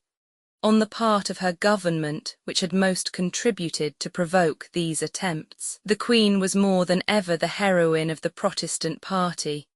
and the image of those imminent and hourly perils to which her zeal in the good cause had exposed her, inflamed to enthusiasm the sentiment of loyalty. On occasion of the detection of Babington's plot, the whole people gave themselves up to rejoicings. 60 bonfires, says the chronicler, were kindled between Ludgate and Charing Cross, and tables were set out in the open streets at which happy neighbours feasted together. The condemnation of the Queen of Scots produced similar demonstrations. After her sentence had been ratified by both Houses of Parliament, it was thought expedient, probably by way of feeling the pulse of the people, that solemn proclamation of it should be made in London by the Lord Mayor and city officers, and by the magistrates of the county in Westminster. The multitude, untouched by the long misfortunes of an unhappy princess born of the blood royal of England and heiress to its throne, insensible too of everything arbitrary, unprecedented or unjust, in the treatment to which she had been subjected, received the notification of her doom with expressions of triumph and exultation truly shocking. Bonfires were lighted, church bells were rung, and every street and lane throughout the city resounded with psalms of thanksgiving 97. It is manifest, therefore, that no deference for the opinions or feelings of her subjects compelled Elizabeth to hesitate or to dissemble in this matter. Had she permitted the execution of the sentence simply, and without delay, all orders of men attached to the Protestant establishment would have approved it as an act fully justified by state expediency and the law of self-defence. And though misgivings might have arisen in the minds of some on cooler reflection, when alarm had subsided, and the bitterness of satiated revenge had begun to make itself felt, these compunctious visitings could have led to no consequences capable of alarming her. It must have been felt as highly inequitable to reproach the Queen, when all was past and irrevocable, for the consent which she had afforded to a deed sanctioned by a law, ratified by the legislature and applauded by the people, and from which both church and state had reaped the fruits of security and peace. Foreign princes also would have respected the vigour of this proceeding. They would not have been displeased to see themselves spared by a decisive act the pain of making disregarded representations on such a subject, and a secret consciousness that few of their number would have scrupled under all the circumstances to take like vengeance on a deadly foe and rival, might further have contributed to reconcile them to the fact. Even as it was, Pope Sixtus V himself could scarcely restrain his expressions of admiration at the completion of so strong a measure as the final execution of the sentence. His Holiness had indeed a strange passion for capital punishments, and he is said to have envied the Queen of England the glorious satisfaction of cutting off a royal head, a sentiment not much more extraordinary from such a personage than the ardent desire which he is reported to have expressed, that it were possible for him to have a son by this heretic princess, because the offspring of such parents could not fail, he said, to make himself king of the world. But it was the weakness of Elizabeth to imagine that an extraordinary parade of reluctance and the interposition of some affected delays would change in public opinion the whole character of the deed which she contemplated, and preserve to her the reputation of feminine mildness and sensibility, without the sacrifice of that great revenge on which she was secretly bent. The world, however, when it has no interest in deceiving itself, is too wise to accept of words instead of deeds, or in opposition to them, and the sole result of her artifices was to aggravate in the eyes of all mankind the criminality of the act, by giving it rather the air of a treacherous and cold-blooded murder, than of solemn execution done upon a formidable culprit by the sentence of offended laws. The Parliament which Elizabeth had summoned to partake the odium of Mary's death met 4 days after the judges had pronounced her doom, and was opened by commission. An unanimous ratification of the sentence by both houses was immediately carried, and followed by an earnest address to Her Majesty for its publication and execution, to which she returned a long and laboured answer. She began with the expression of her fervent gratitude to Providence for the affections of her people, adding protestations of her love towards them, and of her perfect willingness to have suffered her own life, still to remain exposed as a mark to the aim of enemies and traitors. Had she not perceived how intimately the safety and well-being of the nation was connected with her own? With regard to the Queen of Scots, she said, so severe had been the grief which she had sustained from her recent conduct, that the fear of renewing this sentiment had been the cause, and the sole cause, of her withholding her personal appearance at the opening of that assembly, where she knew that the subject must of necessity become matter of discussion, and not, as had been suggested, the apprehension of any violence to be attempted against her person. Yet she might mention that she had actually seen a bond by which the subscribers bound themselves to procure her death within a month. So far was she from indulging any ill will against one of the same sex, the same rank, the same race as herself, in fact her nearest kinswoman, that after having received full information of certain of her machinations,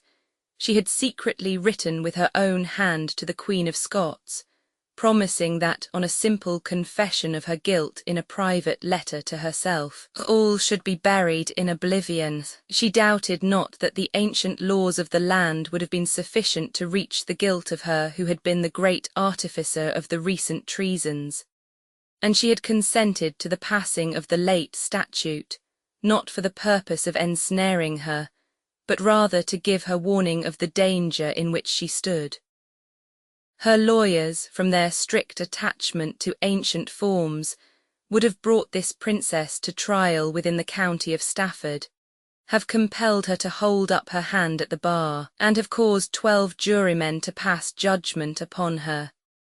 But to her it had appeared more suitable to the dignity of the prisoner and the importance of the cause to refer the examination to the judges, nobles, and councillors of the realm. Happy if even thus she could escape that ready censure to which the conspicuous station of sovereigns on all occasions exposed them. The statute, by requiring her to pronounce judgment upon her kinswoman, had involved her in anxiety and difficulties. Amid all her perils, however, she must remember with gratitude and affection the voluntary association into which her subjects had entered for her defence. It was never her practice to decide hastily on any matter. In a case so rare and important, some interval of deliberation must be allowed her, and she would pray Heaven to enlighten her mind, and guide it to the decision most beneficial to the Church, to the State, and to the people. 12 days after the delivery of this speech, Her Majesty sent a message to both houses, entreating that her Parliament would carefully reconsider the matter, and endeavour to hit upon some device by which the life of the Queen of Scots might be rendered consistent with her own safety and that of the country. Her faithful Parliament, however, soon after acquainted her that with their utmost diligence they had found it impracticable to form any satisfactory plan of the kind she desired, and the speakers of the two houses ended a long representation of the mischiefs to be expected from any arrangement by which Mary would be suffered to continue in life, with a most earnest and humble petition, that Her Majesty would not longer deny to the united wishes and entreaties of all England what it would be iniquitous to refuse to the meanest individual, the execution of justice. Elizabeth, after pronouncing a second long harangue designed to display her own clemency, to upbraid the malice of her libellers, and to refute the suspicion, which her conscience no doubt helped her to anticipate, that all this irresolution was but feigned, and that the decisions of the two houses were influenced by a secret acquaintance with her wishes, again dismissed their petitions without any positive answer. Soon after, however, she permitted herself to authorize the proclamation of the sentence, and sent Lord Buckhurst and Beale Clerk of the Council to announce it to Mary herself.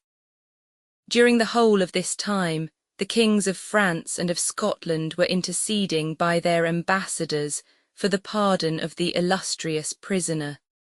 How the representations of Henry Roman III were received, we do not find minutely recorded, but Elizabeth knew that they might be safely disregarded. That monarch was himself too much a sufferer by the arrogance and ambition of the House of Guise, to be very strenuous in his friendship towards anyone so nearly connected with it. And it is even said that, while a sense of decorum extorted from him in public some energetic expressions of the interest taken by him in the fate of a sister-in-law and Queen Dowager of France, a sentiment of regard for Elizabeth, his friend and ally, prompted him to counsel her, through a secret agent, to execute the sentence with the least possible delay. Of the treatment experienced by the Master of Grey, the envoy of James,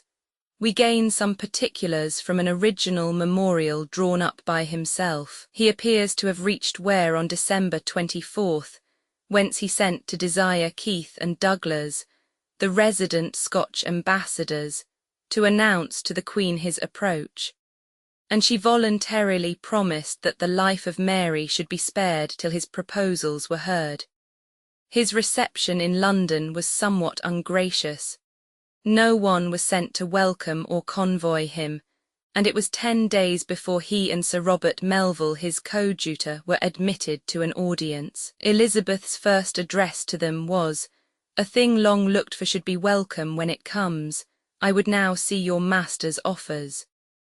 Grey desired first to be assured that the cause for which those offers were made was still extant,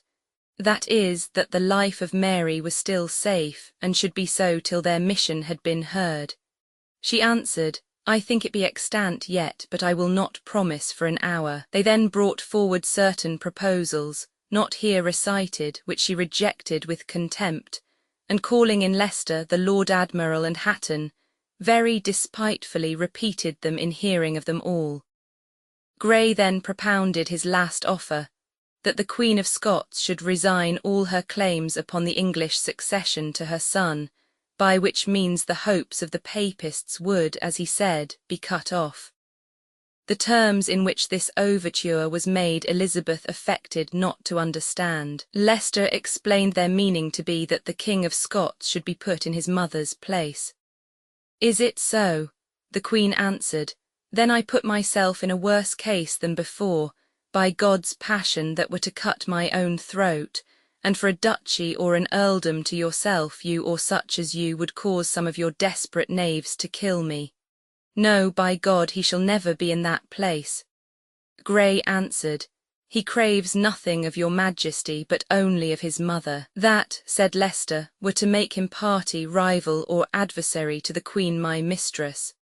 "He will be far more party," replied Grey, "if he be in her place through her death." Her Majesty exclaimed that she should not have a worse in his mother's place, and added,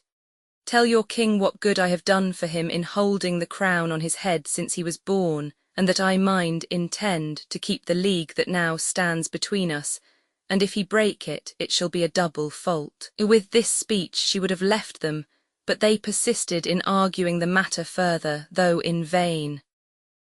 Grey then requested that Mary's life might be spared for 15 days. The Queen refused. Sir Robert Melville begged for only 8 days. She said not for an hour, and so quitted them. After this the Scotch ambassadors assumed a tone of menace.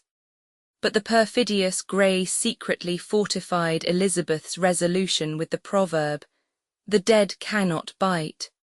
and undertook soon to pacify in any event the anger of his master, whose minion he at this time was. No sooner had Elizabeth silenced with this show of inflexibility all the pleadings or menaces by which others had attempted to divert her from her fatal aim, than she began, as in the affair of the French marriage, to feel her own resolution waver. It appears unquestionable that to affected delays a real hesitation succeeded. When her pride was no longer irritated by opposition, she had leisure to survey the meditated deed in every light, and as it rose upon her view in all its native deformity, anxious fears for her own fame and credit, yet untainted by any crime, and perhaps genuine scruples of conscience, forcibly assailed her resolution. But her ministers, deeply sensible that both she and they had already gone too far to recede with reputation or with safety, encountered her growing reluctance with a proportional increase in the vehemence of their clamours for what they called, and perhaps thought, justice. All the hazards to which her excess of clemency might be imagined to expose her were conjured up in the most alarming forms to repel her scruples. A plot for her assassination was disclosed, to which the French ambassador was ascertained to have been privy. Rumours were raised of invasions and insurrections, and it may be suspected that the Queen, really alarmed in the first instance by the representations of her council, voluntarily contributed afterwards to keep up these delusions for the sake of terrifying the minds of men into an approval of the deed of blood. At length, on February 1st, 1587, Her Majesty ordered Secretary Davison to bring her the warrant, which had remained ready drawn in his hands for some weeks, and having signed it, she told him to get it sealed with the Great Seal, and in his way to call on Walsingham and tell him what she had done. "Though," she added, smiling, "I fear he will die of grief when he hears of it," this minister being then sick. Davison obeyed her directions, and the warrant was sealed. The next day he received a message from her, purporting that he should forbear to carry the warrant to the Lord Keeper till further orders. Surprised and perplexed, he immediately waited upon her to receive her further directions, when she chid him for the haste he had used in this matter, and talked in a fluctuating and undetermined manner respecting it, which greatly alarmed him. On leaving the Queen, he immediately communicated the circumstances to Burleigh and Hatton, and thinking it safest for himself to rid his hands of the warrant, he delivered it up to Burleigh, by whom it had been drawn and from whom he had at first received it. A council was now called, consisting of such of the ministers as either the Queen herself or Davison had made acquainted with the signing of the warrant, and it was proposed that, without any further communication with Her Majesty,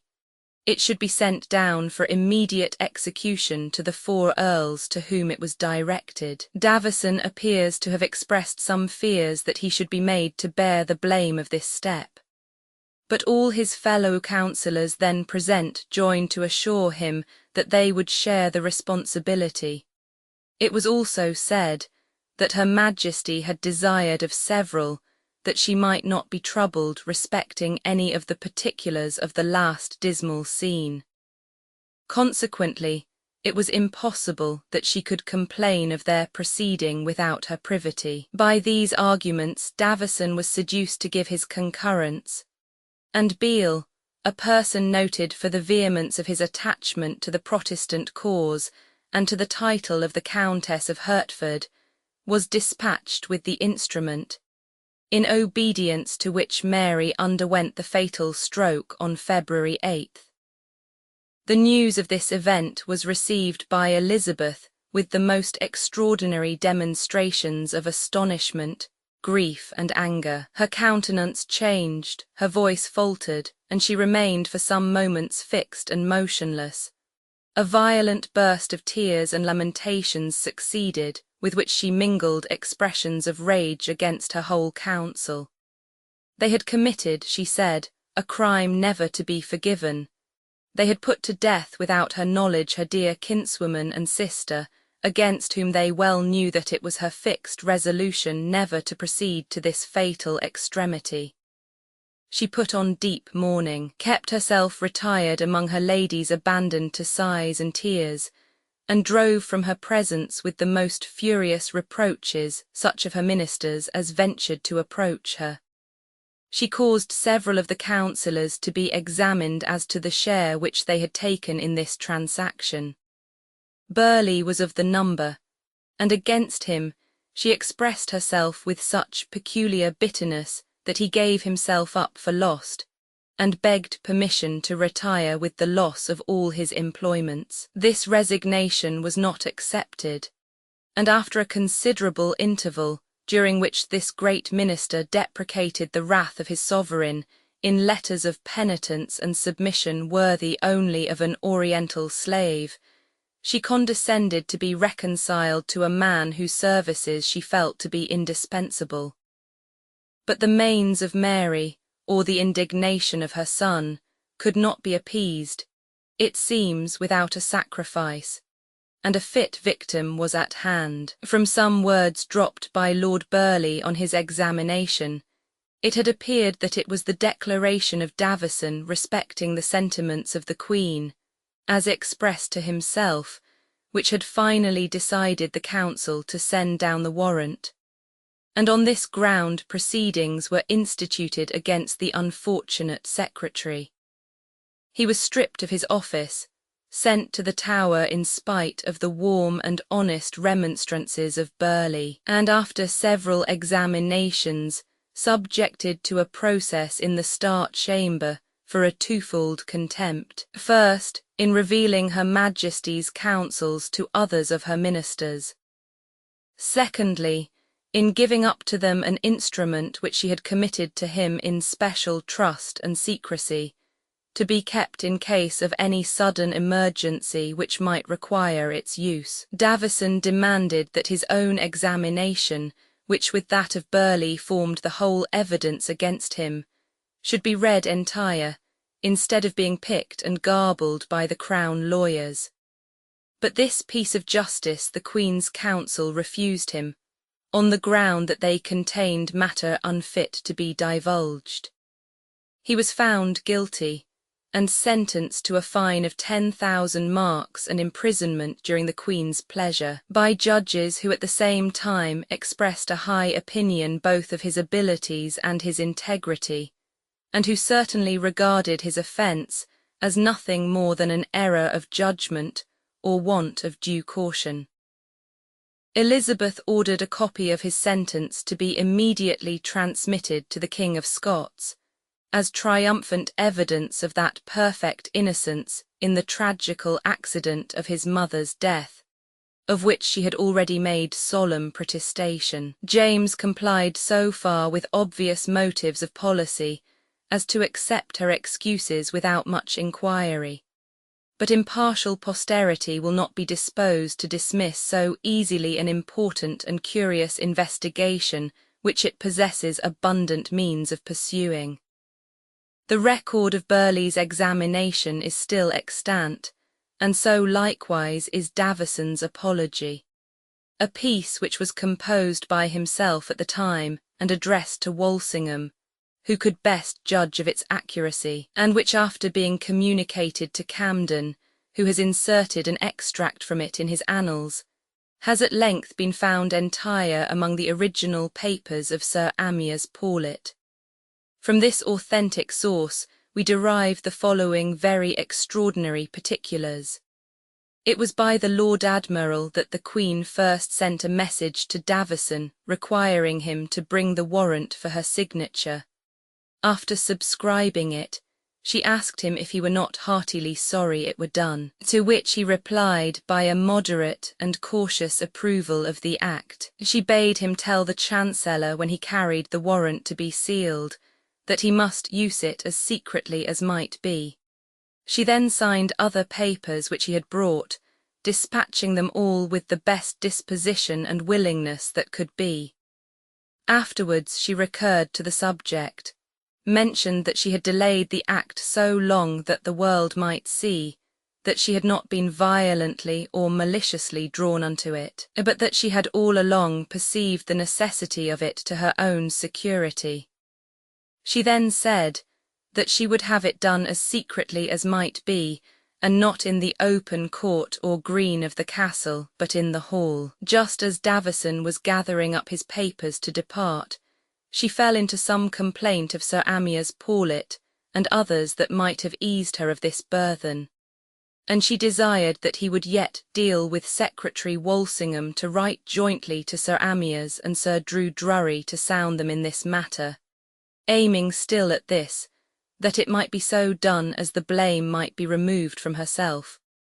This nefarious commission Davison strangely consented to execute, though he declares that he had always before refused to meddle therein,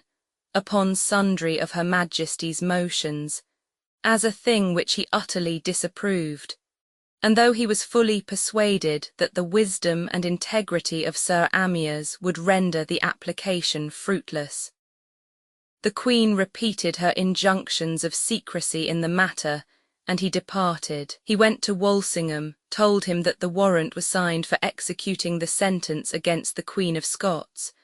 agreed with him at the same time about the letter to be written to Sir Amyas for her private assassination, then got the warrant sealed, then dispatched the letter. The next morning the Queen sent him word to forbear going to the Chancellor till she had spoken with him again. He went directly to acquaint her that he had already seen him. She asked what needed such haste. He pleaded her commands and the danger of delay. The Queen particularized some other form in which she thought it would be safer and better for her to have the thing done. Davison answered that the just and honourable way would, he thought, be the safest and the best, if she meant to have it done at all. The Queen made no reply but went to dinner. It appears from another statement of Davison's case, also drawn up by himself, that it was on this very day, without waiting either for Paulet's answer or for more explicit orders from Her Majesty, that he had the incredible rashness to deliver up the warrant to Burleigh, and to concur in the subsequent proceedings of the Council. Though aware that the members were utterly ignorant of the Queen's application to Paulet. A day or two after, Her Majesty called him to her in the Privy Chamber, and told him smiling that she had been troubled with him in a dream which she had had the night before, that the Queen of Scots was put to death, and which so disturbed her that she thought she could have run him through with a sword. He answered at first jestingly, but on recollection asked her with great earnestness whether she did not intend that the matter should go forward. She answered vehemently and with an oath that she did, but again harped upon the old string, that this mode would cast all the blame upon herself, and a better might be contrived. The same afternoon she inquired if he had received an answer from Sir Amyas, which at the time he had not, but he brought it to her the next morning. It contained an absolute refusal to be concerned in any action inconsistent with justice and honour. At this the Queen was much offended. She complained of what she called the dainty perjury of him and others, who contrary to their oath of association cast the burthen upon herself. Soon after she again blamed the niceness of these precise fellows, but said she would have the thing done without them, and mentioned one Wingfield who would undertake it. Davison remonstrated against this design, and also represented the dangerous dilemma in which Paulet and Drury would have been placed by complying with her wishes. Since, if she avowed their act, she took it upon herself, with her infinite dishonour. If she disavowed it, they were ruined. It is absolutely inconceivable how a man who understood so well the perils which these persons had skilfully avoided should have remained so blind to those which menaced himself. Yet Davison, by his own account, still suffered the Queen to go on devising new schemes for the taking off of Mary, without either acquainting her that the Privy Council had already sent off Beale with the warrant, or interfering with them to procure, if possible, the recall of this messenger of death. Even on his next interview with her, which he believes to have been on Tuesday, the very day before the execution of the sentence, when Her Majesty, after speaking of the daily peril in which she lived, swore a great oath, that it was a shame for them all that the thing was not yet done, and spoke to him to write a letter to Paulet for the dispatch of the business. He contented himself with observing generally that the warrant was, he thought, sufficient, and though the Queen still inclined to think the letter requisite, he left her without even dropping a hint that it was scarcely within the limits of possibility that it should arrive before the sentence had been put in execution. Of this unaccountable imprudence the utmost advantage was taken against him by his cruel and crafty mistress, whose chief concern it had all along been to discover by what artifice she might throw the greatest possible portion of the blame from herself upon others. Davison underwent a long imprisonment. The fine, though it reduced him to beggary, was rigorously exacted. Some scanty supplies for the relief of his immediate necessities, while in prison, were all that Her Majesty would vouchsafe him, and neither the zealous attestations of Burleigh in the beginning to his merit and abilities, and the importance of his public services, nor the subsequent earnest pleadings of her own beloved Essex for his restoration, could ever prevail with Elizabeth to lay aside the appearances of perpetual resentment which she thought good to preserve against him. She would neither reinstate him in office nor evermore admit him to her presence, unable perhaps to bear the pain of beholding a countenance which carried with it an everlasting reproach to her conscience. From the formidable responsibilities of this unprecedented action, the wary Walsingham had withdrawn himself by favour of an opportune fit of sickness, which disabled him from taking part in anything but the application to Sir Amyas Paulet, by which he could incur, as he well knew, no hazard. A still more crafty politician, Leicester, after throwing out in the Privy Council hints of Her Majesty's wishes, which served to accelerate the decisive steps there taken, had artfully contrived to escape from all further participation in their proceedings. Both ministers, in secret letters to Scotland, washed their hands of the blood of Mary, but Leicester, not content with these defensive measures, sought to improve the opportunity to the destruction of a rival whom he had never ceased to hate and envy. To his insidious arts, the temporary disgrace of Burleigh is probably to be imputed, and it seems to have been from the apprehension of his malignant misconstructions that the Lord Treasurer refused to put on paper the particulars of his defence, and never ceased to implore admission to plead his cause before his sovereign in person. His perseverance at length prevailed. The Queen saw him, heard his justification, and restored him to her wonted grace, after which the tacit compromise between the minister and the favourite was restored. That compromise by which, during 28 years, each had vindicated to himself an equality of political power, personal influence, and royal favour, with the secret enemy whom he vainly wished or hoped or plotted to displace. To relate again those melancholy details of Mary's closing scene, on which the historians of England and of Scotland, as well as the numerous biographers of this ill-fated princess, have exhausted all the arts of eloquence, would be equally needless and presumptuous. It is, however, important to remark that she died rather with the triumphant air of a martyr to her religion, the character which she falsely assumed, than with the meekness of a victim or the penitence of a culprit. She bade Melville tell her son that she had done nothing injurious to his rights or honour, though she was actually in treaty to disinherit him, and had also consented to a nefarious plot for carrying him off prisoner to Rome. And she denied with obstinacy to the last the charge of conspiring the death of Elizabeth,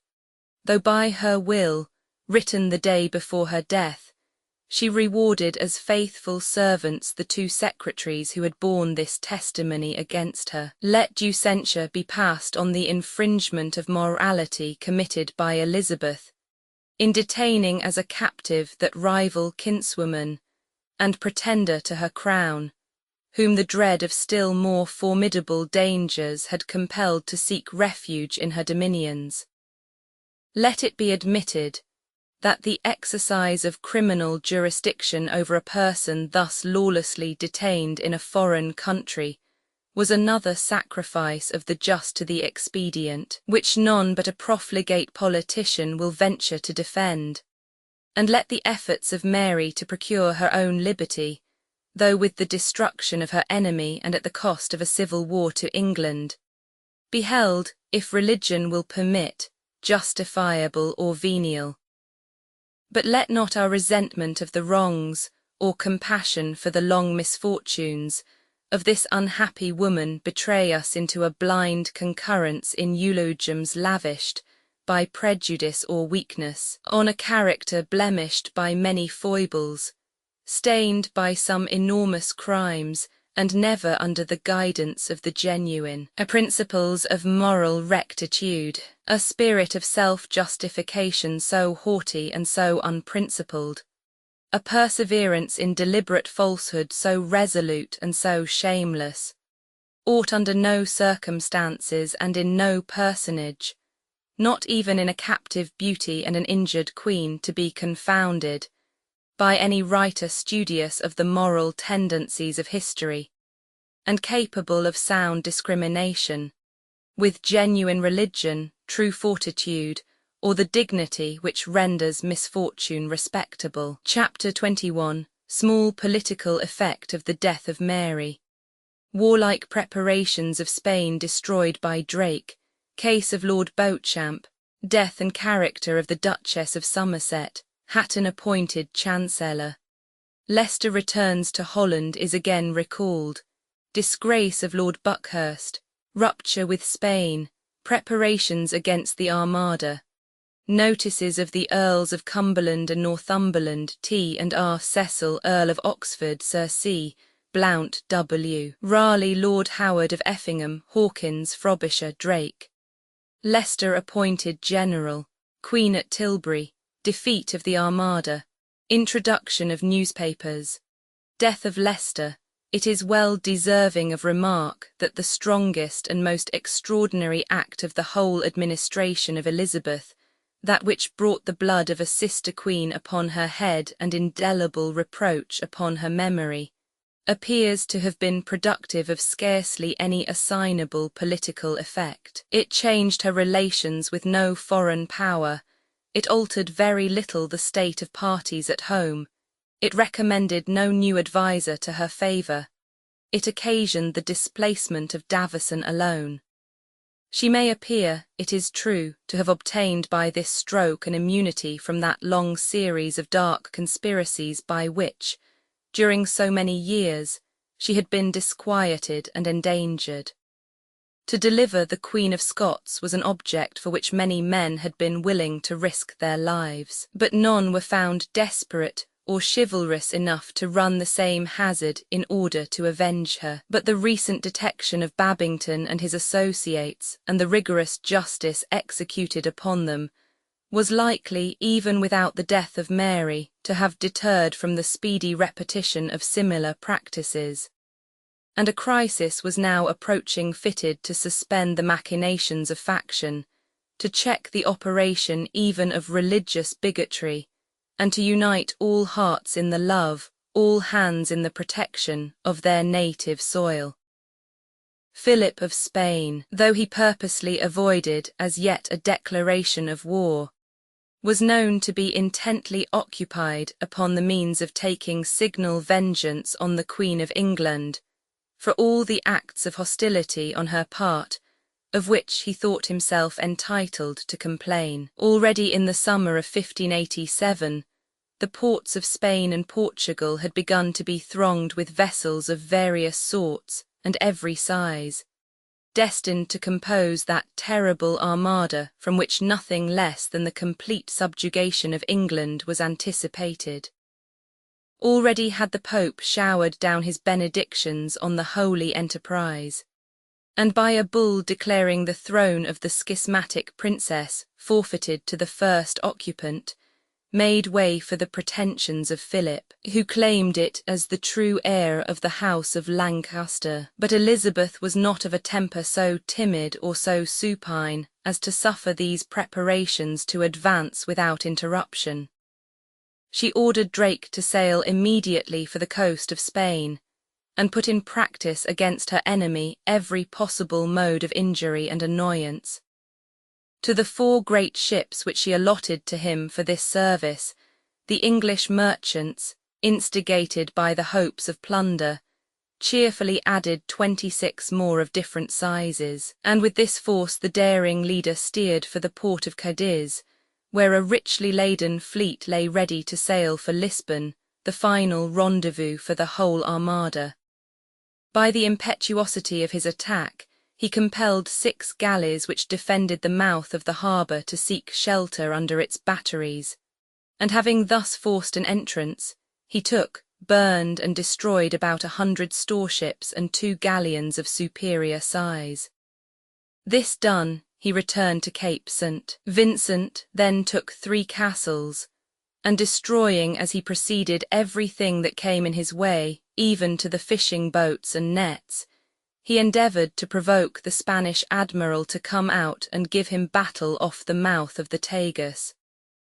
But the Marquis of Santa Croce deemed it prudent to suffer him to pillage the coast without molestation. Having fully effected this object, he made sail for the Azores, where the capture of a bulky carrack returning from India amply indemnified the merchants for all the expenses of the expedition, and enriched the admiral and his crews. Drake returned to England in a kind of triumph, boasting that he had singed the whiskers of the King of Spain. Nor was his vaunt unfounded. The destruction of the storeships and the havoc committed by him on the magazines of every kind was a mischief so great,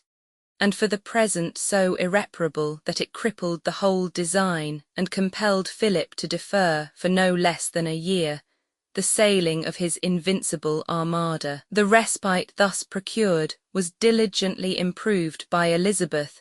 for the completion of her plans of defence against the hour of trial, which she still anticipated. The interval seems to afford a fit occasion for the relation of some incidents of a more private nature, but interesting as illustrative of the manners and practices of the age. It has been already mentioned that the secret marriage of the Earl of Hertford with Lady Catherine Grey,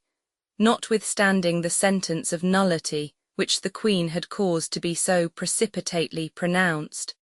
and the punishment which she had tyrannically inflicted on the parties, had at length been duly established by a legal decision in which Her Majesty was compelled to acquiesce. The eldest son of the Earl assumed in consequence his father's second title of Lord Beauchamp, and became undoubted heir to all the claims of the Suffolk line. About the year 1585, this young nobleman married, unknown to his father, a daughter of Sir Richard Rogers of Bryanston, a gentleman of ancient family, whose son had already been permitted to intermarry with a daughter of the House of Seymour. It might have been hoped that the Earl of Hertford, from his own long and unmerited sufferings on a similar account, would have learned such a lesson of indulgence towards the affections of his children, that a match of greater disparity might have received from him a ready forgiveness. But he inherited,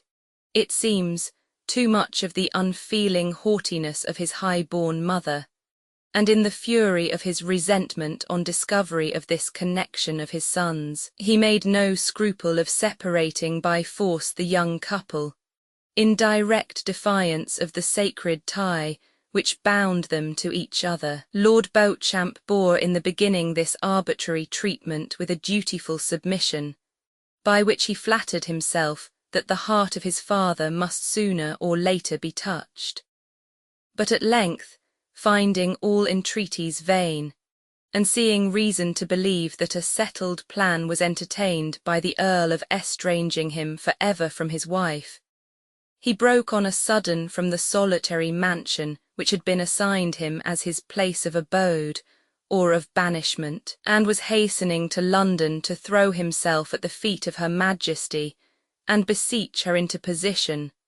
when a servant of his father's overtook and forcibly detained him, well aware that his nearness to the crown must have rendered peculiarly offensive to the Queen what she would regard as his presumption in marrying without her knowledge and consent. He at first suspected Her Majesty as the author of this attack on his liberty, but being soon informed of her declaration,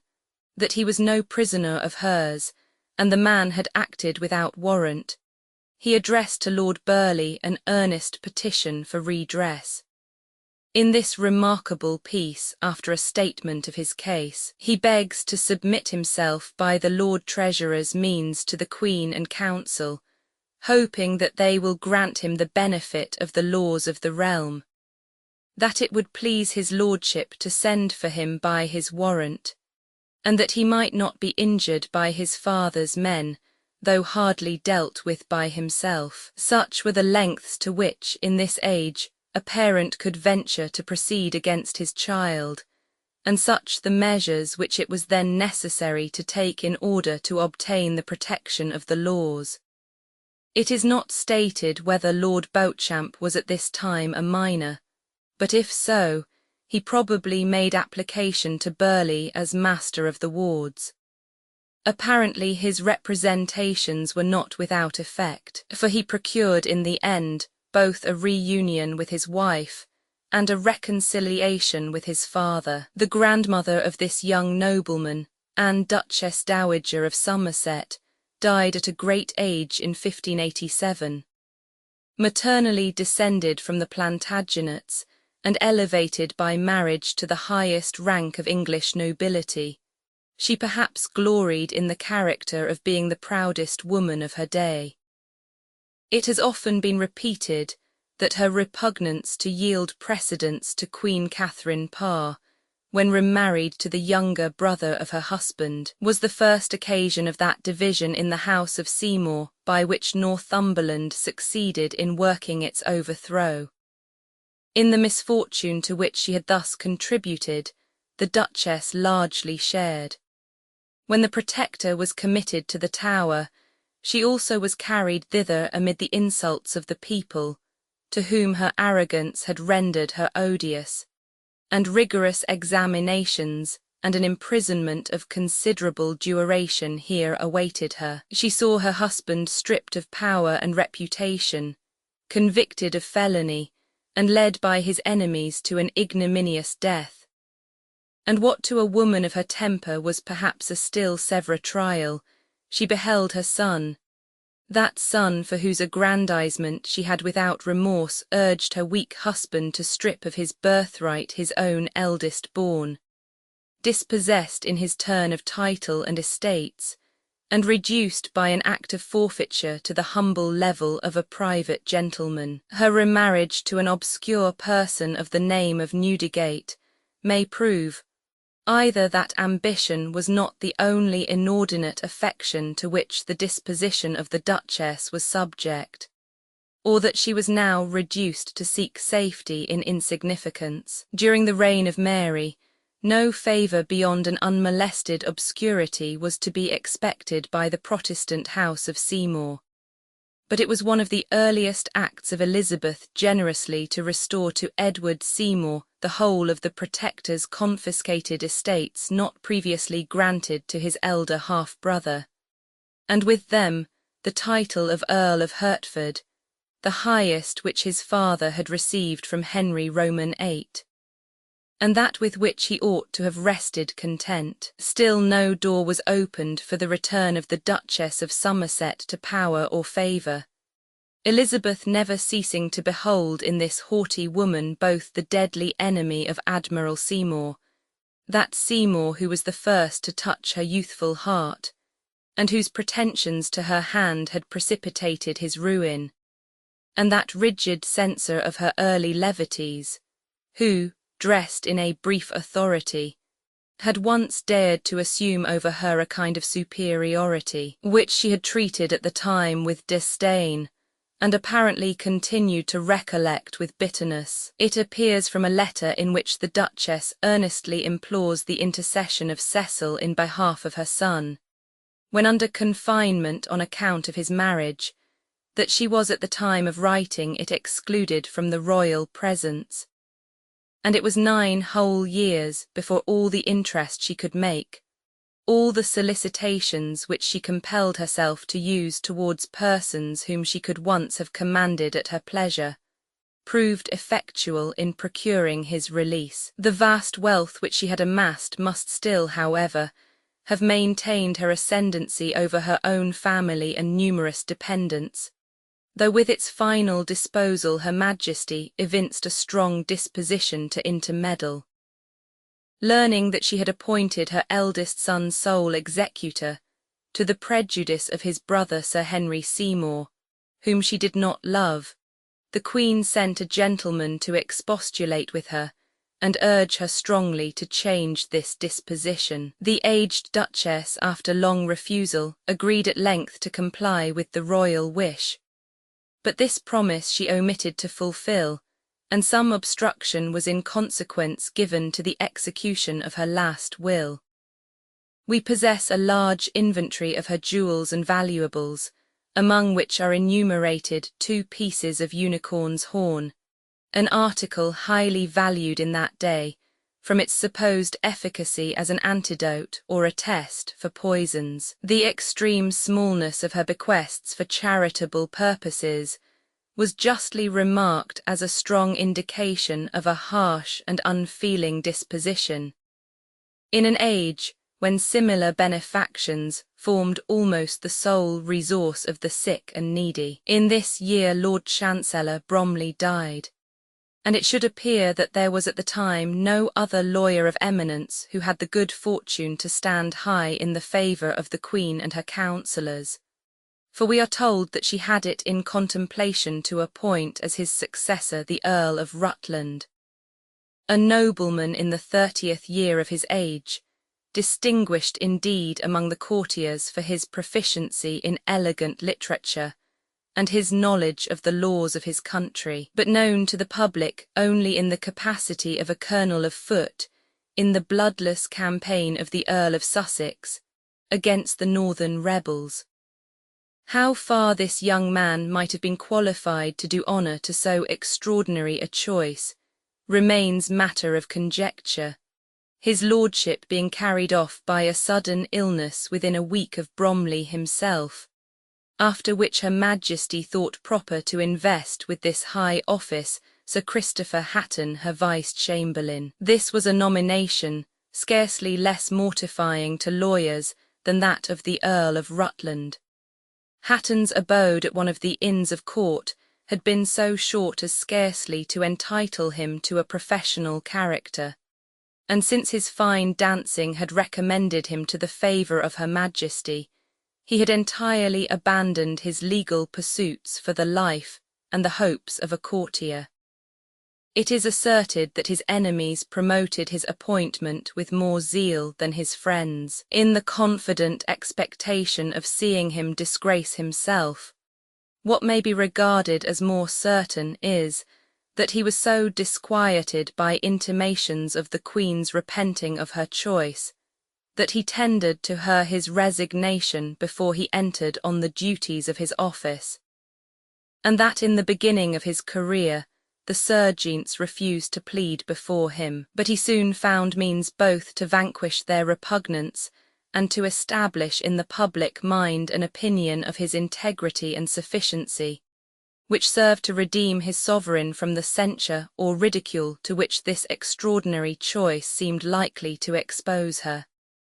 He had the wisdom to avail himself, in all cases of peculiar difficulty, of the advice of two learned Serjeants. In other matters, he might reasonably regard his own prudence and good sense as competent guides. In fact, it was only since the Reformation that this great office had begun to be filled by common law lawyers. Before this period, it was usually exercised by some ecclesiastic who was also a civilian, and instances were not rare of the seals having been held in commission by noblemen during considerable intervals. Facts which, in justice to Hatton and to Elizabeth, ought on this occasion to be kept in mind. The pride of Leicester had been deeply wounded by the circumstances of that forced return from Holland, which, notwithstanding all his artful endeavours to colour it to the world, was perfectly understood at court as a disgraceful recall. The Queen, in the first emotions of indignation and disappointment called forth by his ill success, had in public made use of expressions respecting his conduct, of which he well knew that the effect could only be obviated by some mark of favour, equally public, and he spared no labour for the accomplishment of this object. By an extraordinary exertion of that influence over Her Majesty's affections, which enabled him to hold her judgment in lasting captivity, he was at length successful, and the honourable and lucrative place of Chief Justice in Eyre of all the Forest south of Trent was bestowed upon him early in 1587. So far was well, but he disdained to rest satisfied with less than the restitution of that supreme command over the Dutch provinces which had flattered his vanity with a title never borne by Englishmen before, that of excellence. His usual arts prevailed in this instance likewise. By means of the authority which he had surreptitiously reserved to himself, he held the governors of towns and forts in Holland in complete dependence, whilst his solemn ostentation of religion had secured the zealous attachment of the Protestant clergy, an order which then exerted an important influence over public opinion. It had thus been in his power to raise a strong faction in the country, through the instrumentality of which he raised such impediments to the measures of administration, that the States General saw themselves at length compelled, as the smaller of two evils, to solicit the Queen for his return. It was a considerable time before she could be brought to sanction a step of which her sagest counsellors, secretly hostile to Leicester, laboured to demonstrate the entire inexpediency. The affairs of Holland suffered at once by the dissensions which the malice of Leicester had sown, and by the long irresolution of Elizabeth, and she at length sent over Lord Buckhurst to make inquiry into some measures of the States which had given her umbrage, and to report upon the whole matter. The sagacious and upright statesman was soon satisfied where the blame ought to rest, and he suggested a plan for the government of the country which excluded the idea of Leicester's return. But the intrigues of the favourite finally prevailed, and he was authorised in June 1587 to resume a station of which he had proved himself equally incapable and unworthy. having previously been further gratified by Her Majesty with the office of Lord High Steward, and with permission to resign that of Master of the Horse to his stepson, the Earl of Essex. But fortune disdained to smile upon his arms, and his failure in an attempt to raise the siege of Sluys produced such an exasperation of his former quarrel with the States, that in the month of November the Queen found herself compelled to supersede him, appointing the brave Lord Willoughby Captain General in his place. On his return to England, Leicester found Lord Buckhurst preparing against him a charge of malversation in Holland, and he received a summons to justify himself before the Privy Council. But he better consulted his safety by flying for protection to the footstool of the throne. The Queen, touched by his expressions of humility and sorrow, and his earnest entreaties that she would not receive with disgrace on his return him whom she had sent forth with honour, nor bring down alive to the grave one whom her former goodness had raised from the dust, consented once again to receive him into wonted favour. Nor was this all, for on the day when he was expected to give in his answer before the council, he appeared in his place, and by a triumphant appeal to Her Majesty, whose secret orders limited, as he asserted, his public commission, baffled at once the hopes of his enemies and the claims of public justice. What was still more gross, he was suffered to succeed in procuring a censure to be passed upon Lord Buckhurst, who continued in disgrace for the 9 remaining months of Leicester's life, during which a royal command restrained him within his house. Elizabeth must in this instance have known her own injustice even while she was committing it, but by the loyal and chivalrous nobility, who knelt before the footstool of the maiden queen, her buffets and rewards were ta'en with equal thanks, and Abbott, the chaplain of Lord Buckhurst, has recorded of his patron, that so obsequious was he to this command,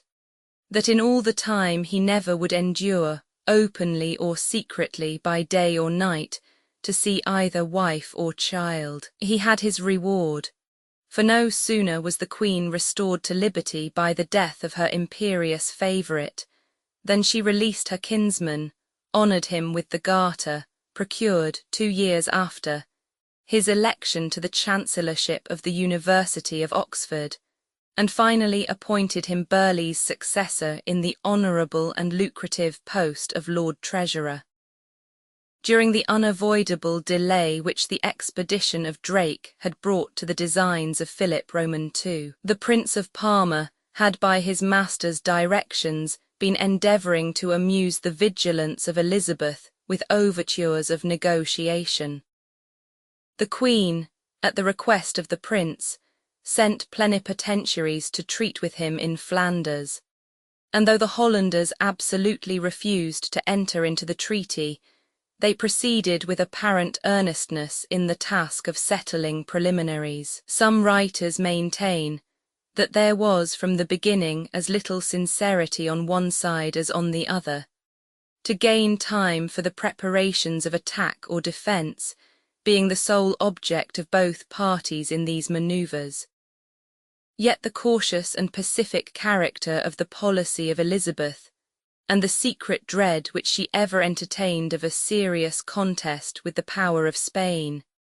seemed to render it more probable that the wish and hope of an accommodation was at first on her side real, and that the fears of the States that their interests might become the sacrifice must have been by no means destitute of foundation.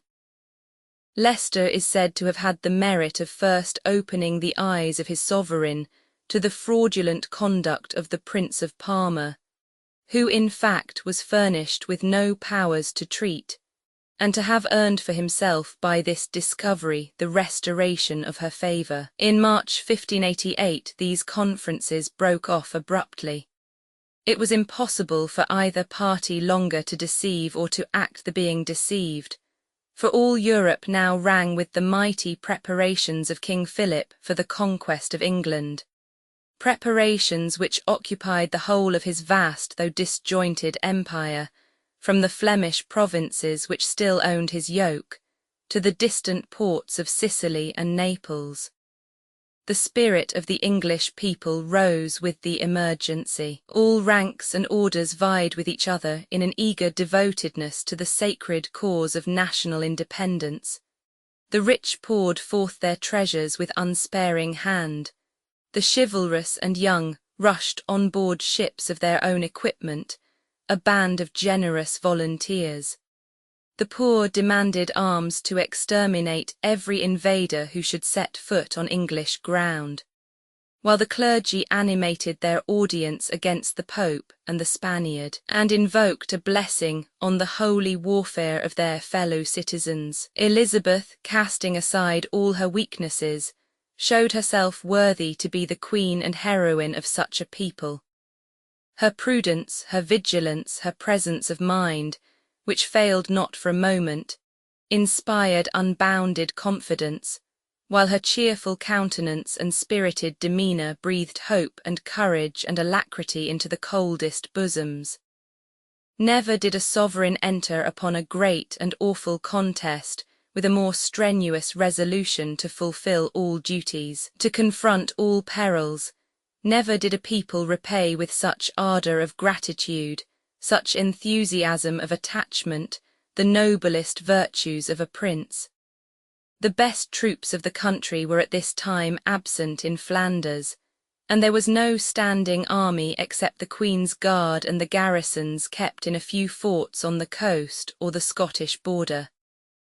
The Royal Navy was extremely small, and the revenues of the Crown totally inadequate to the effort of raising it to anything approaching a parity with the fleets of Spain. The Queen possessed not a single ally on the continent capable of affording her aid. She doubted the fidelity of the King of Scots to her interests,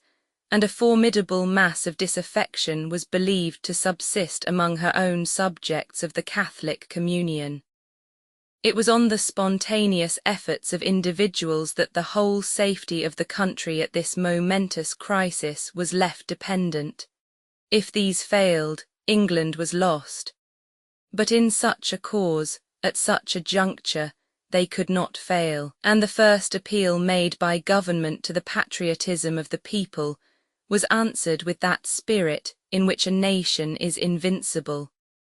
A message was sent by the Privy Council to inquire of the Corporation of London what the city would be willing to undertake for the public service. The Corporation requested to be informed what the Council might judge requisite in such a case. 15 ships and 5,000 men was the answer. 2 days after, the city humbly entreated the Council, in sign of their perfect love and loyalty to prince and country, to accept 10,000 men and 30 ships amply furnished. And, adds the chronicler, even as London-like gave precedent, the whole kingdom kept true rank and equipage. At this time the able-bodied men in the capital between the ages of 18 and 60 amounted to no more than 17,083. Without entering into further detail respecting the particular contributions of different towns or districts to the common defence, it is sufficient to remark that every sinew was strained, and that little was left to the charge of government, but the task of arranging and applying the abundant succours furnished by the zeal of the country. One trait of the times, however, it is essential to commemorate. Terror is perhaps the most merciless of all sentiments, and that which is least restrained either by shame or a sense of justice. And under this debasing influence some of the Queen's advisers did not hesitate to suggest that in a crisis so desperate, she ought to consult her own safety and that of the country,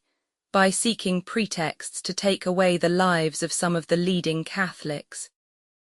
They cited in support of this atrocious proposal the example of Henry Roman VIII, her father, who, before his departure for the French wars,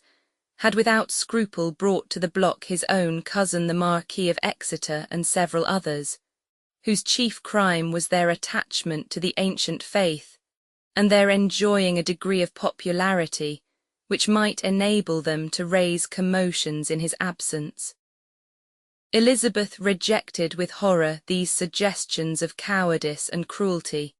at the same time that she omitted no measures of precaution which she regarded as justifiable. The existing laws against priests and seminary men were enforced with vigilance and severity. All popish recusants were placed under close inspection, and a considerable number of those accounted most formidable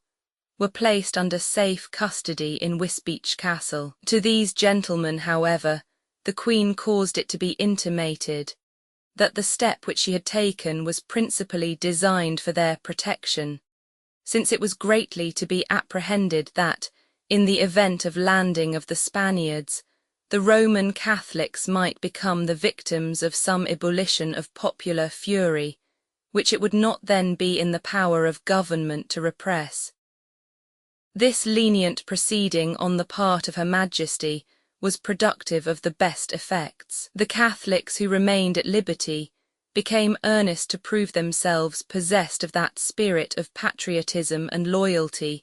for which she had given them credit. Some entered the ranks as volunteers, others armed and encouraged their tenantry and dependents for the defence of their country. Several even fitted out vessels at their own expense,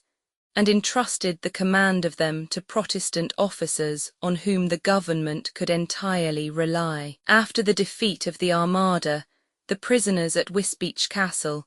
having signed the submission required by law of such as had offended in hearing Mass and absenting themselves from church, petitioned the Privy Council for their liberty. But a bond for good behaviour being further demanded of them,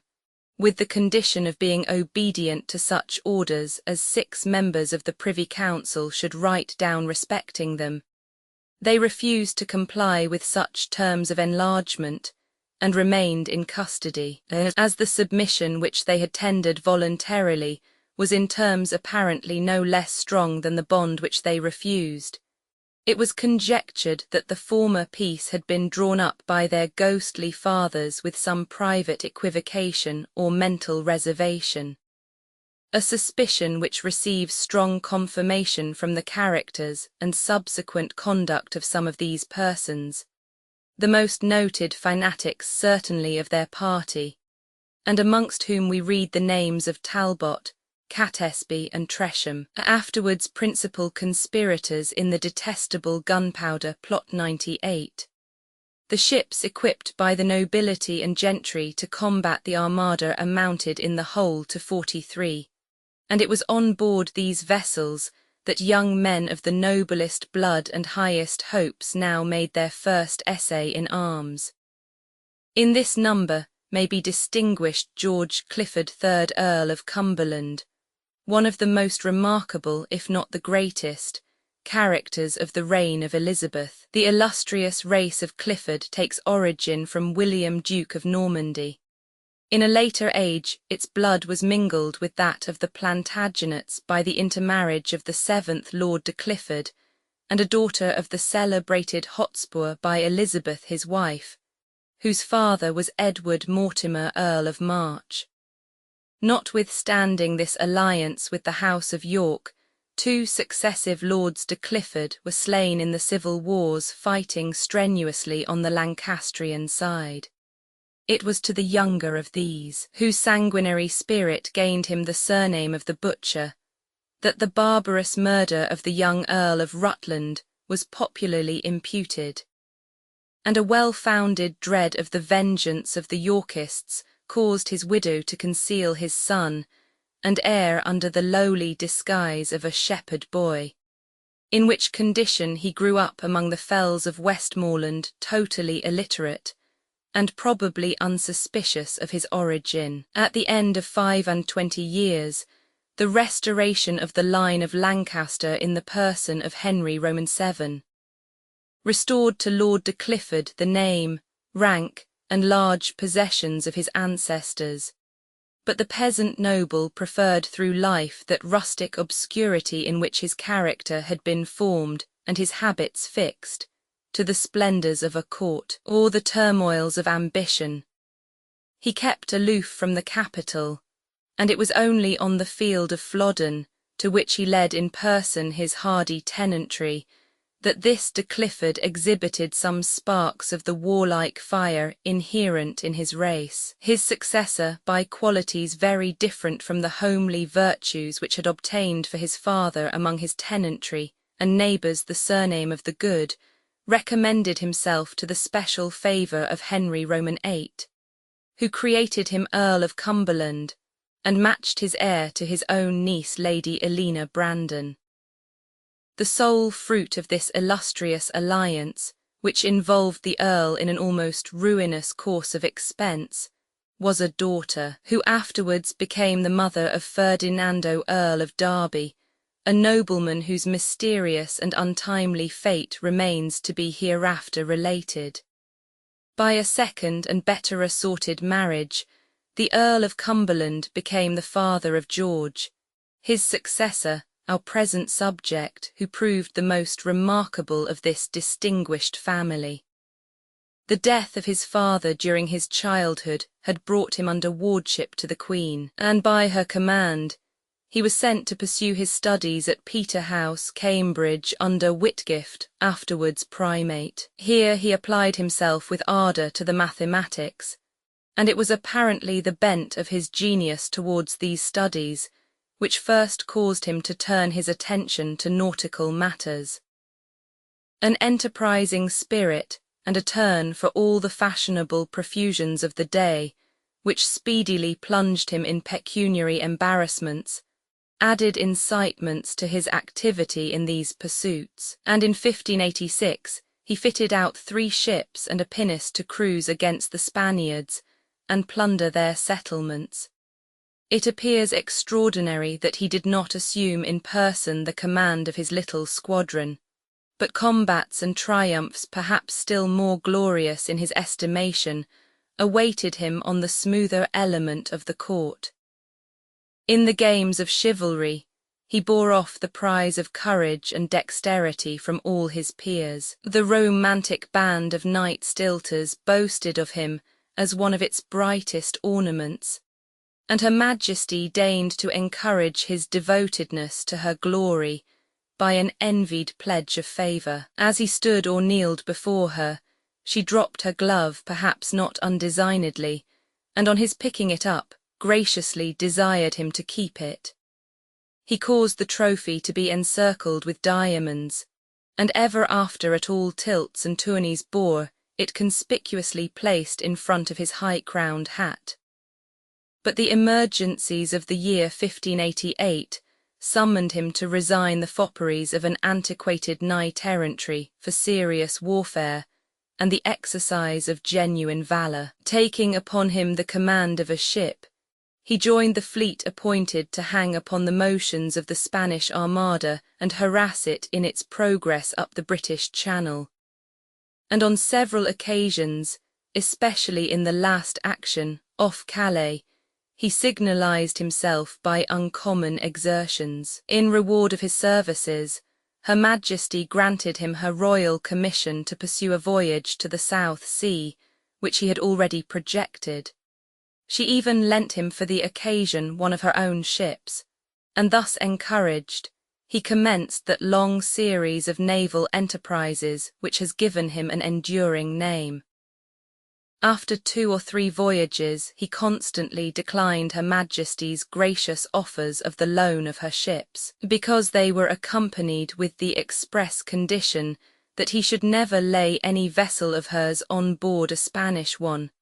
lest both should be destroyed by fire. Such was the character of mingled penuriousness and timidity which pervaded the maritime policy of this great princess, even after the defeat of the Armada had demonstrated that, ship for ship, her navy might defy the world. At this period, all attempts against the power and prosperity of Spain were naturally regarded with high favour and admiration. and it cannot be denied that in his long and hazardous expeditions, the Earl of Cumberland evinced high courage, undaunted enterprise, and an extraordinary share of perseverance under repeated failures, disappointments, and hardships of every kind. It is also true that his vigorous attacks embarrassed extremely the intercourse of Spain with her colonies, and besides the direct injury which they inflicted, compelled this power to incur an immense additional expense for the protection of her treasure ships and settlements. But the benefit to England was comparatively trifling, and to the Earl himself, notwithstanding occasional captures of great value, his voyages were far from producing any lasting advantage. They scarcely repaid on the whole the cost of equipment, while the influx of sudden wealth with which they sometimes gratified him only ministered food to that magnificent profusion in which he finally squandered both his acquisitions and his patrimony. None of the liberal and enlightened views which had prompted the efforts of the great navigators of this and a preceding age appear to have had any share in the enterprises of the Earl of Cumberland. Even the thirst of martial glory seems in him to have been subordinate to the love of gain, and that appetite for rapine to which his loose and extravagant habits had given the force of a passion. He had formed, early in life, an attachment to the beautiful daughter of that worthy character and rare exemplar of Old English hospitality, Sir William Holles, ancestor to the Earls of Clare of that surname. But her father, from a singular pride of independence, refused to listen to his proposals, saying that he would not have to stand cap in hand to his son-in-law. His daughter should marry a good gentleman with whom he might have society and friendship. Disappointed thus of the object of his affections, he matched himself with a daughter of the Earl of Bedford, a woman of merit, as it appears, but whom their mutual indifference precluded from exerting over him any salutary influence. As a husband, he proved both unfaithful and cruel, and separating himself after a few years from his countess on pretence of incompatibility of tempers, he suffered her to pine not only in desertion but in poverty. We shall hereafter have occasion to view this celebrated earl in the idly solemn personage of Queen's champion. Meantime, he must be dismissed with no more of applause than may be challenged by a character signally deficient in the guiding and restraining virtues, and endowed with such a share only of the more active ones as serve to render it conspicuous and glittering rather than truly and permanently illustrious. Henry Earl of Northumberland likewise joined the fleet, on board a vessel hired by himself. Immediately after the fatal catastrophe of his father in 1585, this young nobleman, anxious apparently to efface the stigma of popery and disaffection, stamped by the rash attempts of his uncle and father on the gallant name of Percy, had seized the opportunity of embarking with Leicester for the wars of the Low Countries. He now sought distinction on another element, and in a cause still nearer to the hearts of Englishmen. The conversion to Protestantism and loyalty of the head of such a house could not but be regarded by Elizabeth with feelings of peculiar complacency, and in 1593 she was pleased to confer upon the Earl the insignia of the Garter. He was present in 1601 at the siege of Ostend, where he considered himself as so much aggrieved by the conduct of Sir Francis Vere, that on the return of this officer to England, he sent him a challenge. During the decline of the Queen's health, Northumberland was distinguished by the warmth with which he embraced the interests of the King of Scots,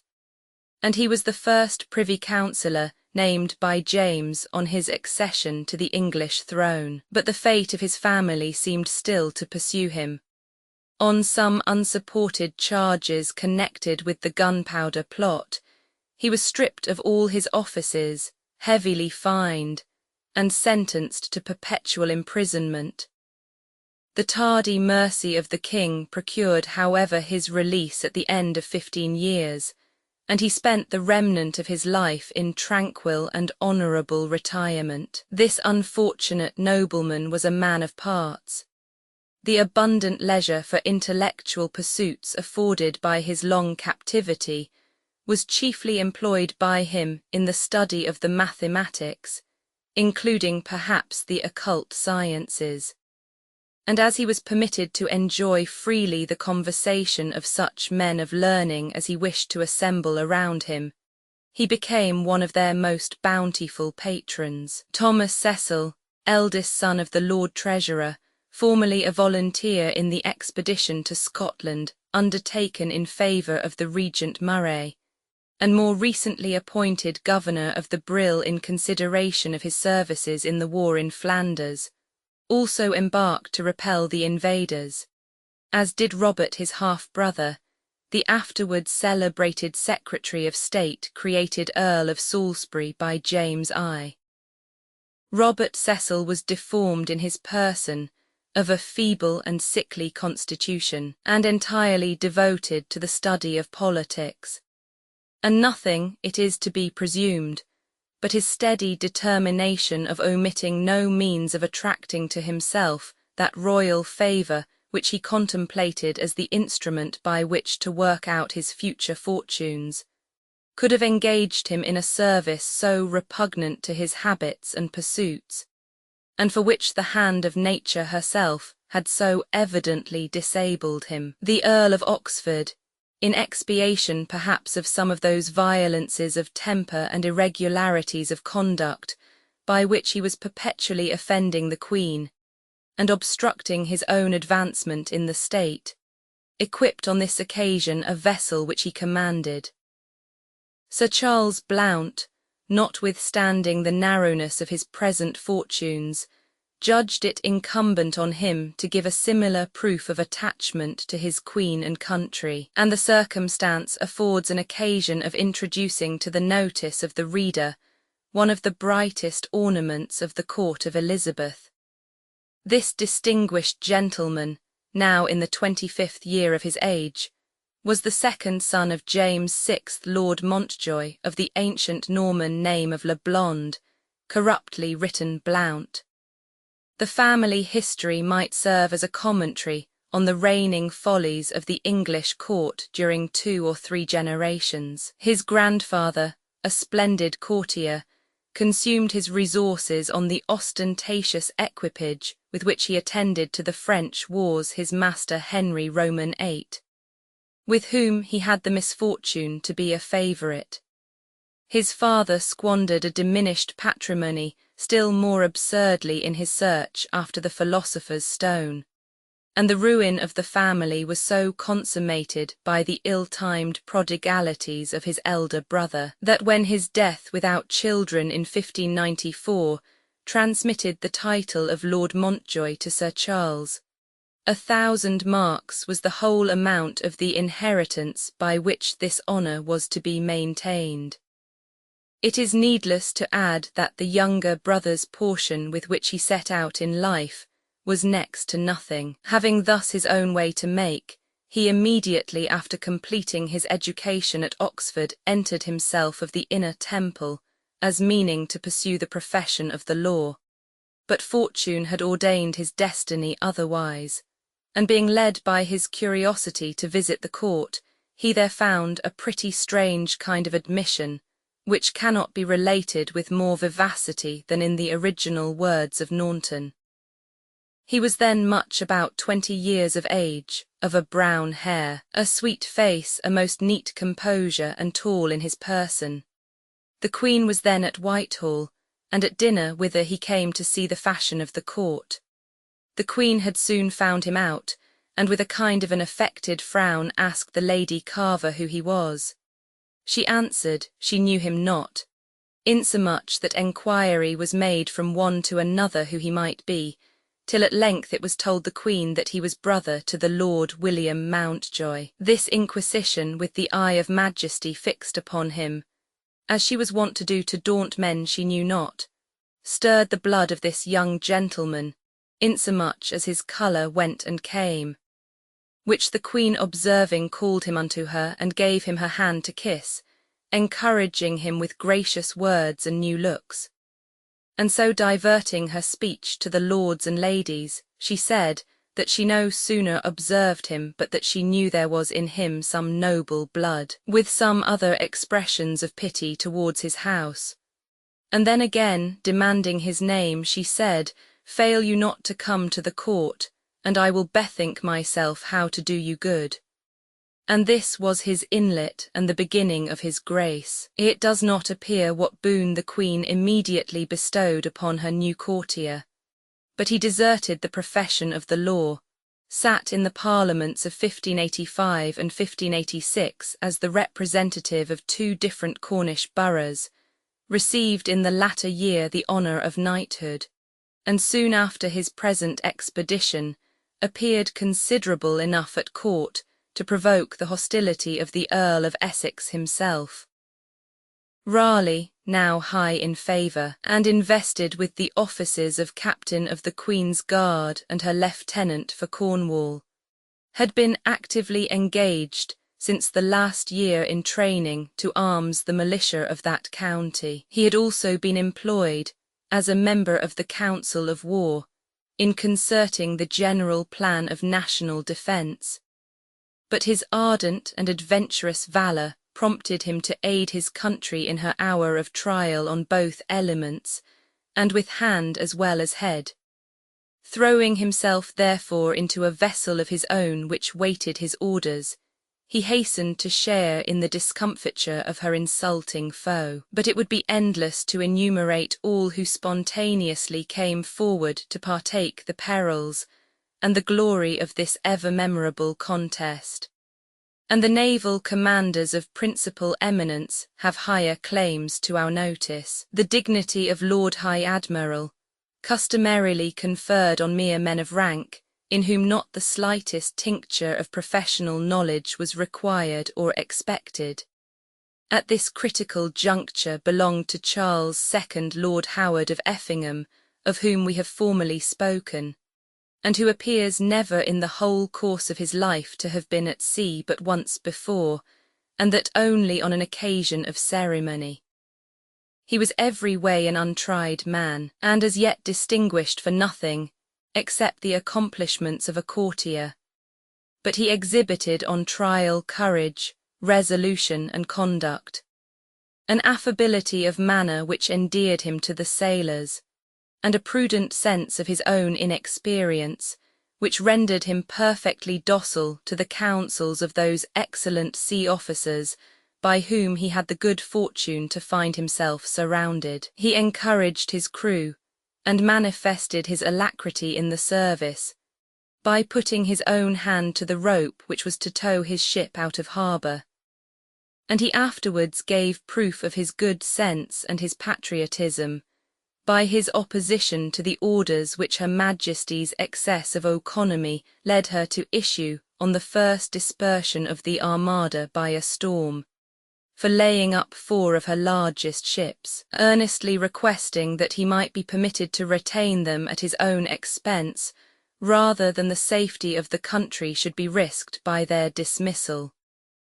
John Hawkins, one of the ablest and most experienced seamen of the age, was chiefly relied upon for the conduct of the main fleet, in which he acted as vice-admiral. For his good service he was knighted by the Lord Admiral on board his own ship immediately after the action,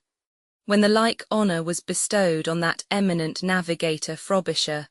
who led into action the Triumph, one of the 3 first-rates which were then all that the English navy could boast. To the hero Drake, as rear-admiral, a separate squadron was entrusted, and it was by this division that the principal execution was done upon the discomfited Armada, as it fled in confusion before the valour of the English and the fury of their tempestuous seas. An enormous galleon surrendered without firing a shot to the much smaller vessel of Drake, purely from the terror of his name, whilst the Lord Admiral with the principal fleet stationed off Plymouth prepared to engage the Armada in its passage up the Channel. Sir Henry Seymour, youngest son of the Protector, was stationed with a smaller force, partly English, partly Flemish, off Dunkirk, for the purpose of intercepting the Duke of Parma, who was lying with his veteran forces on the coast, ready to embark and co-operate in the conquest of England. In the midst of these naval preparations, which happily sufficed in the event to frustrate entirely the designs of the enemy, equal activity was exerted to place the land forces in a condition to dispute the soil against the finest troops and most consummate general of Europe. An army of reserve consisting of about 36,000 men was drawn together for the defence of the Queen's person, and appointed to march towards any quarter in which the most pressing danger should manifest itself. A smaller, but probably better appointed, force of 23,000 was stationed in a camp near Tilbury to protect the capital, against which it was not doubted that the most formidable efforts of the enemy on making good his landing would be immediately directed. Owing to the long peace which the country had enjoyed, England possessed at this juncture no general of reputation, though doubtless a sufficiency of men of resolution and capacity, whom a short experience of actual service would have matured into able officers. Under circumstances which afforded to the government so small a choice of men, the respective appointments of Arthur Lord Grey, distinguished by the vigour which he had exerted in suppressing the last Irish rebellion, to the post of President of the Council of War, of Lord Hunsdon, a brave soldier long practised in the desultory warfare of the northern border, as well as in several regular campaigns against Scotland, to the command of the army of reserve, and of the Earl of Essex, a gallant youth who had fleshed his maiden sword and gained his spurs in the affair of Zutphen, to the post of General of the Horse in the main army, seemed to have merited the sanction of public approbation. But the most strenuous defender of the measures of Her Majesty must have been staggered by her nomination of Leicester, the hated, the disgraced, the incapable Leicester, to the station of highest honour, danger, and importance, that of Commander-in-Chief of the army at Tilbury. Military experience, indeed, the favourite possessed in a higher degree than most of those to whom the defence of the country was now of necessity entrusted, but of skill and conduct he had proved himself destitute. Even his personal courage was doubtful, and his recent failures in Holland must have inspired distrust in the bosom of every individual, whether officer or private, appointed to serve under him. Something must be allowed for the embarrassments of the time, the deficiency of military talent, the high rank of Leicester in the service, which forbade his employment in any inferior capacity. But with all these palliations, the nomination of such an antagonist to confront the Duke of Parma must eternally be regarded as the weakest act into which the prudence of Elizabeth was ever betrayed by a blind and unaccountable partiality. All these preparations for defence being finally arranged, Her Majesty resolved to visit in person the camp at Tilbury, for the purpose of encouraging her troops. It had been a part of the commendation of Elizabeth that in her public appearances of whatsoever nature, no sovereign on record had acted the part so well or with such universal applause. But on this memorable and momentous occasion, when, like a second Boadicea armed for defence against the invader of her country, she appeared at once the warrior and the queen, the sacred feelings of the moment, superior to all the artifices of regal dignity and the tricks of regal condescension, inspired her with that impressive earnestness of look, of words, of gesture, which alone is truly dignified and truly eloquent. Mounted on a noble charger, with a general's truncheon in her hand, a corselet of polished steel laced on over her magnificent apparel, and a page in attendance bearing her white-plumed helmet, she rode bareheaded from rank to rank with a courageous deportment and smiling countenance. And amid the affectionate plaudits and shouts of military ardour which burst from the animated and admiring soldiery,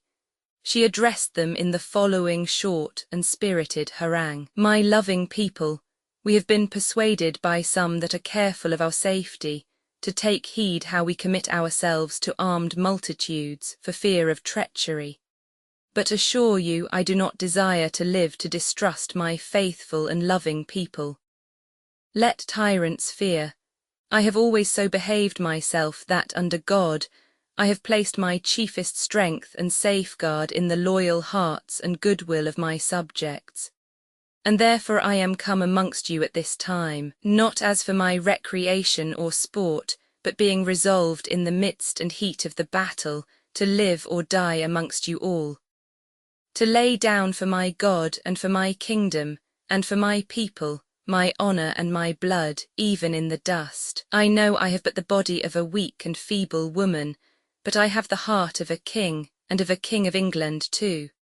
And think foul scorn that Parma or Spain or any prince of Europe should dare to invade the borders of my realms,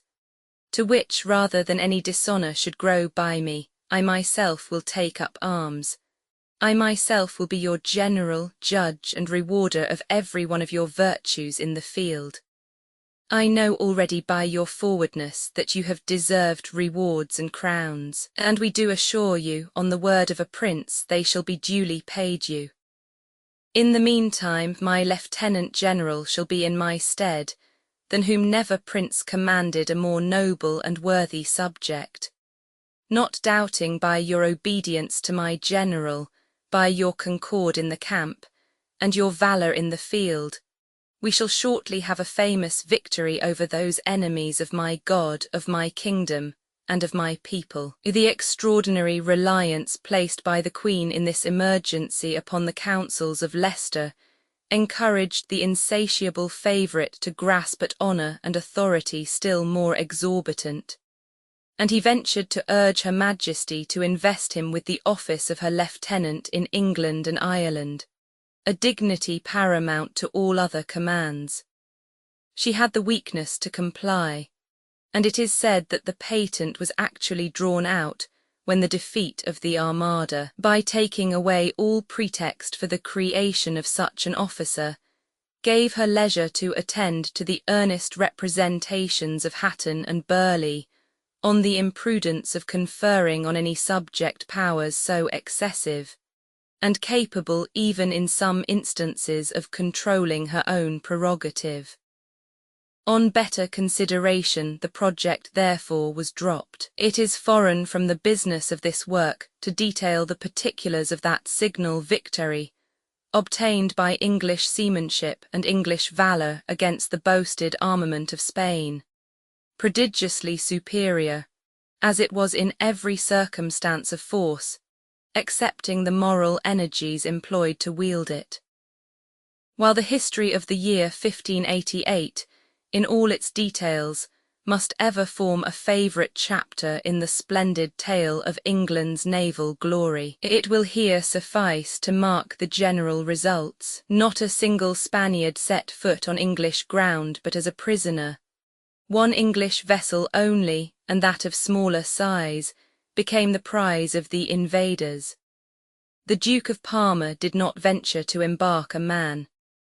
The King of Scots, standing firm to his alliance with his illustrious kinswoman, afforded not the slightest succour to the Spanish ships which the storms and the English drove in shattered plight upon his rugged coasts, while the Lord Deputy of Ireland caused to be butchered without remorse the crews of all the vessels wrecked upon that island in their disastrous circumnavigation of Great Britain,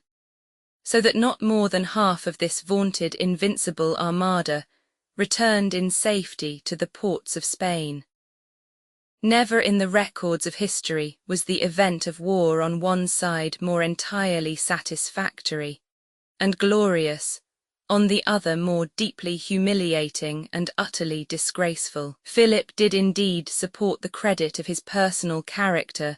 by the dignified composure with which he heard the tidings of this great disaster. But it was out of his power to throw the slightest veil over the dishonour of the Spanish arms, or repair the total and final failure of the great Popish cause. By the English nation, this signal discomfiture of its most dreaded and detested foe was hailed as the victory of Protestant principles no less than of national independence, and the tidings of the national deliverance were welcomed by all the reformed churches of Europe with an ardour of joy and thankfulness proportioned to the intenseness of anxiety with which they had watched the event of a conflict where their own dearest interests were staked along with the existence of their best ally and firmest protector. Repeated thanksgivings were observed in London in commemoration of this great event. On the anniversary of the Queen's birth a general festival was proclaimed and celebrated with sermons, singing of psalms, bonfires, and sea. And on the following Sunday Her Majesty went in state to St. Paul's, magnificently attended by her nobles and great officers, and borne along on a sumptuous chariot formed like a throne, with 4 pillars supporting a canopy, and drawn by a pair of white horses. The streets through which she passed were hung with blue cloth, in honour doubtless of the navy, and the colours taken from the enemy were borne in triumph. Her Majesty rewarded the Lord Admiral with a considerable pension, and settled annuities on the wounded seamen, and on some of the more necessitous among the officers. The rest she honoured with much personal notice and many gracious terms of commendation, which they were expected to receive in lieu of more substantial remuneration. For parsimony, the darling virtue of Elizabeth, was not forgotten even in her gratitude to the brave defenders of her country. 2 medals were struck on this great occasion, one representing a fleet retiring under full sail with the motto Venit vidit fugit, the other fireships scattering a fleet, the motto Dux femina facti. A compliment to the Queen, who is said to have herself suggested the employment of these engines of destruction, by which the Armada suffered severely. The intense interest in public events excited in every class by the threatened invasion of Spain gave rise to the introduction in this country of one of the most important inventions of social life, that of newspapers. Previously to this period, all articles of intelligence had been circulated in manuscript, and all political remarks which the government had found itself interested in addressing to the people had issued from the press in the shape of pamphlets, of which many had been composed during the administration of Burleigh, either by himself or immediately under his direction. But the peculiar convenience at such a juncture of uniting these 2 objects in a periodical publication becoming obvious to the ministry, there appeared, some time in the month of April 1588, the first number of the English Mercury, a paper resembling the present London Gazette, which must have come out almost daily, since no. 50, the earliest specimen of the work now extant, is dated July 23d of the same year. This interesting relic is preserved in the British Museum. In the midst of the public rejoicings an event occurred, which, in whatever manner it might be felt by Elizabeth herself, certainly cast no damp on the spirits of the nation at large: the death of Leicester. After the frequent notices of this celebrated favourite contained in the foregoing pages, a formal delineation of his character is unnecessary. A few traits may, however, be added. Speaking of his letters and public papers, Naunton says, I never yet saw a style or phrase more seeming religious and fuller of the streams of devotion. And notwithstanding the charge of hypocrisy on this head usually brought against Leicester in the most unqualified terms, many reasons might induce us to believe his religious faith sincere, and his attachment for certain schemes of doctrine zealous. On no other supposition does it appear possible to account for that steady patronage of the puritanical party,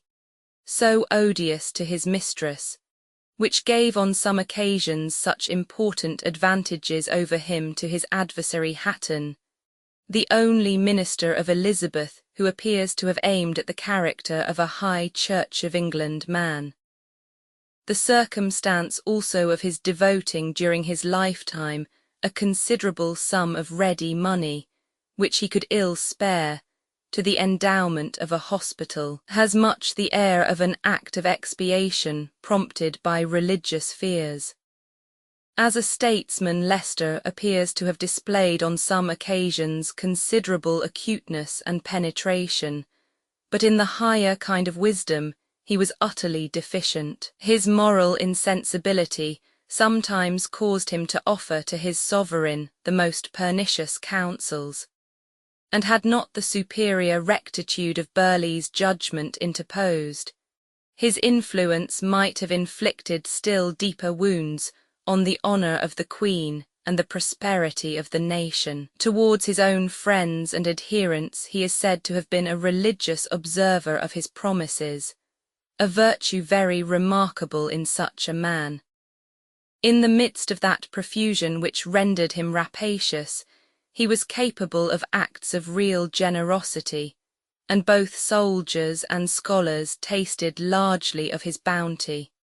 That he was guilty of many detestable acts of oppression, and pursued with secret and unrelenting vengeance such as offended his arrogance by any failure in the servile homage which he made it his glory to exact, are charges proved by undeniable facts.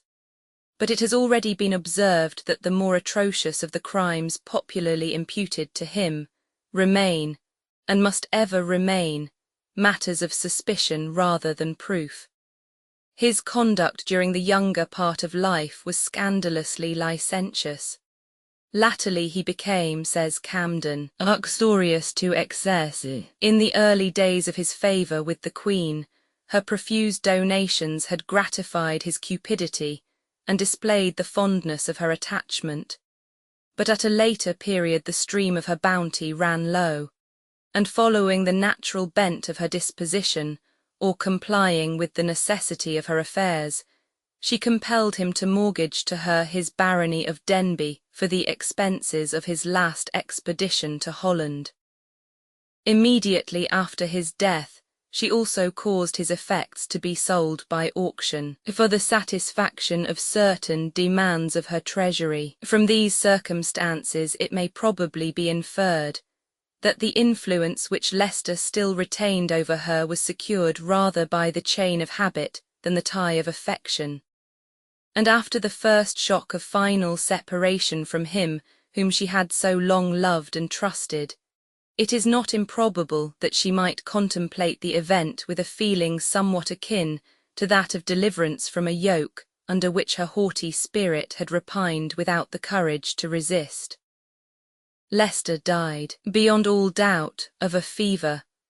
but so reluctant were the prejudices of that age to dismiss any eminent person by the ordinary roads of mortality,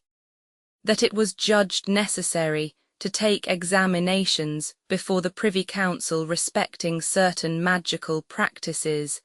said to have been employed against his life. The son of Sir James Croft, Comptroller of the Household, made no scruple to confess that he had consulted an adept of the name of Smith to learn who were his father's enemies in the council, that Smith mentioned the Earl of Leicester, and that a little while after, flirting with his thumbs, he exclaimed, alluding to this nobleman's cognizance, "The bear is bound to the stake," and again that nothing could now save him. But as it might after all have been difficult to show in what manner the flirting of a thumb in London could have exerted a fatal power over the life of the Earl at Kenilworth,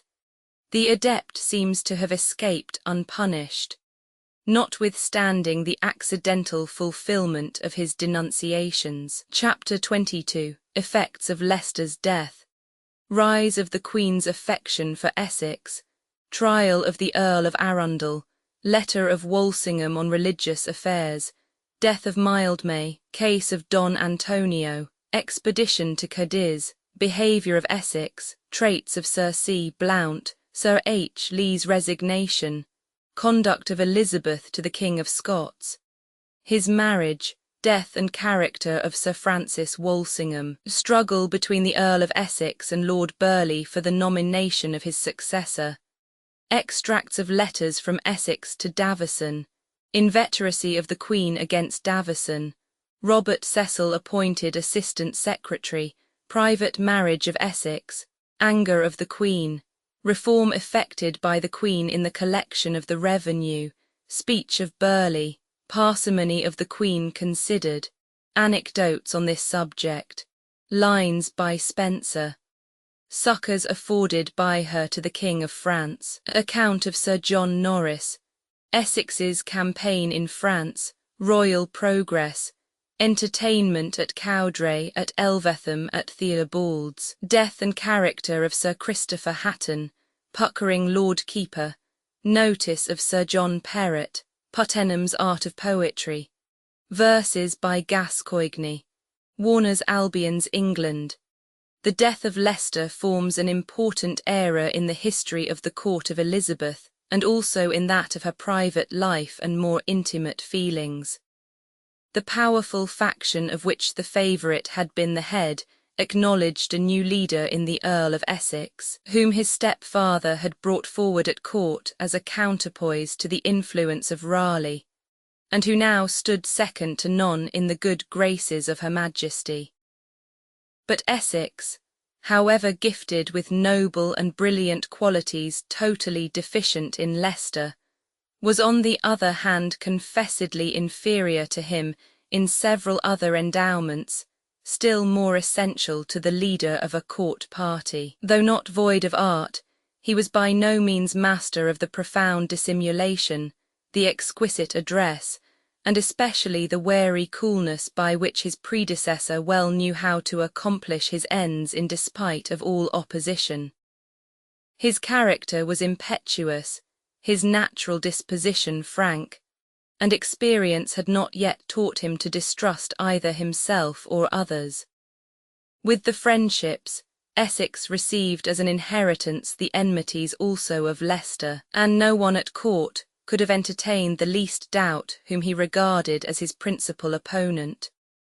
But it would have been deemed too high a pitch of presumption in so young a man, and so recent a favourite as Essex, to place himself in immediate and open hostility to the long-established and far-extending influence of Burleigh. With this great minister, therefore, and his adherents, he attempted at first a kind of compromise, and the noted division of the court into the Essex and the Cecil parties does not appear to have taken place till some years after the period of which we are treating. Meantime, the death of Walsingham afforded the Lord Treasurer an occasion of introducing to the notice and confidence of Her Majesty, and eventually to the important office of Secretary of State, his son Robert, whose transcendent talents for affairs, joined to the utmost refinement of intrigue and duplicity, immediately established him in the same independence on the good will of the new favourite, as the elder Cecil had ever asserted on that of the former one,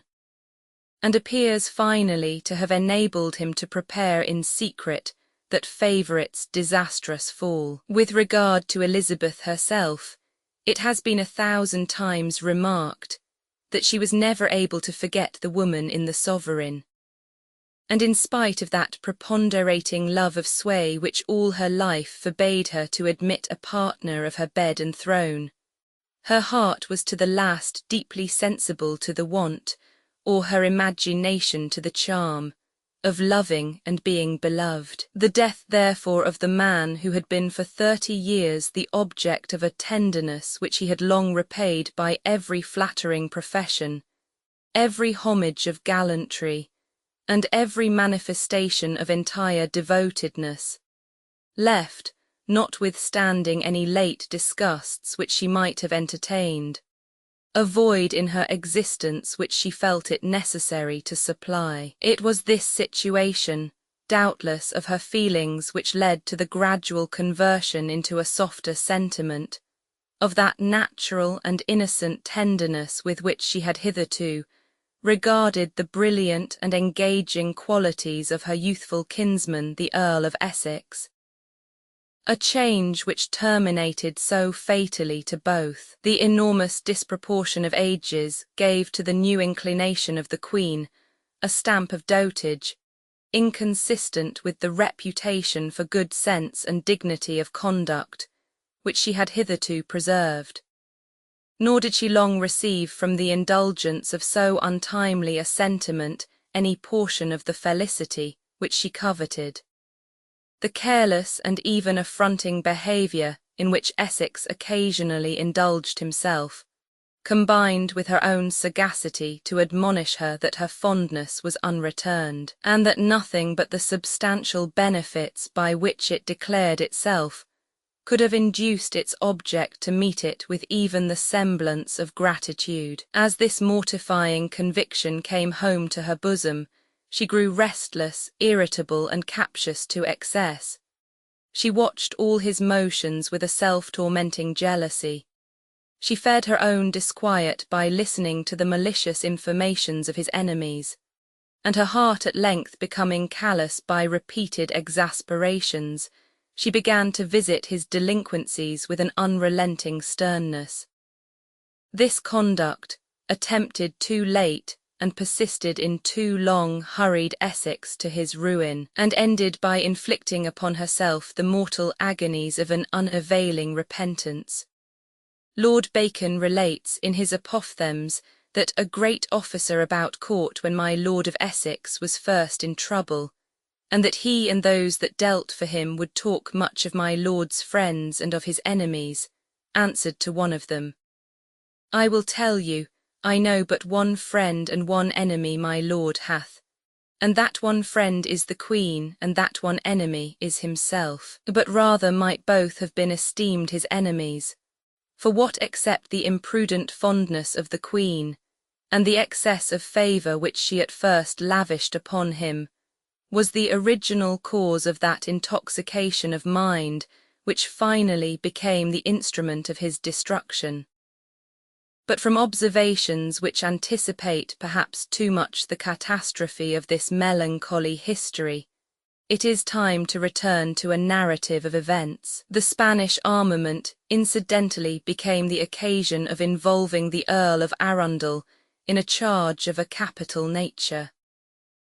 Ever since the treachery of his agents, in the year 1585, had baffled his design of quitting for ever a country in which his religion and his political attachments had rendered him an alien, this unfortunate nobleman had remained close prisoner in the Tower. Such treatment might well be supposed calculated to augment the vehemence of his bigotry and the rancour of his disaffection, and it became a current report that, on hearing news of the sailing of the Armada, he had caused a mass of the Holy Ghost and devotions of 24 hours' continuance to be celebrated for its success. This rumour being confirmed by one Bennet, a priest then under examination, and other circumstances of suspicion coming out, the Earl, on April the 14th, 1589, was brought to the bar of the House of Lords on a charge of high treason. Bennet, struck with compunction, addressed to him a letter acknowledging his testimony to have been false, and extorted from him solely by the fear of the rack. But it appears that this letter, still extant among the Burleigh papers, was intercepted by the government, and the prisoner, by this cruel and iniquitous artifice, was deprived of all means of invalidating the testimony of Bennet, who was brought into court as a witness against him, by a second violation of every principle of justice. The matters for which as contempts he had already undergone the sentence of the Star Chamber were now introduced into his indictment for high treason, to which the following articles were added: that he had engaged to assist Cardinal Allen in the restoration of popery, that he had intimated the unfitness of the Queen to govern, that he had caused masses to be said for the success of the Armada, that he had attempted to withdraw himself beyond seas for the purpose of serving under the Duke of Parma, and that he had been privy to the bull of Pope Sixtus V, transferring the sovereignty of England from Her Majesty to the King of Spain. To all these articles, which he was not allowed to separate, the Earl pleaded not guilty, but afterwards, in his defence, confessed some of them, though with certain extenuations. He asserted that the prayers and masses which he had caused to be said were for the averting of a general massacre of the English Catholics, alleged to be designed, and not for the success of the Armada. The aid to the Catholic cause, which he had promised in his correspondence with Cardinal Allen, he declared to refer only to peaceful attempts at making converts, not to the encouragement of any plan of rebellion. He acknowledged a design of going to serve under the Prince of Parma, since he was denied the exercise of his religion at home, but he argued his innocence of any view of cooperating in plans of invasion, from the circumstance that his attempt to leave England had taken place during the year fixed by Cardinal Allen and the Queen of Scots for the execution of a scheme of this nature. The Crown lawyers, in order to make out a case of constructive treason, urged the reconcilement of the prisoner with the Church of Rome, which they held to be of itself a traitorous act, his correspondence with declared traitors, and the high opinion entertained of him by the Queen of Scots and Cardinal Allen as the chief support of popery in England. They likewise exhibited an emblematical picture found in his house, representing in one part a hand shaking off a viper into the fire, with the motto, "If God is for us, who can be against us?" and in another part a lion, the cognizance of the Howard family, deprived of his claws, under him the words, "Yet still a lion." On these charges, none of which, though proved by the most unexceptionable witnesses, could bring him within the true meaning of the old statute of Edward Roman III, on which he was indicted, the peers were base enough to pronounce an unanimous verdict of guilty, which he received as his father had done before him, with the words, "God's will be done." But here the Queen felt herself concerned in honour to interpose. It had ever been her maxim and her boast to punish non-capitally for religious delinquencies unconnected with traitorous designs, and sensible probably how imperfectly in this case the latter had been proved, she was pleased, in her abundant mercy, to commute the capital part of the sentence against her unhappy kinsman for perpetual imprisonment, attended with the forfeiture of the greater part of his estate. In 1595, this victim of the religious dissensions of a fierce and bigoted age ended in his 39th year an unfortunate life, shortened as well as embittered by the more than monkish austerities which he imagined it meritorious to inflict upon himself. From the period of the abortive attempt at insurrection under the Earls of Northumberland and Westmoreland, the whole course of public events had tended to increase the difficulties and aggravate the sufferings in which the Catholics of England found themselves inextricably involved. Their situation was thus forcibly depicted by Philip Sidney, in a passage of his celebrated letter to Her Majesty against the French marriage, which at the present day will probably be read in a spirit very different from that in which it was written. The other faction, most rightly indeed to be called a faction, is the Papists, men whose spirits are full of anguish, some being infested by others whom they accounted damnable, some having their ambitions stopped because they are not in the way of advancement, some in prison and disgrace, some whose best friends are banished practisers, many thinking you an usurper, many thinking also you had disannulled your right because of the Pope's excommunication, all burthened with the weight of their consciences, men of great numbers, of great riches, because the affairs of state have not lain on them, of united minds, as all men that deem themselves oppressed naturally are. A further commentary on the hardships of their condition may be extracted from an apology for the measures of the English government towards both Papists and Puritans, addressed by Walsingham to M. Critoy, the French Secretary of State. Sir, whereas you desire to be advertised touching the proceedings here in ecclesiastical causes, because you seem to note in them some inconstancy and variation, as if we sometimes incline to one side, sometimes to another, as if that clemency and lenity were not used of late that was used in the beginning, all which you impute to your own superficial understanding of the affairs of this state, having notwithstanding her Majesty's doing in singular reverence, as the real pledges which she hath given unto the world of her sincerity in religion and her wisdom in government well meriteth. I am glad of this occasion to impart that little I know in that matter to you, both for your own satisfaction, and to the end you may make use thereof towards any that shall not be so modestly and so reasonably minded as you are. I find therefore her Majesty's proceedings to have been grounded upon two principles.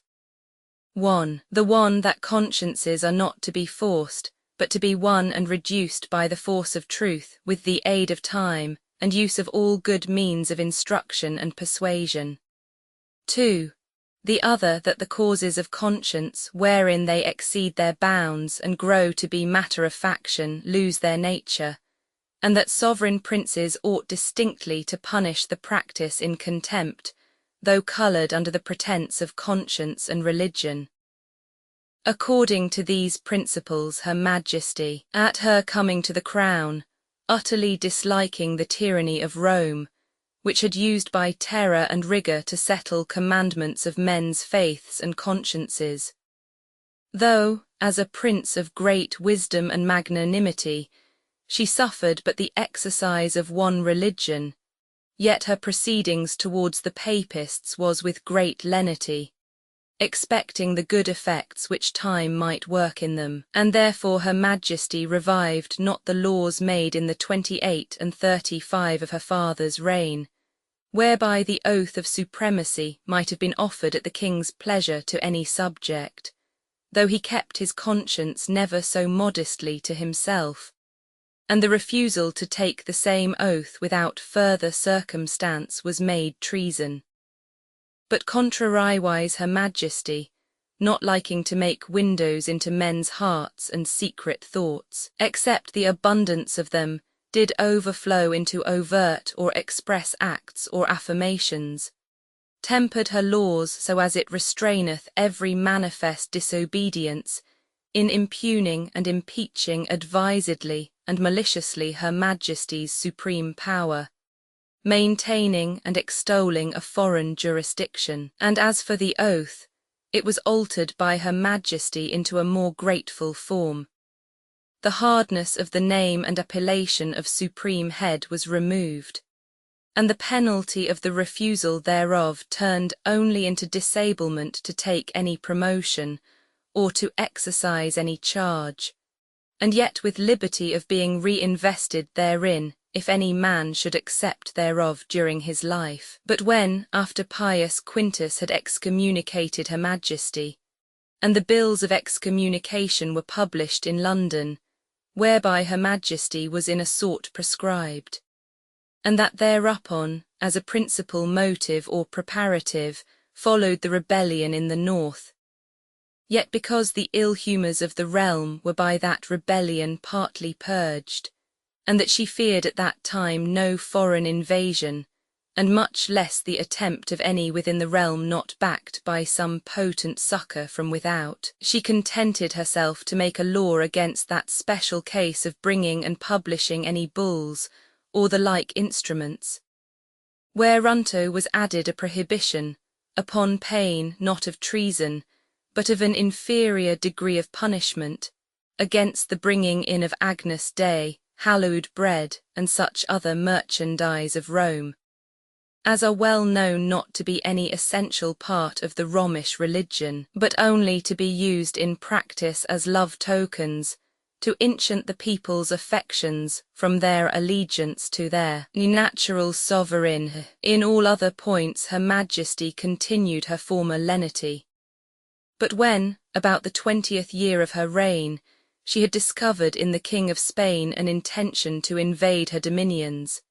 and that a principal part of the plot was, to prepare a party within the realm that might adhere to the foreigner. And after that the seminaries began to blossom, and to send forth daily priests and professed men, who should by vow taken at shrift reconcile her subjects from their obedience, yea, and bind many of them to attempt against her Majesty's sacred person, and that by the poison which they spread, the humours of papists were altered, and that they were no more papists in conscience and of softness, but papists in faction. Then were there new laws made for the punishment of such as should submit themselves to such reconcilements or renunciations of obedience, and because it was a treason carried in the clouds and in wonderful secrecy, and came seldom to light, and that there was no presupposition thereof so great as the recusants to come to divine service, because it was set down by their decrees, that to come to church before reconcilement was absolutely heretical and damnable.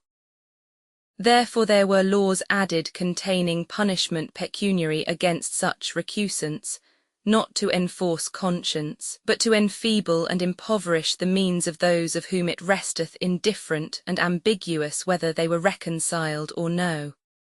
And when, notwithstanding all this provision, this poison was dispersed so secretly, as that there were no means to stay it, but by restraining the merchants that brought it in. Then, lastly, there was added another law, whereby such seditious priests of new erection were exiled, and those that were at that time within the land shipped over, and so commanded to keep hence on pain of treason. This hath been the proceeding, though intermingled not only with sundry examples of her Majesty's grace towards such as she knew to be papists in conscience, and not in faction and singularity, but also with an ordinary mitigation towards offenders in the highest degree committed by law, if they would but protest, that in case the realm should be invaded with a foreign army by the Pope's authority, for the Catholic cause as they term it, they would take part with her Majesty and not adhere to her enemies. And see, the country sustained a heavy loss in 1589 by the death of Sir Walter Mildmay, Chancellor of the Exchequer, one of the most irreproachable public characters and best patriots of the age. He was old enough to have received his introduction to business in the time of Henry Roman VIII, under whom he enjoyed a gainful office in the Court of Augmentations. During the reign of Edward he was Warden of the Mint. Under Mary he shrouded himself in that profound obscurity, in which alone he could make safety accord with honour and conscience. Elizabeth, on the death of Sir Richard Sackville in 1568, advanced Mildmay to the important post of Chancellor of the Exchequer, which he held to the end of his life. But not so, it should appear, the favour of her Majesty. Some of his back friends or secret enemies, having whispered in her ear that he was a better patriot than subject and over-popular in Parliament, where he had gone so far as to complain that many subsidies were granted and few grievances redressed. Another strong ground of royal displeasure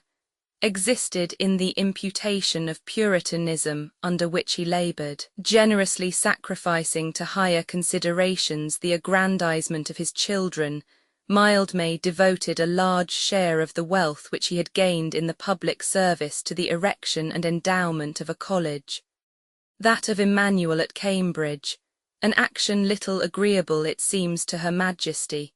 for on his coming to court after the completion of this noble undertaking, she said tartly to him, "Sir Walter, I hear you have erected a Puritan foundation." "No, madam," replied he, "far be it from me to countenance anything contrary to your established laws, but I have set an acorn, which, when it comes to be an oak, God alone knows what will be the fruit of it. That this fruit, however, proved to be of the flavour so much distasted by Her Majesty, there is good evidence. In the house of pure Emmanuel I had my education, where some surmise I dazzled my eyes with the light of revelation,"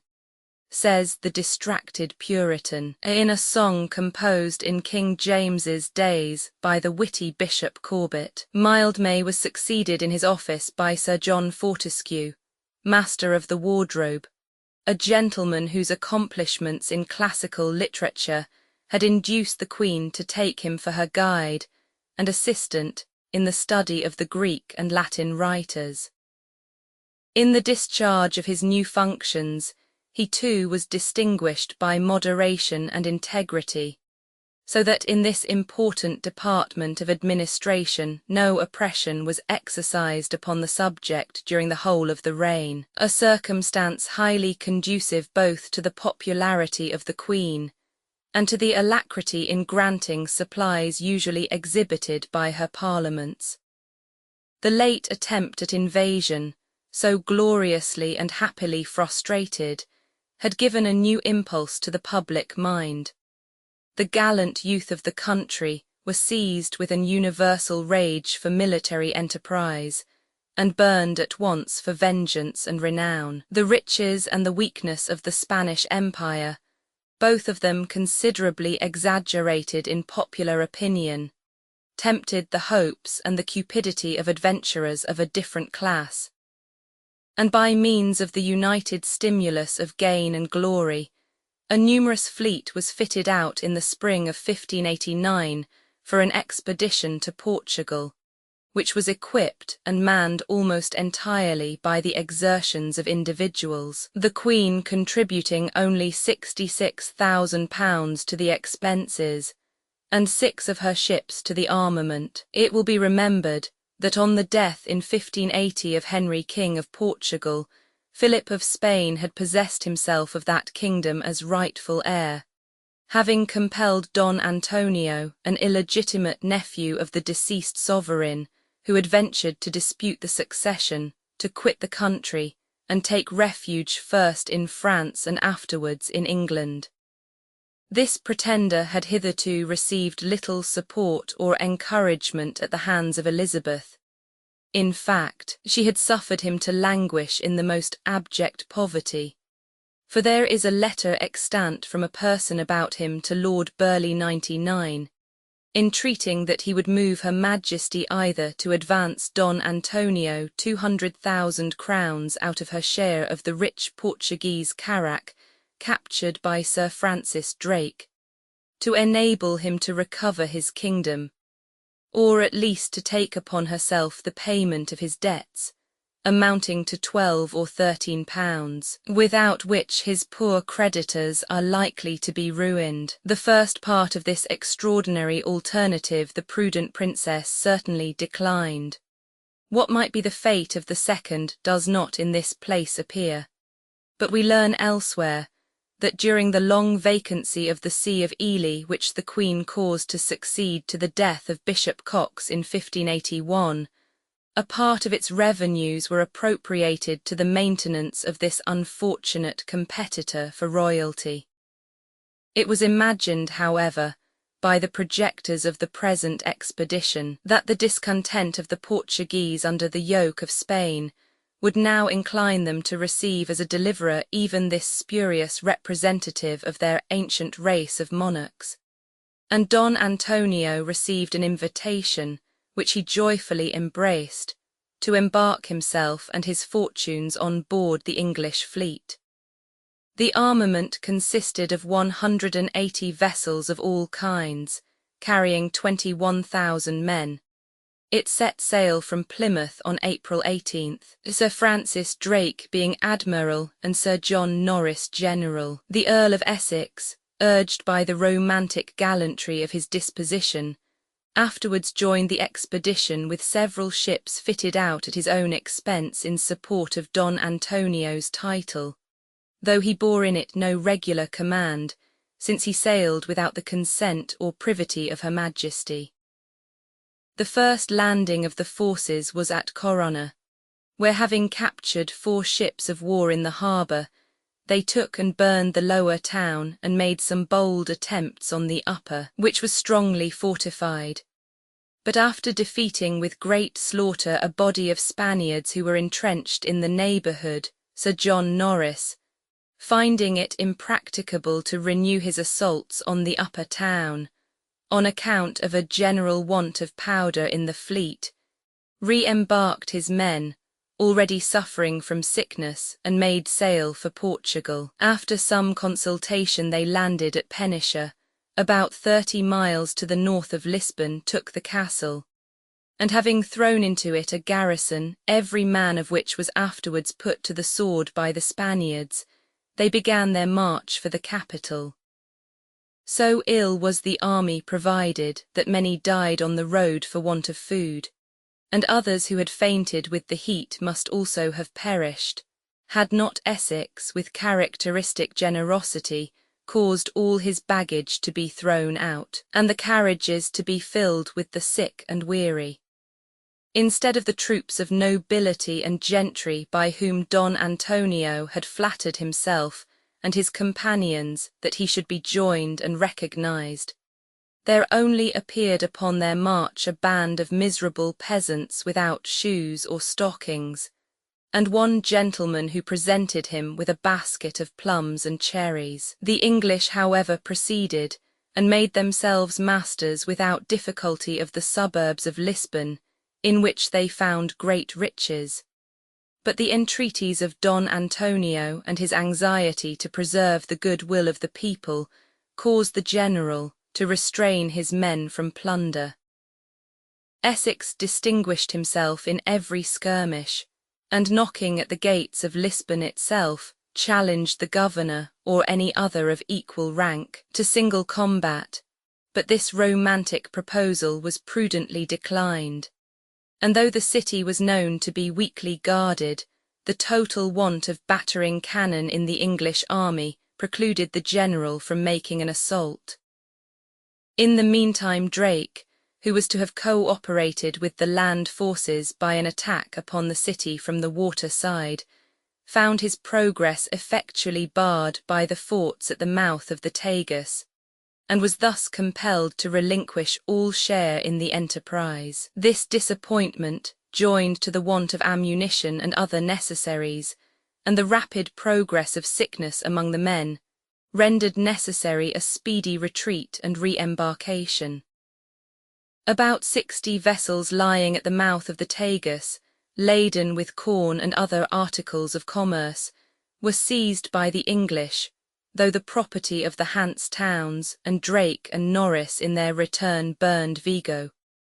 But various disasters overtook the fleet on its homeward voyage, subsequently to its dispersion by a violent storm.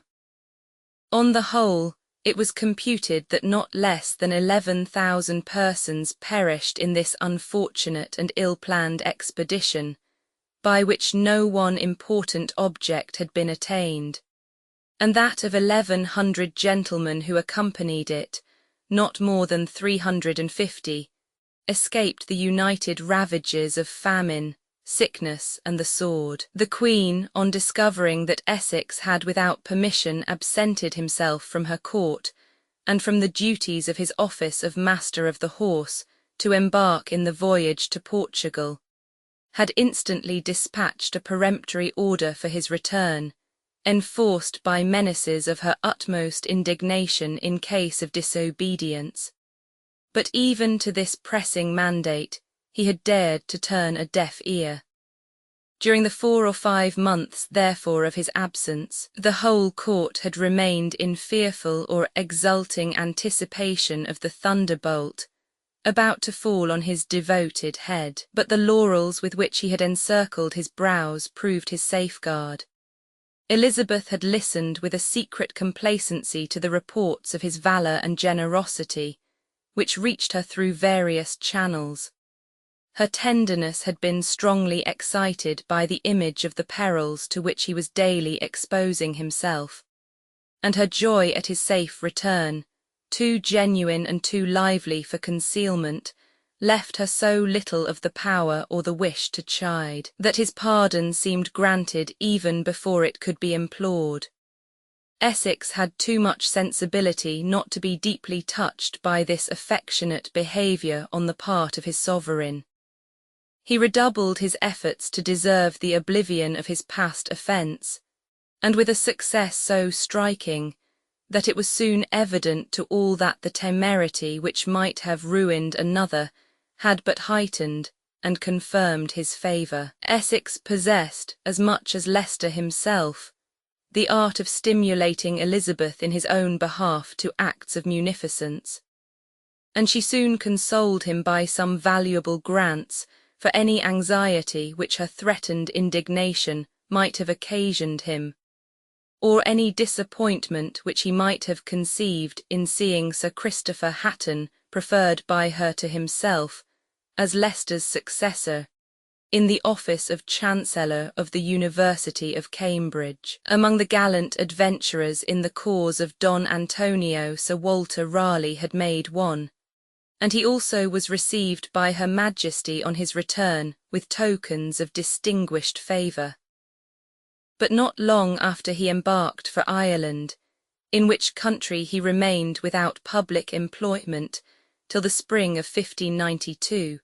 when he undertook an expedition against the Spanish settlements in South America. The ostensible purpose of his visit to Ireland was to superintend the management of those large estates which had been granted him in that country. But it was the story of the day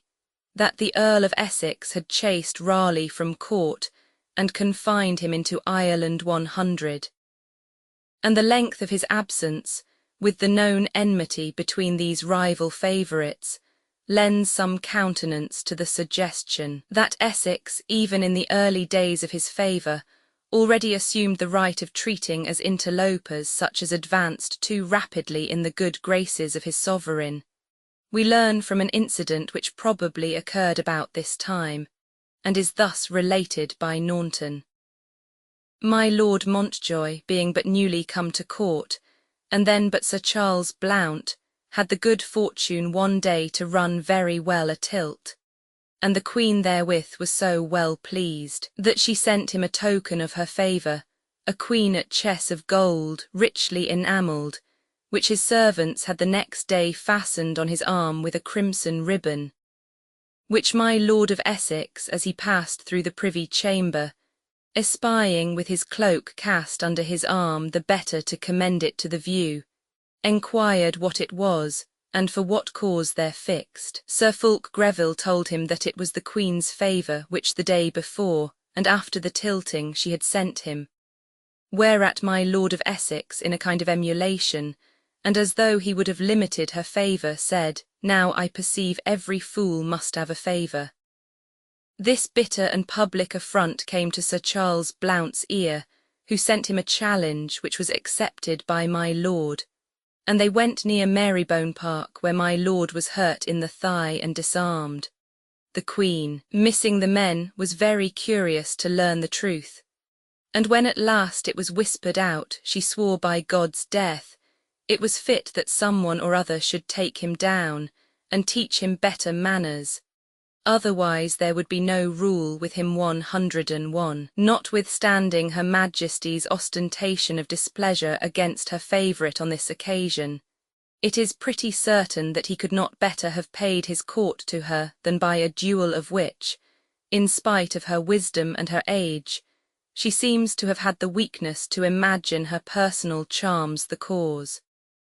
She compelled, however, the rivals to be reconciled.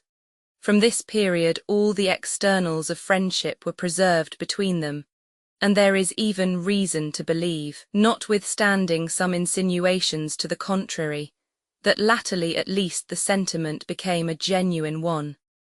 If the Queen had further insisted on cementing their reconciliation by an alliance, she would have preserved from its only considerable blot the brilliant reputation of Sir Charles Blount. This courtier, whilst he as yet enjoyed no higher rank than that of knighthood, had conceived an ardent passion for a sister of the Earl of Essex, the same who was once destined to be the bride of Philip Sidney. She returned his attachment, but her friends, judging the match inferior to her just pretensions, broke off the affair and compelled her to give her hand to Lord Rich, a man of disagreeable character, who was the object of her aversion. In such a marriage, the unfortunate lady found it impossible to forget the lover from whom tyrannical authority had severed her, and some years after, when Montjoy returned victorious from the Irish wars, she suffered herself to be seduced by him into a criminal connection, which was detected after it had subsisted for several years, and occasioned her divorce from Lord Rich. Her lover, now Earl of Devonshire, regarded himself as bound in love and in honour to make her his wife. But to marry a divorced woman in the lifetime of her husband was at this time so unusual a proceeding, and regarded as so violent a scandal,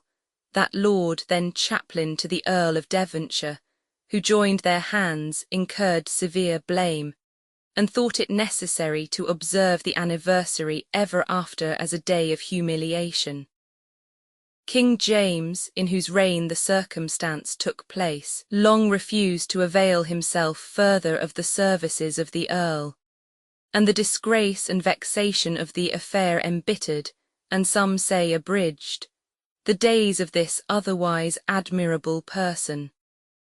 Whether any incidents connected with this attachment had a share in producing that hostile state of feeling in the mind of Essex towards Blount which led to their combat, remains matter of conjecture. This year the customary festivities on the anniversary of Her Majesty's accession were attended by one of those romantic ceremonies which mark so well the taste of the age and of Elizabeth. This was no other than the formal resignation by that veteran of the tilt-yard, Sir Henry Lee, of the office of Queen's champion, so long his glory and delight. The gallant Earl of Cumberland was his destined successor, and the momentous transfer was accomplished after the following fashion. Having first performed their respective parts in the chivalrous exercises of the band of Knight Stilters, Sir Henry and the Earl presented themselves to Her Majesty at the foot of the gallery where she was seated, surrounded by her ladies and nobles, to view the games. They advanced to slow music, and a concealed performer accompanied the strain with the following song. My golden locks time hath to silver turned. O time too swift, and swiftness never ceasing, my youth gainst age, and age at youth hath spurned. But spurned in vain, youth waneth by increasing beauty, strength, and youth. Flowers fading been, duty, faith, and love are roots and evergreen. My helmet now shall make a hive for bees, and lovers' songs shall turn to holy psalms. A man-at-arms must now sit on his knees and feed on prayers that are old age's arms.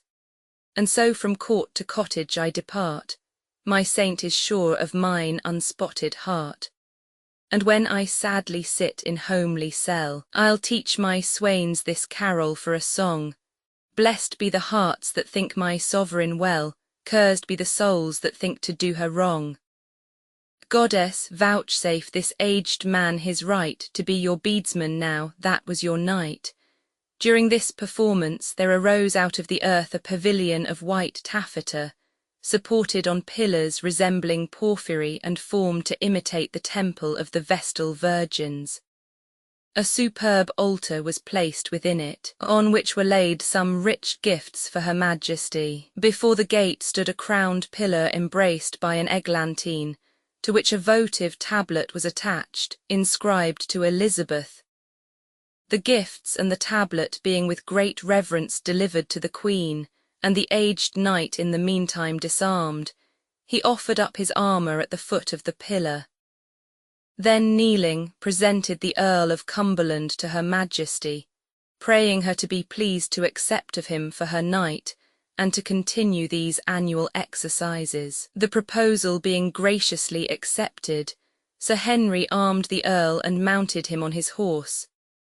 This done, he clothed himself in a long velvet gown and covered his head, in lieu of a helmet, with a buttoned cap of the country fashion. The King of Scots had now for a considerable time deserved extremely well of Elizabeth.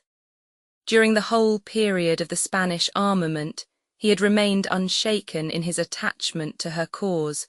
resolutely turning a deaf ear to the flattering offers of Philip Roman II. With the shrewd remark that all the favour he had to expect from this monarch in case of his success against England was that of Polypheme to Ulysses, to be devoured the last, a bon mot which was carefully copied into the English Mercury. The ambassador to Scotland, from an unfounded opinion that the discomfited armada sought shelter in the ports of that country under the faith of some secret engagement with James,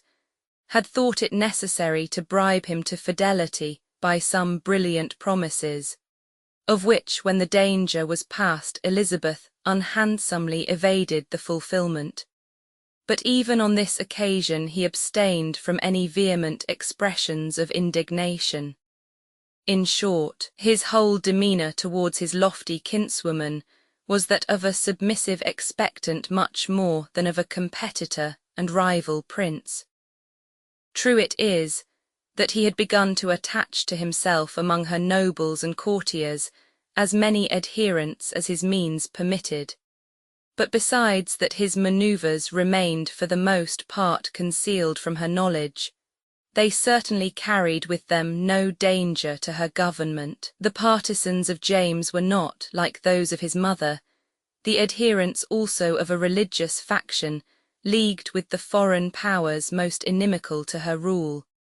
and from whose machinations she was exposed to daily peril of her throne and life. They were Protestants and Englishmen, and many of them possessed of such strong hereditary influence or official rank, that it could never become their interest to throw the country into confusion by ill-timed efforts in favour of the King of Scots, whose cause they in fact embraced with no other view than to secure the state from commotion,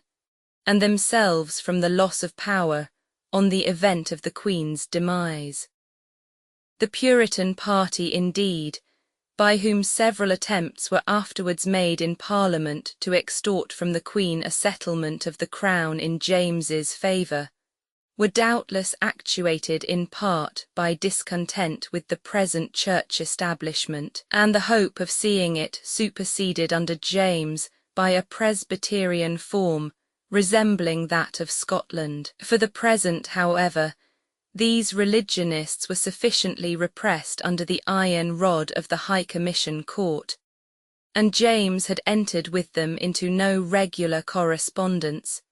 and engaged their attachment by no promises of future indulgence or support. On the whole, therefore, the violent jealousy with which Elizabeth continued to regard this feeble and inoffensive young king, in every point so greatly her inferior, must rather be imputed to her narrowness and malignity of temper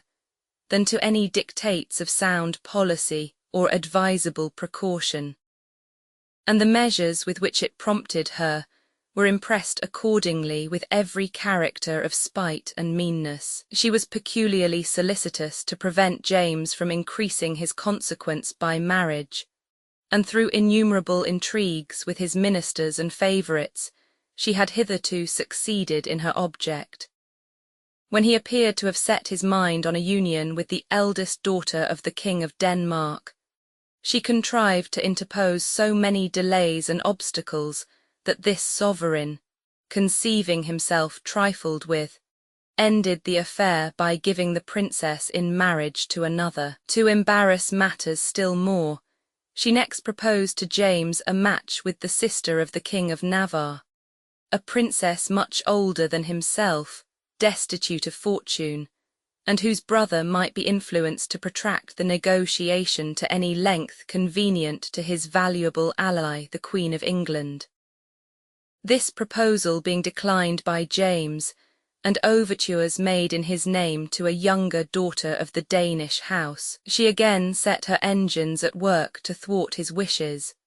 But indignation and an amorous impatience for once lent to James' resolution sufficient to carry his point.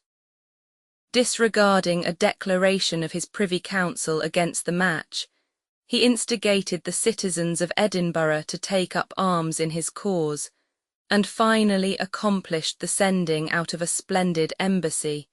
by which the marriage articles were speedily settled, and the princess conducted on board the fleet which was to convey her to Scotland. A violent storm having driven her for shelter into a port of Norway, the young monarch carried his gallantry so far as to set sail in quest of her, and reconducting her at the request of the king her father to Copenhagen, he there passed the winter in great joy and festivity,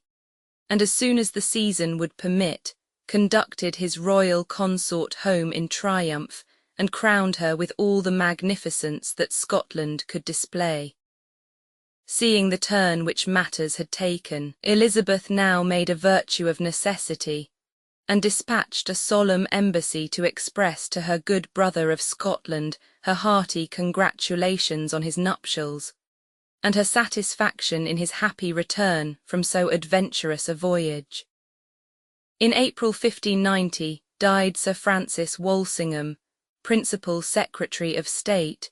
whose name is found in such intimate connection with the whole domestic policy of Elizabeth during several eventful years, that his character is in a manner identified with that of the measures at this period pursued. This eminent person, in his youth an exile for the Protestant cause,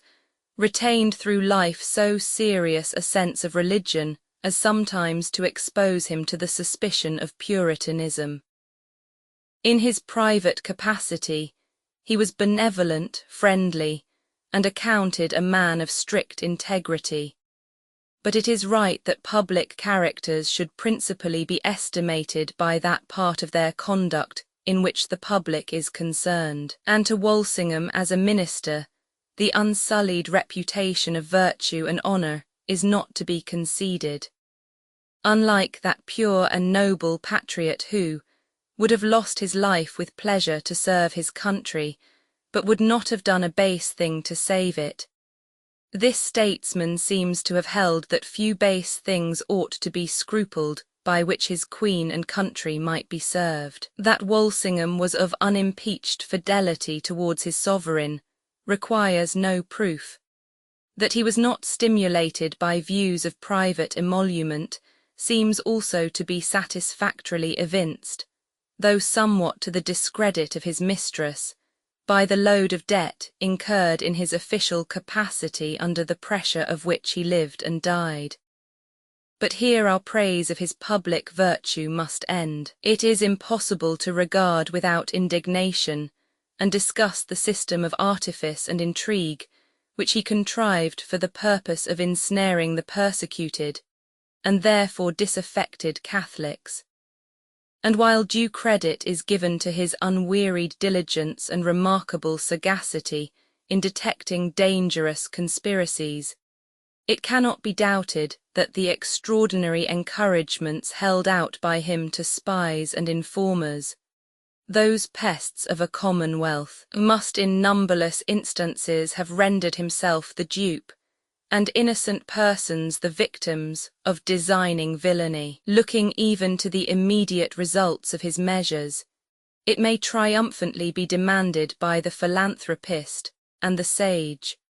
whether a system less artificial, less treacherous and less cruel,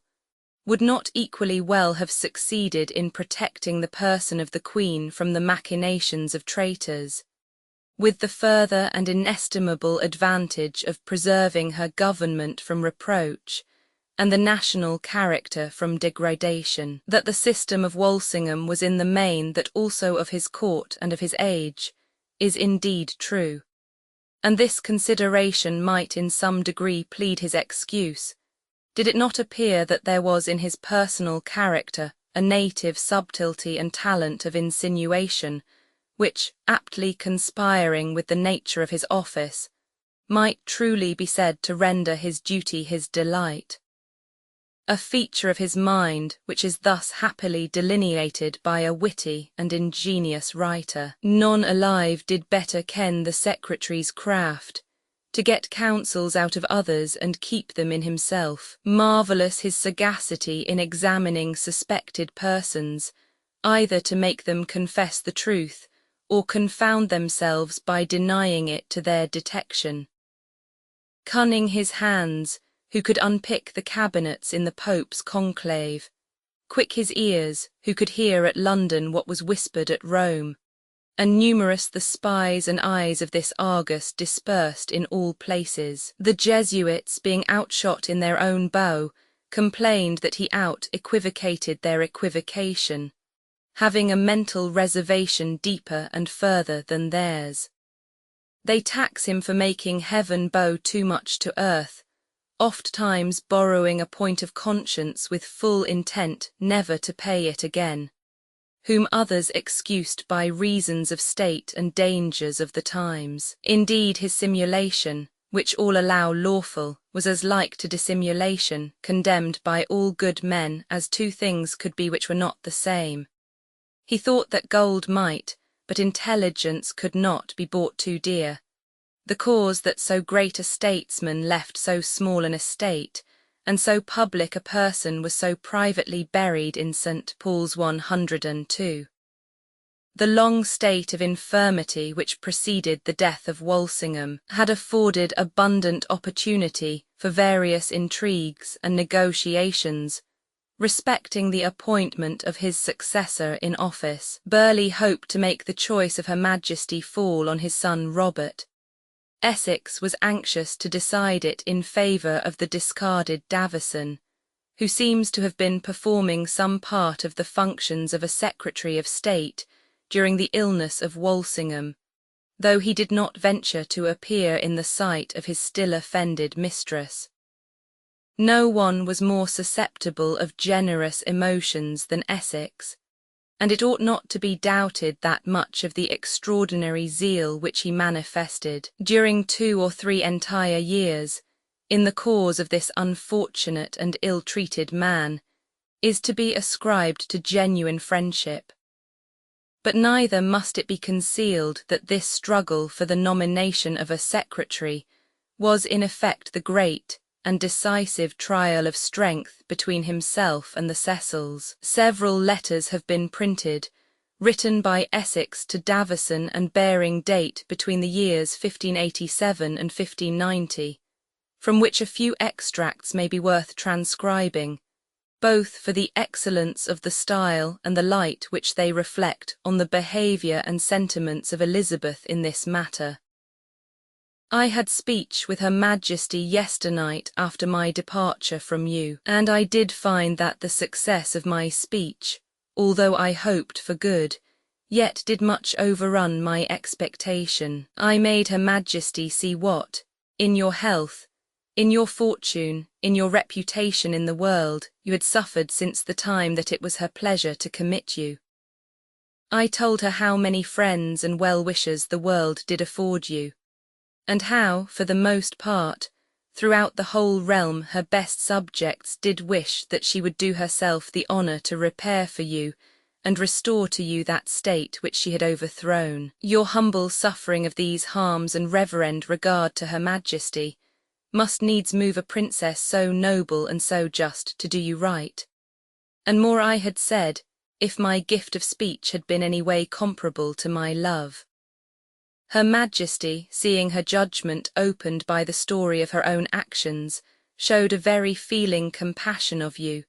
She gave you many praises, and among the rest that she seemed to please herself in was, that you were a man of her own choice. In truth, she was so well pleased with those things that she spake and heard of you, that I dare, if of things future there be any assurance,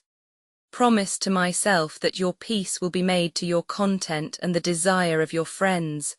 I mean in her favour and your own fortune, to a better estate than, or at least the same you had, which with all my power I will employ myself to effect. And see, that these sanguine hopes were soon checked, appears by the following passage of a subsequent letter. I have, as I could, taken my opportunity since I saw you to perform as much as I promised you,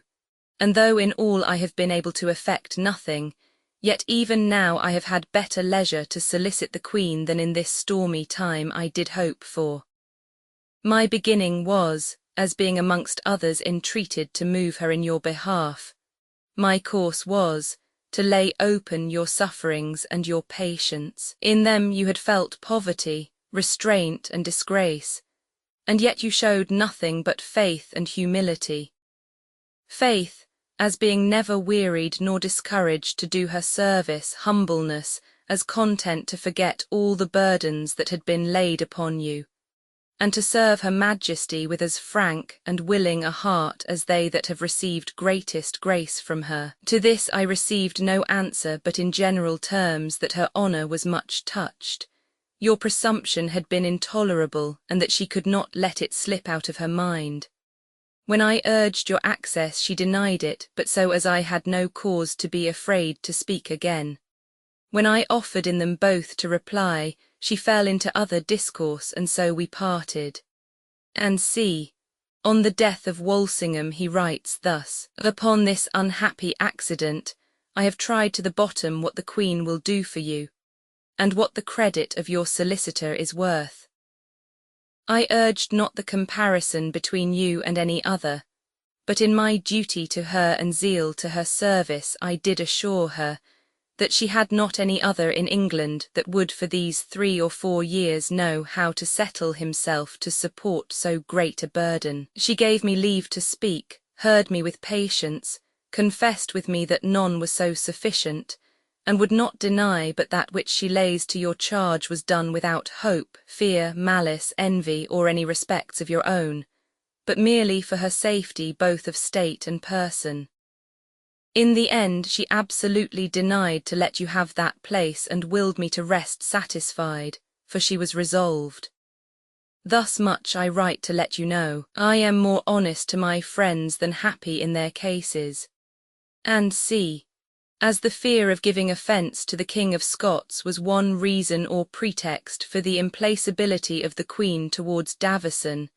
Essex hazarded the step of writing to request, as a personal favour to himself,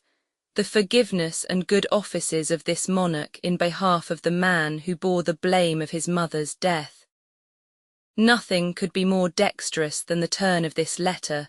but what reception it found we do not discover. On the whole, all his efforts were unavailing. The longer Elizabeth reflected on the matter, the less she felt herself able to forgive the presumption of the rash man who had anticipated her final resolution on the fate of Mary. Other considerations probably concurred, as the apprehension which seems to have been of perpetual recurrence to her mind, of rendering her young favourite too confident, and presuming by an uniform course of success in his applications to her, the habitual ascendancy of Burleigh, and probably some distrust of the capacity of Davison for so difficult and important a post. In conclusion, no principal secretary was at present appointed,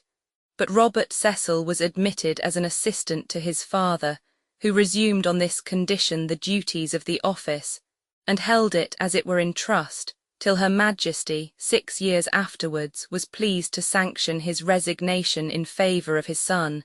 now fully established in her confidence and good opinion. Of Davison nothing further is known. Probably he did not long survive.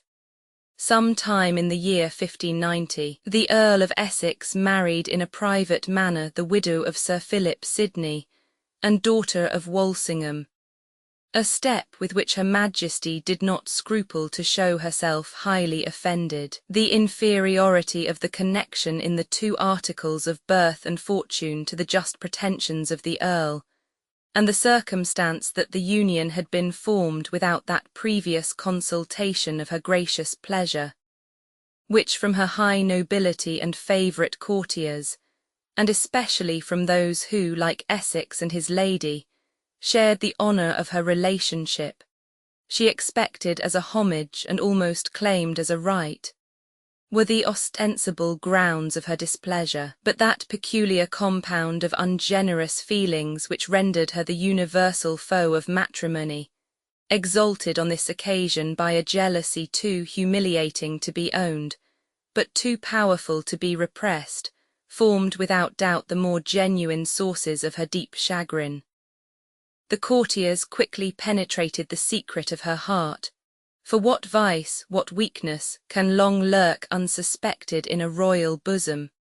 And it is thus that John Stanhope, one of her attendants, ventures to write on the subject to Lord Talbot: "This night, God willing, she will to Richmond, and on Saturday next to Somerset House, and if she could overcome her passion against my Lord of Essex for his marriage, no doubt she would be much quieter. Yet doth she use it more temperately than was thought for, and God be thanked doth not strike all that she threats 103.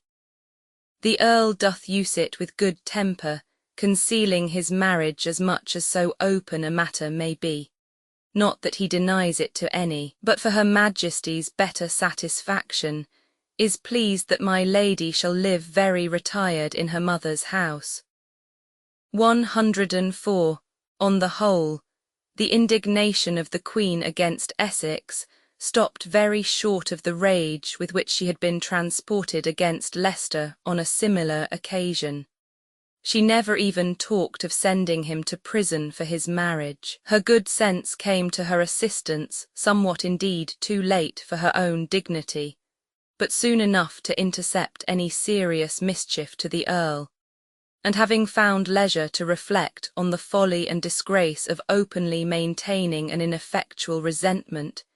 she soon after readmitted the offender to the same station of seeming favour as before. There has appeared, however, some ground to suspect that the Queen never entirely dismissed her feelings of mortification, or again reposed in Essex the same unbounded confidence with which she had once honoured him. From a passage of a letter addressed by Lord Buckhurst to Sir Robert Sidney, then Governor of the Brill, we learn that in the autumn of the next year she still retained such displeasure against Sir Robert, for having been present at a banquet given by Essex,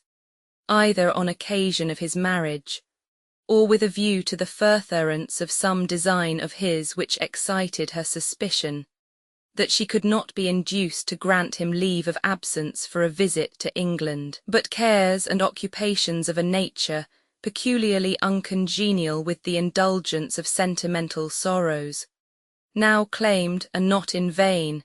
the serious thoughts of this prudent and vigilant princess. The low state of her finances, exhausted by no wasteful prodigalities, but by the necessary measures of national defence and the politic aid which she had extended to the United Provinces and to the French Huguenots, now threatened to place her in a painful dilemma. She must either desert her allies, and suffer her navy to relapse into the dangerous state of weakness from which she had exerted all her efforts to raise it, or summon a new parliament for the purpose of making fresh demands upon the purses of her people, and this at the risk either of shaking their attachment, or, a humiliation not to be endured. Seeing herself compelled to sacrifice to the importunities of the popular members some of the more oppressive branches of her prerogative, the right of purveyance, for instance, or that of granting monopolies, both of which she had suffered to grow into enormous grievances. Mature reflection discovered to her, however, a third alternative, that of practicing a still stricter economy on one hand, and on the other of increasing the productiveness to the exchequer of the customs and other branches of revenue, by reforming abuses, by detecting frauds and embezzlements, and by cutting off the exorbitant profits of collectors. This last plan, which best accorded with her disposition, was that adopted by Elizabeth. It may be mentioned as a characteristic trait that a few years before she had accepted with thanks an offer secretly made to herself by some person holding an inferior station in the customs, of a full disclosure of the impositions practised upon her in that department. She had admitted this voluntary informer several times to her presence, had imposed silence in the tone of a mistress on the remonstrances of Leicester, Burleigh, and Walsingham, who indignantly urged that he was not of a rank to be thus countenanced in accusation of his superiors, and had reaped the reward of this judicious patronage, by finding herself entitled to demand from her farmer of the customs an annual rent of £42,000, instead of the £12,000 which he had formerly paid. She now exacted from him a further advance of £8,000 per annum, and stimulated Burleigh to such a rigid superintendence of all the details of public economy as produced a very important general result. It was probably in the ensuing Parliament that a conference being held between the two houses respecting a bill for making the patrimonial estates of accountants liable for their arrears to the Queen, and the Commons desiring that it might not be retrospective, the Lord Treasurer pithily said, "My lords, if you had lost your purse by the way, would you look back or forwards to find it? The Queen hath lost her purse." This rigid parsimony, at once the virtue and the foible of Elizabeth, was attended accordingly with its good and its evil. It endeared her to the people, whom it protected from the imposition of new and oppressive taxes. But being united in the complex character of this remarkable woman with an extraordinary taste for magnificence in all that related to her personal appearance, it betrayed her into 1,000 meannesses, which, in spite of all the arts of graciousness in which she was an adept, served to alienate the affections of such as more nearly approached her. Her nobles found themselves heavily burthened by the long and frequent visits which she paid them at their country seats, attended always by an enormous retinue, as well as by the contributions to her jewellery and wardrobe which custom required of them under the name of New Year's gifts, and on all occasions when they had favours, or even justice, to ask at her hands 105. There were few of the inferior suitors and court attendants composing the crowd by which she had a vanity in seeing herself constantly surrounded, who did not find cause bitterly to rue the day when first her hollow smiles and flattering speeches seduced them to long years of irksome, servile, and often profitless assiduity. Bacon in his Apophthegms relates on this subject the following anecdote. Queen Elizabeth, seeing Sir Edward in her garden, looked out at her window and asked him in Italian, "What does a man think of when he thinks of nothing?" Sir Edward, who had not had the effect of some of the Queen's grants so soon as he had hoped and desired, paused a little and then made answer, "Madam, he thinks of a woman's promise." The Queen shrunk in her head, but was heard to say, "Well, Sir Edward, I must not confute you. Anger makes dull men witty, but it keeps them poor." Queen Elizabeth, says the same author, was dilatory enough in suits of her own nature, And the Lord Treasurer Burleigh, being a wise man and willing therein to feed her humour, would say to her, Madam, you do well to let suitors stay, for I shall tell you bis dat qui cito dat, if you grant them speedily they will come again the sooner. It is probable that the popular story of this minister's intercepting the very moderate bounty which Her Majesty had proposed to herself the honour of bestowing on Spencer is untrue with respect to this great poet, since the 4 lines relating to the circumstance, Madam, you bid your treasurer on a time to give me reason for my rhyme. But from that time and that season I have had nor rhyme nor reason, long attributed to Spencer, are now known to be churchyards. Yet that the author of the Fairy Queen had similar injuries to endure is manifest from those lines of unrivalled energy, in which the poet, from the bitterness of his soul, describes the miseries of a profitless court attendance. Few readers will have forgotten a passage so celebrated, but it will here be read with peculiar interest, as illustrative of the character of Elizabeth and the sufferings of her unfortunate courtiers. Full little knowest thou that haste not tried what hell it is in suing long to bide, to lose good days that might be better spent, to waste long nights in pensive discontent, to speed today to be put back tomorrow, to feed on hope, to pine with fear and sorrow, to have thy prince's grace yet want her peers, to have thy asking yet wait many years, to fret thy soul with crosses and with cares, to eat thy heart through comfortless despairs, to fawn, to crouch, to wait, to ride, to run, to spend, to give, to want, to be undone. Mother Hubbard's Tale. One of the most laudable objects of the parsimony exercised by Elizabeth at this period was that of enabling herself to afford effectual aid to Henry Roman IV. Of France, now struggling with adverse fortune but invincible resolution, to conquer from the united armies of Spain and the League the throne which was his birthright. In the depth of his distress, just when his Swiss and German auxiliaries were on the point of disbanding themselves for want of pay, the friendship of Elizabeth came in aid of his necessities with a supply of £22,000, a sum, trifling as it may seem in modern estimation, which sufficed to rescue Henry from his immediate embarrassment, and which he frankly avowed to be the largest he had ever seen. The generosity of his ally did not stop here, for she speedily equipped a body of 4,000 men and sent them to join him at Dieppe under command of the gallant Lord Willoughby. By this reinforcement, Henry was enabled to march to Paris and possess himself of its suburbs, and subsequently to engage in several other enterprises, in which he gratefully acknowledged the eminent service rendered him by the valour and fidelity of this band of English. The next year Elizabeth, alarmed at seeing several of the ports of Bretagne opposite to her own shores garrisoned by Spanish troops,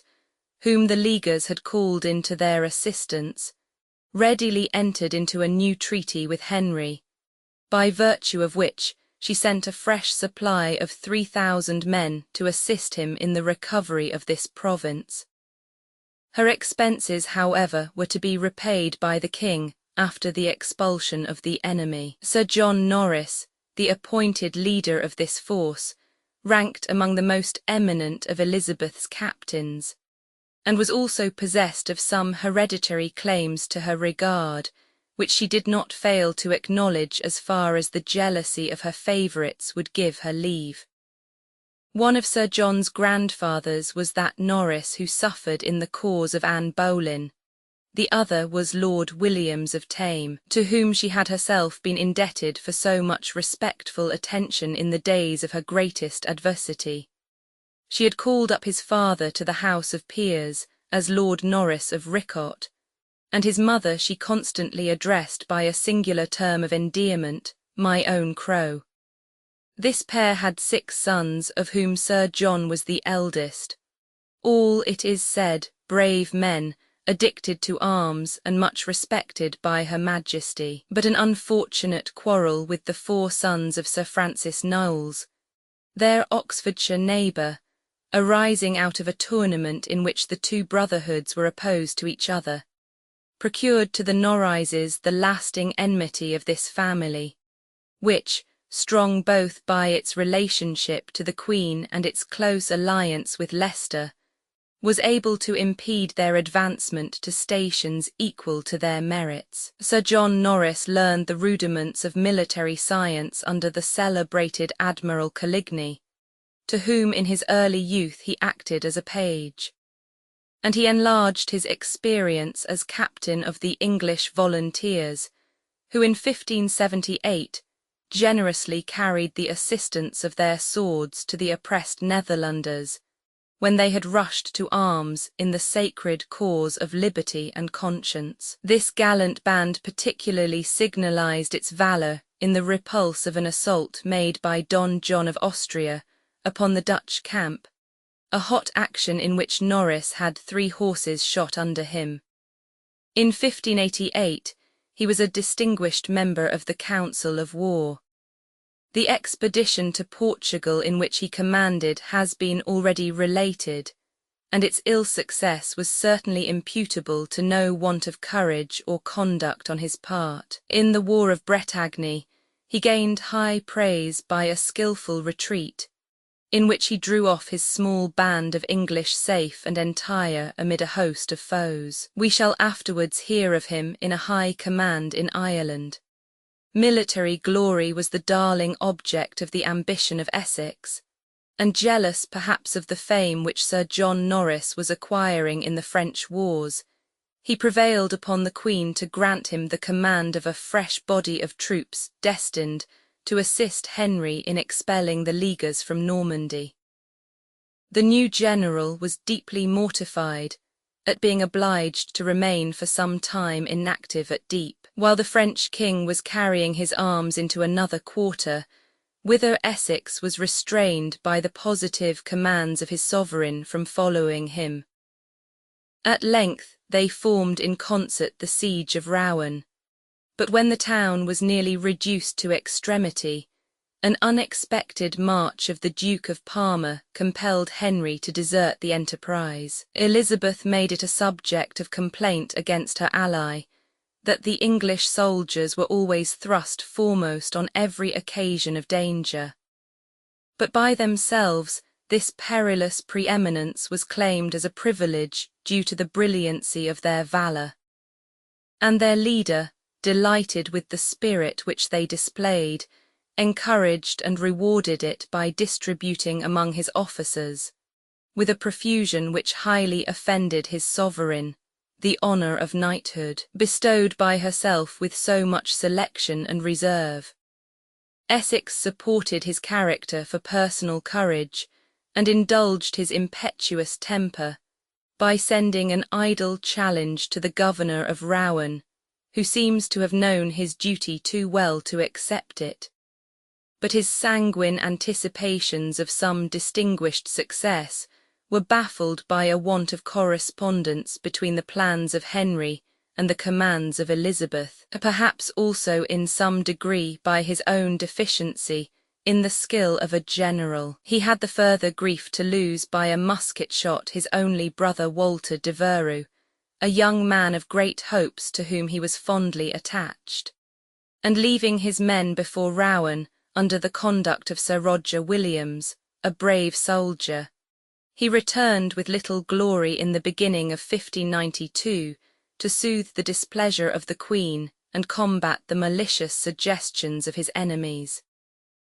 In this bloodless warfare better success awaited him. His partial mistress received with favour his excuses, and not only restored him to her wonted grace, but soon after testified her opinion of his abilities by granting him admission into the Privy Council. The royal progress of this year in Sussex and Hampshire affords some circumstances worthy of mention. Viscount Montacute, now written Montagu, a nobleman in much esteem with Elizabeth, though a zealous Catholic, solicited the honour of entertaining her at his seat of Cowdray near Midhurst, a mansion splendid enough to attract the curiosity and admiration of a royal visitant. The manor of Midhurst, in which Cowdray is situated, had belonged during several ages to a branch of the potent family of Bohun. Thence it passed into possession of the Nevilles, a race second to none in England in the antiquity of its nobility and the splendour of its alliances. It thus became a part of the vast inheritance of Margaret Countess of Salisbury, daughter of George Duke of Clarence. Cowdray House was the principal residence of this illustrious and injured lady, and it was here that the discovery took place of those papal bulls and emblematical banners, which afforded a pretext to malice and rapacity to arm themselves against the miserable remnant of her days. By the attainder of the Countess, this with the rest of her estates became forfeited to the crown, but the tyrant Henry was prevailed upon to regrant it,